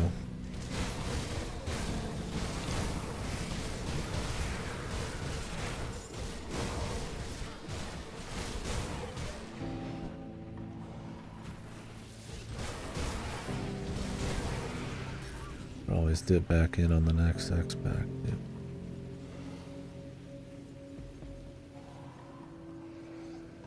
We got the 3 bosses we're looking for.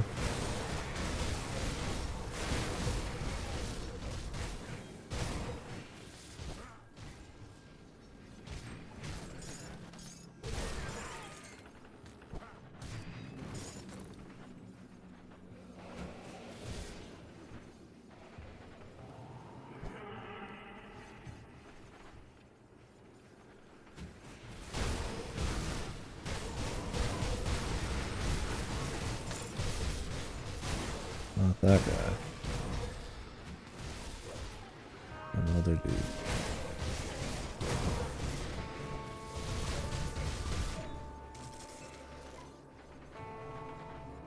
Deep guesses. The thought of chewing through like a couple million health in like a few seconds was a bit ridiculous to imagine. I wonder if I could take that super boss guy. Probably not. He has a lot of health, but more importantly, he probably blows me up. We'll give him a try before I go. Gonna have a big defeat before I stop. Remember where he is. Alright.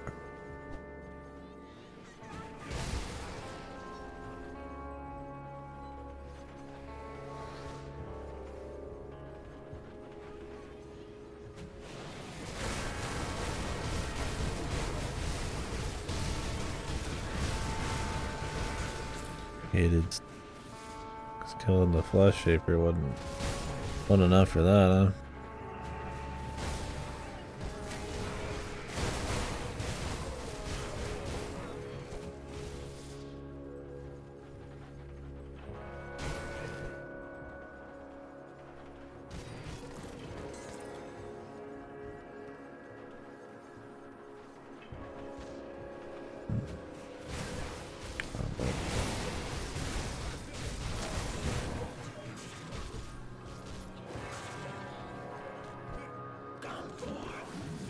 Literally all just sitting together.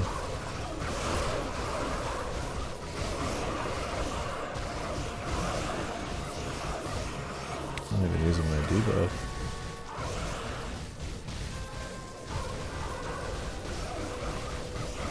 Let's take it. Scepter of Malmouth.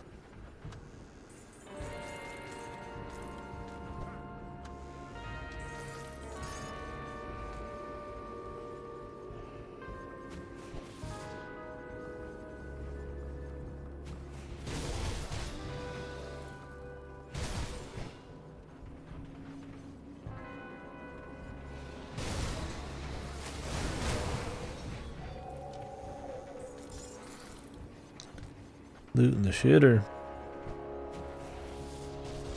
That's where I'd store my loot, by like a even base. You want my loot, you gotta go fuck into my outhouse. I shoved the legendary sword or something. Fist of the Blind Assassin.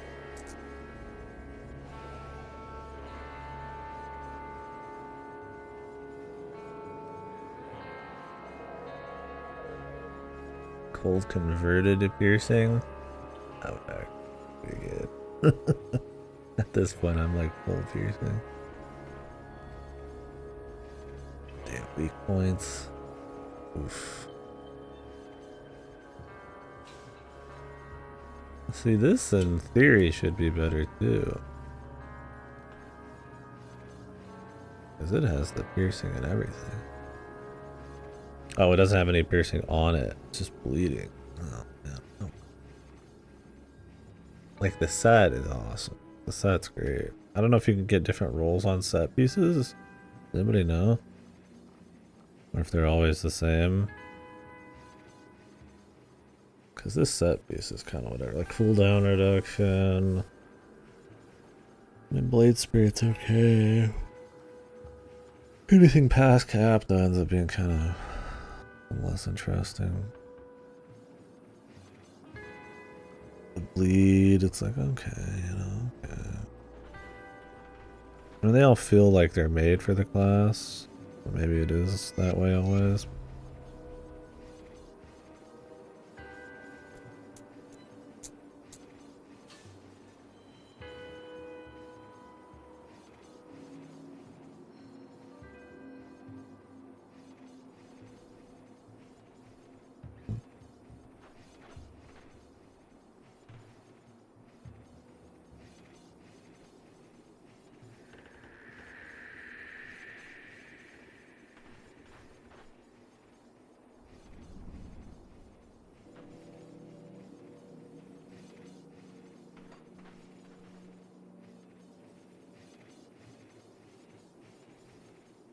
Alright.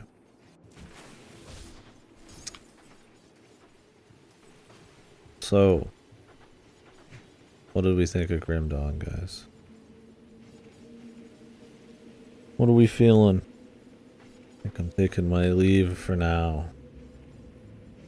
Feels like you could just keep going, but I think a crispy 70 plus hours is probably good for now. You've done us all a great service. Come back.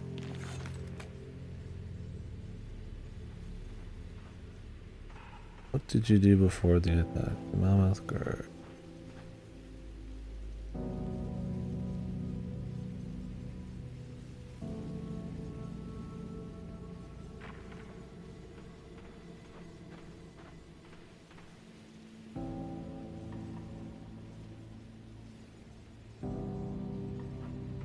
Seem good? Yeah. Yeah. Yeah, that's pretty much how I feel. I mean, it's definitely one of the better ARPGs out there, no doubt. I mean, I don't know what the Curious say people call it. ARPG lovers, ARPG or something.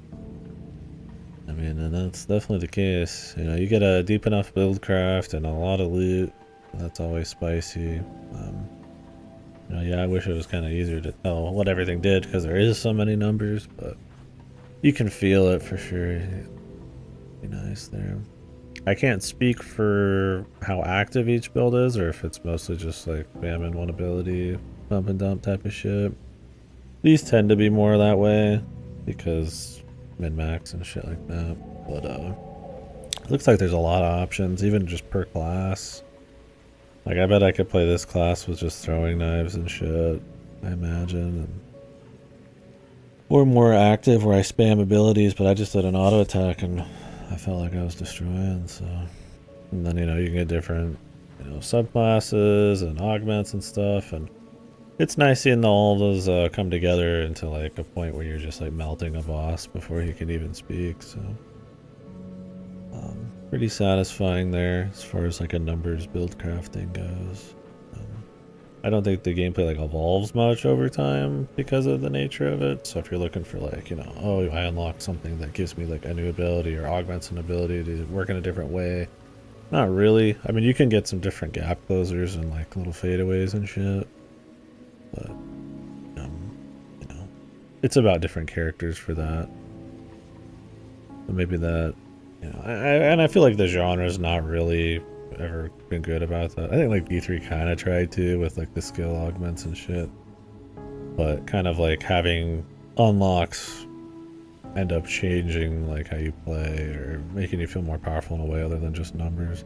Now, legendary gear, set pieces that give like abilities, augments, you know, that give new abilities. I think that's, you know, a way to keep that spicy for sure. I also feel like the devotion tree is a great, well, it sucks to look at and it's a pain to plan around. I think it's pretty actually horrible for that. But that you actually get some pretty significant stuff from it, completely separate from your build. That is going to happen over time, and it's not, you know, up to random chance or anything. Is pretty cool. I like that. Nice feeling progression there. I think they do a good job with environments. There's a lot of them. I mean, they're not trying to do any kind of like fun, crazy level design or anything like that. It is a very much a Diablo ARPG to its core. Right? You know, down to the goofy death drops and fucking, you know, sometimes get a little random enemy that might do some goofy shit. Yeah. The procedural stuff may be gone wrong, but for the most part, I mean, every area seemed like it was not procedural. Maybe some of the stuff's blocked off differently, and obviously the spawns are different, so I think that and the amount of areas just that you'd ritually go through was pretty cool. Some of them maybe aren't as interesting to look at, but I think they do a pretty good job. It doesn't feel like it's just some like little indie thing at all. I mean, I think it's better than, you know, like D3, and I like it better than D4. I mean, maybe D4 has like a certain production value, and arguably the music's better, but it's so undermixed. I would still say the soundtrack's more effective, especially for its age. So yeah, I mean, I don't think it has like the most unique, interesting like visual style. I think it's maybe a derivative of Diablo, to like a fault on that front.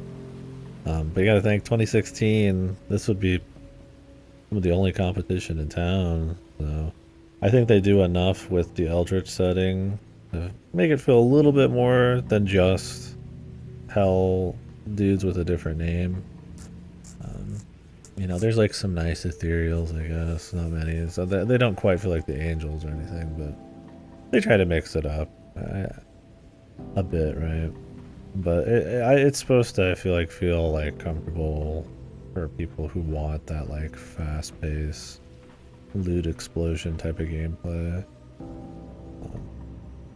down to the aesthetics and stuff. You know, it's for like, you know, the Diablo fan type of people. So, and I think they do a good job there. That's totally fine. Like I said, there's enough different areas. I think the lore is interesting enough to keep you on the hook a bit. You know, I know some names. I was interested in some stuff. I would read some things. Some games you're just like, you just might want to pay attention to it. And I think this genre especially lends itself to skipping everything always, because it is just kind of constant go back out, get loot, and you know, so that I even kind of cared was cool. I don't think the actual story's very good. I don't really know these characters. I don't really care about their play. Maybe conceptually, you know, the idea of some kind of like creatures from within or something, you know, is one thing, but I don't think they do a great job of building all of that up in the actual narrative. What little hooks there are in cutscenes, they're kind of easy looking. Some of the VA, I'm glad that most of the story's VA'd, but it's not the most juicy of VAs for sure. It is definitely just a story about, you know, just factions of people fighting bigger threat, you know, the resistance, and there's not much of like an emotional backbone there. There's not. I mean, there's horrors and stuff, but it's more, you know, just point me at the guys and we'll beat them up, and you know, that's fine for gameplay for sure. But having even a simple story with very little text, kind of like a D2, that can hook you with an atmosphere and music, I think it was probably an effective way of doing an ARPG, unless you really do have a great story and dialogue that you're gonna make the average ARPG player actually want to like read and listen to stuff. You know, I wouldn't say D2 has like a great narrative, but it has a simple narrative and hook, and a pretty strong visual style. So I think this is a little lacking there, but I don't think it's a big deal. There's so many different areas and stuff that I think it exceeds pretty well in its own little way. It's just not like the best story or anything. I think the music, they try to mix it up. There's definitely, once again, like some derivative elements. You're not straight up listening to like Tristram music, but you do hear like some of the same twang and the same atmosphere and vibe to like, you know, a good Diablo sound. But I mean, if you're gonna make the go for the grim visuals, it's like having like that style. I think they mix it up more than you'd expect. I don't think any of it hits quite as good as like a D2. And it's not just about comparing it to D2. It's just kind of like, you know, it is clearly very inspired by it. But I mean, I think the controller support was great. It felt very comfortable, which I think works really well with this kind of game. That they had like your loot filters in there, you know, these like, it almost feels like it's from WoW, you know, the quests and all of that feel rewarding, that actually give you something of significance. And the exploration is kind of rewarding because you find like special dungeons with like unique, you know, like the fucking like, you know, inside the giant worm and stuff, and special areas. And that feels cool. I don't think this is a genre that actually is very rewarding for exploration normally. Like the feeling of exploration, like just walking around the map and getting loot because you found another boss is one thing, but like truly like looking around and be like, ooh, this is a cool thing I found, you know, and really interfacing with the world. I don't think this genre is really great at that. So I think it's cool they try to do some of that. I think because of how zoomed out you are and how quick you're moving around, generally those secret passages, because there's not that many in a lot of the stuff, like I don't even think this expansion had like any, unless I just missed them. Yeah, I liked the stories about just kind of like people doing their thing, stuff that happened to them. Some of the lore stuff's cool too, but yeah, they're not bad. They're definitely better. The lore stuff is better than the actual narrative. But yeah, I would say that yeah. Well, I like that they try to have a bit more exploration. Not having the map overlay on the screen was a choice. I think assuming like the reason they did that was to have you actually like kind of soak in the world, because it does look ugly to have the map overlay on the screen. You know, that's cool, but the problem is I'm still constantly playing through the mini-map anyways, because these areas can be very dense. Like, think of like the city here. It's like, it's very dense. It's very hard to like, at certain angles even see where you're going. And I have camera support, which a lot of people probably don't bother with on mouse and keyboard. You know, not everything can be walked through. It's like, you're looking away anyways, or you're just opening up the map regardless. I think if you're gonna pull so closely from like Diablo and stuff, I feel like maybe thinking about why they do that in the first place might be good.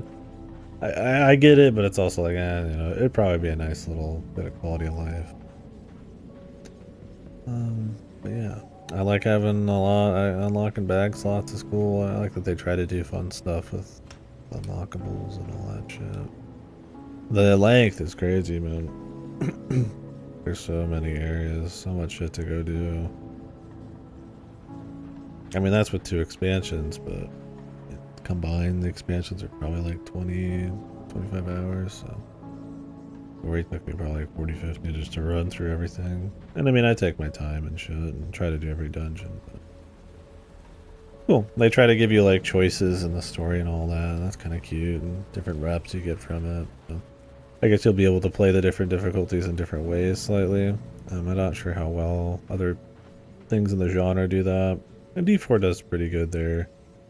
Different characters get the different class quest areas and stuff like that, and you know, you get the bind on account stuff if you explore enough, so that's kind of neat. But I've kind of found that in like Diablo 4 it was like too much. There's just too many places to go, too much to fill out, to the point where it almost kind of felt like, kind of has that like AAA vibe where it's like a little just too much shit going on, and you kind of just want it to like move at a nicer pace through areas and kind of maybe just do a few quests and find a couple nice things and then just kind of move on. So granted, this feels longer than D4, but I also just busted through the story in D4 after a while, so 100% I guess D4 is probably a bigger game. But I kind of like the pacing in this one. Like I said, I mean, not every area felt ultra different, but it never felt like cheap. But like for the length, there's plenty of different shit. Now you're getting the farms and the red forest and the ice areas and the fucking graveyards and forts and valleys and weird green shit and, you know, Duskwood. There's quite a bit going on there. So, yeah. Game good though overall, yeah. Like I said, I guess by the end of it I'm ready to kind of move on, but it's like I could also see myself jumping into another. I'm also not probably because just backlog and stuff, I'm not the dude to like probably want to just like without some kind of like goals or something to infinitely grind gear. But the thing is, like, you know, I still need to get to 100. There's the different difficulties to clear. There is still goals for sure. But, you know, I had a nice big fat place here, so there's other classes I definitely would be interested in trying out. I wouldn't mind doing mouse and keyboard with like gun characters and try a more active build with skills, right? Like I picked like, you know, literally the fucking like auto attack champ, dude. The Kong swinger here. It's the fucking Kong emote.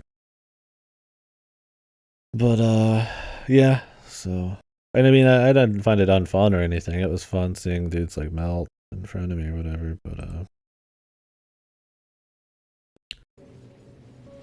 yeah, it'd be interesting to see some other ones. Sure. Maybe around the expansion time we'll we'll probably keep playing this guy. Let me boot up.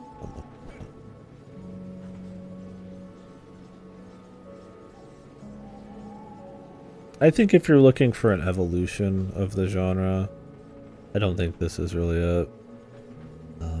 You're like, you know, I don't know what that exactly looks like, but maybe, you know, just like maybe a different pace or something. Maybe you're looking for like a 10-hour game that's like insanely crazy, you know, super build right, everything you get like rapidly, like, you know, tectonically just changes the game, and there's just a lot of variety, and you know, it's just about, you know, it's like really mixing up how that works. Like maybe you get through your character in like 10 hours with like loot and stuff. Right? I'm not saying that's what I'd want, but like if you're looking for like a big mix up, you know, something that's like maybe slower with lots of active shit going on, you know,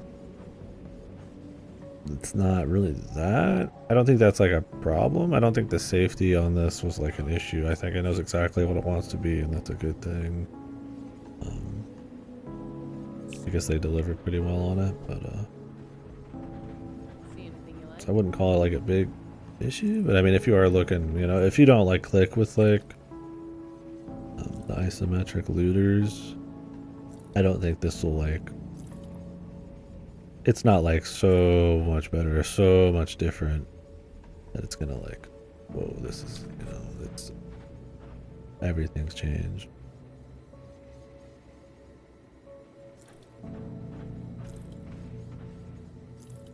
I would definitely recommend getting some more aggressive loot. But there's at some point probably. Yeah. There's a lot of loot in this. I don't think it ever got old for me to pick up all the loot. See you around. But you definitely draw. You notice sometimes, right? Because there's just so many stats that like sometimes you're like, all right. Like I will get like 50 items and there's not even one maybe that's even good, right? And I'm not in end game or anything. So. That can be a lot for people. Being able to warp anywhere is good though. I do think stuff like the weird hitching and then the not being able to reset the state with like a button is kind of bad. But yeah, I don't know. I like that it's not live service. You get like a full game. You get the expansions. I can change my armor in any fucking thing I've ever picked up, which is great. Because they're not selling skins. I mean, they do sell a couple, I think, just for like supporter pack or something. But it's like, I think there's like 1 or 2 like packs or some shit. It's not clearly like a focus for them. Like that's refreshing, right?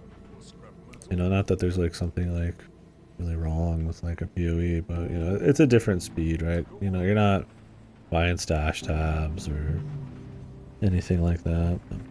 That it has like really strong mod support, I really respect. That's something you're not going to get in live service because, well, you want people to want your content feed. You're wanting people to have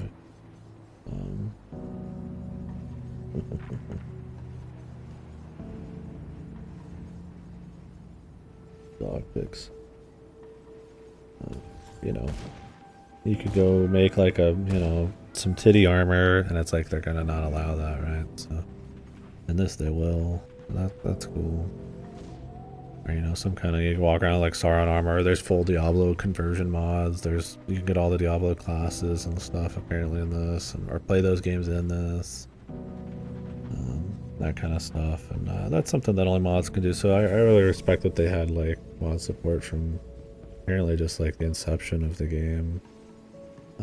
You're not gonna get that live service, like I said. That's not that there's like, you know, I mean, live service can be good for this kind of thing because you want to play it forever. So if they put out like leaks and new content and stuff, that's really nice, right? You know, an expansion, you know, you'll have like a really big blast, and you could play it just nonstop. But you know, there's like a community kind of like constant, I guess you could say, built into the game with like maybe a live service one that maybe it'd be preferable for some people. But the nickel and diming and stuff, I think this is much more admirable because there isn't any. But yeah, I don't know, for 2016, really impressive. I had a lot of fun with it. Definitely a must play for the genre. I think if you have any interest in these, you gotta play on. I don't see why you wouldn't. But I didn't read any of these skill things. There's a lot of stuff here. Maybe this would be a bit more useful to help you out a little. Sunder.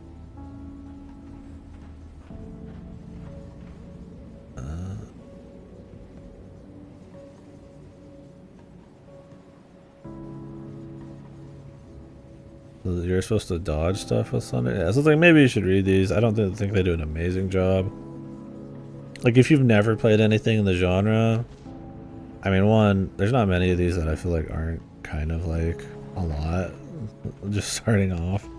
But you could take your time with it. It's not a big deal. But I don't think this one's like amazing about telling you everything.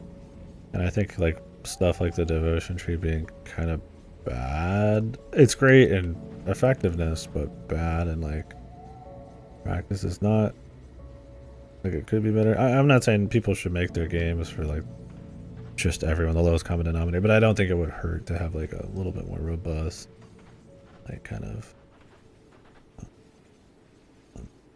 explanations for stuff, or more clean like menu crap, bringing up like where is this coming from, right? Like it does all bonuses, but it's like in what capacity, you know? It's like, yeah, there's so many stats. It's like I don't want to be guessing at any of that kind of crap.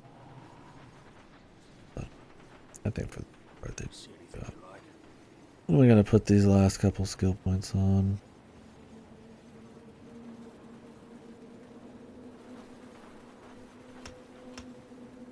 I'm sure at 12 you get an extra target or two, so might as well do that.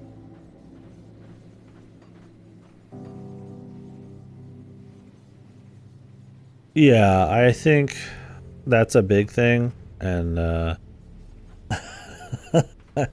I mean, a very classic, I guess, which is cool. I mean, it can be charming to open up the character, your first character, right?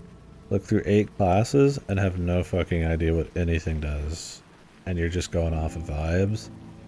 But I think in this genre especially, and a game this long, I want to know generally, like, at least what the skills look like. Right? I really like that in more modern ones, where they show you, like, the skill being used.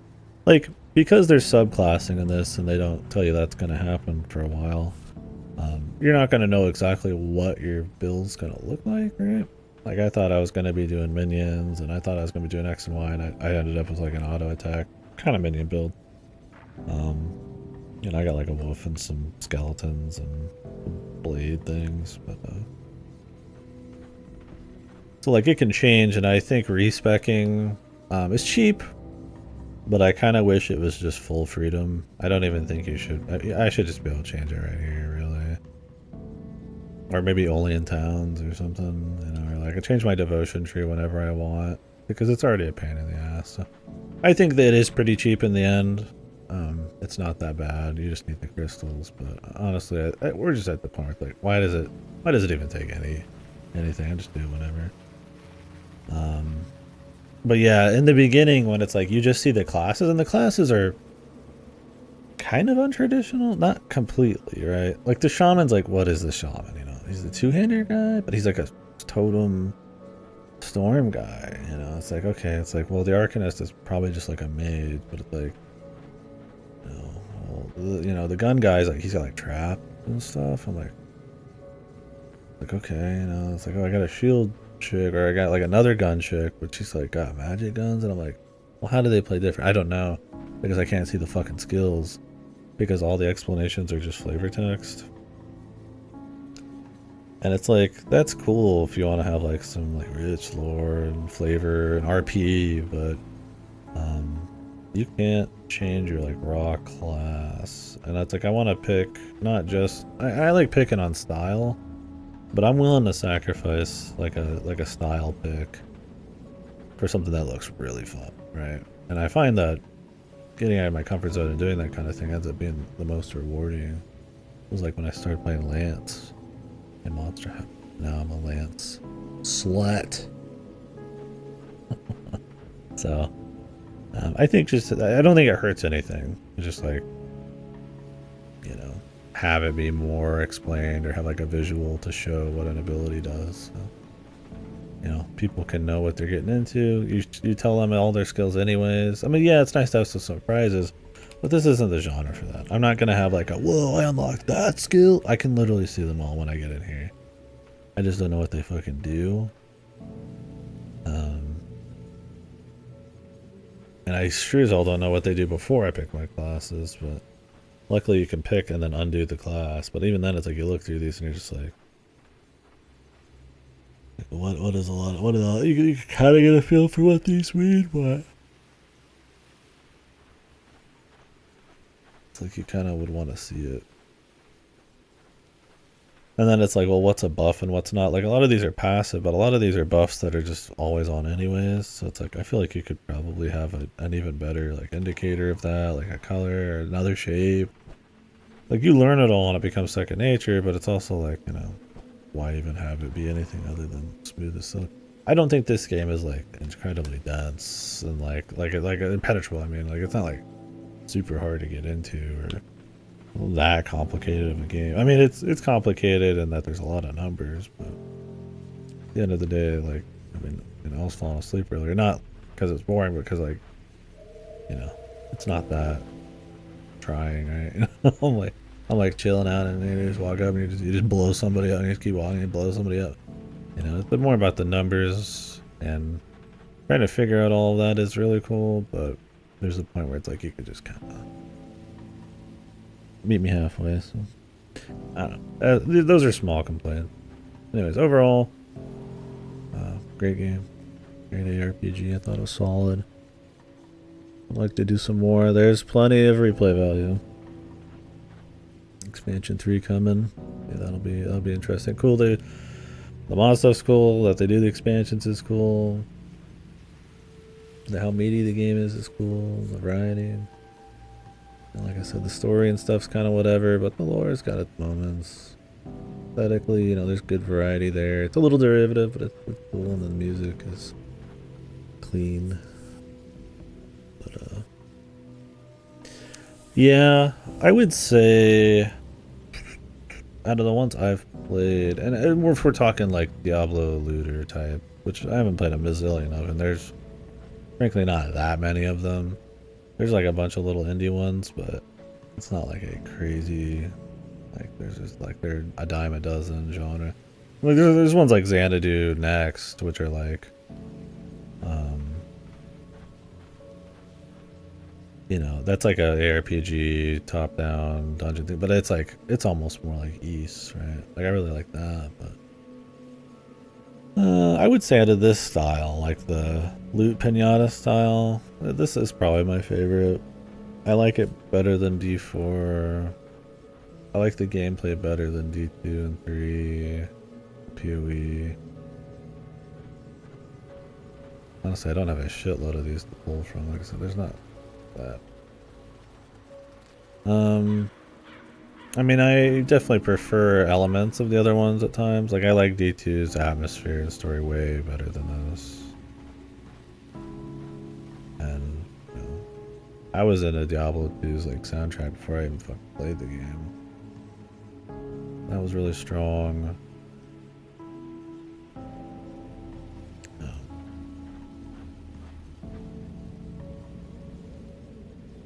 Yeah.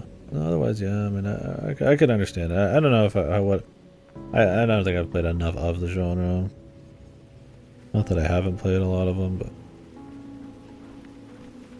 it's also like, you know, what are the big ARPGs? Diablo, PoE, Grim Dawn. Yeah, there's like some people do Last Epoch. There's like, there was that one that came out. It was like, that was shit that some people were talking about. There's Torchlight. I'm trying to think of that other one. What the fuck it was? It's like 3 or 4 years ago. That wasn't Victor Vron. Van Helsing. It almost was like Norse. I don't know, like, what are the big boys? Are those the big boys? Is Victor Vron Adventures of Van Helsing? I've never even heard of those. Maybe they are. I feel like it's a genre that's like dominated by like a couple games, and the rest kind of just like exist in the shadows. It wasn't it was like Skull, not Skull, but like it's like some kind of sound like that.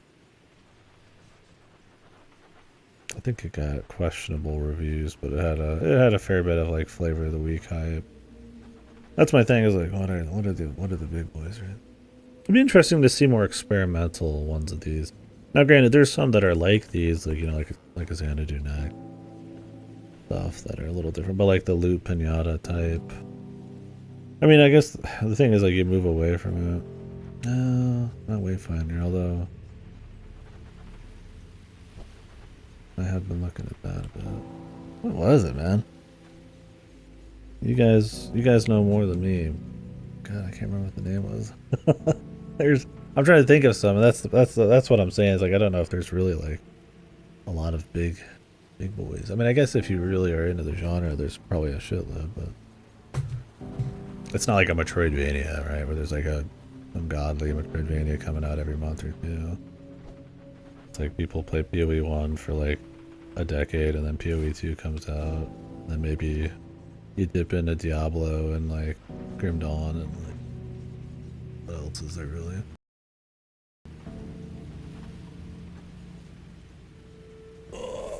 There's definitely other looters, right? Like Borderlands or some shit. I don't find that to be really the same. I don't know what point I'm getting at. I guess the idea would be that I'd play more of the genre, because that's just kind of what I do anyways. But interestingly enough, there's just not really been that many that pop up in the orbit as you'd think, compared to some other ones. Part of it's like live service stuff, right? It's like, you know, if you're playing one for like eons, there's just not much room for another one, right? Because that's like that's your game, right? It's like me, it's like I'm like a 1-2 playthrough kind of like RPG player. I'm not the like 10,000 hour guy. Well, maybe I should look into some stuff. Yeah, that's kind of my thing. It's like, I mean, there was the that Korean MMO-ish one. What was that called? What was that, Last Epoch? It was in this like style. But it's like, yeah, a lot of them end up kind of just sounding like iffy.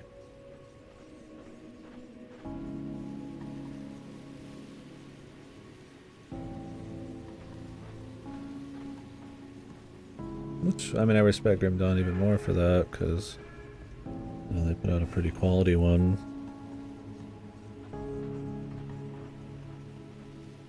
The genre that, honestly, I feel like people aren't really trying to, like, push the envelope in, from what I've seen, and then there's just not even that many anyways that are good. Good deal. I don't know, maybe I'm just ignorant about it. I haven't played, like, hundreds of them. Like I said, there's just not many that are like on the radar, and it's not like I have a problem with the genre. Who knows? that the one? Was that one of the ones I was thinking of?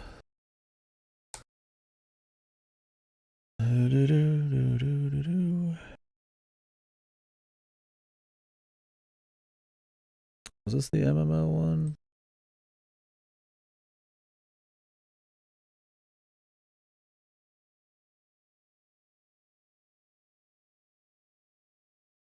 No. Yeah, maybe Lost Ark is what I was thinking of. Yeah.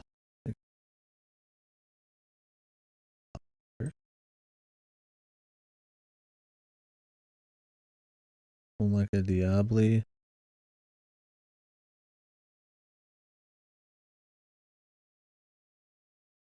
Don't think it's good. But yeah. Like I'll hear about some of these. Which one the fuck is the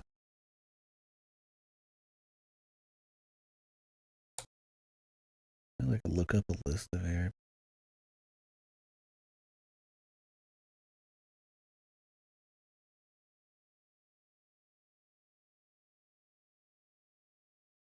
Wish we still heard the game.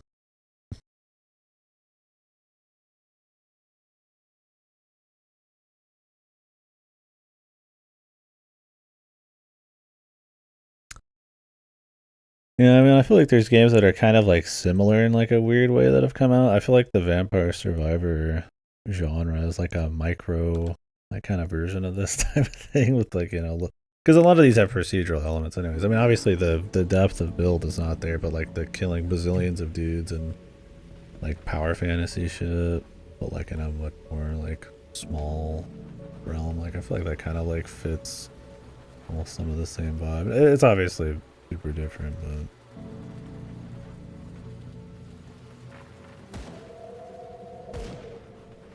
it kind of feels like a play on the genre a little.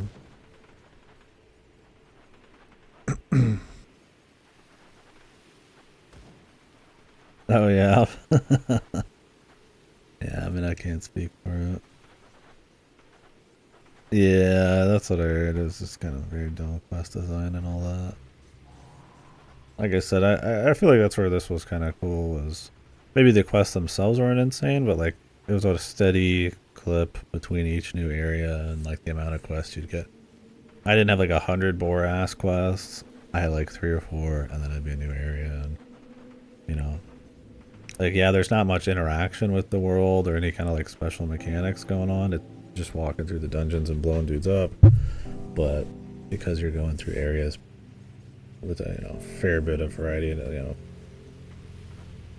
with different quests that give pretty good rewards, like it's always still good, always still entertaining.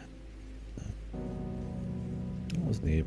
I mean, there's definitely some quests that I wish had a little bit more like description as to where stuff was. I think this game should really let you annotate your own map. I think it's ridiculous the map only shows stuff like in your immediate vicinity. You need to go like really far to find some stuff. I get if you don't want players to like fill the map with dog shit, with like auto-generating like stuff. That's fine. But like, can I at least mark it myself, dude? Like to find like hidden points. Like, I'm the kind of guy who doesn't like looking a lot up. Especially on a first playthrough. And I feel like this genre is like staple made to constantly look stuff up. I mean, MMOs are kind of that way, but I mean, I feel like that's once you get into like endgame MMOs, it's a different story. And once I get to endgame in these, I'm cool just looking shit up. But like just on a first casual playthrough, so it's like if I could annotate my own map, I'm not really gonna look anything up. You get engaged with the world a bit. You go back. You engage with the exploration a little. Right? It's like, oh, I forgot where this is. I have no idea where it is, so I just look it up. You know, it's like it's just kind of less interesting. So either auto-populating like stuff on the map or letting me mark it would be cool. I don't think that like makes it too easy. They do it anyways when you get close. So. I definitely was not impressed with that system. Honestly, I feel like an overlaid map I'd still prefer probably. Not just because I'm like some Diablo traditionalist, but because I mean I'm opening my map every 2 seconds anyways, man. So at that point it's like fuck it, man. there's not that much crazy secrets to find. There's not that many crazy dungeons out there hiding away. I don't know. I don't know how people generally like the end game in Grim Dawn. That's a big thing for a lot of games where like the campaign's like even the shit, and then the end game's where the real game is. What do you usually grind once you get to Ultimate? just whatever random dungeons or like skeleton dungeons, or do you just start a new character? I think it's totally fine to have a game where it's like you just, you know, you get your shit, grind some dungeons, and then you go, right? I don't think every one of them needs to be like this. You know, I spent 10,000 hours on a character. Because there wasn't like, I mean, maybe you unlock some stuff, but I didn't see any like re-rolling of stats on stuff and like micro rolls on the shit. It was mostly just raw loot drop. Just whatever drops gear you want. Okay. Just a bit more natural. Yeah, I think not having like some kind of like hyper design end game is fine. I mean, there's nothing wrong with just like just playing through the game, grinding out your gear, going to do multiplayer with it, and then just making a different guy. Yeah, Shattered Realm, I guess, is like a big, probably bonus thing now. That's probably it, huh? I mean, it's good to have like a nice end game thing, but I like that it's not like, you know, it felt like it was making sure to have like a really solid campaign experience, and then the extra difficulties and gear grind is interesting in its own right. Way better than like a D2 where you just fight like one guy over and over. But, you know, it's a different amount of dev cycle and time and resources, I imagine, to go all in on endgame. I mean, look at PoE 2. The campaign's not even fucking done, right? Just like endgame and like a bit of the campaign. And I mean, the campaign, a lot of people don't care. Like PoE, it's like, you know, some people don't give a shit. But it's neat seeing like one that is a bit more focused on it. But then still having like a robust enough, you know, I could see the desire to go get some gear and get the 100 and shit. But I don't feel like I just like missed out, right? Like I feel like some of these RPGs you do the campaign and you're like, okay. Now it's like, now you play the real game. Feel pretty satisfied even just with this. Anyways, well, I don't know. If you guys want to talk about something else on this, we can. I'll probably come back and do more at some point. Maybe the next expansion. We've got a lot of other stuff to get to. This is the Gifted Games month. Play old games people have gifted me I haven't gotten to. But this one is surprisingly way longer than I thought, and not a bad thing, but I don't think I'm gonna jump into another run quite yet. It'd be interesting to try like a different through the month kind. I mean, yeah, I go a little more, a little less. It's just whatever. I just kind of more of a fixation on those for the backlog this month. Yeah, just play Grim Dawn.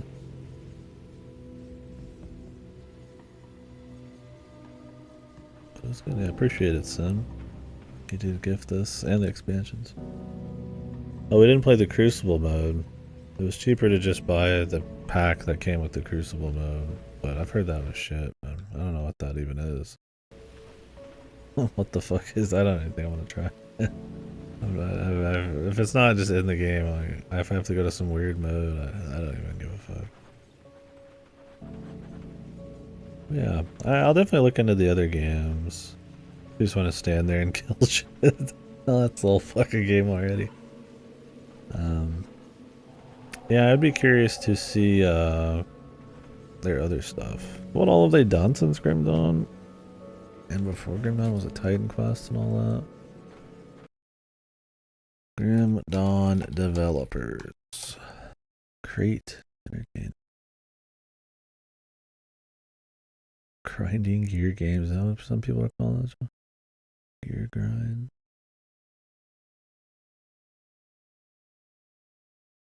Let me see what they've done. Games. Grim Dawn. Farthest Frontier. What? Oh. Fuck is the history of this? American company. 2008. They were members of Iron Lore before this. Okay.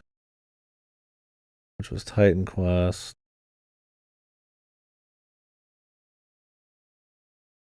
And they did an expansion pack.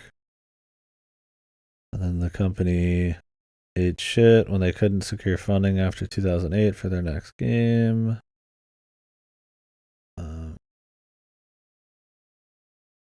I guess some of the members became Create. Worked with Demiurge. Black Legion IP. Okay.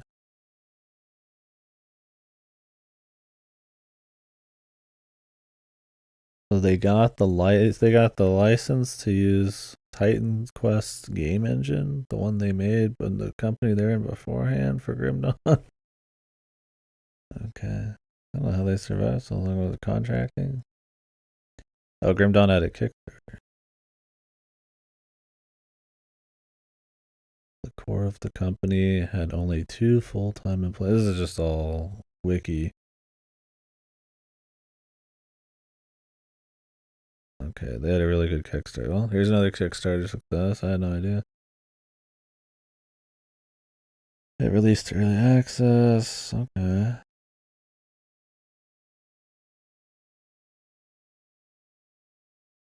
Oh, Eric Sexton. That's apparently a Diablo guy that's been working on this.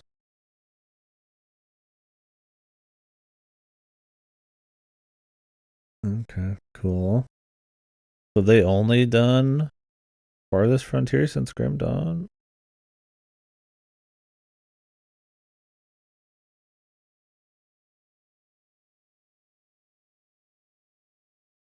What is Farthest Frontier?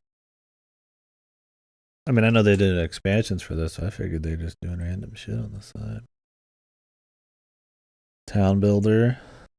Oh, I looked at this earlier, that's right. Seems interesting. Early access. I'll put it on my wish list.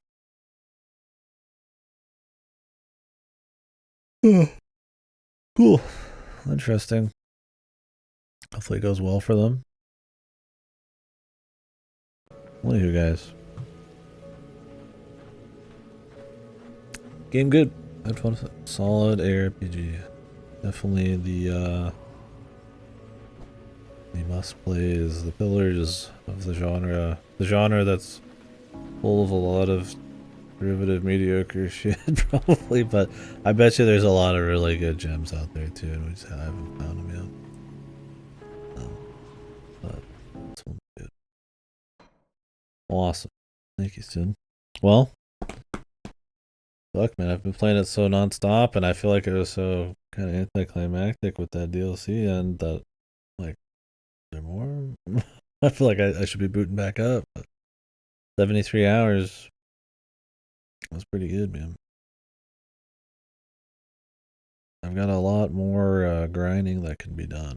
For, like, me and Klutz I'm scrolling down on the page for Grim Dawn. It's just me and Klutz just billions of achievements getting unlocked. I'm actually surprised that on my friends list there's not like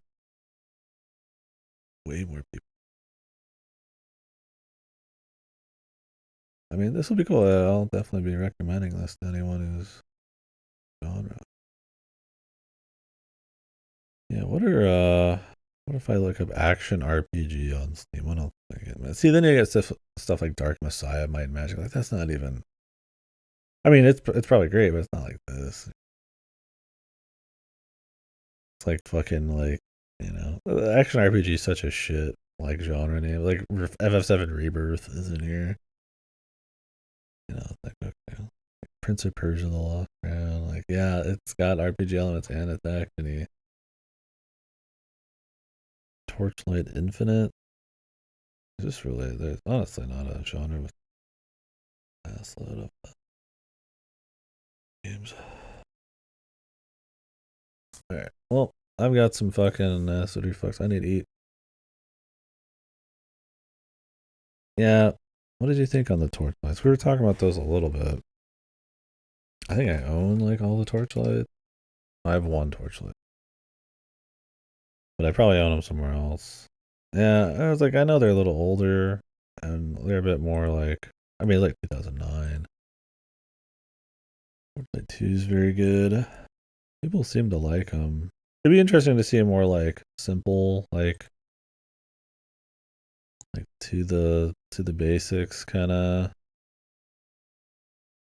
more stylized kind of look at one of these. Maybe less dudes and loot and all that shit. Maybe just kind of see like a different take on it. But I don't know if Torchlight's that. Yeah, people seem to like Torchlight too. 2012. Ooh. Maybe I'll put it on the old wish list at some point. I'll play the first one before that. Oh, Infinite definitely doesn't have good reviews.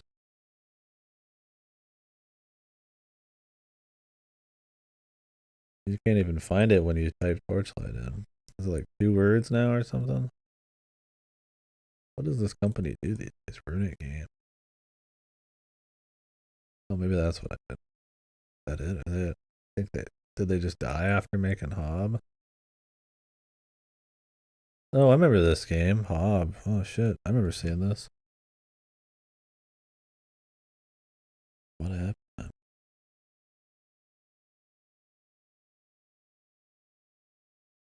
was like a little action exploration thing. Maybe that was it, man. Maybe that was the end. I don't know. Let me see. Torchlight devs.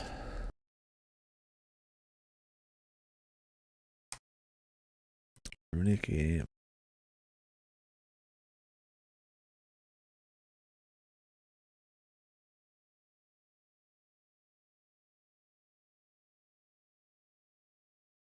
Defunct by 2017. Oh, 2017, Perfect World announced the closure of Runic Game. Oh, so in 2010 they got bought by Perfect World. In 2014 they left. The founders did. Made Double Damage games. And somebody else founded Extra Games. Oh, Extra announced Torchlight Frontier. Torchlight 3. What? Huh?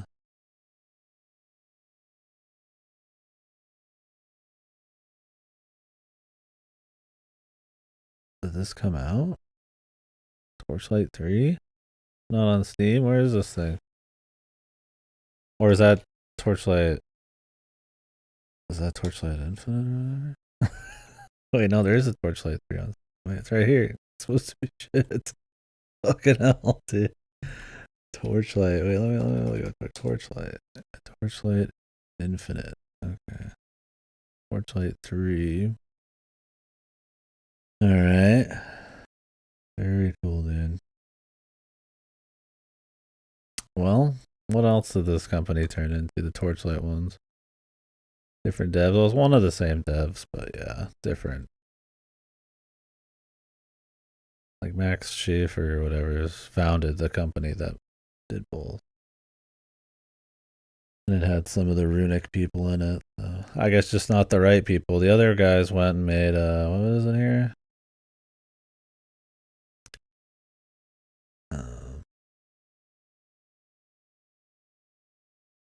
Double Damage Games. What happened to them? Never heard of them. Double Damage Games.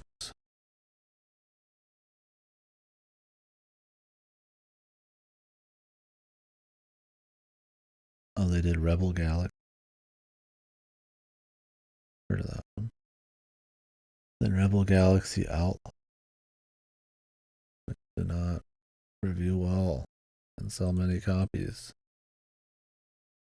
I own Rebel Galaxy.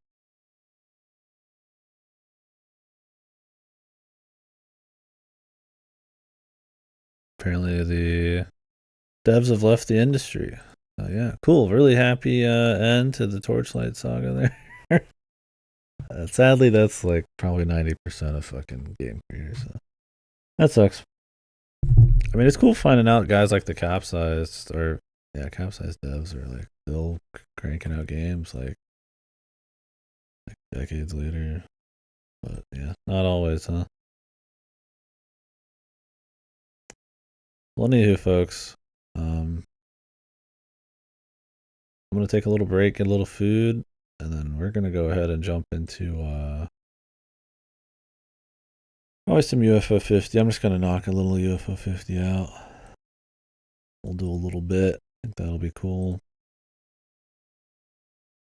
So thank you for watching. If we had a bunch of new people here for Grim Dawn, it is a variety stream. So will not be another ARPG next, but I might be doing Legend of Grimrock maybe next. It was like Astlevra, Grimrock, Neon White. I mean, we could do the trucking game, but I need to get some Pap Blue Ribbon and shit for that. And it's snowing out. Probably not that. Grimmed Rock, yeah. There's a bazillion options. We'll do another Sin game at some point. It'll probably be a Synthetic as the next one, I'd imagine. I don't know. There's a lot of options. But Grimrock, technically nobody gifted me Grimrock 1, but I did get gifted Grimrock 2. I kind of wanted to play some first-person dungeon crawlers. So it's kind of like this in a way. Like kind of fantasy, like loot and all that shit. So. Not really like this all that much, but you know, it's got some swords and some monsters and shit, right? we like swords and monsters. Against the Storm, they got gifted after the month started, but we'll try to play some of that. Prodigal was gifted by Bruce. That one's probably pretty short, so we might actually run into and do that one at some point. Most of these gifted games are actually fucking super long. Wait, no, Prodigal is long as fuck. What the hell? Some people got like 10, 20 hours on this. Shit. Anyways, we'll see, guys. I will catch you in a few. So thanks.